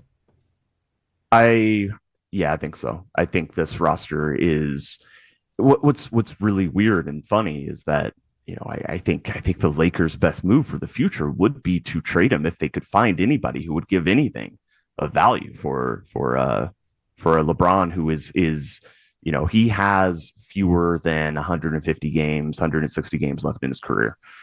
There's a lot of buzz that, his retirement is coming next summer. And that's just a very difficult spot to be in and for the Lakers. And LeBron's still a top 10 player, I think, alive, which is preposterous to say for a 41-year-old. But I tend to agree that this Lakers roster is not quite there. But it wasn't quite there with Anthony Davis either. It's like Luka arrived and Luka is the team's future. But they were not winning. If they hadn't traded, if the Mavericks hadn't been willing to make that trade, I assume LeBron was going to stick around with AD and say, oh yeah, we're trying to win for a championship. That team wasn't good enough either. So there is going to be a little bit of a reset in LA and LA is the one team that just gets players for free. Like sometimes it's thanks to the generosity of the Dallas Mavericks, but more often, that is the number one free agency destination. And even as free agency has kind of gone out, it's out of style in the NBA. I'm never, ever, ever ruling out the Los Angeles Lakers signing an NBA player through free agency, something that, was probably dictated years in advance. It's certainly possible. And that is probably their best path to kind of retool and get everything right. But yeah, not the, I just don't, I would agree that that's not a contender right now. But I would also agree that, it does not help the Lakers' future to buy out LeBron James. And I'll remind everybody once again, and we all know this, LeBron chose to opt into a player option. Mm-hmm. That was his choice. If he wanted to be a free agent this summer, he could have been. Tim Cato, DLLS, with us here in the G-Bag Nation. Let's talk the Mavs' future. Your takeaways from Cooper Flagg in 2 games that you got to see up close and personal. And Tim, from my perspective, I think it was very healing to be able to have joy watching basketball again. I think that this is what I needed personally to see Cooper Flagg in a Dallas Mavericks jersey, even if it was just summer league, to now feel I can move on. I'll never be cool with the Luka trade, but this at least gives me hope. There are millions and millions of Mavericks fans, and there are, every single person has their own relationship to the team. And certainly some looked at the Luka trade and said, it's just, they can't keep, they can't keep it up. But I would say that a majority of Mavericks fans, even the spurned ones, even the ones, who hated the trade, and that is the majority of them. But I would say even then, the majority of Mavericks fans want to root for the Mavericks. And Cooper Flagg is an avenue to feel joy again, to feel like it's not just negative news cycle after negative news cycle. Certainly, even from my place in the media, I am very, very, very grateful that there is something exciting to talk about. It's not fun. It's not enjoyable to go, on our DLS show every single day, weeks and weeks and weeks in a row. And, be scrounging for, is Brandon Williams a most improved player candidate for next season? Just being able to talk about Cooper Flagg and who he was at Summer League is, I feel a sense of relief, and I can only imagine how much Mavericks fans feel that even more. And he was good. He was really good. I thought, in his first game, obviously he struggled. The second one, may be the best performance, in Vegas or, if not, it's going to be something close to that. And that's what everybody wanted to see, Drew Timme is also balling out in Summer League. So, the Nets player and, so balling out in Summer League, it's good to do it. it's certainly better to do it than not. If Cooper had another quiet game, I would come on here and tell you how good he is and how good he's going to be and why not to worry about that stuff. But it's certainly easier and better and feels, better and feels more true to who Cooper is going to be next season, that he did have this game and, that second game where he balled out and showed us why he is, probably the best collegiate freshman, the best collegiate prospect since Anthony Davis. It seemed like the Lakers and the Spurs had a plan to really want to try and stop him. I mean, they were throwing a bunch at him. Were the Mavs, and he put up a ton of shots, were they just like, hey, please go be as aggressive as possible and put up all the shots possible because you only got 2 games here? Like, what were they trying to get him to do? Yes, absolutely. Jason Kidd talked at the introductory press conference for Cooper. He talked about how he was going to give him the ball, let him play point guard. That was a choice Dallas made. But I think you nailed it. The thing that made him even, slightly more uncomfortable in a good way, because Summer League and young prospects, 18-year-olds, like, this is the perfect situation to go challenge them. And he took 21 shots in both games. Last season at Duke, he averaged 13. The most shots he took in a game at Duke was 22. So, if you include, if you will, the Summer League games alongside his Duke season, same number of minutes. He was actually playing fewer minutes. He played, I think, 38 minutes in the Duke game where he shot 32 times. He played 31, 32 in these two.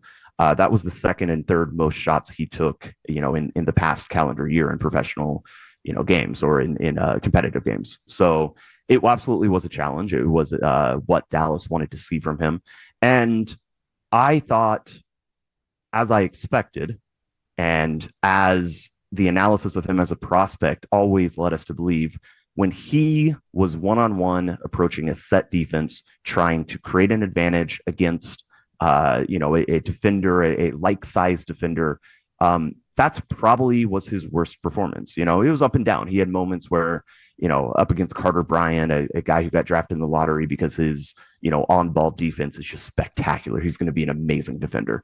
There's moments where he dribbled it out of bounds, trying to create separation in space against Carter Bryant. And then there was a moment, a few minutes later in the game where he adjusted and adapted and got to the rim, on a left-handed drive and a left-handed finish. But I would say overall, that was, that is the part of his game that is going to continue to develop. Where he is 5 years from now, I think is going to be very different and much better than where he is in that aspect right now.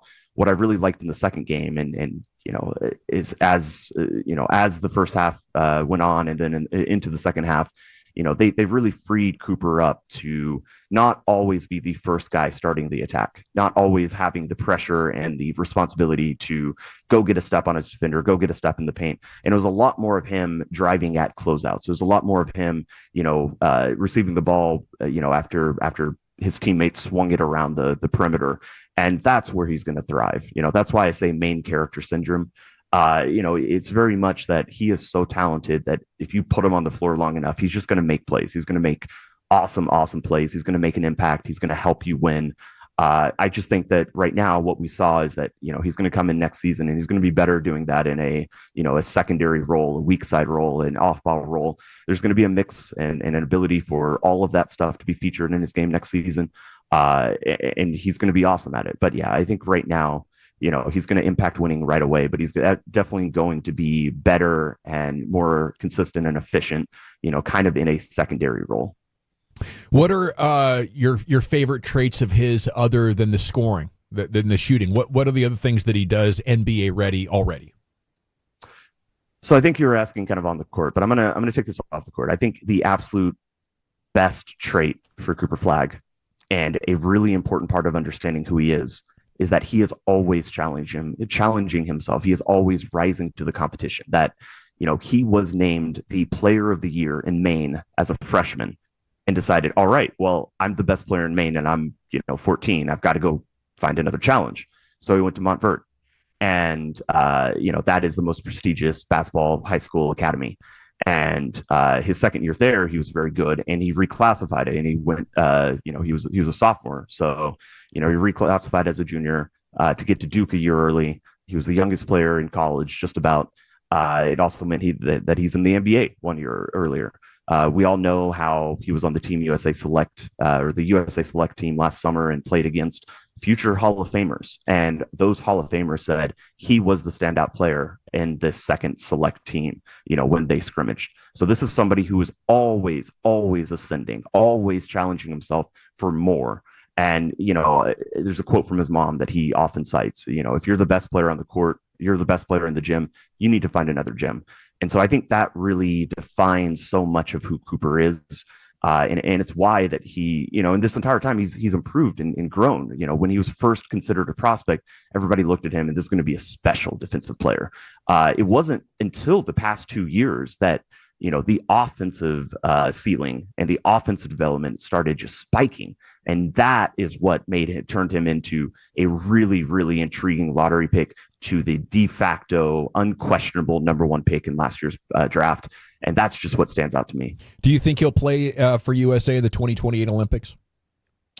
Ooh, I have not even considered that. Maybe. I mean, it's going to be a turnover year, right? Or like it's going to be a completely new cycle. Like obviously all the people in Paris are kind of aging out. I think there's a real chance at it. I think, so what, that's 4 seasons from now. I think that Cooper Flagg is going to be at worst a top 30 or 40 player by then.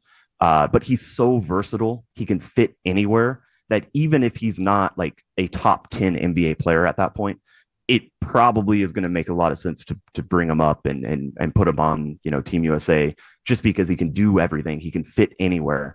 And also, obviously, when I say top 40 NBA players, a lot of those, not all of those are American. So I would say, yeah, pretty decent chance. Is any Mav having a better summer than Klay Thompson right now? Shooters shoot.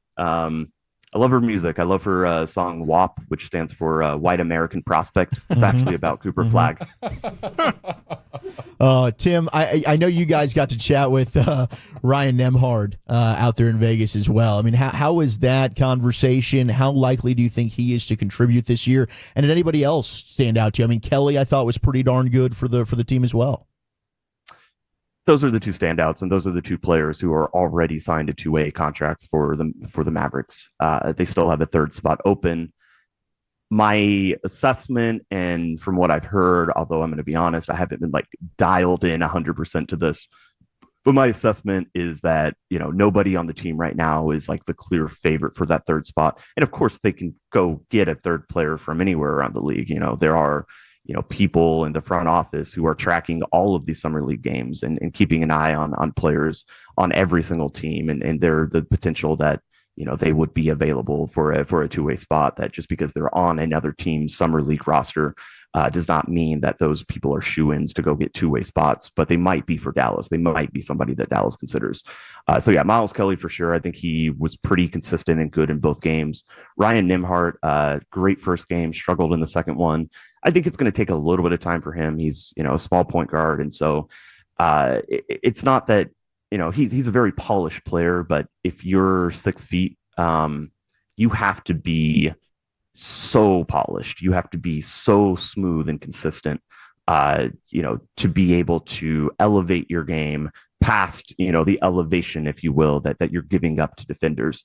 But I really liked him, and it was great catching up with him. Really, really, really cool guy, nice guy. He told us the Twitter account that there was a Twitter account kind of acting like it was him. And he's like, "Oh, I'm not on Twitter." There's also a lot of jokes about him looking like Earl Sweatshirt, and he said he had seen them, didn't agree, but liked the music. So that's all. That works for me. That works for me. As long as you're an Earl head, you're good in my books. I love it, Tim. Have a great rest of your summer, and we look forward to catching up with you whenever there is Mavs news. Appreciate you, buddy. Absolutely. Yeah. Definitely come on in a couple months. I should be recovered by Vegas around Get some liquid IVs, bro. I love it. Salute to you. Yes, sir. Tim Cato, All City, Dallas, freshly back from Las Vegas, where Cooper Flagg was amazing in his second game with 31 points. All righty, it's time for the C-Note Cowboys news of the evening. What do you think about this prediction of the Cowboys offense for 2025? That's coming up next, fan. But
Oh, man, welcome back, Nation. It's time for the C-Note here. Cowboys news of the evening. We do it every afternoon at 3:20 here on The Fan.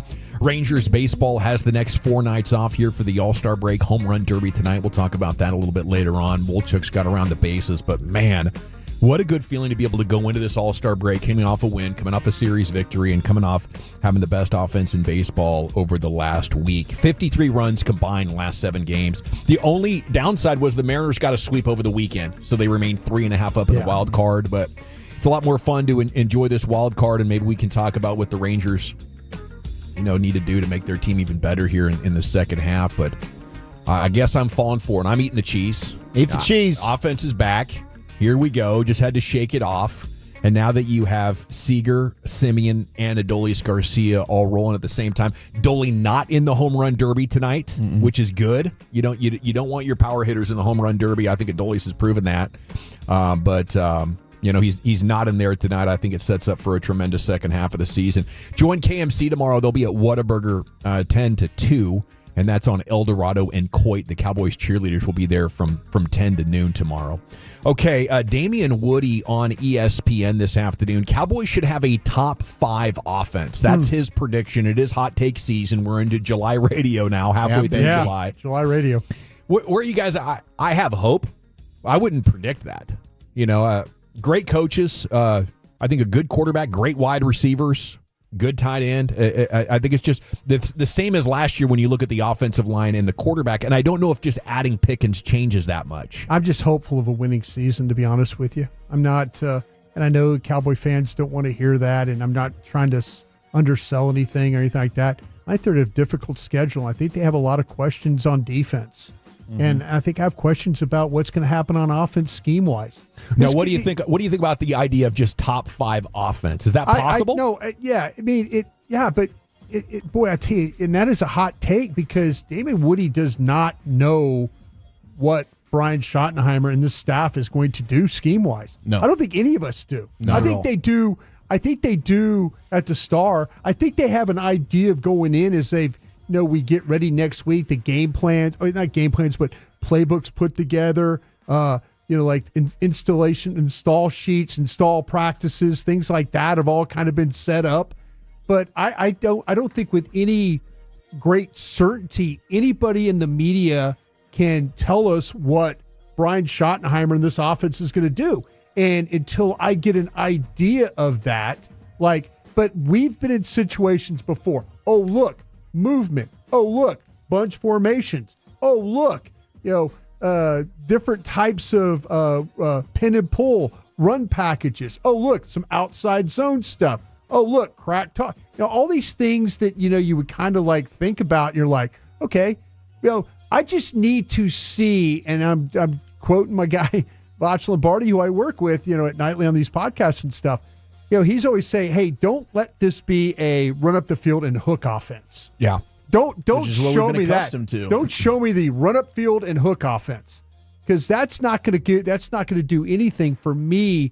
And I don't think you could be a top 5 offense playing that way. No, you can't go back to what you did. And if they brought in Clayton Adams and Brian Schottenheimer went out and found him and somehow in the process of installing what he did in Arizona, he was their offensive identity. They had the head coach, they had the offensive coordinator, but the offensive coordinator was like a passing game coordinator. And Gannon's walk-around guy, was it Drew Petzing? Yeah. He didn't have anything to do with the offensive line or the run game, and that was Clayton Adams. Please teach us so we can be good. That's what I want. That's what when I'll be out there a few days before you guys, but I want to be able to walk over to the offensive line practice and this is nothing against Conor Riley, nothing at all against what he did at Kansas State.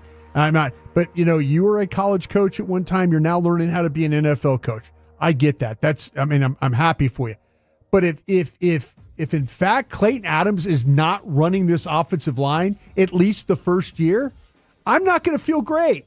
I am not going to feel great about I need at least this first year. I need this as they're building this offense, as they're building this scheme, as they're putting this together. I don't need Clayton Adams to be a walk-around guy. I need Clayton Adams to be hands-on. Like if Riley's coaching the tackles and he's coaching the inside and they're coming together and they're working together, and Clayton Adams is running the drills and and yelling at the guys, that's it, good job, and doing all this stuff, I will feel so much better about this scheme. Yeah. But if it's a first-time NFL line coach coaching it up, I'm going to say, all right, they're missing an opportunity here, and I don't feel as confident as I do. No, you need his expertise because he took personnel-wise bottom half of the league talent in Arizona. Had a good center. Right. I think 3 undrafted guys, and boom, we have the second best run game in the NFL. Sure. If you don't see that and say, wow, what could he do with this offensive line? See what Damian Woody said and what Brian Broaddus said, we don't know what they're going to do, who's going to be doing it, but there's the possibility that Adams changes how we look at these players. See, the thing that gives you hope is a healthier Dak, an addition of George Pickens. That gives me confidence. And then the fact that you drafted a right guard that is a bad MFer playing in there. Sure. Those are the things that give me hope for the offense. But I don't know. Like I said, with drafting that right guard, I don't know how athletic this line is going to be when it comes to playing in space. Yeah, because this could be a gap scheme run attack. How much of Clayton Adams' success was based on having offensive linemen that were proficient in all the styles? Yeah, exactly. Yeah. And we interviewed him before Day three, and we were talking about, we bringing up, like, we were being cute and talking about pin and pull and all that. He goes, hey, if we're not good enough at pin and pull, we ain't doing pin and pull. Yeah, they're going to do what the offensive linemen are best at. Yeah. And I think a power type scheme is really what I think these guys are going to excel at. That middle trio that you've got there, that is a powerful group that just wants to lean on D linemen. And I think here's the thing with Mike McCarthy, right, as an offensive coach. He talked about wanting to run the football. Mike McCarthy was never that guy. He always dialed up a ton of pass plays, and what did we end up seeing here in Dallas? We didn't there was no creativity to the running game whatsoever. No. So I'm hopeful, without knowing anything that Broughton Schottenheimer is going to do, at least his background is he is a run-first coordinator, and you're bringing in a guy in Clayton Adams that will use a variety of ways to beat you with the run game. And can you get some creativity with the way you're scheming your attack rushing the football? If they're able to add that and the fallback is let's run the damn ball, and that's ultimately what Brian Schottenheimer is, I think I'll be okay with that because I think that's going to take some pressure off of Dak. You can get the play action going and be able to utilize your talent out wide with CD, Pickens, and Ferguson. See, running the ball is really, really good until you don't score points running the ball. Until all of a sudden now you're, and people say, well, if you're running the ball, you're keeping their offense off the field and all that, great. You're protecting the defense, great, all those things. But if you just sit there and run the ball and have drives where all of a sudden it turns into Aubrey field goals all day, that's not going to do you any good. Well, I mean, running the ball is cool until you don't score running the ball, until you don't find a way to get it in the end zone. Because you can run the ball and kick field goals all day and still get beat. You have to get the explosives. If you're trying to go 5 or 6 yards at a time, it's hard to get explosives if you're running the ball unless you've got backs. Like potentially, if Blue could be that guy. I'm one of these guys that is going to watch Blue, and if Blue can blitz pick up and show that he has some ability to pass protect, he's my starter. Yeah. Because I'm looking for explosive plays. I'm not interested in. And I'm not interested in handing the ball to somebody for 3.8 yards a carry. I'm not interested in that. I'm interested in, we saw what Zeke was able to do in 2016. Those were some explosive running plays right there. Yeah. But you're not going to get that with Sanders or with Williams or maybe even Moffitt too. I mean, I don't think. Well, James Conner runs like 4.65. Yeah, and he led the league in yards before contact with an average offensive line because of what the scheme did for him. Right. No, and that's the key. They also had a quarterback that's very elusive too. That helps. Yes. That kind of balances some things out because I don't think your quarterback. I'm not going to say he's not going to run, but I don't think they're really interested in running him that much. Well, I do think as much as we talked about the offensive line and the running game here, Dak's the most important thing if you want to be a top 5 offense. You're not going to be top 5 offense if he played like he did last year. And by the way, he played like that in 2022 as well. And it's both years they started off as garbage the first several games. That's my hope. I mean, I don't think you could, with this way the schedule is, I don't think you could throw away 2 or 3 games early in the season trying to figure out what's going on with this offense. Yeah, you got to come out pretty high. You need to be 4-2 after the first 6 games or so, because then it starts to get real tough. See, the last thing that we need to talk about here is that, to me, this first game is so important because just for Brian Schottenheimer's sake, you can't go get beat 44-7. You can't.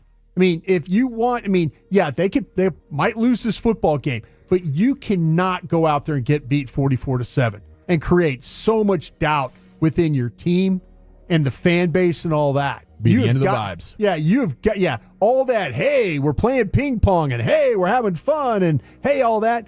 That is going to get thrown right back in his face. So you better make sure that whatever you have to do to make sure that the offense comes out on point right off the jump, that needs to be done. That needs to be the complete focus going, because you can't afford week 6 all of a sudden we're talking about, wow, they changed the offense, because they weren't doing anything with the offense.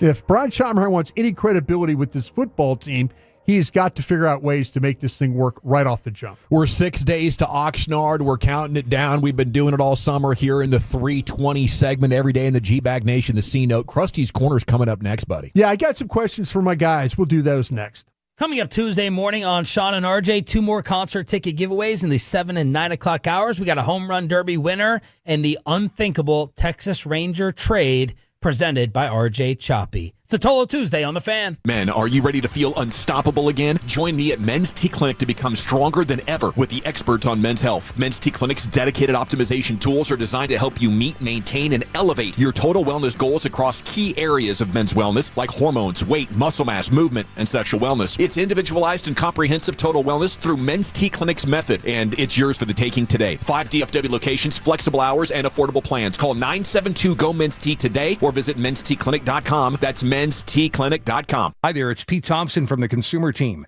If you're being pitched that you need to buy a new air conditioner, pump the brakes and call the On-Time Experts for a free second opinion. Their technicians aren't allowed to sell, and that means they're focused on making your system work. So don't buy that new AC system before you have to. Call the On-Time Experts, 214-267-2007, 214-267-2007, theontimeexperts.com, theontimeexperts.com. Hi there, it's Pete Thompson from the Consumer Team. It sure has been hot lately, and I've been hearing a lot of people frustrated that they don't have cool air when they need it the most. Well, I recommend that you call the On-Time Experts. They guarantee same-day service, or the service fee is free. They serviced my home's AC recently, and they really earned my trust. And they guarantee my system won't break down again this summer. Call them today, theontimeexperts.com, theontimeexperts.com. On July 4th, historic flooding devastated Kerr County, Texas, displacing families, destroying homes, and leaving many in urgent.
forget something else to remember that Uber Eats has groceries. No, that's absurd. Hey, remember when you used to be what was it, pepper lady? Pepper lady? Wasn't it cinnamon twisted? Razor boats. Saffron squad? Nutmeg maiden? Tree No. Nutmeg maiden. I just said that. Was it Spice Girls? Doesn't sound right. Was it Saffron Squad?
Oh, baby, proudly presented by Whataburger, Fraser Roofs and Gutters, and Firehouse Movers. We'll see you in Richardson, Firehouse #1, this Thursday morning with the Fan. If you're in the market to upgrade your vehicle, get to Classic Chevrolet in Grapevine. Back-to-back #1 Chevy dealership in the world. They've got more new Chevys than anyone, all priced to sell. Silverados, Tahoes, Blazers, Malibus, Equinox, and more. Visit ClassicChevrolet.com. This is Texas. This is Classic Chevrolet. Together, let's drive, relax, and enjoy the difference. Based on new Chevrolet registrations 2023 and 2024. Yes, sir. Thank you. It is the G-Bag Nation here on 105.3 The Fan. That's Jacob Ray in for Lucius Alexander this week. Time now for Krusty's Corner, brought to you by Reliant Air Conditioning, gimmick-free AC repair and replacement. Here's the king, Brian. Thank you very much, Joe. Appreciate that. Thanks to Reliant as well. A week from today, getting on an airplane, heading out there to California. So I'll get all the groundwork stuff down for you guys while we're out there. Man, I love it. I love going to be there. Report back to you and let you know what's going on. But looking forward to being once again on the tennis, because I know Wooly always says I'm like the guest. I'm the best guest. Best guest we've got. The best guest you got. It does to kind of take on that feel, but it's worth it. Now, do you think you'll be done by the time Krusty's Corner is on at 3:40 every day? I'm hopeful. Or do we got to reschedule I'm that? hopeful about that. We might have to move it around. I just need to have to see. I think Shoddy is kind of I think he's not. I wish we go back to like the old practices where they practiced in the morning. I think that we're kind of like, it's the first hour of practices right before when our show starts. Oh, he's holding the McCarthy schedule like that. Yeah, I'd like to. But Garrett used to go really late. And it was great. We used to go really, really late, and now, but yeah, hopefully. But I'll surely work it around, and make sure that we have it all covered and all that. Then I'll see you guys out there the following week. But looking forward to doing all that for sure. I also wanted to talk about too, just real quick. All those guys got let out at Fox. Mm-hmm. Those shows with Acho and all. I mean, surprised by all that. Joy Taylor, Chase Daniel, LaShawn McCoy, James Jones, Mark Schlereth, our good buddy, friend of the program, Craig Carton, Danny Parkins. Yeah, they did away with I guess it's just the Nick Wright show and the Colin Cowherd show are the two that remain. Yeah.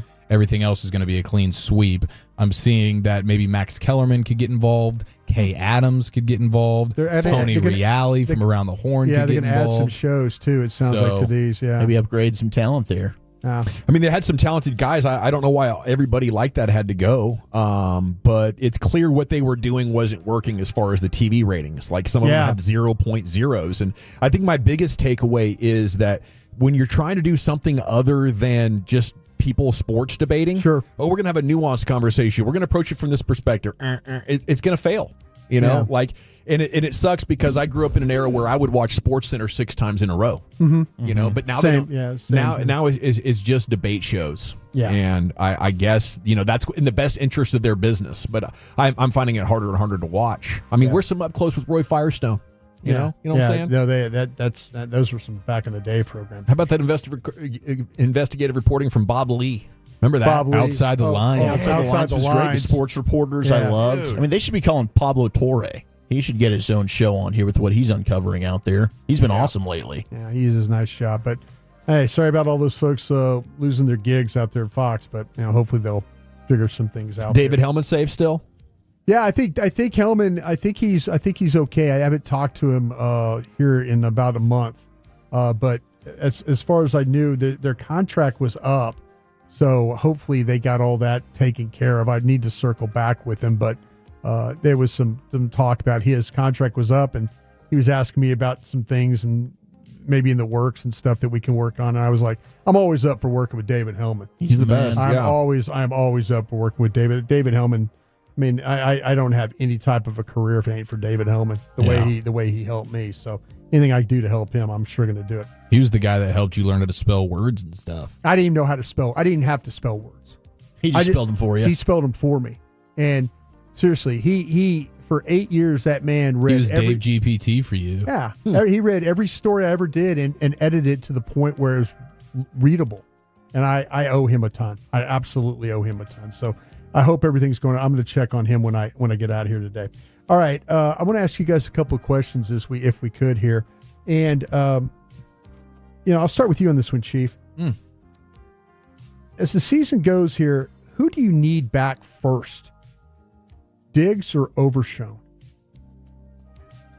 Who do you need back first? Man, I think you need Diggs back. Now, I think Overshown has the potential to have a bigger impact, but you've got linebackers like Maris Leofau. Can he step up in year 2? Yeah. Murray and Sanborn. I'm definitely higher on Murray than others. I think Sanborn knows the defense can be pretty damn good. You drafted Shamar. Like, you've got options at linebacker.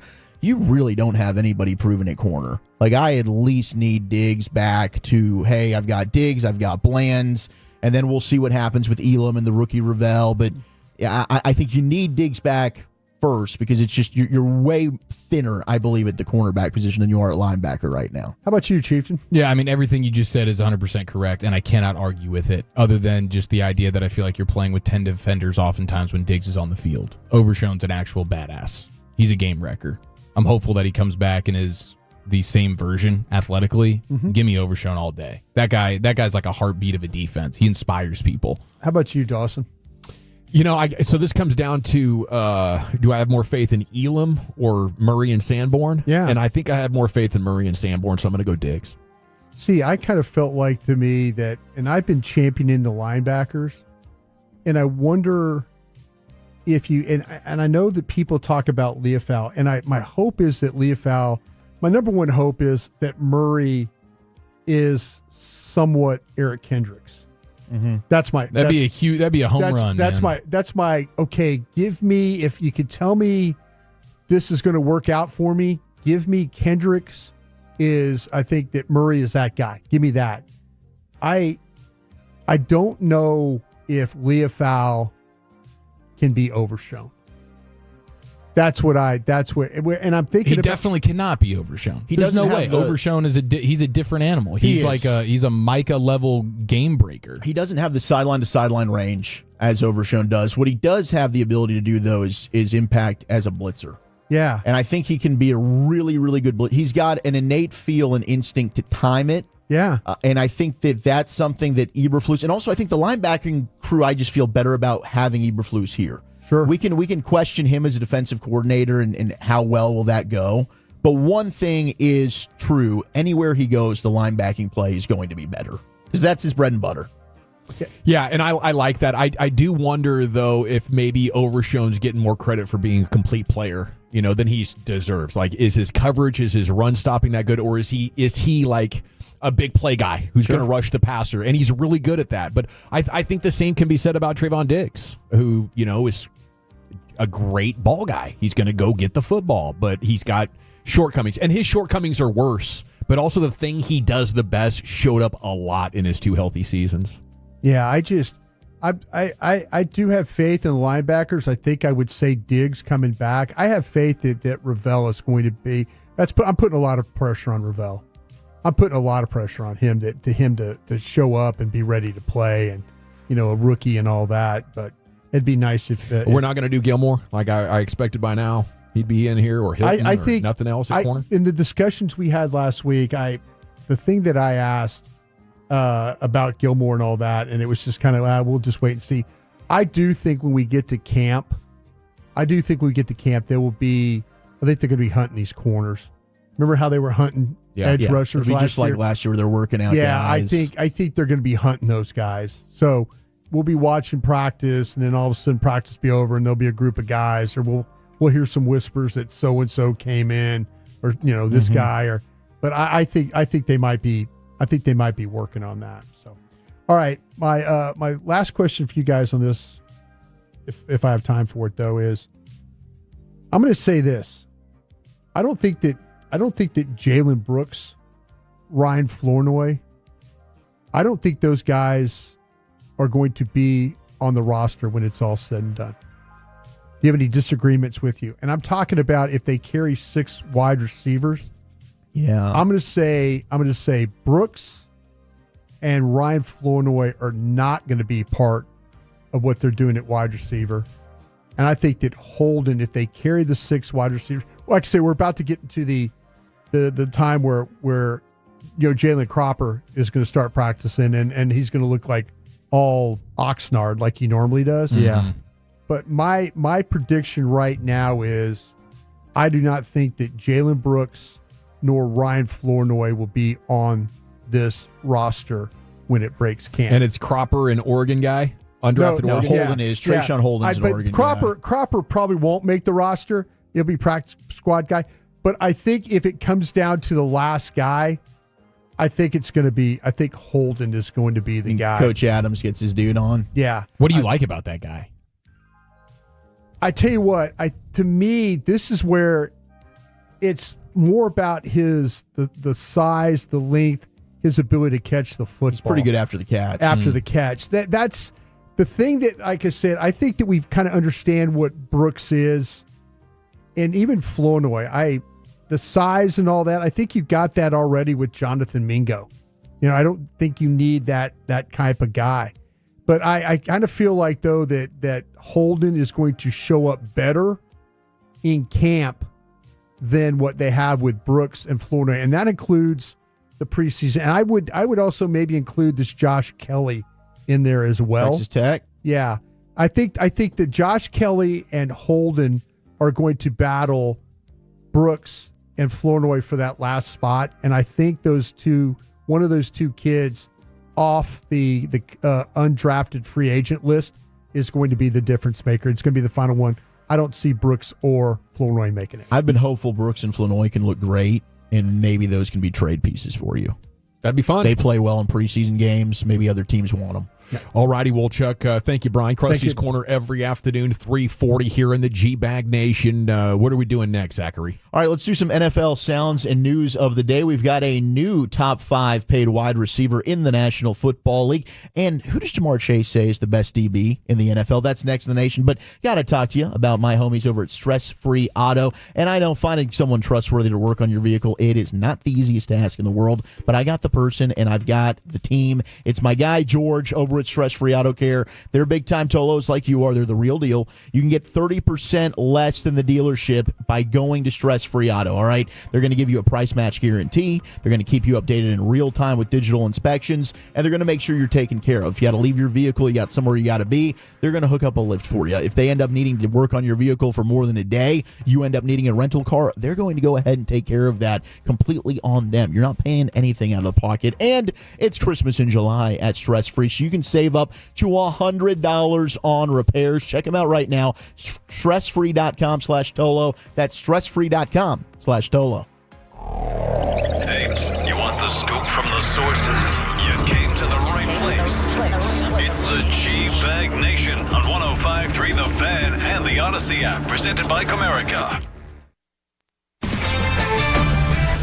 I'm Bill Reiter with an Odyssey Sports Minute. The news about LeBron James the last few days underscores the fact that one of the best players of all time is coming to grips, not with the end of his career, but certainly the power that he's exercised over his career. The fact is, it's Luka's team now, and LeBron's going to have to learn to let go of the power he's always wielded. Expect more tantrums and frustration to follow as LeBron comes to terms with the new reality. I'm Bill Reiter. When you've got real work to do, Metal Supermarkets will help you get it done fast. With a huge variety of metals in stock, we can help no matter what job comes your way. And we cut the size. Because just like taxes and BS, we think metal is better when cut. Metal Supermarkets, the convenient stores for metal. Find a store or shop online at metalsupermarkets.com. All right, Takis fans. Wendy's knows you love your Takis Fuego chips, so we thought, why not make a Takis Fuego meal with a Takis Fuego chicken sandwich with spicy chicken topped with crushed Takis Fuego chips and creamy corn spread. Plus, it comes with Fuego fries inspired by Takis and a bag of Takis Fuego chips. If we had any more heat, we might start an actual... I told him this would happen.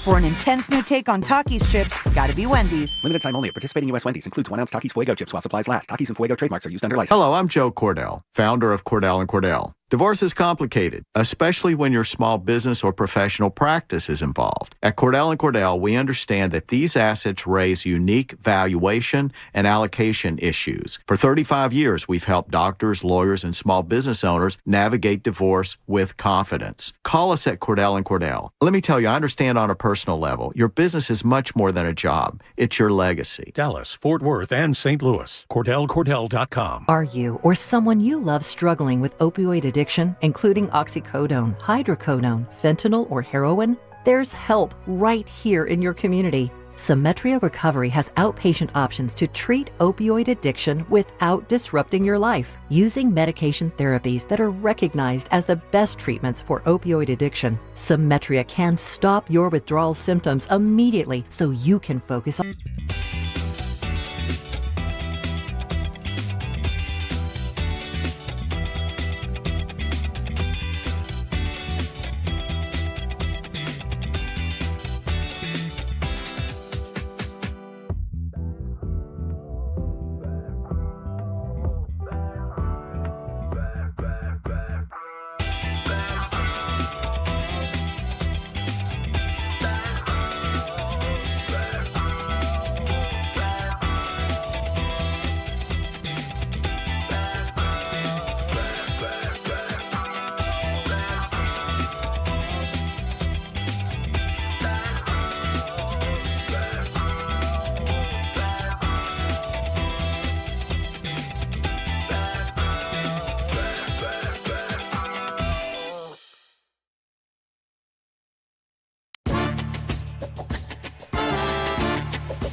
This is the exclusive home of Dallas Cowboys football. KRLD-FM and HD1, Dallas, Fort Worth. Let's go, Cowboys.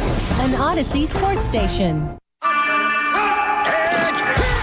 by our D&M Leasing Studios, you're rolling with the G-Bag Nation on 105.3 The Fan. Here we go. It's hour number 3 of the G-Bag Nation on 105.3 The Fan. You have full 5-hour shows the next 4 nights here, all the way until Friday night when the Rangers will return to action. Just one game under 500 now, and hope restored a little bit here as we sit at the All-Star break and wonder what the final 80 games of the season could look like, 70 games of the season. Anyway, Cooper Flagg has left Las Vegas. He's back home. We'll be talking about that coming up in 20 minutes. Here's Wolchuk. Shout out to Garrett Wilson, man. He is getting paid as the New York Jets have locked up their star wide receiver, 4 years, $130 million contract extension. That includes $90 million guaranteed. First time in NFL history that a receiver has gotten over $31 million per year after only playing 3 seasons. It's amazing. I did not know that you could really go ahead and just lock up these guys like that. You didn't have to wait necessarily until, oh my gosh, we've got to get this deal done. You could possibly get this thing done well ahead of time and it not even be an issue. It is crazy when you kind of think ahead a little bit and it's wild. And you're willing to have some foresight about a player that you know is very impressive. Garrett Wilson is that. And this is going to age well for the Jets because the numbers don't really start going up now on this extension until 2027. Yeah. So all of a sudden in 2027, you're paying this dude like $31 million a year at the wide receiver position. I mean, that's already a pretty good number, let alone a couple of years from now when more guys get paid and the market continues to reset. Garrett Wilson at that number is going to be a very team-friendly deal. Very good deal. He's 5th highest paid in the league right now. He's behind Jamar Chase, Jefferson, CD, and DK Metcalf. I'm sure Terry McLaurin is keeping tabs on that one as well. And it's also something you've got to factor in. If George Pickens goes out and has a big year, he's going to want his money as well, whether that's with the Cowboys or that's with somebody else in NFL free agency. And then you end up getting a comp pick back. But really good deal from the Jets and Garrett Wilson. And if you're wondering, well, hey, what draft class was Garrett Wilson in 2022?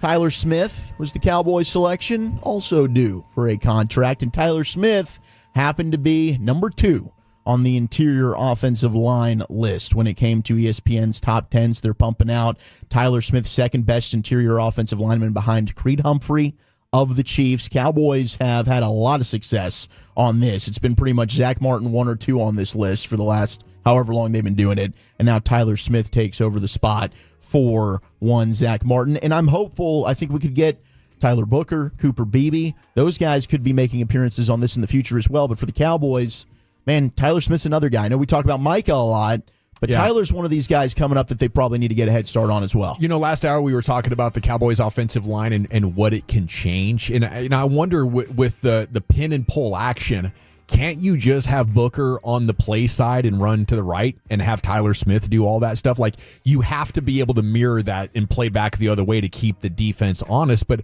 if I have Tyler Smith in 4 out of every 5 of those, and when Booker does it, I think we're ahead, and I don't think they'll see it coming. No. But he is a big part of the hope. And Cooper Beebe taking a big step in year 2 is a big part of the hope that this offensive line and this offense is going to be totally different. And Clayton Adams is going to usher in a level of confidence that we have not been able to have with this coaching staff since Jimmy or maybe Parcells. Yeah, an NFL general manager in regards to Tyler Smith, quote, most physically gifted guard in the league who could legitimately be a top starter at left tackle if they wanted him to play there. He's strong, he's athletic, he's nasty, and he cut his holding penalties in half last year. So, hey, hell of a season, and Tyler Smith continues to be awesome. Of course, no other Cowboys listed on the interior, didn't even get mentions, but that can change in the future. And the offensive tackle list came out as well. Number 1 was Tristan Wirfs of the Bucs. We found out last week he's going to miss the start of the season most likely. He just had surgery. Penei Sewell of the Lions, Lane Johnson of the Eagles, Trent Williams of the Niners, and then Jordan Mailata of the Eagles. So the Eagles with 2 of the top 5 tackles in all of the National Football League. Cowboys did not have anybody representing this, but who knows? Maybe Tyler Guyton can get off to a good start this year, and one day we'll be looking at Guyton named in this list. We talked about Mahomes as I did the top 10 quarterbacks, my personal top 10 quarterbacks list earlier, and we discussed their offense struggling a little bit last year, and a lot of it was the lack of big plays. Here was Xavier Worthy on the Chiefs practice that they're going to be having at training camp and the message that Andy Reid gave them prior to breaking up before camp started. Oh, man, Coach Reid told us during OTAs phase 1 that when you come back, get your hamstrings ready. So we kind of knew that we were going to be going a little deep in practice. So we kind of got our bodies and got our minds ready to what we were going to be doing in practice. They're looking to push the ball down the field this year. You get Rashee Rice back. You've got Xavier Worthy. Hollywood Brown still, of course, year 2 now in that offense.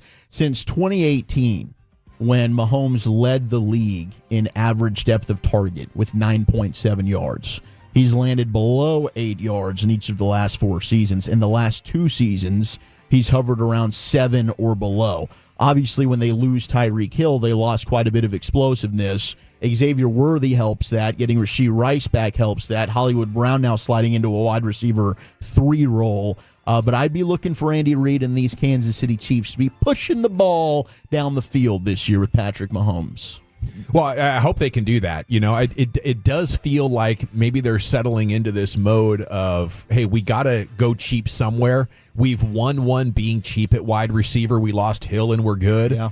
Like, isn't this kind of what Belichick did? I'm going to save money at wide receiver so I can be good in the trenches and be good in other spots. And as long as you have a game-changing tight end, it's fine. Yeah, I think the biggest thing when it comes to the Chiefs is just being able to protect Mahomes. That, like, in the Super Bowl, like he's one of these quarterbacks that you see the best of the best. Josh Allen has done that in Buffalo. Tom Brady did it for many years, where I don't have to have top-tier weaponry. When I do, we set the league on fire. 2018, it's Tyreek Hill, it's prime Travis Kelce, let's go. Yeah. And if not, I can still win as long as you give me time. When they lost the Super Bowl to the Bucs and Brady a few years ago, is because they couldn't protect Mahomes. What just happened versus Filthy? Same thing. It was just you're getting pressure with 4. Yeah, they got Joe Tooney playing left tackle for them. Yeah, so like, is your offensive line good enough? And if it is, then I have no questions about how good the Chiefs offense can be. They just took the first-round pick, Josh Simmons, out of Ohio State to play left tackle. They had 2 of the top 5 interior offensive linemen on that ESPN list with Creed Humphrey and Trey Smith. Right tackle is the one that I'd be concerned about for them. I think the rest of that offensive line's looking pretty good. And they spent a first-round pick on Worthy, second-round pick on Rice, and then they also just drafted Jalen Royals, who is going to be a good player that we liked quite a bit on the draft show in the 3rd round as well. So they've got some good weapons. I'm excited about Brashard Smith. Yep, 7th round out of SMU. I mean, that's a guy I do think his skill set. We saw Tyrone Tracy Jr. just break out last year with the with the Giants, and that was just the 2nd year he's even played running back. He was a converted wide receiver. I think Brashard Smith, very similar there, and can really, really be an explosive playmaker for Andy Reid and the Chiefs next year. Just like a little change of pace guy that can catch the ball. I don't know how well he is as a pass protector. We know how big that is. We think about that with Jaden Blue for us right now, but remember like McKinnon in that offense? Yeah, Nathan McKinnon. Just being the guy who was able to just be a pass catcher out of the backfield and go make plays. I think Smith could definitely be that guy for them. Maybe not in year 1, I don't know, but I thought that was a nice pick by them. Yeah, I liked it. And I do think year 1. I mean, he's a guy that's just, he is a converted wide receiver. He's got tremendous hands. He's got the ability to do that. And they brought in Elijah Mitchell from San Francisco as well, who has had some decent years as a running back. Now, Jamar Chase was on the sit-down with Malik Wright. And this is the time of year, we've got all the lists coming out, and then who's the best this you played, who's the best that you played. Well, here's Chase,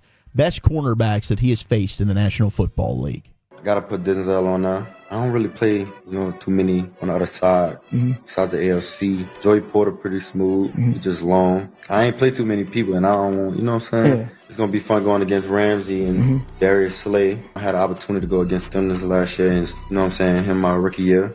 That's 4. I'm going to go with 4. 4? Oh, Derek Stingley. I'll put Sting in there. Oh, Sting. Okay. Yeah, you guys have some good battles. I'm about to say, I'll put Sting in there. That's my dog. It's a good list. Denzel Ward leading it off with the Browns. Obviously, he plays them twice a year, and Cleveland gives Cincinnati fits. Yeah. I mean, whenever they match up. And then, in the division, Baltimore just had the number 1 rated secondary when we were going through that list, and they just added Jair Alexander. Joey Porter Jr. still to this day bewildered that he was able to get to the 2nd round of Pittsburgh. That was a big miss from the National Football League. So certainly always fun when you get a wide receiver giving his ranks. And then he was also asked about wide receivers being divas. He's like, yeah, we're effing divas.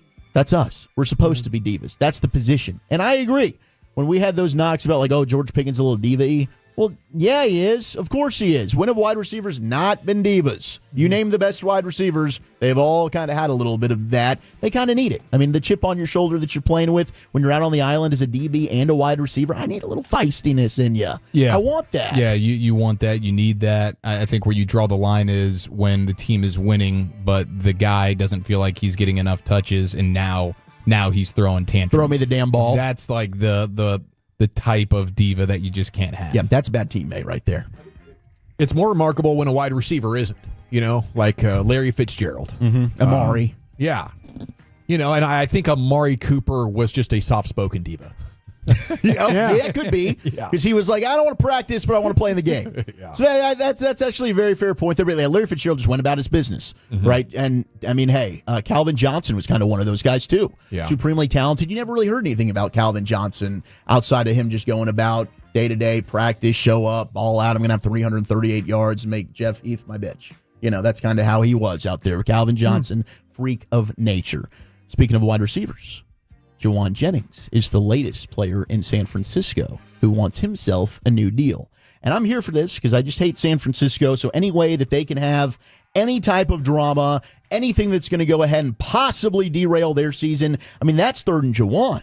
That's a big-time asset for them. This is a guy who steps up when they need him most, and he makes plays. He's scheduled to make $7.5 million. He says, give me a new deal, or I want out. I want to be traded. So, hey, they're already having to make up for the loss of one, Deebo Samuel, Brandon Ayuk, coming off an injury. They're hopeful their first-round pick from a year ago, Ricky Pearsall, can come in and be really good. But now, another big wide receiver for you. He's frustrated with his contract, and I don't know how much money San Francisco has to work with anymore. Since they went ahead and got Trent Williams done, they got Brock Purdy done. Kittle. They paid Ayuk. Kittle just got a new deal. Bosa.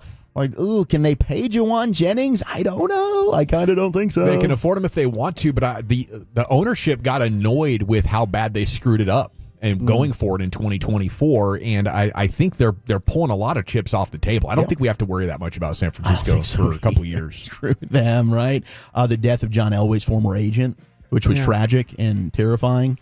This was ruled a tragic accident. Yeah. So it's over, said the sheriff, Chad Bianca. We've talked to everyone involved, and we found nothing new. There was nothing criminal. It was what we've been saying all along, that this was a tragic accident. If you are not familiar with the story, John Elway's former agent was 62 years old, and he fell from a golf cart, hit his head in California, driving around with John, and ended up losing his life. But I guess no foul play here. We weren't sure if maybe like alcohol was involved, reckless driving. I mean, it could be a lot of things. And, unfortunately, you can't totally take the word for it when a rich and powerful guy gets totally excused in this kind of situation. So I think people will still have their curiosities. But I can tell you from personal experience, in today's environment, you're looking at your phone. You're allowed to take those carts anywhere you want. I'm on the fairway. I'm off the fairway. I'm over a hill. If you're not kind of locked in and paying attention, it's easy to fall out. Absolutely. And my dad works at a golf course. Now, these accidents aren't something that typically you see a lot of or hear a lot of because it's not good for business. But I mean, imagine. As we saw with the dude that got beat up by the hockey player, it's chaos out there sometimes. Is. No doubt. I mean, people are drinking, they're boozing, they're doing God knows what else. And then I'll leave you guys with this. Let's get toxic. Let's get juicy.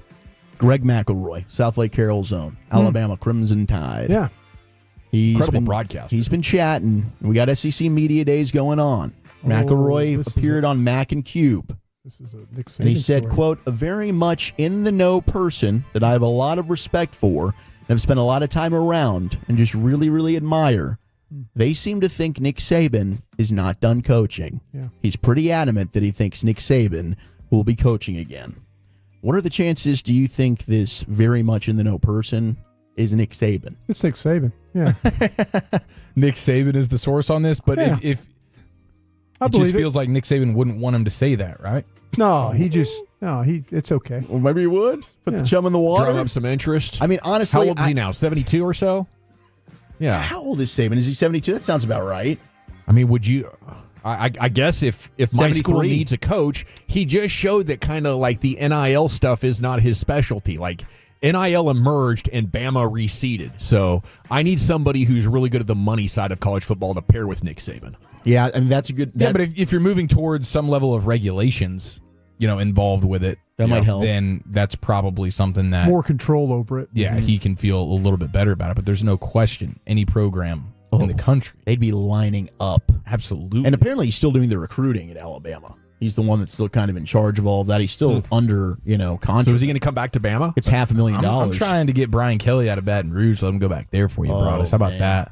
I'll tell you what. I have no problem with that because, like, no problem Hot at all. You know what? Honestly, I'm over here keep my mouth shut. I'm hoping it's LSU. I really am. I'm hoping that him and the Miss Terry are looking at it and saying, you know what, our time in Baton Rouge was really, really good, and they would absolutely bend over backwards to get Nick Saban back in there, and I would be more than happy to help him raise money to get rid of Brian Kelly. Unlimited oatmeal pies. Thank you, guys. Big time, yeah. It is the G-Bag Nation here on 105.3 The Fan, and a pickup basketball game for the ages. Whoever gets Nick Saban gets one of the best pickup basketball games in college, but he always has to have the other 4 best players in this pickup game, from my understanding. Yeah. He cherry picks. He picks his team, and then whoever else gets to assemble to try to take them down. Cooper Flagg left Vegas. The takeaways from that and more Cowboys news as our countdown to Oxnard continues here. It's the G-Bag Nation of The Fan. The Fan is everywhere, thanks to Comerica. Now on the...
Okay, now that is a very cute haircut. That's like a little shag. I've never seen it before.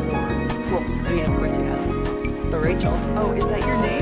No, I mean like your name. No, I'm Jen. My name's Jen. Right, but I just mean like this is your haircut, but that's hair on your head. I'm not saying this is your hair. Okay.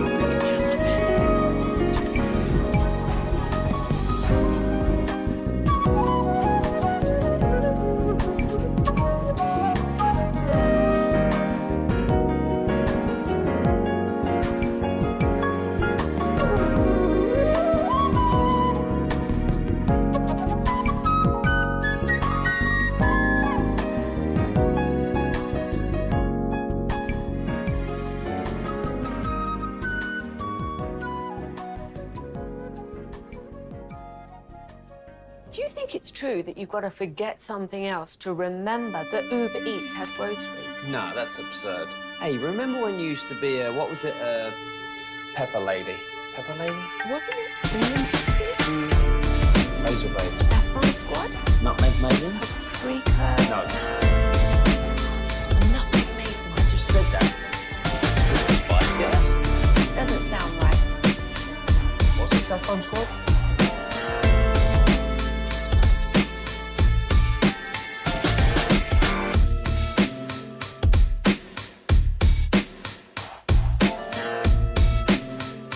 This segment on The Fan is brought to you by Buyers Barricades. Buyers Barricades is a full-service traffic control provider, taking care of your project from the evaluation and planning to setting up, maintaining, and taking down the equipment when the project is complete. The Texas Authority in Barricade Rental. BuyersBarricades.com. All right, welcome back, Nation. Let's talk some Cooper Flagg. How many players across the league would you rather have to build around right now moving forward? Not just to win for one season, because you'd get a long list going. But you're building for the future. Where does Cooper Flagg rank in your list of NBA players? This segment's brought to you by the Frankels. If you've been injured in a car, truck wreck, call the Frankels first, 214 or 817-333-3333. There's never an out-of-pocket cost. They only get paid when you win. Frankels, the go-to car and truck wreck attorneys in Dallas. And reminder, KMC Masterpiece going to be at Whataburger tomorrow from 10 to 2. They'll El Dorado and Coit, and the Cowboys cheerleaders are going to be with them from 10 to 2. So, let's talk about Summer League. Played 2 games, took 42 shots, and the second game was amazing, scoring 31 points on those shots. But what'd you guys think about that late dunk? Did he hurt his wrist? Did he hurt his hand? Was it just a, hey, we're going to shut you down because we only want you to play 2 games, or was this, man, that was kind of scary? I think this was in the plans the entire time, and I do think it probably did hurt. You see that from time to time, especially when you're dunking with the amount of torque. Like, this dude is looking vicious. He's looking to take bodies on these dunks. He wants to break the backboard like Shaq. We will absolutely get, when we get the compilation of dunks of the year next year in the NBA, Cooper Flagg's going to be on that somewhere, maybe a couple of times, because he is going for the ultimate poster and facial every single time. And that's part of the reason why you love him. And he even said, like, they asked him about, what would you rather do? Is it like getting a bucket or whatever? Like, he's like, no, I want to dunk on people. Like, that is looks what, like it. Yeah, that is what really fuels him. So I'm sure that hurt, man, because you catch that wrist on the rim when you're going that hard. Yeah. I'm surprised more NBA players don't get hurt that way too. I know. It does look violent. Yeah, that was the thing that occurred to me when I lowered the hoops to dunk on him in my driveway for the first time. I was like, well, you kind of got to be careful on this. You do, bro. Yes, absolutely. That's the hazards of dunking. I think a lot of players put tape around their fingers or even their wrist for a little bit of protection there against that rim. But there's definitely a technique to it, and you got to be pretty good at it if you want to get those rim rattlers. But yeah, in fast break moments and in the catch on the weak side pump fake, because he's such a good shooter, defenders have to close on that to deny the 3. And now you're in a race to the rim against rim protectors who are going to try to meet you there. So I would imagine amongst the best dunks next year, Cooper Flagg is going to be featured. You know what? The thing about with him and with the violence that he plays with going to the rim, I just worry about him going there and getting caught up with, and like somebody going over and making a block, and now he lands on his back. Those are the hazards. Yeah, I mean, all of a sudden he is, like, you just wonder how many times is he going to go to the rim and somebody's going to say, all right, we know that you're going to try and just. Yeah, and when he got up. And then all of a sudden he's on his back, Right. And, I thought that was maybe where his wrist got hurt. Yeah. because he's going to get on the knocked land. down, Yeah. and the landings are maybe a bigger risk than the rim. Sure. In a lot of the situations, but in this one, it did look like it was caused by the rim. But you're right, and especially as a young player who needs to get in the weight room, that's going to be your best way of defending him and intimidating him is knocking him down as he tries to get to the rim. And you see guys like Anthony Edwards and John Morant having to, after a few years in the league of consistently getting to the rack, they start to like, I'm gonna have to pull back. I need to work on my 3-point game. Yeah, now. let me go ahead and widen my range. And it worked for Anthony Edwards. I mean, he was dominant from the 3-point line this past season. So what was the chatter like last week? Of course, I was out after the 10-point game. What was Friday like? Friday was still encouraging. It was more of a Nemhard Friday. Yeah, but we were excited. The Nemhard stuff really fueled us, but there was still plenty to see. I think that's the thing about Cooper that you do love is, one, you knew that he was being ultra aggressive. They told him to be. He's not really going to be that. Two, the jitters were there. Yeah, like there was a lot to go into it, but he's the type of guy that even if he has an off shooting night, the impact is still there. So you see a game-winning block, basically, at the end of the game. You see great defensive possessions. And then one of the big categories that we talked about leading up to it was how many turnovers is he going to have? If they're going to throw him into the deep end of being the point guard, taking it 94 feet, we were all like, let's look at the turnover in the box score. And it was 1 in that game, 2 in the next is how it went. So 3 total in the 2 games, which is pretty good. But I still don't think he looked super comfortable doing a lot of those, hey, I'm going to be the point guard stuff. It's just a little weird at that size. Being able to dribble, the handle and stuff, that's going to take some time for sure. But it wasn't like, hey, here's 10 turnovers over the course of 2 games. No, he was effective. That would have been super alarming. But the jumper, Tim Legler was critiquing it a little bit from a shot form. Like Tim Legler, one of the best 3-point shooters in NBA history. That dude's freaking dialed just from a fundamental shooting standpoint, and he was kind of critiquing it a little bit. So plenty to work on, but you just love the impact that he can have whether he's getting buckets or not. Starting 1 through 5. I mean, his game, to me, it was just exciting because even afterwards, Jason Kidd was talking about how their whole thing was making him uncomfortable. So he had the second most shots that he would have had all year last year at Duke just in that one game. And you could see the improvement just from Thursday to Saturday when he played against San Antonio. I mean, to me, this was exactly what I needed to be able to kind of move on Mavs fandom and be able to kind of put the Luka stuff in the rear view now. It'll always be like, screw you, Nico. The return that you got, I'll never be cool with. But fully embracing this Cooper Flagg era. I mean, this kid, the sky is the limit with him. I mean, he is a phenomenal player. Well, I mean, going to the Summer League and scoring 30, I think that's first hurdle cleared. You know, if you can't do that, we have issues. Like, if he had gone for 9 or 10 points in game 2 and I was the Mavs, I'd be like, leave him in the games until he has a big game. Then we'll take him out for confidence. Sure. But I have to know by the time we leave there, he can go get 25 or 30 because everybody in the league that's not a defensive specialist can go 30 or 40 in those Summer League games. Like, the drop down there is something. And, you know, so after the first 10-point game, I was like, oh boy, what are we looking at here? You know, how many more is this going to take before he has the breakout? But he got it. And, you know, I think Rookie of the Year is within his grasp from what I could tell. Would you take Cooper Flagg over Wemby to start a franchise? It's, you know, relevant not only as we get ready for the NBA season, but Wemby cleared today, Brian, so we do have that beyond him. Yeah, about to say pre blood clot? Yeah, this is no blood clot Wemby, I'm assuming. I would take Wemby. Still going Wemby? Is there an argument to be made at all? I think there is an argument to be made. I think it's the health stuff with Wemby. You know, just the big guys, not only the blood clot. That aside, didn't we just say? That aside, cleared, but as a big man, if it's cleared, you would take Wemby, right? You know, that's your question. I think I would take Cooper Flagg. I think Cooper Flagg has a chance to have a better all-around game if both hit their potential than what Victor Wembanyama has, and he's also a badass defensively. See, I think if they both get to the peak of their powers, I would rather have Wemby.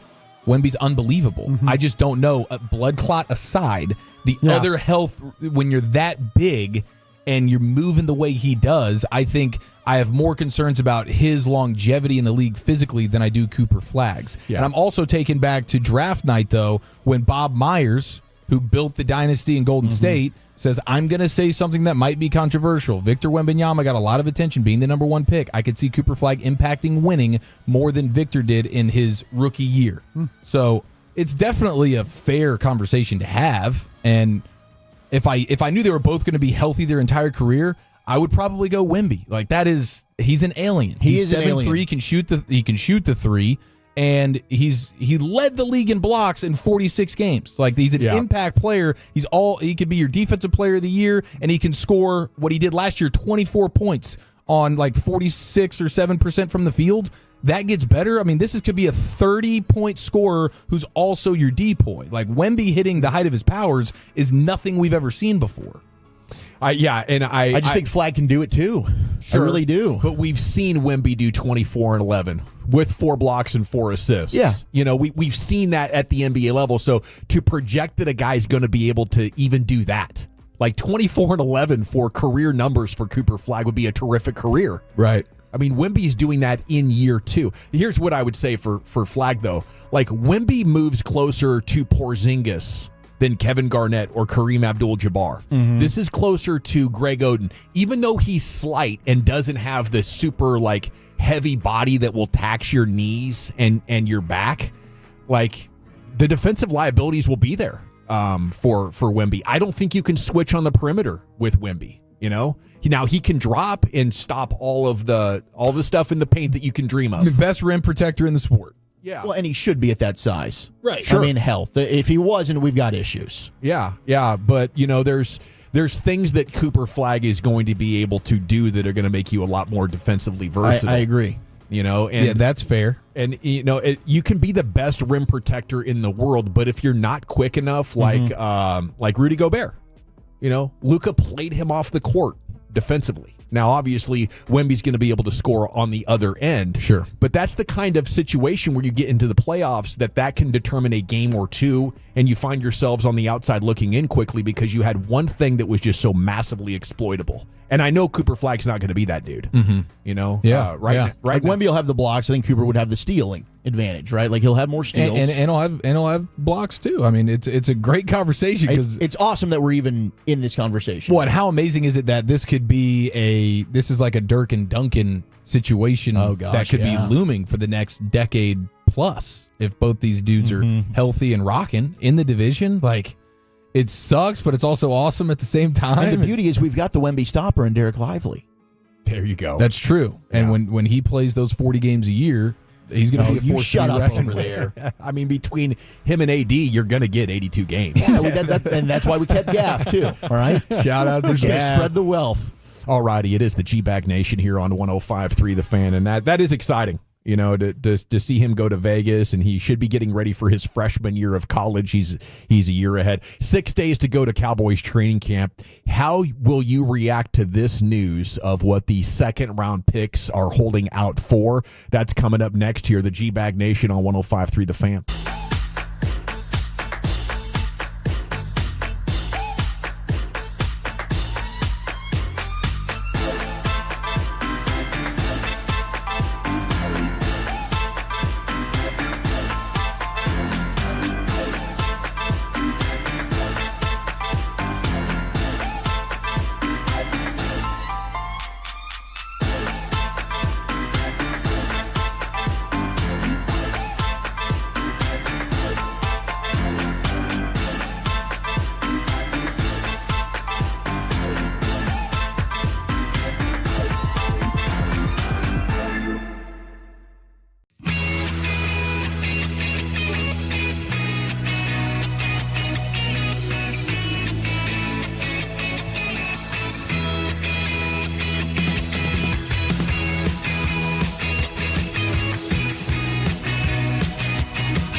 105.3 The Fan, and this upcoming segment is brought to you by Classic Chevrolet. If you're in the market to upgrade your vehicle, get to Classic Chevrolet in Grapevine.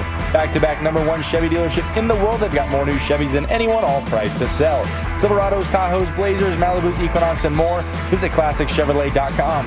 This is Texas. This is Classic Chevrolet. Together, let's drive, relax, and enjoy the difference based on new Chevrolet registrations 2023 and 2024. Thank you, Jake. In for Lucius all week long here. It's the G-Bag Nation on the Fan. That's Jacob Ray, not to be confused with Jake Rietma.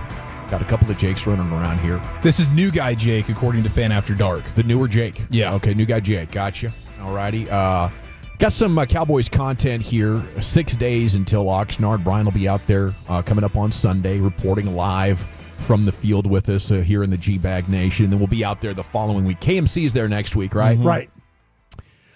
Will Donovan Ezeraku be practicing is one of the questions, as 30 of the 32 second rounders are holding out. I guess the Chargers did a deal with their guy earlier today and did give him 100% guaranteed. That's the key. Yep. So I think the second rounders feel like, man, I could have been a first, I should have been a first, and the drop off is so huge. So they're going to try to, I guess, do an informal organization of the second rounders and try to get as much guaranteed as possible. I think it's a concern for the Cowboys because I don't think these guys will miss any games, but he could miss part of camp, couldn't he? Well, there's a possibility that him and Parsons both aren't practicing. Brutal. You talk about all of a sudden you go, oh, look, the strength of your team is this pass rush. Oh, wow, who are your best pass rushers? Potentially this kid is one of them. And so, yeah, if you have him and Micah holding out, that's probably not a very good thing to have. Well, the rest of the league's looking at Houston, and they're like, what the hell, man? Was it Houston or Cleveland? It was Houston. Houston and Jaden Higgins. Okay. They got their fully guaranteed deal done there with the rookie wide receiver, and this was while everyone else was kind of signing. So this was several months ago, and now all the second rounders are saying, well, why can't I get a fully guaranteed deal? So, I mean, look, I think Donovan Ezeraku is one of those guys. The problem is, if you do it for him, every other second rounder that you're going to bring in here now for the foreseeable future is going to expect the same. Well, here's what I'd do. I'd say, hey, with Donovan Ezeraku, guy who had the talent to be a first rounder, totally buttoned up, no concerns, no baggage, you can get it.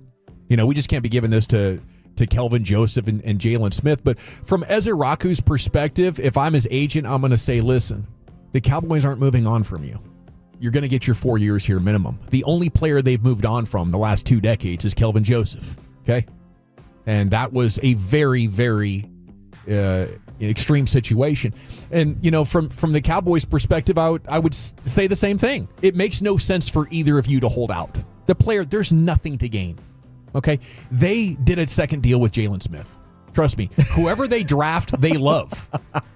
You're not leaving after 4 years. It's guaranteed right now without any ink on that paper, isn't it? Am I wrong? It is, but if I'm the agent and the player, I'm going, then why don't you just put it in writing to confirm it if you're that confident with it, you know? And if I'm Jerry, I'm like, you know what? You're right. Let me go ahead and write that. I have no intention of ever moving on from you. Yeah, if he has the self-awareness. Yeah. And what are we talking about? Like, Jaden Higgins signs his fully guaranteed 4 years under $12 million deal. Like, it's not like we're talking about some astronomical number. No. We're talking about $3 million guaranteed each year for the next 4. Yeah. We ain't talking crazy. No, it's an easy decision, and it's well worth the investment for an NFL team to get a player of that talent level. But you know, I do wonder, because we've seen with several rookies how damaging it can be. And if your defense is going to work, it's got to be with Ezeraku as your third best pass rusher. Sure. Yeah. I was just laughing because, you know, this is a deal that absolutely the Cowboys should do. They're used to, yeah, sure. You know, man, this max deal, sure. Let's go ahead. Why not? We're not moving on from you unless you kill somebody. I was thinking, make it happen. This is right down the Cowboys' wheelhouse, right? I mean, I think they should get it sucks because you are going to have a couple of second rounders that are like the bad ones. To Kelvin Joseph, Tristan Hill didn't work out. Like, there's a couple, but they should get the guaranteed contracts anyway. Yeah. No, you're right. And it's so much more punitive to be in the second round. I'm surprised that it took all those players this long. But you do have to wonder, you know, how many teams will see this through. And then once one player breaks, you can expect the avalanche. The floodgates opened. You know? That's where we're at now. Yeah. Shout out to Chris Cabot, who is the agent, I believe, for Jaden Higgins. He's the one who, I guess, got this groundbreaking deal. You know who's the most ticked off about this? It's those folks over there in Cincinnati. They don't want to give deals to anybody, dude. No. They're not even trying to get their first rounder signed.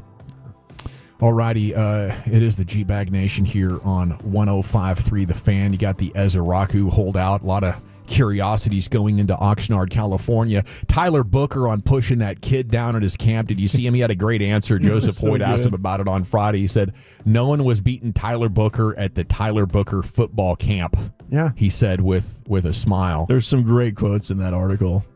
It's amazing with Tyler. Yeah, there is. And he's incredibly quotable. Some of his teammates, Tyler Smith saying, I was shocked when I saw it. I mean, there was a lot of really interesting things. I guess, the most shocking thing to me from that piece of video is that he was actually keeping up with the kid. Yeah. Because I guess he won MVP of the entire camp. He's in the class of 2029, and he weighs all of 150, 160 pounds. And you're kind of doing a short shuttle drill or something. I mean, I guess that just shows how fast you have to be NFL fast, even as a lineman. It's different.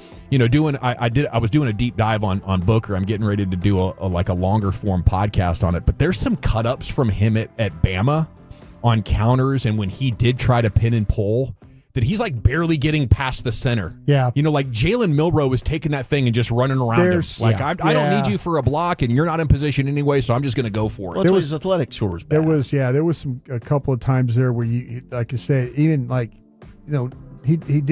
nobody got in his way and him getting outside, and you see Milroe sitting there like, no, bro. I'm just going to run. And you know, you just, you're not going to have to get anybody here. I'm just going to run through everybody. But yeah, I mean, I just don't know if, like I say, the gap scheme, the power schemes, things like that that's his wheelhouse. But this, the stuff, the pin and pulls and the outside stuff, that could be a little bit of a problem for him. Is it just outside the tackle, or do you think he could pull a little bit but stay inside the tackles? Oh, I think if you're going to pull him, you got to pull him outside the tackles, and I don't know if I necessarily want him to do that very much.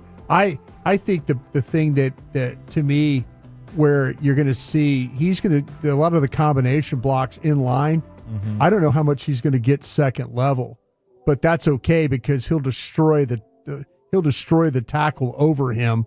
Yeah. That guy will get taken care of, and then that means that BB or one of those guys has got to go up and got to go, and BB can or Steele, one of those guys has got to go. Okay, and then talk to me about quality running games when they're trying to implement this stuff. Do you need two good athletic guards, or is one good enough? Helps. It sure helps. Yes, sure helps. Like you can be functional with one. Yeah, the one thing the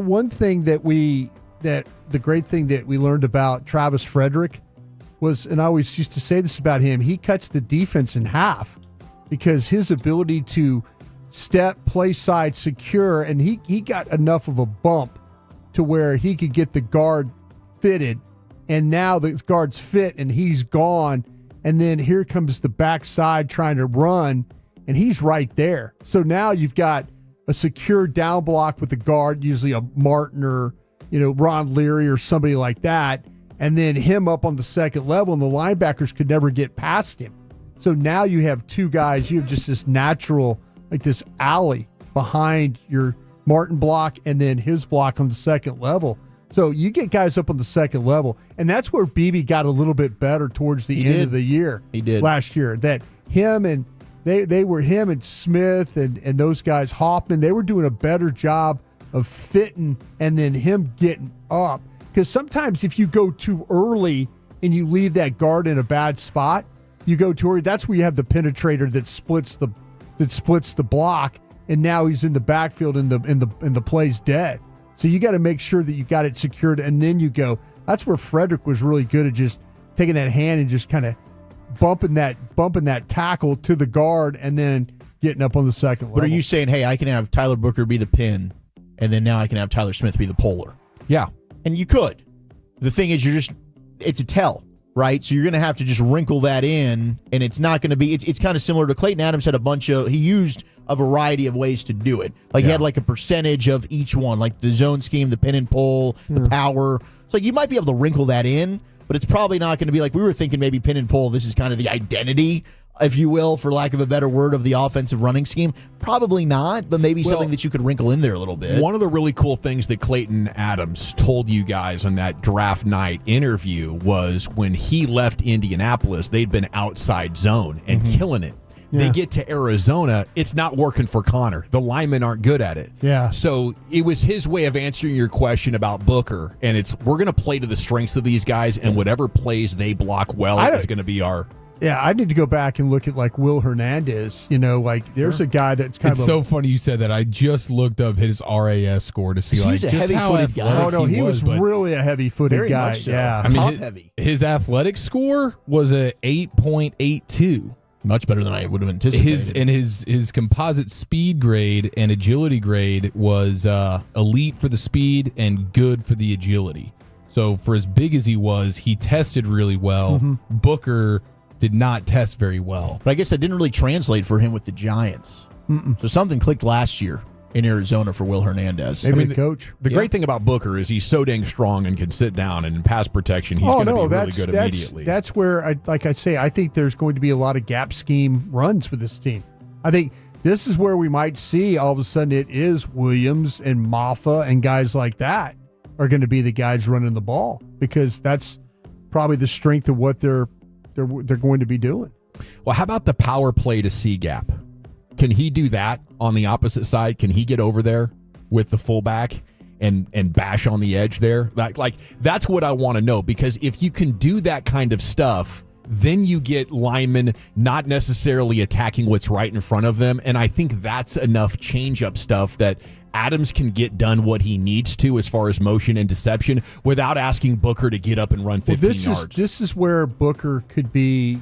This is where Booker works, is that if you get tight ends that can get movement and don't get compressed. Like all of a sudden, if you're making him have to start, stop, and then start again, it ain't happening. That is not the game. And what happens is, if your tackle gets compressed, or say Schoonmaker or Ferguson have a stalemate and get compressed, and he's supposed to run the hump, and go around, then all of a sudden he's having to fight and get around. That's a bad situation. So if you're able to control the edge and get some movement on the edge, that makes it a lot easier for him to have to play downhill. But what you're painting is a picture of, is it even worth it to try to get him out there? Because once he's out there, if that defender is slippery at all, he's going to whiff. Well, I think there's times where he's actually connected pretty good, search and get, the kind of find the guy. It's just getting him out that has been a little bit of the slow to where the timing of the play is completely blown up. Yeah, see, the last thing you want to do on an outside play like that is make the back hesitate. That's why a lot of teams don't play with fullbacks anymore. Yeah. Because the fullback, the indecision of a fullback of where you're supposed to block, it creates doubt for the back. The back's thinking, well, you're gonna kick him, and I'm gonna go inside, and all of a sudden we've seen blocks where a guy didn't kick him, and now it's a no gain. So they're gonna have to. I don't know how much I would put him pulling, but I know one thing: I'd run the ball behind him every damn time. I know that. I mean, if you're going to do pin and pulls, just enough to keep the defense honest, right? Well, yeah, and to be honest with you, pin and pull, Mingo is a damn good pin and pull guy. I mean, he is that body. If you get in bunch and you crack that thing with him as the inside guy, he could set the edge to get everybody around, and that's all you need. If you get that down block where that's the pin inside. The things that kill pullers is penetration. So like if you get pullers, then you get penetration. That's why guys like with Osa and those three techniques that play up the field, they could disrupt running game, because all of a sudden they're messing up the blockings. Well, this is amazing, because we're 6 days away from Oxnard, and I think this exact conversation we're having right here is going to set how good this team can be, right? We know the defense is tough. We know Dak's going to have his hands full. We know Tyler Guyton's going to struggle. Can you get a running game that the defenses have to really respect, so you can get Lamb and Pickens open? And if that happens, then I really think the sky's the limit, at least offensively. It could be a very exciting season. Chief, where are we going next? Sounds of the Sports Day featuring Charles Barkley, Shohei Ohtani, and Nick Saban next here in the nation.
I got to remember that. You know, they say in order to remember something, you have to forget something else.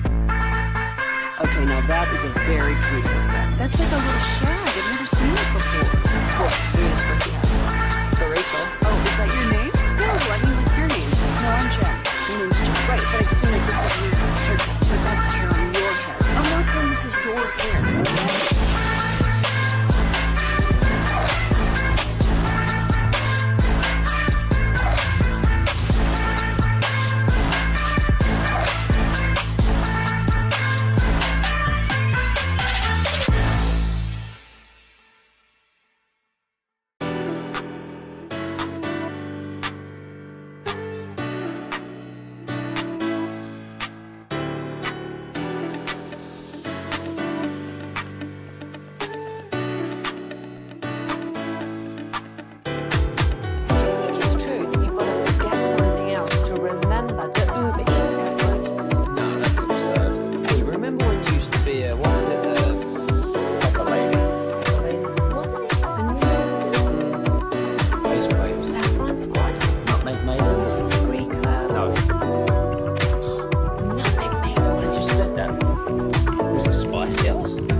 D&M Leasing Studios. You're rolling with the G-Bag Nation on 105.3 The Fan. Yeah, buddy, hour 4 G-Bag Nation here on 105.3 The Fan. Hope you're having a fantastic day. Expressway's coming up in 20 minutes. We'll get the G-Bag of the day at 5:30. Then we'll try our hands at some LA Live. You do have Jacob Ray in for Lucius Alexander today. So, yeah, he'll have the G-Bag of the day coming up here for you in 28 minutes. Here's the Chief with some sports. Yes, sir. Thank you very much. Sounds of the sports day and some sports quotables. SEC Media Days going down. We got the news. Walchuk told us earlier about, it was Greg McElroy, right? Yes. Who was hinting at the idea of Nick Saban. He's got a very strong source that may or may not be Nick himself. Just might not be, maybe. Saying that him being done coaching forever is probably not going to happen. So Nick Saban returning to coaching. He didn't specify where LSU. or even whether or not it was going to be college football or the NFL. Oh. So I saw this clip. Couple of college football guys on from On3 Sports, Andy Staples, Ari Wasserman. Staples in particular is a very in-the-know college football guy. Listen to them chop it up and see what you think. I don't believe that Nick Saban is going to come back to college football until there's like a strict set of rules. Not strict, but a firm set of rules, which is not going to happen before he turns 80 probably. So he's probably not coming back. He's 73 years old. So it's the same age. Now, that is the same age that Pete Carroll is, and Pete Carroll just took a different NFL job after a year off. So it's not completely out of the realm of possibility. Nick Saban's hair dye is really, really good, too, because he looks younger than 73. The ultimate question with this is always, if you're a coach, it doesn't matter how much you accomplish, you can't put out the flame or the desire to want to be a part of a competitive environment. But at the same time, too, I can't really think of any program that makes reasonable sense in college. Like, this sounds like an NFL discussion to me. Interesting. So, and obviously the landscape can change pretty quickly. Like if Brian Kelly, for instance, in LSU flopped this year. They'll back channel this thing, absolutely. Oh, they would, no question. We'll back channel this thing. Like any program in the country right now is thinking, all right, let's go ahead and put out our Nick Saban feelers behind closed doors. What's my Brian right Kelly buyout, by the way? We just got done with Coach O's. We just got that one taken. Looks like Walchuk's got the sausage fingers moving right now, so he's going to get the deets on that. But Nick Saban to the NFL, I'll tell you, hey, a guy like Shoddy, you better be good this year. Because I mean, are you kidding me? I would even for the NFL. The selfish side of me would want Nick Saban to show up at LSU before. It's a fat buyout. We're looking How at, fat? We're looking at just under $62 million. Can you handle that, Brian? Sure. Get the guys together. Yeah. You got a 5-ski on that, don't you? Oh, I mean, what was Jimbo's? Jimbo's was like 70 something. Yeah, his was a lot. Yeah, there's definitely precedent for this. It can get done, especially if you know that you're getting Nick Saban. I mean, right? Michigan, You're not just doing it and then Sharon Moore.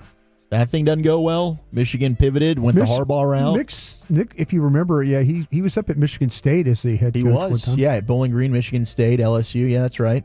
Maybe he doesn't want to go coach the rival, but if the money's right.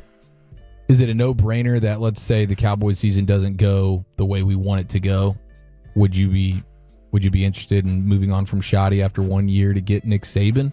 Or would that? Yeah, I probably want to keep. Yeah, if this thing turns into 3-14, sure. Yeah. I'd be shocked if the Cowboys would want to move on from Schottenheimer. I think 3-14 might get that conversation going, but they would probably figure out a way. I think, though, if your offense is showing progress and you could swap out Schottenheimer for Saban and keep Clayton Adams, I think that could be a win. I just have visions of Nick Saban and Arch Manning in a Cowboys. I mean, that would be situation, and I can't help but get super torqued. Be tantalizing. It certainly would be. I'm with you though. I don't think Jerry's firing a guy after year one, but I'd get excited. 903 Oklahoma. Yeah, I mean Venables is definitely a guy that I'd say is on the hot seat. How about our guy down in Florida though? Oh yeah, absolutely. Wow. Yeah. Is that Billy Napier? Nick Saban has LSU, Bama, and Florida on the resume. Gracious. Who would you rather have, Saban or Belichick? Saban. As what, a head coach? Yeah. I'll take Saban. Yeah, I think I'd lean Saban too. I think Bill might be done. College or NFL, I think I would go Saban. If he would have done if the Dolphins would have signed off on Drew Brees instead of Dante Culpepper, they both were dealing with the injuries back then. Doctors, yeah. Nick Saban could still be coaching in the NFL right now. I wonder. It wasn't like he just was a total bleep job. Like their quarterback situation went haywire. The doctors in Miami said, "No, we don't like the Brees shoulder. We'll take the Culpepper knee." So he's going, "Okay." Yeah. Next thing you know, he's spitting out Gus Frerotte and Sage Rosenfels and Cleo Lemon to be his quarterback. Lemon. And he was still like 2 games under 500 over the course of 2 years, winning record the first year. So I mean, I still think Nick Saban would be awesome, NFL or college. I would take him over Belichick. See, the thing that's interesting to me now is that Saban, I think he won a Sports Emmy for his work this last year. Oh yeah, Game Day will miss him. Game Day will miss him. But the thing about it is, do you wonder with the whispers to Greg McElroy from him that, and I'm putting it on him, I think he's still I agree. McElroy. When I read that quote, I thought. But I'm saying, are the whispers that he's not happy doing the stuff with McAfee and those guys? I haven't heard any of that. I don't know that. I'm just saying, is it like, I won a Sports Emmy, but of course I'm going to win a Sports Emmy. I'm damn Nick Saban, you know? That's what I do this in my sleep. It's just one of those, and you know better than anybody. I just don't think he can stay away. I think that's the problem. I think that you get so used to structure every day, and it sounds like Miss Terry has his honeydews that he has to do, but I guess playing golf and ride around on the boat at the lake and all that just probably isn't as fun for him as getting ready for fall camp, you know? Yeah, psycho competitor. The 1% of the 1% of the 1%.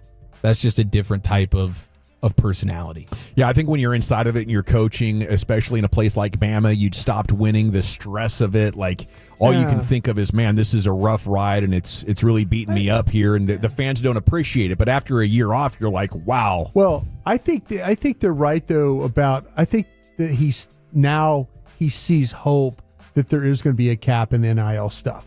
That before he was like, man, this is the Wild West. It's crazy. This is not going to happen. I don't want to be a part of this. I think I think it also when it came down to recruiting and then you had parents come up to him and say, well, how much are you going to pay me for these visits? Yeah. And he's thinking, I work at the damn University of Alabama. You know, I mean, what are we paying for visits for here? You know, I think there was some things that really rubbed him the wrong way in recruiting. And maybe they're going to put a stop to some of the stuff that's what's going to bring him back. Let me just add this one thing before we move on, because I don't know if I'll ever get a chance to say this again, but I do think that hitting the retirement age is tough because you've conditioned yourself probably since you were 15 or 16 years old to be a hard worker. Yeah. And our culture reinforces that so much. So as you get close to retirement, it's a project to try to rewire your brain to just enjoy relaxing and not having to feel like I got to have my nose at the grindstone of something. And I think if you don't consciously try to rewire your brain for that experience, you won't get there. A year into it, you're going to be like Bochy or Saban and say, I got to go back to what's comfortable. And that's stressful. That's why you left it, right? So it's kind of sad that you get to that age and like all that matters is connecting with your family with your remaining years, but you can't go do that because you're so consumed by the culture. You don't know what to do with yourself. It's so funny though. I've had these conversations here recently because I see these videos on taking Social Security at 62, you know, and then my NFL pension, the same thing. So I've had these discussions about, you know, and like, well, no, you could take it. And I'm just thinking, like, yeah, this is cool. This is, you know, and here we are, starting my new deal. Crown Media, baby. But I think I'm I'm excited about it. But I also feel like, though, if you put me in a mode where I can go to the lake and be there full time, you guys would never see me again. You know, that kind of thing. If you had the financial stability to just quit forever. if I had the Nick Saban ability or any of these guys, or just, you know, I had the ability just to go live at the lake and fish and hang out, and it's a beautiful thought. Stuff. How many people? How many people in your life actually believe you when you say that? Zero. No. But that's the problem. Here I am, about to be 62 and working on a whole new project. You know what I'm saying? Because you're an alpha. But you love it. I do. I love that. But there's also a side of me that I'd never. It's funny now to have conversations about, oh, when do you take Social Security and when do you take your NFL pension? Yeah. You know, people that are like, well, hey, you have these options, and I'm like, oh, okay, thanks. I'm a lunch Appreciate pail that, guy. But yeah, I'll worry about that when I'm 90. Yeah, but I like I said, I think if I had Saban money and stuff like that, I think I would find a way to stay at the lake. I think I would. And you guys can come visit me and stuff like that, and I'll be happy to have you around. I'll bring the podcast equipment. But see, that's what's. Oh wait, I got the college tape ready. You already have the studio in the lake house. Yeah, but it's funny. It's just funny. It is that you. It's an interesting time. Well, it is interesting because I never, you know, you get to a point where you're working and then they start to say, oh, now you know you could collect Social Security. Oh, you know, now you can get your NFL pension. And I'm like, oh, okay, that's good. But if I don't it kind of continue to grow? Yeah. Oh, yeah, it continues to, you know, I'm like, okay. Saying I have to take this now. Yeah, that's what they're asking me. They're asking you want to take it? And I'm like, no, can I wait? Yeah. But I think I'd be the opposite of Nick Saban. I think I would. My favorite quote, we don't have the sound, but my favorite quotable from Media Days, SEC Media Days today, head coach for your Tigers, Brian Kelly, talking about preparing for game 1 against Clemson. He has yet to win a game 1. I'm expecting to be 0-1 right off the jump. He says, quote, we have a Clemson paw print in our weight room on the bags we hit. Yeah. Isn't it just their paw print? Yeah. Did they just like make their LSU paw print and make it orange? My man. I love this idea. I just don't think I would reveal that to anyone because that exact tweet is going to go viral again when they get their ass kicked by Klubnik. Oh no, that's kitty cats. That's LSU. Call me kitty cat. It is a given that LSU will find a way to lose the opening game of the season. It's Florida State, it's USC, Wisconsin. It doesn't matter. You know, it's just opening game is just. Under Brian Kelly, has just been a disaster. All-Star festivities going down in Atlanta. We have, by the way, you're going to get to watch the McAfee alternate broadcast for the Derby tonight, which I think is probably the broadcast that I will. That's the way you should. Are they going to be out in the outfield, like on the other side of the fence? Like, yeah, it's a good question. I hope somebody gets hit by a ball. Yeah, I'm kind of rooting for it. On the McAfee squad or like one of the kids? No, on the McAfee squad, not the kids. Oh, okay, not the kids. I'll tell you, those T-Mobile kids, I was standing out in the outfield last year. Those maybe one of the kids. T-Mobile kids made some good plays out in the outfield. You have a couple of kids out there that are pretty dialed and they take it serious. T-Mobile kids did a fine job. One kid was like gobbling all the balls last year. Yeah. Real ball gobbler. Yeah, you're going to dump that, Jake. Let's go ahead and take you to the McAfee show where they have Shohei Ohtani and his new interpreter sitting at the desk. And McAfee asks him what's his meal of choice. What's his favorite meal? What are you eating? What is meal of choice? なんですかね。お肉ですかね。やっぱお肉大好きなので。はい。I love meat. A lot of Hell it. yeah. Meat. Heck yeah, we respect Shohei Ohtani. I mean, you don't become one of the greatest athletes of all time by eating plants. That's and obviously vegetables. a high protein diet. He is from a country, though, is known for their healthy eating, though.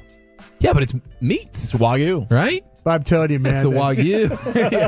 It's the most delectable meat out there. I love meat. It was like... Thank you, Shohei Interpreter. There was over 145,000 people that are over the age of 104 in the world. 35,000? 145. Woo! That are over 104 years old. Good run. That's incredible. That is. I mean, do you think that's a pretty high number, right? I would never have feel guessed sky high near there. Yeah. Especially if you consider 100,000 people die every day. And it's apparently not them. Yeah. Meat is medicine, boys. I love meat. By the way, does Ohtani need a translator? No. If he's straight answering the questions like that, does he need a translator? I understand the ability to hear a different language and gather what's being said without being able to spit out a great response. But it's a fair question. It's a fair question. Thank you, Chief. Yes, sir. It's a fair segment right there. 5 o'clock every day in the G-Bag Nation. We do have the G-Bag of the day coming up at 5:30. We'll hit the expressway and talk about all the stories developing throughout your broadcast afternoon coming up next here on The Fan. But if...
Welcome back, Nation.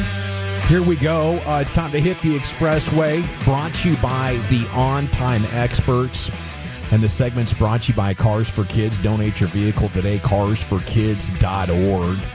Eagles coach Nick Sirianni in the headlines this afternoon, offering a pointed response to the notion that Jalen Hurts was along for the ride during the Eagles Super Bowl run last season.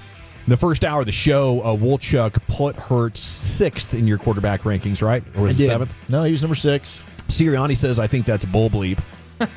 Well, screw He you, should be Nick. way lower than that. You know what? You think I'm coaching a top 10 quarterback? I'm winning Super Bowls with the 12th best quarterback in football. 6 was generous for you, Nick. Go F yourself. He says, I mean, he plays the most important position in all of sports. It's the most ultimate team game there is, and what I admire about him is his selflessness of doing anything we need to do to win. But, here's the facts. After the 2-2 start to the season, the Eagles shifted their approach, leaning more on Saquon in the ground game and less on passing. The Eagles went 12-1 down the stretch, led by Saquon, who finished with that 2,000 yards and the 13 rushing touchdowns. And, oh, boy, Hurts, 361 attempts, 2,900 passing yards since his lowest since becoming the full-time starter in 2021, but he delivered when called upon, including the Super Bowl. He completed 77% of his throws, totaled 3 touchdowns, and won the MVP honors. And, obviously Hurts has a standout cast: Barkley, Brown, Devontae Smith, maybe the best offensive line in the game. So I would agree with the idea that he was along for the ride. I think most quarterbacks in the NFL would have won the Super Bowl. Yeah, that's okay. I mean, if you figure out a game plan where you put your quarterback in best positions to have success, and there were some times where those receivers were kind of complaining a little bit but at the end of the day, when the confetti was flying, they weren't complaining anymore. Yeah, they tailored that offense in order to give that quarterback the best opportunity to win games. And they knew it. They had a good defense, and they were going to play defense, and they were going to tush push, and they were going to get inside, and they were going to hold the ball. They were going to run it, and that's that. I mean, he doesn't have to defend his quarterback at all. If it just kind of all you have to say is, well, he's a Super Bowl winning quarterback. That's if you want to be critical, that's a Super Bowl winning quarterback. So I would love to be able to a situation like the Eagles had last year, where you take your quarterback out of it and limit the amount of mistakes he potentially can make. Yeah, because we've seen that with that quarterback when it gets a little when it gets a little hairy for him. There's times where he puts the ball in harm's way. I think there's a lot of different ways you could take that. I don't know if his defense of Hurts was great. I don't either. I think he should have come stronger. Like, listen, the guy doesn't turn it over. Yeah. He lit up the scoreboard last time we were in the Super Bowl. That didn't get the job done. So we asked him to play a different style. But guess what? On 3rd and 1, on 4th and 2, he's the most unstoppable force in the game. Yep. And all those easy first downs with us and easy touchdowns once we're inside the 2 were more impactful for us than any 40 touchdown game or 40 touchdown season that a quarterback that can light it up has gone. I mean, you look back in Kellen Moore's history. Mike McCarthy ripped him for it. Trying to put up the most yards every year. And I don't know if that was Sirianni ripping Kellen Moore or Kellen Moore finally having the idea himself. But I think the bigger takeaway is, just that the counting stats of a quarterback are kind of fool's gold when you look at, building the best team. And then beyond that, you can take it wherever you want it at 877-881-1053. But I would go to ownership. It's not Hurts compared to others. It's Jeffrey Lurie. He tried to do this back in 2011 when he brought in Nnamdi Asomugha and Vince Young. He's been trying to do this for 14, 15 years, and he's finally perfected the process. That they can win with a Nick Foles, that they can win with a Jalen Hurts. That is so much more impressive to me than anything Saquon Barkley or Cooper DeJean or any of their good players are doing when it comes to the conversation of why they won last year. They're really just making the league submit by way of whipping them with the checkbook. Dak number 79 on the NFL top 100 list. I was surprised he's still in there. I was too, to be honest with you. Yeah. I don't know that you can make a strong objective case right now. As good as 2023 was, how much of that was fueled by the schedule?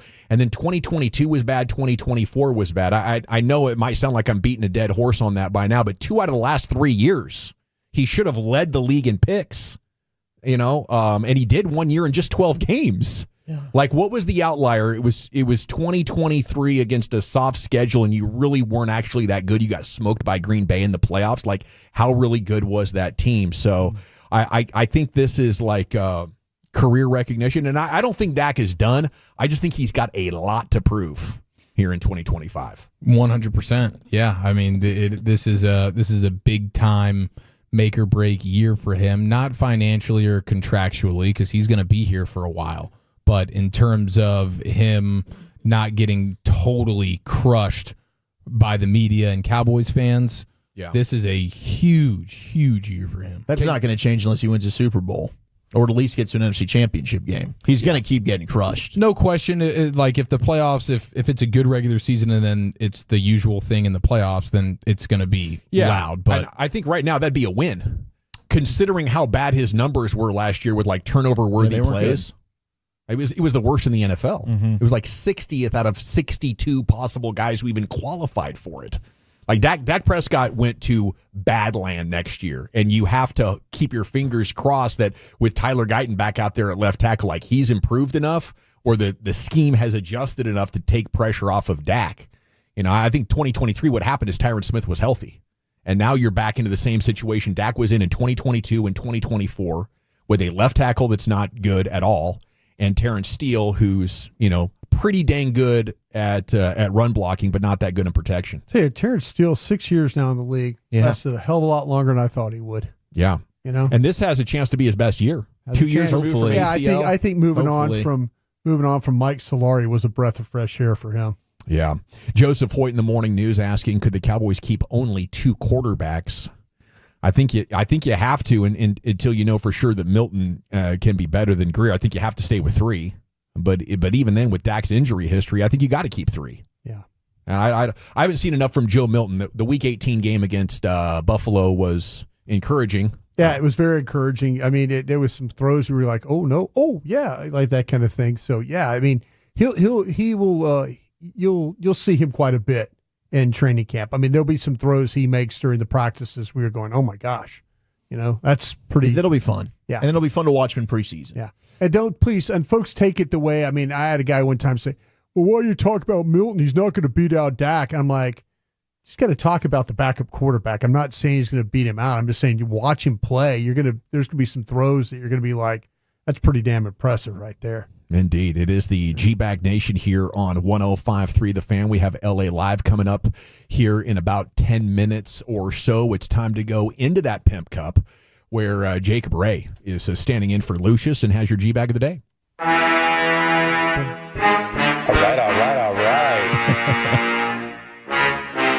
All right, it is G-Bag of the day from Monday, July 14th. I am filling in for Lucius Alexander. If there is anything you see out there, my last name is spelled R-E-G-H. It is Jacob Ray on Twitter and Instagram. Go ahead and send that to me. We're going to get started here with a champ. Brian brought us on his question you would have thought was so long, you would think it was edited. Hey, Jared, maybe it's me just kind of thinking this, and I don't know if it's true or not, but you're there every night, and I listen to you every night with the broadcast. Are the Rangers having problems with the bottom of opponents' lineups of getting those guys out? Yeah, well, last night they did. I mean, I know it's probably a weird question to ask, but why do I feel like that the last few games and stuff that we've seen some issues with, they haven't been able to get 7, 8, 9. I know last night 7 and 8 were a big problem, but I was just wondering if is there something I'm missing there? I'm trying to kind of feel like that. Why is the bottom of the lineup like? Because I was listening to you last night, you're like, well, here's the 212 hitter, and all of a sudden it's base hit, and you're like I'm going, damn, Jared's trying to tell us there's a possibility here that they can get a ground ball and play this thing. They're playing in the middle of the infield for 2 and that kind of stuff. And I just feel like, why is the bottom of the lineup killing me right now? Yeah, no, you're right. Maybe it's just this one game, but I just kind of felt like there's been other games where they just haven't gotten through that part. Yeah. Yeah. But let's just say there's 6 yads there from Jared trying to get it. Yeah. He was just trying to stave him off a little bit with those yads. Yeah. That was the Ranger fan coming at me right there. That was the range, come on, man. Frustration. The frustration level was a little bit high there. Is there any chance you break the record at Oxnard? Oh, sure. I could always do that. Always break the Sitting record. at a table solo. Yeah, always. You never know. Pretty impressive to make history like that. What if I just the shoddy press conference? Just sit there and just ask a question that long. That would be amazing. You should I think it'd be a great bet payoff for Broadus. You got 10 to knock out. You have to ask a disgustingly long question to somebody that sits down with us at the table, or better yet, when somebody's at the podium and you have all the other respected journalists surrounding you, and you just ask a 90-second ridiculous, winding, incoherent question. Here I am. I think you're capable. You covered a lot of ground there. He's got a talent for it. No, I'm just bummed that my record's broken. No, you're not. It totally sucks, man. All right. Just don't do it when Jerry or Steven sit down with us, because I have been taking notes of every question throughout the year that we want to ask them. You know what I'm saying? Okay. They come up and we're having debates about it, right? I'm going to unload. I'm an 8 right now. Okay, we might just sit back, empty the clip, let you. Okay, but we'll handle the players. You got the bosses. So we can distribute them. I really have one question for Jerry, and it's after we saw the quote from DeMaurice Smith, the former NFL PA head guy, who said Jerry's all about money, and he would literally go out of his way to pick up a single dollar bill off the sidewalk. But do you have that question? I do want to ask that question. Of you think it's yes? Though? I think you should do it. The question is. I think you should do it at the media party. The question is. Okay, yeah. I want to see you walk up to him and I'll have to elbow through Clarence and Machota. And, David Moore won't be there, so maybe there will be a little gap. Yeah, we can watch Clarence hand drinks over the top of Jerry's head to other people. That's that right. Kind of thing. That's right. Yeah, I just want to sprinkle some dollars on the ground and see if he picks them up. Yeah, Jerry, what is the lowest dollar figure that would stop you in your tracks to pick it up? I want the question for DeMaurice Smith. Is that the worst thing you got on Jerry after 30 years of working in the league? Yeah. Just Google him, buddy. You don't have to come up with a mythical situation that's got zero. And that's the excerpts that the publisher decided to pull and put on the promotion circuit. One of them. Wow, look at this hot stuff from DeMaurice Smith. Says Jerry Jones is so cheap he would pick up $1 off the ground. Man. I'll pass on your book, sir. Right? No, thank you. I'm good. Yeah. That's not very incriminating. If mismanaging the union's position in multiple negotiations wasn't enough to be embarrassing, check out this book. What else do we have, Jake? All right, this was floating around on the weekend. This gentleman was walking down the street when he had an encounter with a mountain lion. Here's how it went. Oh. The store, going through my little routes, get my couple little snacks and stuff. And all of a sudden, I'm on the side over here, and I just see people running and stuff. And I'm like, what's going on? I didn't know what was going on, I was like a little nervous. Next thing I know, I just kept walking. I see mad people after I see the people run, I just see some big walking just right over here, right by the bush. It went right over there. I swear, I promise you, it went right over there. And it said, rah! And I just kept walking. I seen me, see it. So in my head, I'm like, nah, I gotta go, man. I'm out. I ain't about to play with nobody. Yeah, Rochester, New York is where this came from. Wow. Yeah, we do have mountain lions in Sunnyvale. I don't know what my response would be, but I don't think it would be as terrified as I was Saturday afternoon as we're pulling into DFW Airport. And about 5 minutes before landing, they say, "Oh, we got microcells in the area. We got to bail." Yeah. Right. So then we hit the gas and we fly off to Austin after circling DFW and looking at all the storms and bouncing around the clouds. Had to fly back through that mess. Yeah. They had to shut down DFW for 4 hours. Yeah. Good Lord. Yeah. Dude, I've gotten to the point where I'm okay on a plane until something goes off schedule and they're like, "Oh, there's scary weather over here. We better avoid that or we're going to crash." Yeah. At that moment, I panic. I don't blame you. I wish I could say otherwise. You almost want them to just not tell you why. Yeah, don't tell me anything private. Do not tell me You anything. need Mickey on the plane. Oh, we're circling around. Mickey makes that announcement every time. Are they being extra careful with it now? Because that's the second time in the last 3 flights that we're pulling in somewhere and they're like, can't do it. Can't do it. Wow. Yeah. And I appreciate the safety. Like when I'm getting off, I look at the pilot and I'm like, thank you. I appreciate the good, safe move. But at the time, when you're like, hey, you're 28,000 feet in the air and there's dangerous storms in the area that they have to evade. Especially when, it feels like for the last, year or so, the plane disaster stories have been at an all-time high. Yes. So maybe a year They said plus. that the fuel problem, that Indian one that went down, fuel shut off for about 3 minutes. That's not good. Yeah. That's what they're saying happened to that one. Thing was taken off, and all of a sudden the fuel thing shut off. Yeah, and then they're telling you, we're going to go to Austin and fuel up. Yeah. I'm like, we don't have enough fuel to fly around for a couple hours. What's the planning like here, guys? What if there's storms in Austin? Sure. And you see how my mind is racing now. Damn it, I need to get to the doctor, I think, and get me some antipsychotic anxiety medication. I think I'm probably at that level now. When's the last time you went to San Antonio? That'd be probably the next airport you would fly to. San Antonio. Yeah. It's been a couple years since I've been to San Antonio. But I was thinking, are we doing OKC? Can we do Love Field? Love Field would have been nice. Just but no. jump off. No, those storms just drop in, and they have to be serious about it because it was like 1989 that TWA flight bounced off 114. Yeah. That was wind shear from a I think that was an American Delta. It's one of the it wasn't a TWA, but yeah. All right, who else is challenging here, Jake? This one was highly requested from some of the guys. This is a Derek Lee post-fight interview. Derek, back in the win column, extending your record for most knockouts in UFC history. What do you want next, my friend? I've been gone for 2 weeks, so I want my wife next. It's going to be a lot of ground and pounding. Ground and pounding. She know what it is. Fine ass. Dude, Derek Lewis is the man. He's the same one that ripped his pants off and said my balls is hot. Yeah. He's great, man. He really is. Plus. You know what it is.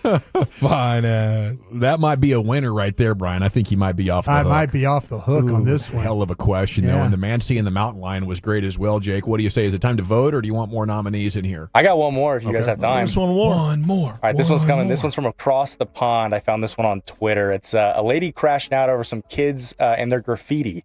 Ooh. Now, Richie, tell me how this is legal. No, please tell me. No, you have it, because I'm gonna be calling police now. So please tell me, because I have now you on the video. Yes? Tell me, how legal is this? How legal is this? Do you know the law? Do you know the law? How? How? How? How? How? Help! Somebody call the police! Please help! Oh, wow. She was angry. Oh, my goodness. A little bit. That was aggressive. Poor lady. Yeah. I love looking at the graffiti. I think the talent is really off the charts these days. I don't know, if you guys throwback was graffiti ever just like an eyesore? Because every time I see it, it's like damn good artistry. There was a time where the graffiti lost to the tagging. And it was just idiots trying to do their little design. Yeah. And that wasn't cool, But the great graffiti, like on the side of trains and stuff, I'll sit and watch documentaries about that stuff. Sure. It's I dig it. It's brilliant. The balls they have to like climb up those poles and I never figured out how they get on the side of a trestle or like on an overhang. Over a. Oh, yeah. There's always graffiti on those. I'm like, how do they hang off the side? How do they do that? It's quite a And when do talent. they do that? Yeah, when in the middle of the night. When and how? And they're obviously under 10% body fat. I think they're just scaling stuff. Wow. Yeah. I think they're young and maybe got a little booze in them, want to climb stuff. I mean, I climbed a house once when I was 22 years old. Damn. Climbed right to the top. Just grabbed the gutter and went up. Oh, you guttered that thing? Yeah, I'd been working out for about 9 months or so. It was about 158 pounds. Damn. Felt like I could climb a mountain at that point, Yeah. So some of these young guys out there, they're staying active. They're living on the streets, or they're out on the streets a lot, moving around, maybe doing some push-ups, doing some pull-ups. They got that. Okay, is it Broadus, our two-time champ, looking for 3? Is it walking saw mountain lion, Derek Lewis post-fight interview, or lady crashes out over kids and graffiti? I'm voting for Derek Lewis, Chief. I'm going to go with the champion. Who you voting for, Jake? I love the champ. I'm going to go with the Derek Lewis, though. Here we go. Wow. You're a 2-1, Wolchuk. I'm going to go with Broadus. 2-2, Brian. Derek Lewis. By a score of 3-2. And your new G-Bag of the Day champion. Do we want to make him honorary 5? Is that what I'm right hearing from we you? do. Now, he's running it up. No. G-Bag of the Year is basically going to be the Brian Broaddus G-Bag of the Year. He's got 9 already. Dawson, I mean, I just gonna feel like that it's really not necessary. I think I've got 2 already. Don't we have a rule, though? When someone makes history in any way, they get the honorary? No, Chief, you're just kind of disappointed that you lost today, huh? Well, you lost. No, I didn't lose at all. I feel like I lost. Well, that was Jake, golden that was one of the content. best votes. By the way, I'm bringing you lunch on Thursday. It'll live in infamy, Brian, one way or another. It has been nominated as an honorary 5-time G-Bag of the Day champion. We won't Listed tell out Lucius that. in early 2026 for the G-Bag of the Year competition. It's time that's my third one. Transition now to LA Live. All right, you squares. Have you smoked? Fire up this funk and let's have a toke. It'll make you dance to some of everything. Everybody get high. Yes, sir. It is the G-Bag Nation here on 105.3 The Fan. I'm all buzzed out. Lucius will return next week. Next week. So send that man some love on social media. Let him know that he is Got missed. his phone back, yeah. He did? Yeah. Did he get a new phone? Or? I think he got a new phone. New phone? I think he got a new phone, so yeah, he should be good. You guys watching the Home Run Derby tonight? Probably watch not. the sidecast with the McAfees. Yeah, McAfee cast. I'll be consuming that. So we have an alternate telecast going down with McAfee and his crew doing the Home Run Derby. That sounds so much better than listening to Chris Berman say back like 500 times. I don't even think Berman's doing it anymore. Is Boom not even getting the call? Didn't we have something about that last week? Like Boom's not in? Well, yeah. I mean, I really enjoyed watching a lot of those college football playoff games through the McAfee cast. Mm-hmm. It's just a fun added element of entertainment and comedy and everything else. And at least in the college football playoff one, they would have like different guests throughout different portions of it. So I'm sure tonight will be no different. Should be a lot of fun. Yeah, I think that it probably is a better way of getting it done. Although I like the traditional telecast as well. What is your favorite Home Run Derby memory? And is it anything other than Josh Hamilton making history in was that 2009? Yeah. 2009? I remember that well. Wasn't that New York? I think it was New York. Yeah, he had an insane amount. Was it 27 home runs?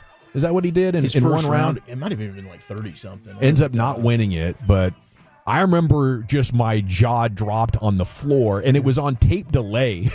So 28. What was that, 28 in one round? Record 28 homers in the first round.